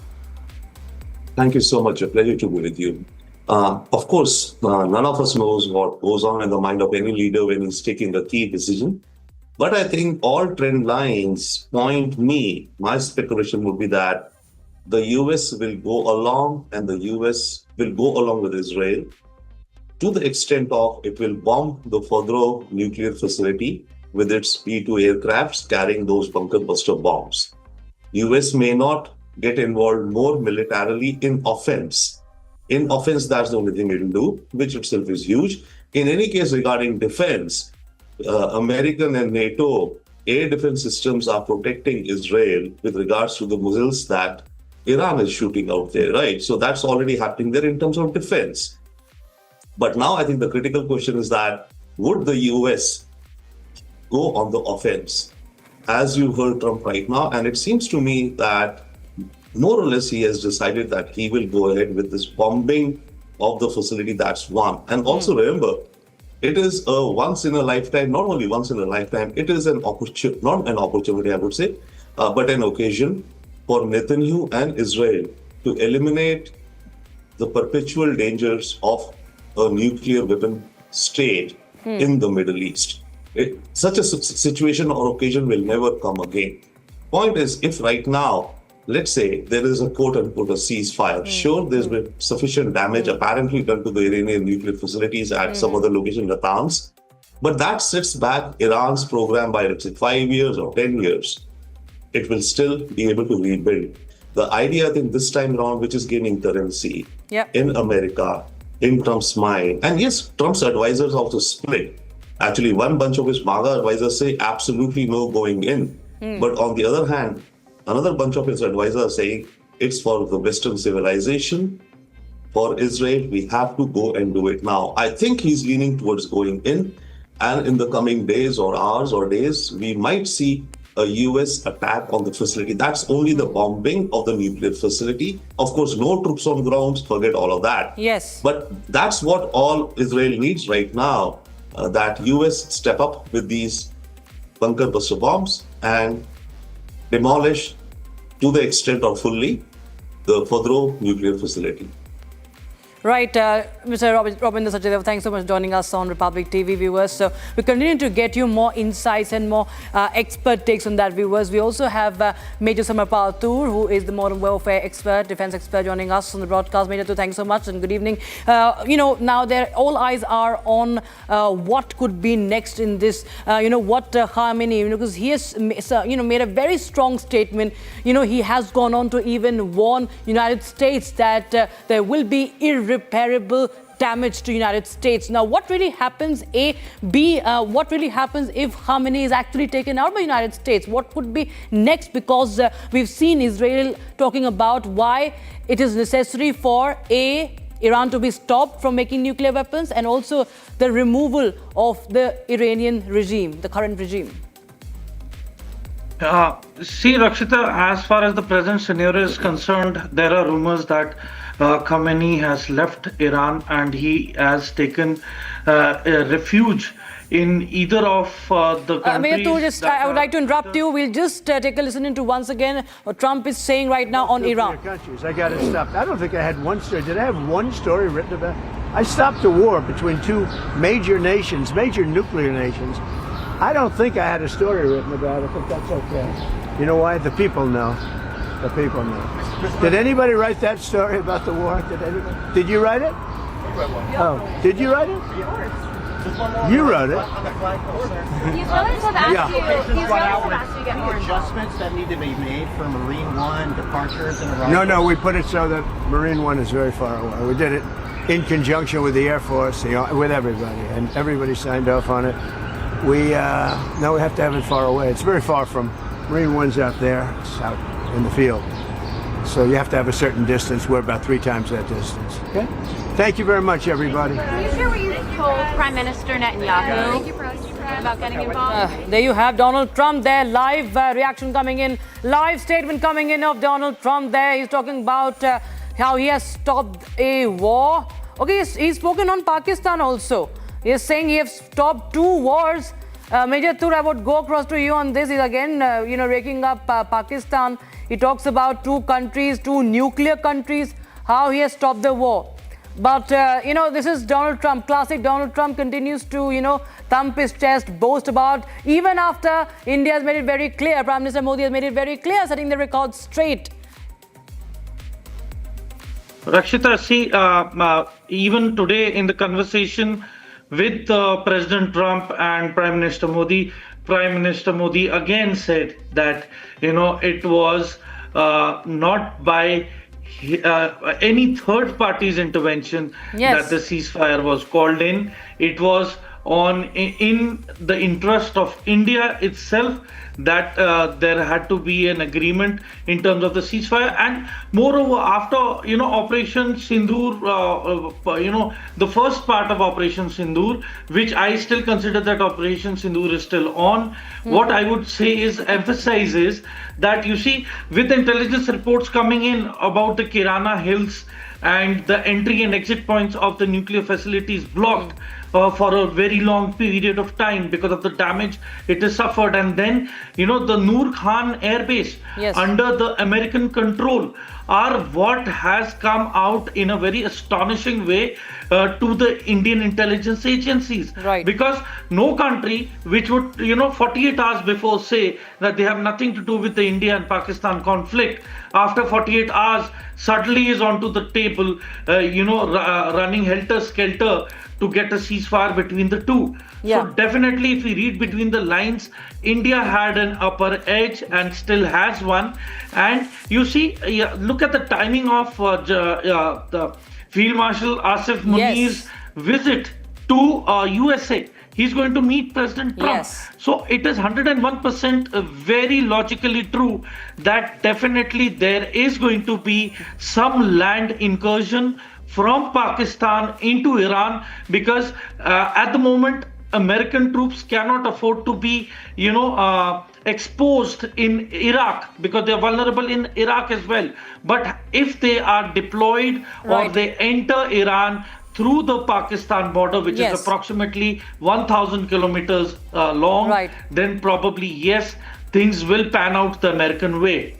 Absolutely, of course. But yes, the Trump way is that he is now making a climb down, and also he is not mentioning the trade deal, very importantly here. But thanks so much, Mr. Parsoor, for joining us with your insights and your expert take on that, viewers. We shift our focus to the G7 summit. Ladies and gentlemen, the G7 summit has started in Canada, and Prime Minister Narendra Modi was in Canada. He met French President Emmanuel Macron on the sidelines, but the netizens cannot stop talking about this one particular moment. In a light-hearted moment, the two world leaders were seen sharing a chuckle after Prime Minister asked the French President, and I quote, "Nowadays you're fighting on Twitter," unquote. Take a look at this fun moment of banter between the two leaders.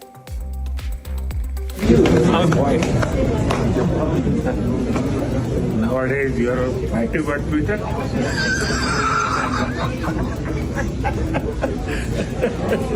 Thank you.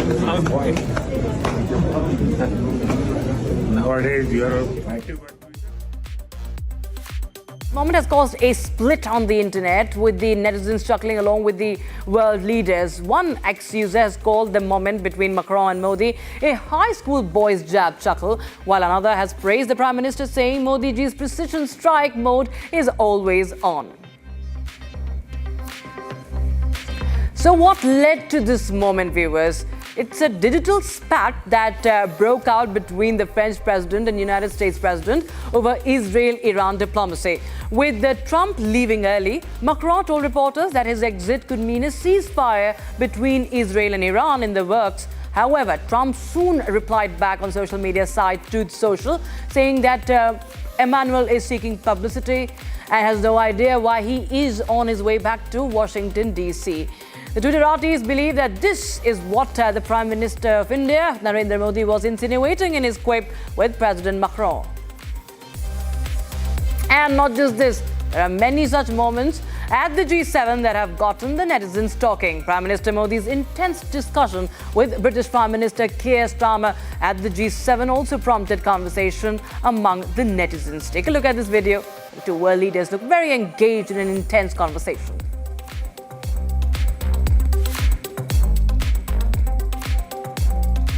And speaking of G7 and world leaders meeting, we would not be missing out to mention the moment between Prime Minister Narendra Modi and Italian Prime Minister Giorgia Meloni. The two leaders were all smiles as they met, shaking hands, and they posed for pictures together.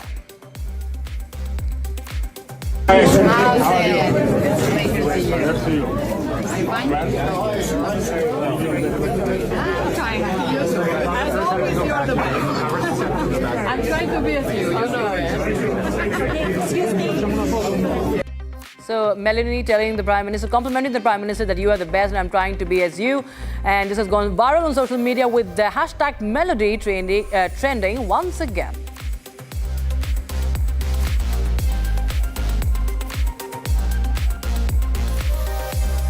Also, Prime Minister was seen participating in the family photo taken at the G7 along with the other global leaders. Everyone in the video seemed to be in great spirits as they posed for the photo op.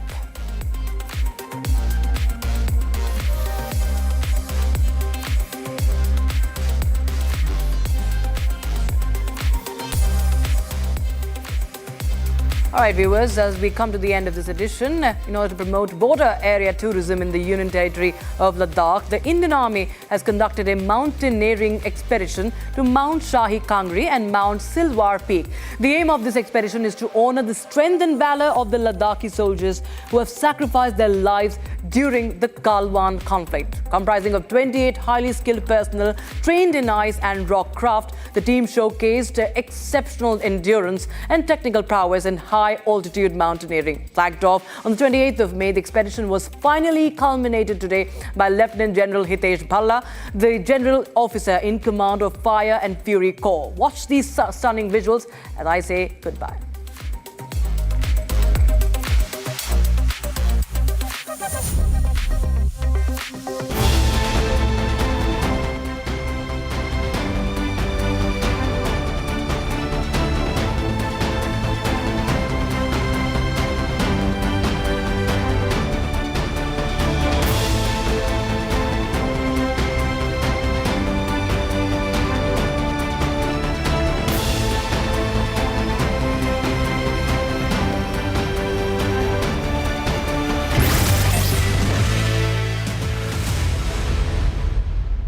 Co-powered by Century Ply Club Prime. रहो बेफिक्र.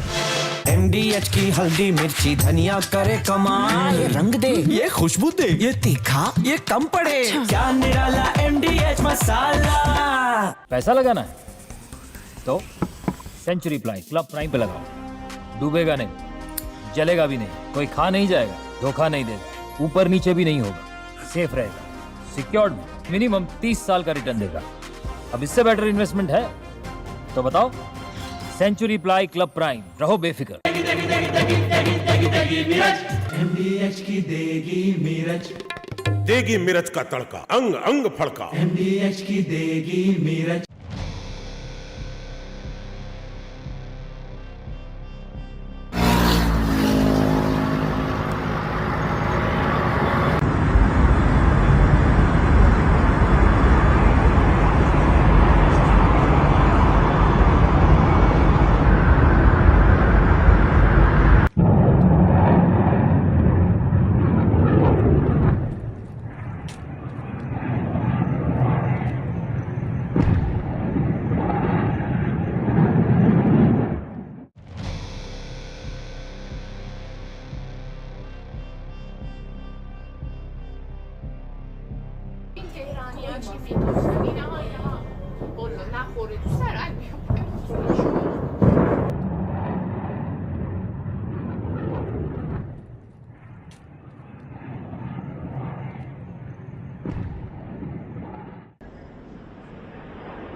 همیهنانم، جمهوری اسلامی به پایان خود رسیده و در حال سقوط است. خامنه‌ای همچون موشی هراسان زیر زمین پنهان شده و کنترل اوضاع را از دست داده است. آنچه آغاز شده برگشت ناپذیر است. آینده روشن است و ما با هم از این پیچ تند تاریخ عبور خواهیم کرد. در این روزهای دشوار دل من با همه شهروندان بی‌دفاعی است که آسیب دیدند و قربانی جنگ طلبی و توهمات خامنه‌ای شدند. من سالها کوشیدم تا میهنمان گرفتار آتش جنگ نشود. پایان جمهوری اسلامی، پایان جنگ 46 ساله آن با ملت ایران است. دستگاه سرکوب رژیم در حال فروپاشی است. تنها یک خیزش همگانی لازم است تا این کابوس برای همیشه پایان یابد. اکنون زمان ایستادن است. زمان بازپسگیری ایران. همه با هم، از بندر عباس تا بندر انزلی، از شیراز تا اصفهان، از تبریز تا زاهدان، از مشهد تا اهواز، از شهر کرد تا کرمانشاه به صحنه بیاییم. پایان این رژیم را رقم بزنیم. نگران فردای پس از سقوط جمهوری اسلامی نباشید. ایران دچار جنگ داخلی و بی‌ثباتی نخواهد شد. ما برای آینده ایران و شکوفایی‌اش برنامه داریم. ما برای 100 روز نخست پس از سقوط، دوران گذار و استقرار یک حکومت ملی و دموکراتیک برای ملت ایران و به دست ملت ایران آماده ایم. خطاب به نیروهای نظامی و انتظامی، امنیتی و دولتی که این روزها بسیاری از آنها به من پیام می‌فرستند. برای حفظ رژیمی که سقوط آن آغاز شده و حتمی است، روبروی ملت ایران نایستید. خود را فدای رژیم پوسیده نکنید. با ایستادن در کنار ملت، جان خود را حفظ کنید. در گذار از جمهوری اسلامی نقشی تاریخی ایفا کنید و در ساختن آینده ایران سهیم باشید. Anytime, at any point, if we come to the conclusion that United States is directly involved in attacks against Iran, we will start responding to United States. Iran's ambassador to the United Nations in Geneva says if US intervenes, Iran will respond. Fresh footage from Israel-Iran conflict show the elimination of terrorist cell in Jabalia.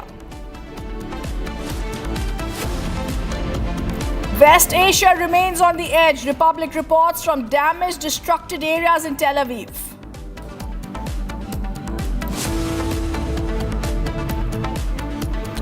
After multiple technical snags, Air India has now ordered to reduce flight operations by 30%. Pakistan's attempt to mischaracterize Operation Sindoor, our precise and proportionate response, as military aggression is unconscionable. When a state harbors terrorists who massacre innocents, defensive action is not just a right, it is a solemn duty. And Indian diplomat Kshitij Tyagi slams Pakistan at UN Human Rights Council, says when a state harbors terrorists, defense action is not just a right but a solemn duty. Co-powered by Century Ply Club Prime. Raho befikar. ये है secret recipe MDH का जीरा SIP जल जीरा मसाला। SIP SIP जीरा SIP MDH का जल जीरा सिप MDH का जल जीरा SIP. Hi, this is Chef Ranveer Brar. Guarantee you brilliance on behalf of IAHM. विमल में गुलिस्तान की ये कुछ लजीज फरिश्ते जब साथ घुले तो जी ललचाए और दिल कहे कि स्वाद की इस जुबान में खुद को ऐसा डुबाऊं कि निकल ना पाऊं। विमल की जुबान कुछ है ही ऐसी, मानते हैं ना? विमल, बोलो जुबान केसरी। दादी के हाथों का जादू और खुशबू से महकता घर, माँ की मुस्कुराहट और खाने की सुगंध। MDH गरम मसाला, क्योंकि हर रिश्ता है स्वाद से जुड़ा। The Iran-Israel conflict has flared up in earnest. What we saw initially was the good cop, bad cop routine in which the United States was playing the good cop by engaging Iran in talks, and all the while Israel was giving threats of taking military action, strong military action to destroy the nascent Iranian nuclear capability. In fact, this good cop, bad cop routine was used to achieve surprise. Iran thought that one day before the talks were scheduled between America and Iran, Israel would not strike, but it did, and it caught a lot of the top Iranian military leadership together huddled in conferences, etc., and was able to do a fair amount of damage. So far, what has the Israeli strategy been? The Israeli strategy has been to carry out a surgical strike against Iran's nuclear capability, nascent nuclear capability. To that extent, it has hit Natanz the nuclear enrichment site. It has hit many weapon fabrication laboratories and other experimental laboratories in close by around Tehran complex. It has also primarily hit at command and control targets. It has eliminated a large number of Iranian senior military officials, which include the head of the IRGC, the head of the Iranian army, head of the Iranian Air Force, and their chief of intelligence. Now, these are very severe losses in terms of leadership. Command and control attrition has been highly effective to the extent that Iran has now ordered that none of its top commanders will be carrying mobiles, because they have been tracked through their mobiles and hit with great amount of precision. To start with, the Israelis had carried out massive standoff attacks with about 200 of their F-35 stealth fighters, F-15E Eagle jet fighters. These had fired cruise missiles, standoff cruise missiles, without entering Iranian territory. In the phase 1, they had carried out SEAD, suppression of enemy air defenses, in which they had knocked off the S-300 missile batteries of Iran, which have not proved very effective. Let's not forget that even in Pakistan, the S-300 equivalent, the Chinese HQ-9 and 16 were also proved to be highly ineffective. So they have suppressed Iran's air defenses, and they have now gone in a very big way to tackle the target.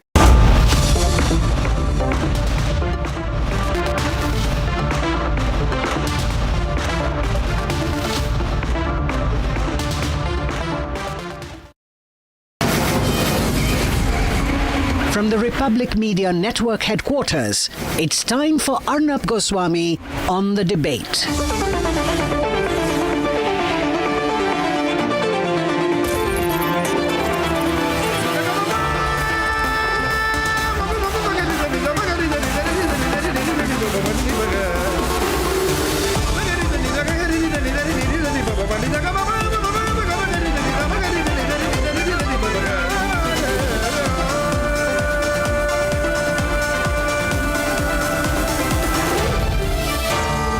Arnab Goswami on The Debate. On the show tonight, sensational details about what's going on inside Air India. You won't believe the information we've got. And at 9 o'clock tonight, will the Muslim world stand with Iran if Trump bombs it at a different level?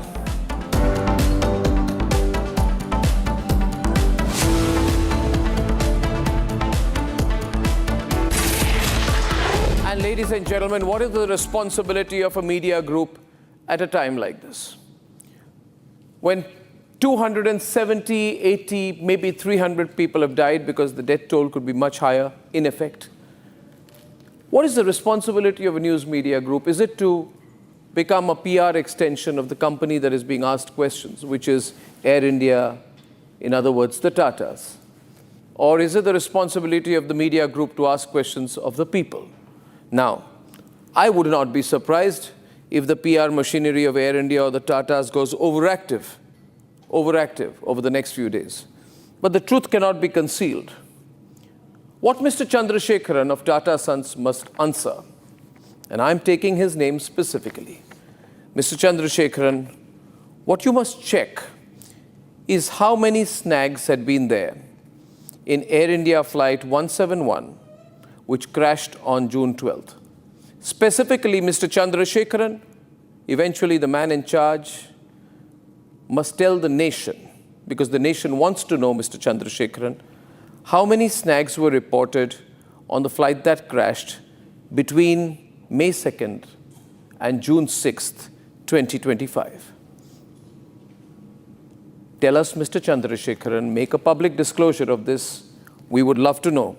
We would love to know whether it was 1 snag, 2 snags, 10 snags, 15 snags, 20 snags, or Mr. Chandrasekharan. We would like to know whether there were 29 snags. It's only a question. Don't get too worked up, Mr. Chandrasekharan. Just tell us, and we will report how many snags you had on the plane that crashed. The other question is now to the DGCA. To the DGCA, the real question must be asked is, do they get any favors from Air India? Is it true that Air India very generously gives them extra luggage? Is it true, for example, I'm only asking a question, the Minister of Civil Aviation must answer, whether anybody from his office sought 50 kilograms of extra luggage free from Air India and whether it was given? We must know this. We are only asking questions. These are only questions. These are not accusations. But is there a system of favors, small or big, between DGCA and Air India? Can both of them tell us that? Thirdly, Air India, the PR machinery of Air India must ask whether it is true, as the Wall Street Journal has reported, that there is a possibility that the emergency power generator was operating when the plane crashed, and whether this raises questions about whether the engines were functioning properly. Why was the ram air turbine, or RAT, which is like a backup generator, working? Was it working? In what circumstances did the RAT get deployed? Is it true that the RAT gets deployed when there are hydraulic system failures, when there are cockpit instruments losing power, or when there are electric motor pumps that become dysfunctional? Ladies and gentlemen, Air India must get serious. And the media must get serious with Air India. I know that a lot of PR work is happening, but I do not understand the DGCA in this country. I don't understand the central government sometimes. 66 Air India planes have been cancelled in a period June 12th to June 17th. And what is called a review of the operations of Air India and Air India Express, the press release, the statement, is essentially giving Air India a clean sheet, saying we're going to put you under a little bit more supervision. But that's all. This increases the suspicion that the DGCA is historically and will continue to be in the future also soft towards Air India. But, Mr. Chandrasekharan of Tata Sons, please tell us how many failure messages were there related to this aircraft? Were there any? If I were to ask you, and you're welcome to come on my show, but I won't give you a free run, I would just like to know how many incidents were on the plane, which is nomenclatured VT/A and B. Is this the plane which crashed? I don't know. Tell us. Is this the Dreamliner that crashed, Mr. Chandrasekharan? And how many incidents were there on that plane? Big or small? Were there 1, 5, 6, none, or 29? Or 29? Air India and Mr. Chandrasekharan, the nation doesn't just want to know, the nation will know. We want to know. Please tell us. Let's debate. Delhi to Dubai. AI996 Air India flight with over 200 passengers on board cancelled after reported technical snag midway. Air India 2491 Mumbai to Lucknow cancelled after boarding passengers twice and deboarding. Lack of crew causes unrest and aircraft damage. Since the fateful day of Air India AI171 crash in Ahmedabad, 83 Air India flights have been cancelled, 66 out of them Dreamliners. At least 10 such incidents within the last 72 hours, nearly 66 in the last 6 days. Top sources tell Republic that the Directorate General of Civil Aviation has asked Air India to cut down their flight operations by 30%. After DGCA, the regulatory body has summoned Air India and Air India Express officials yesterday to appear in front of them. Finally, a prompt strict action has been taken against Air India, where the DGCA has asked Air India to reduce their flight operation by 30%. The only victim? Passengers. They are at the gate. They are not boarded. They are cheating us.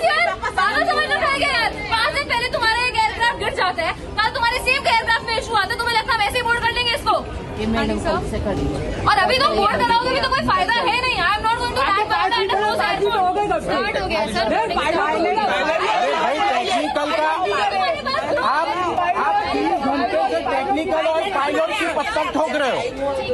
2 बार हमारी ये flight cancel हुई है और air India कोई जवाब नहीं देते। हम मैसेज भी करते तो इतना होल्ड होता है, हमको 15-15 मिनट होल्ड रखना पड़ता है और हमको सामने से भी अच्छा कोई रिस्पांस नहीं आता है एयर इंडिया में से। अब हम लोग अभी अगली बार से एयर इंडिया में आने वाले नहीं है। हम इधर आए तो बता रहे थे कि फ्लाइट है वो डिले हुई है 3 आवर्स। सो हमको 1 PM की जगह 3 PM का टाइम दिया और अभी जब टाइम बोर्डिंग का आया, अंदर जाने का आया, चेक इन का टाइम आया तो वो लोग बोल रहे हैं कि अब फ्लाइट कैंसिल हो गई है। सो वो लोग अच्छे से रिफंड का भी आंसर नहीं दे रहे हैं। हम लोग कॉल सेंटर में बात कर रहे हैं, वहाँ भी कोई भी कॉल रिसीव नहीं कर रहा है। Each and every person is giving a different reply. One is saying that there is some technical issue.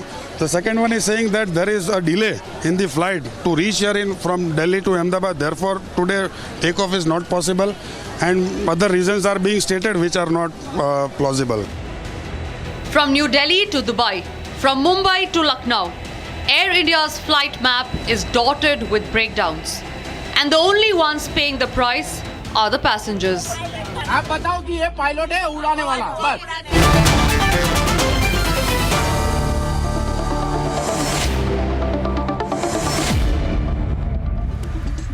And ladies and gentlemen, what is the responsibility of a media at a time like this? The responsibility of the media is to ask questions. The responsibility of the media is not to provide a platform. We have asked questions and Shawan is with us tonight. Captain Vipul Saxena is with us, former defense pilot and aeronautical engineer. Group Captain Augustine Vinod, he's been a former fighter pilot. Group Captain GP Bajpai, former flight safety consultant with Air India. Subhash Goyal, chairman of the Indian Chamber of Commerce, Aviation and Tourism Committee. Captain Amit Singh, former Boeing 777 and Airbus A320 aircraft pilot. We have with us Air Vice Marshal P.K. Srivastav, needs no introduction, and Sanjay Lazar, Air India veteran aviation expert. Now, viewers, let's put a few things in context. We got some information and we asked Air India to confirm the information. Right. Now, we asked them whether there were recurring snags in the VT-ANB operating AI-171 that crashed on June 12th.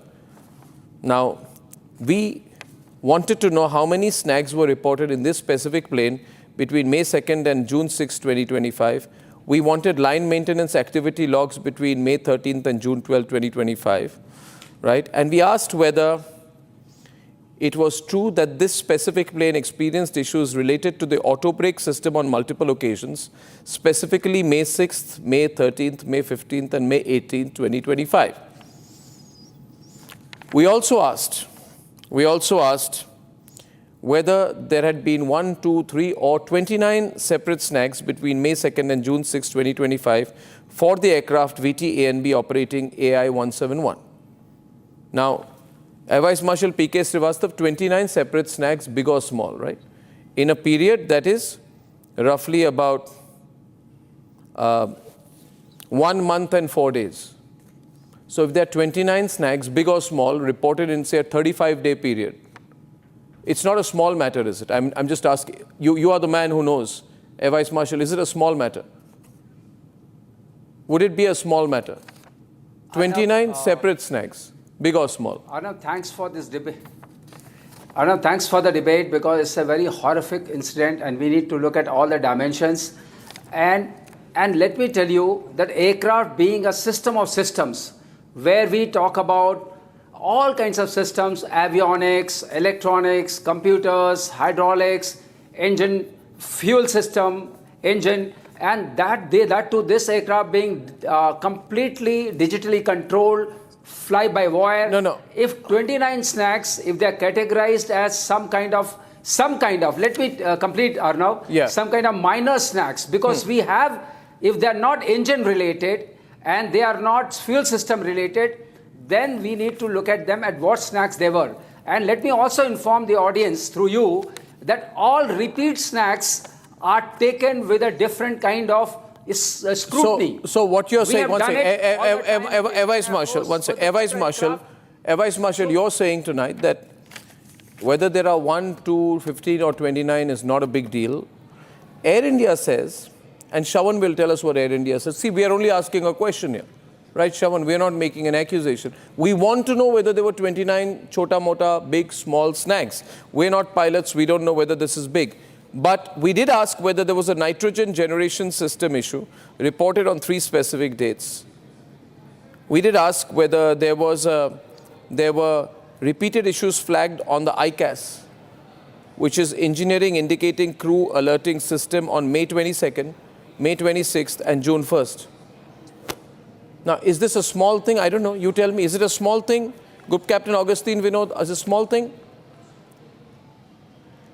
Are these minor things? Not, and as I can read from what you're saying, Arnab, you seem to be completely in a picture of the entire history. So with that as the background, I am taking this particular thought process forward, and I'm completely with Air Marshal where he is talking about the repeat snacks. Now, let me also add something to what Air Marshal said. See, in my opinion, even a small minor snack needs to be, it's like a headache. So the headache could be a small minor headache, or it could be a tumor in your head. So everything needs to be, especially in aviation, everything needs to be approached with that kind of seriousness firstly. And most importantly, something related, say, to an engine can lead to an engine trouble, because... No, I'm asking, I'm not saying they're related. See, my point here is, sir, I'm not saying you're related. I just want, to know, I'm not sure whether it is appropriate for Air India to say what they are saying. What are they saying, Shravan, in their reply to our very specific questions, to our email? Well, in fact, our questionnaire was pertaining to certain data that we have basically obtained. This is about the aircraft itself and multiple technical snags that were reported during a specified period. And importantly, we have also put out details of the fact that the same aircraft had undergone line checks. Now, let me just explain what this line check that we're talking about. The aircraft takes a particular route. Once it reaches a destination, a line check is essentially done, and thereafter a technical snag, if at all it is reported, there is a replacement process to it. Now, what we asked was this, that is it true that there have been 29 technical snags that have been reported from this particular aircraft? Now, this is what they say. Air India says, and I'm quoting, the issues and details that are sought are related to an ongoing investigation, and hence Air India will not be able to make any specific comment or confirm any of the said data. It is relevant to mention that an aircraft undergoes multiple engineering checks before it is cleared for flight operations according to top priority to safety issues. Now, the question here is that in just 3 days, perhaps aviation experts can weigh in. 26th of May itself, there is one with regards to the auto brake. Within 2 days, similar sort of technical snag is reported. Another auto brake technical snag is reported. And there is a third. So there is a pattern of an auto brake technical snag that has been reported in just 3 days. I'm putting out the dates too. We are given to understand it's on the 6th of May, and then on 13th of May, and then on 18th of May.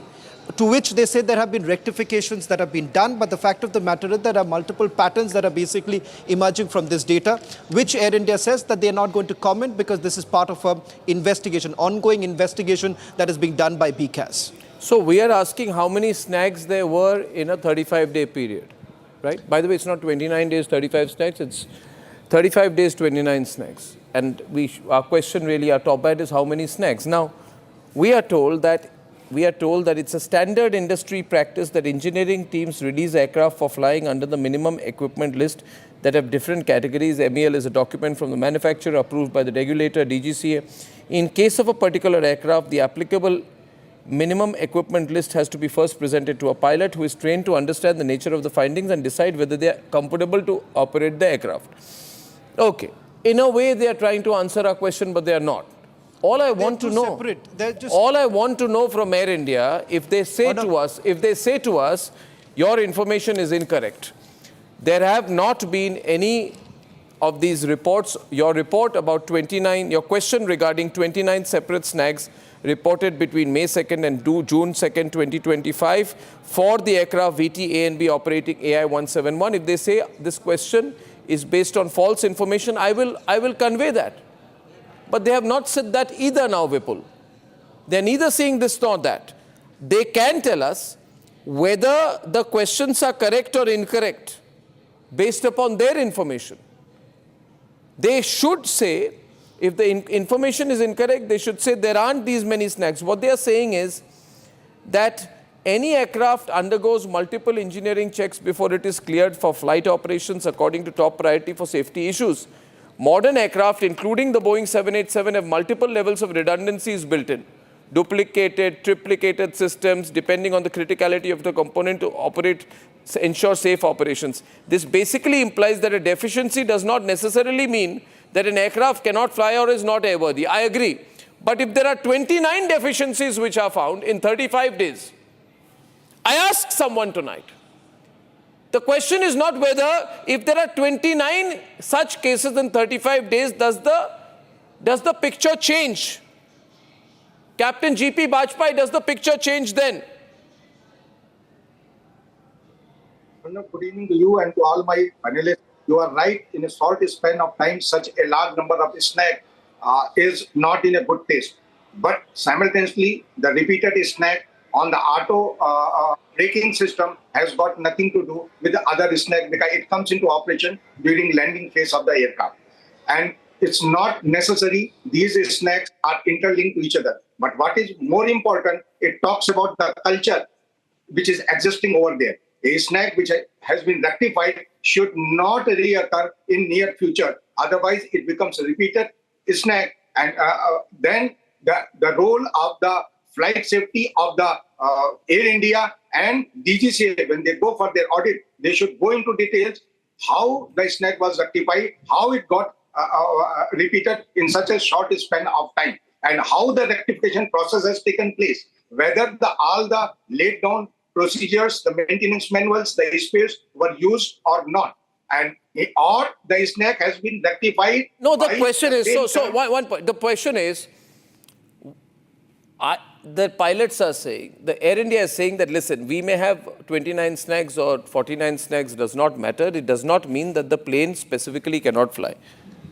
My question is different. My question is, Captain Amit Singh, you take my question. Is it not a matter of concern that on one, if, I don't know whether it's true that this is 171, if on any airline, 171 or any airline, if there are 29 snags which are found in about a month, is it a matter of some concern? Does it raise other issues? Like the previous panelist said, it's a cultural issue, but let me classify it. The manufacturer gives a master MEL, which means there is always a balance between production and protection. You cannot have too much production because that will lead to an accident. Too much protection means loss of revenue. So safety, the job of safety is to balance it. That is why the aircraft can be released with certain number of snags, but not too many. And they are classified as per the safety risk assessment. So manufacturer gives a document, the master MEL, based on which the DGCA No, that's all right. See, I'm a layman question here. Yeah. Amit, my layman question is that if today someone were to tell you this particular plane has had 29 snags, big, small, I don't know, it may be related to auto brake, maybe related to nitrogen generation system, maybe recurring issues with cargo temperature, bulk of light, it may be related to stabilizer trim, it may be related to rudder trim, it may be related to engine indicating and crew alerting systems, right? And there are all these snags that are happening over a period. I'm not talking about this plane. I'm saying, let's take a hypothetical situation, this has happened, right? Should the management of the airline or someone not thinking, why is it happening? Isn't it too much? 29 cases in 35 days, yeah, this is not good. Is that not a right thing to ask commonsensically? And now that is an obvious question. Then why is it cultural means what? When you say cultural means what? Means there is a tendency to continue acceptable, which means this is acceptable to the management. Correct. And, that's the point. That means it's acceptable to the management. Now, Shravan and Harsha, what else is Air India saying to us? Well, Harsha can tell us. Yeah. Well, in fact, Arnab, we spoke to about 6 pilots who have operated in Air India. And in fact, all of them, we've gone through each of these technical snags. And what they had to say is about the repeated problem, the repeated technical snags and the pattern that is emerging. Harsha, if you can just quickly tell us, one, the Air India's response with regards to the technical snag, and they are essentially resorting to the MEL aspect. MEL aspect is something that we were not even focusing on. Yeah, they said that minimum equipment listing is something which aircraft can work on till the time it is not revoked. There's a timeline, and in that particular timeline on 9th and 10th of June, whatever the minimum equipment listing was there, aircraft could be flown. That was not a major issue. This they have responded to us. And as far as we spoke to pilot regarding the issues in the technical snag, he stated that the braking system is a big issue. It's a big thing. Aircraft can't... repeated 3 times. That's repeated 3 times. In fact, he said that the H2U open is also a huge thing. The aircraft can't work, aircraft can't operate with this particular snag. And also he went on by saying EICAS, which is the engine indicating crew alerting system. If EICAS is there and engine is indicating something, that means some immense fault is there in the aircraft and it has to be rectified. See, the thing is, Shravan, bottom line is, how many snags were reported and rectified? We're not saying the snags were not rectified. But what are we saying when we say, is there a cultural issue? Sanjay Lazar, I want you to come in on this. Say one plane, any plane, 29 snags in 35 days, big, small, right? But does it not establish a pattern somewhere? And the question then is, even if they are rectified, should the DGCA not have some system to check why there are so many snags in one aircraft over a period of time? Does that not raise some other issues? Or is the DGCA blind to this? Sanjay, can you unmute yourself, please? Yeah, okay. Yes, Arnab, can you hear me? Yeah, loud and clear, yeah. Yeah. So I want to just continue on what Captain Amit said. You know, the manufacturer comes out with an MEL list. Now, please hear me out on this. It is universal. It is universal across the world. It is not something that only Air India does. MEL lists are followed by all airlines. Sometimes there are no parts, or sometimes they are minimal, smaller things. Now, that being said, the 29 in 35 days does not trouble me, especially since you said they are repetitive of a particular kind. I also do not know if some of them are CDLR snags, which are cabin defect snags, you know, oven or seat light or IFE not working or temperature controls not working. But the 3 that your correspondent mentioned, one was ICAS, which is a serious snag. The other was the HTO fan, and the third, I think, was the air brake.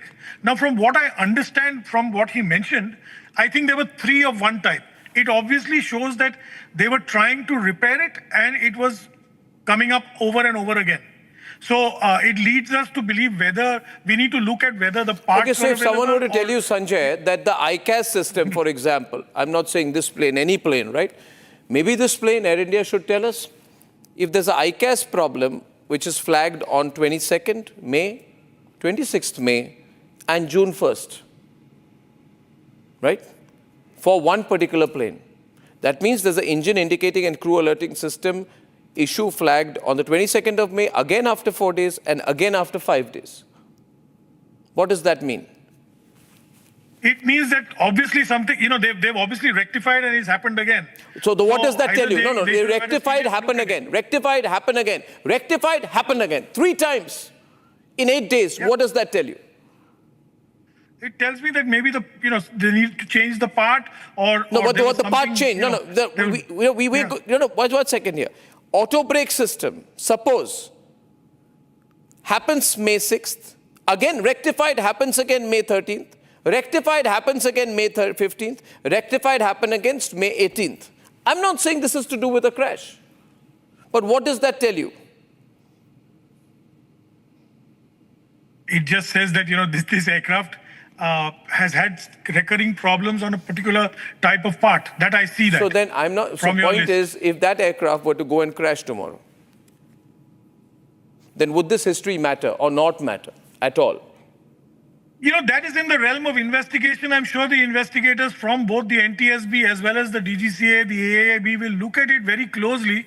If these were, you know, these recurring issues existed in the plane that crashed, and if they're relevant to the So does this raise questions about Air India's tolerance to...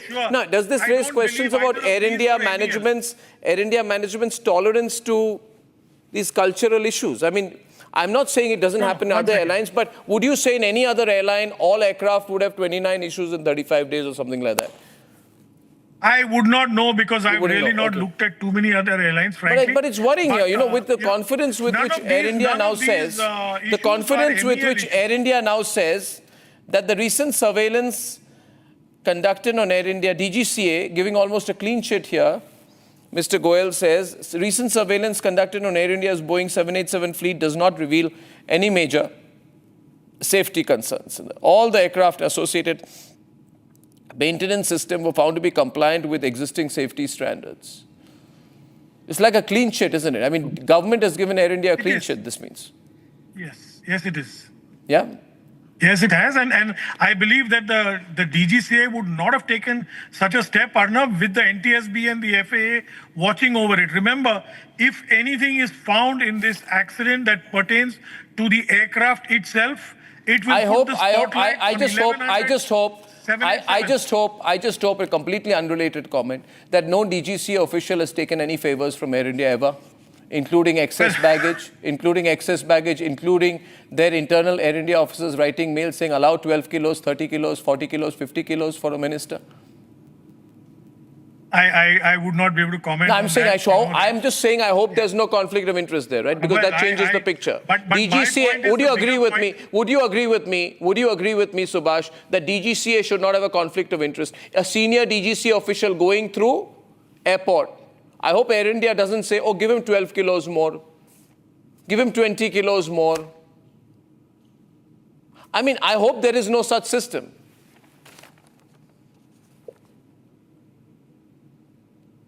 Yes, Subhash Goyal? Yes, you're talking to me? Yes, sir. What do you think? Yeah. See, as far as the snags are concerned, I think it is a serious issue. And I'm sure, Arnab, I'm happy you're taking up this issue. But at the same time, as rightly mentioned, that not only DGCA, but the Boeing, General Electric, and also, I believe, some British aviation experts are in town, and they are all investigating this, because Air India is not the only airline having this. Having said that, one issue I want Arnab so there's been a report in the Wall Street Journal. There's been a report in the Wall Street Journal, I don't know, which says that the emergency power generator was operating when this plane crashed. What does that mean? Does this raise questions about the engines? Can any of the pilots tell me what it means, if there is any truth in that? I'm not making an accusation again. I'm reporting what has been publicly reported. Air India, I don't know whether they have replied to that.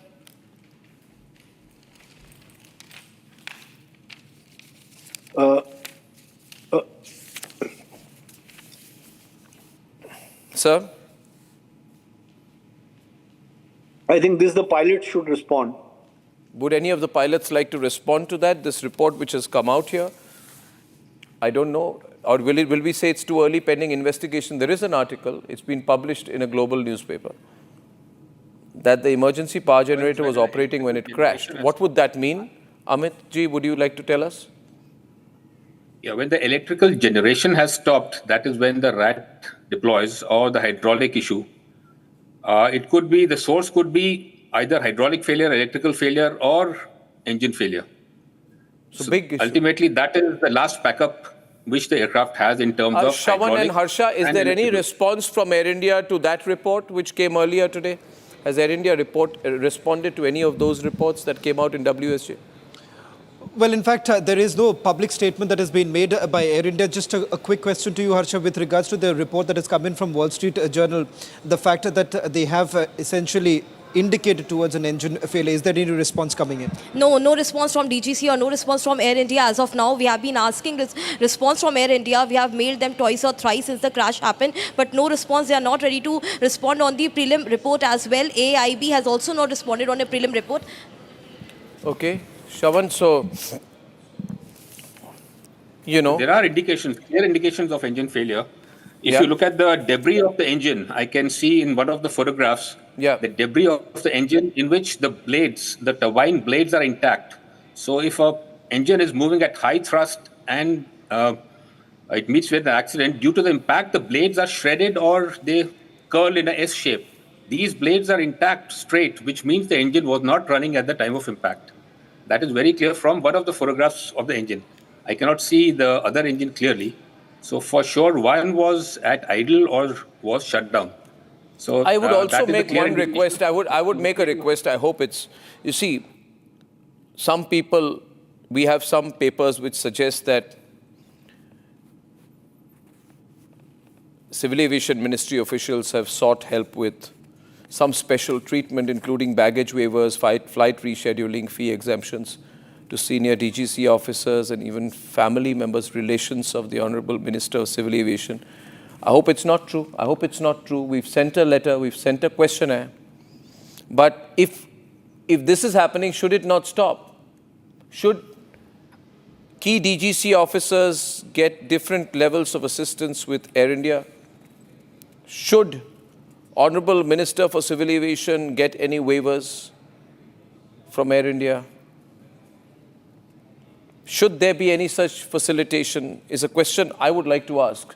Because I want no conflict of interest between DGCA, Ministry of Civil Aviation and Air India. I'm not sure that there is a complete sort of a wall between the two. One is a regulator and the other is an airline. I'm only asking a question.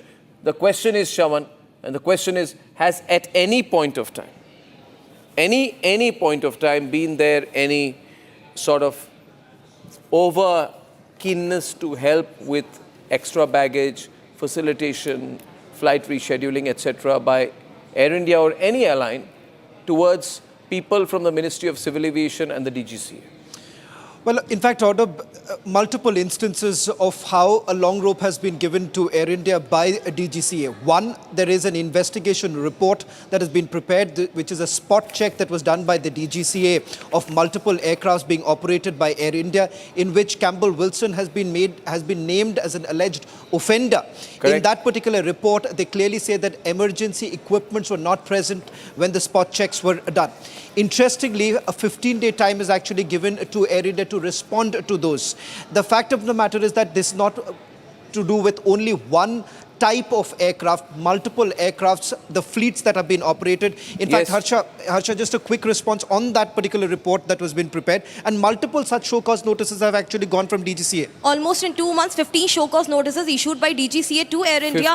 None of the show cause notices have been adhered by Air India. They didn't ground their... What was the response coming in from DGCA? Did they follow up? No, DGCA also didn't follow up. They just sent the show cause notice and they were also sleeping that Air India will respond in some time. They didn't follow up. They didn't pull up Air India even after the crash. So here comes the big question. Why exactly is DGCA giving that long rope to Air India? Is there some sort of an understanding? See, what is it? The thing is, Shawan, it's like Campbell Wilson's statement.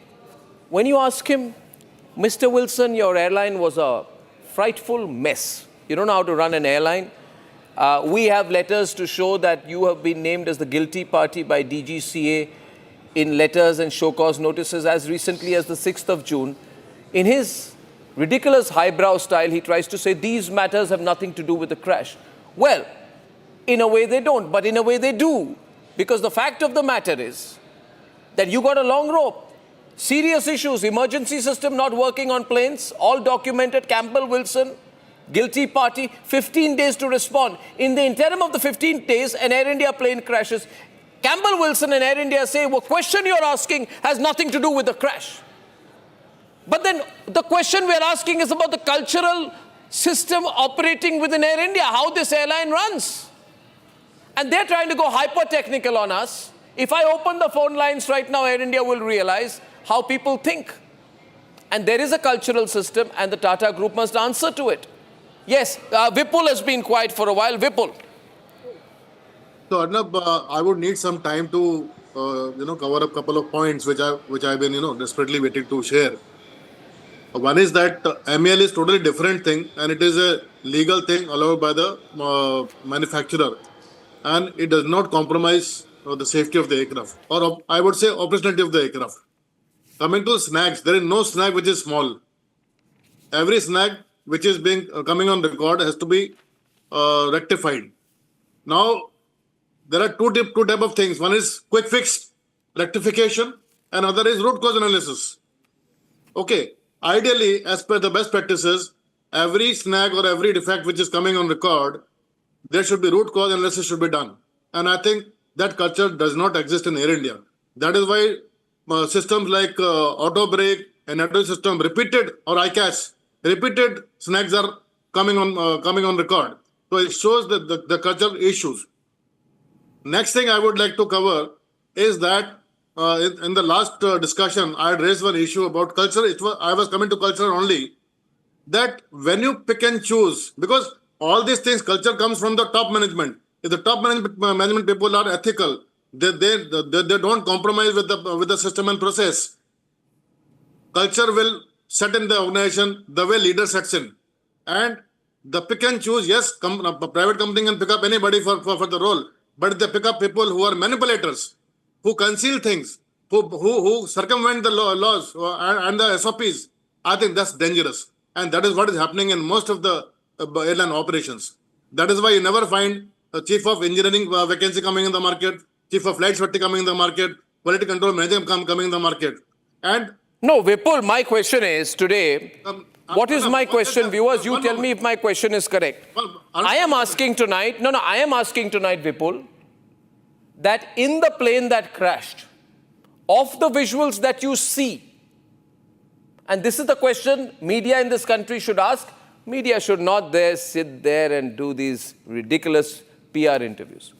Media should ask, in this plane that crashed, how many snags were there in the last 1 month or 2 months or 3 months or 4 months? Media should also do that job to find out. Then Air India can say, okay, there were these many, but we still felt the plane would not have crashed. It was not in any danger. But Air India is saying that just because there were deficiencies does not mean the plane can't fly. Of course. But then the question I am asking is, layman question, 29 deficiencies? Isn't it a bit too much? 29 times, even if they are repeat? Something different. No. Deficiency means MEL is something. I want any pilot to come and tell me, no big deal. I want disclosure. I don't want them to tell me ongoing investigation can't comment. My question I'm asking and the answer you can give me on that, in my view, Amit, has nothing to do with the ongoing investigation. Your ongoing investigation is on the circumstances of the crash. In fact, Air India is contradicting itself. It is saying the questions you are asking or the snags reported and rectified have nothing to do with the crash. In that case, you must answer my question rather than use the ongoing investigation route to avoid a specific reply to my very specific question. Whatever they say, Amit, if they say all of this information is incorrect, I will reproduce it. I'll say, yeah, Air India denies any snags. You can't just say... So if a pilot refuses an aircraft because of a snag, there is a likelihood that he can be fired. There have been pilots who have been fired without a show cause. Why? Because they refused to operate a flight which was unsafe. And there's another But isn't that a pilot's right? Because look here, look here what they say. In the case of a particular aircraft, the applicable MEL, which is minimum equipment list, has to be first presented to a pilot who is trained to understand the nature of the findings and decide if they are comfortable to operate the aircraft. So Air India is saying the pilot has full right to say no. Pilot is the final authority to decide the safety of the aircraft. But like I was saying, there was a system. They had leased certain aircrafts which had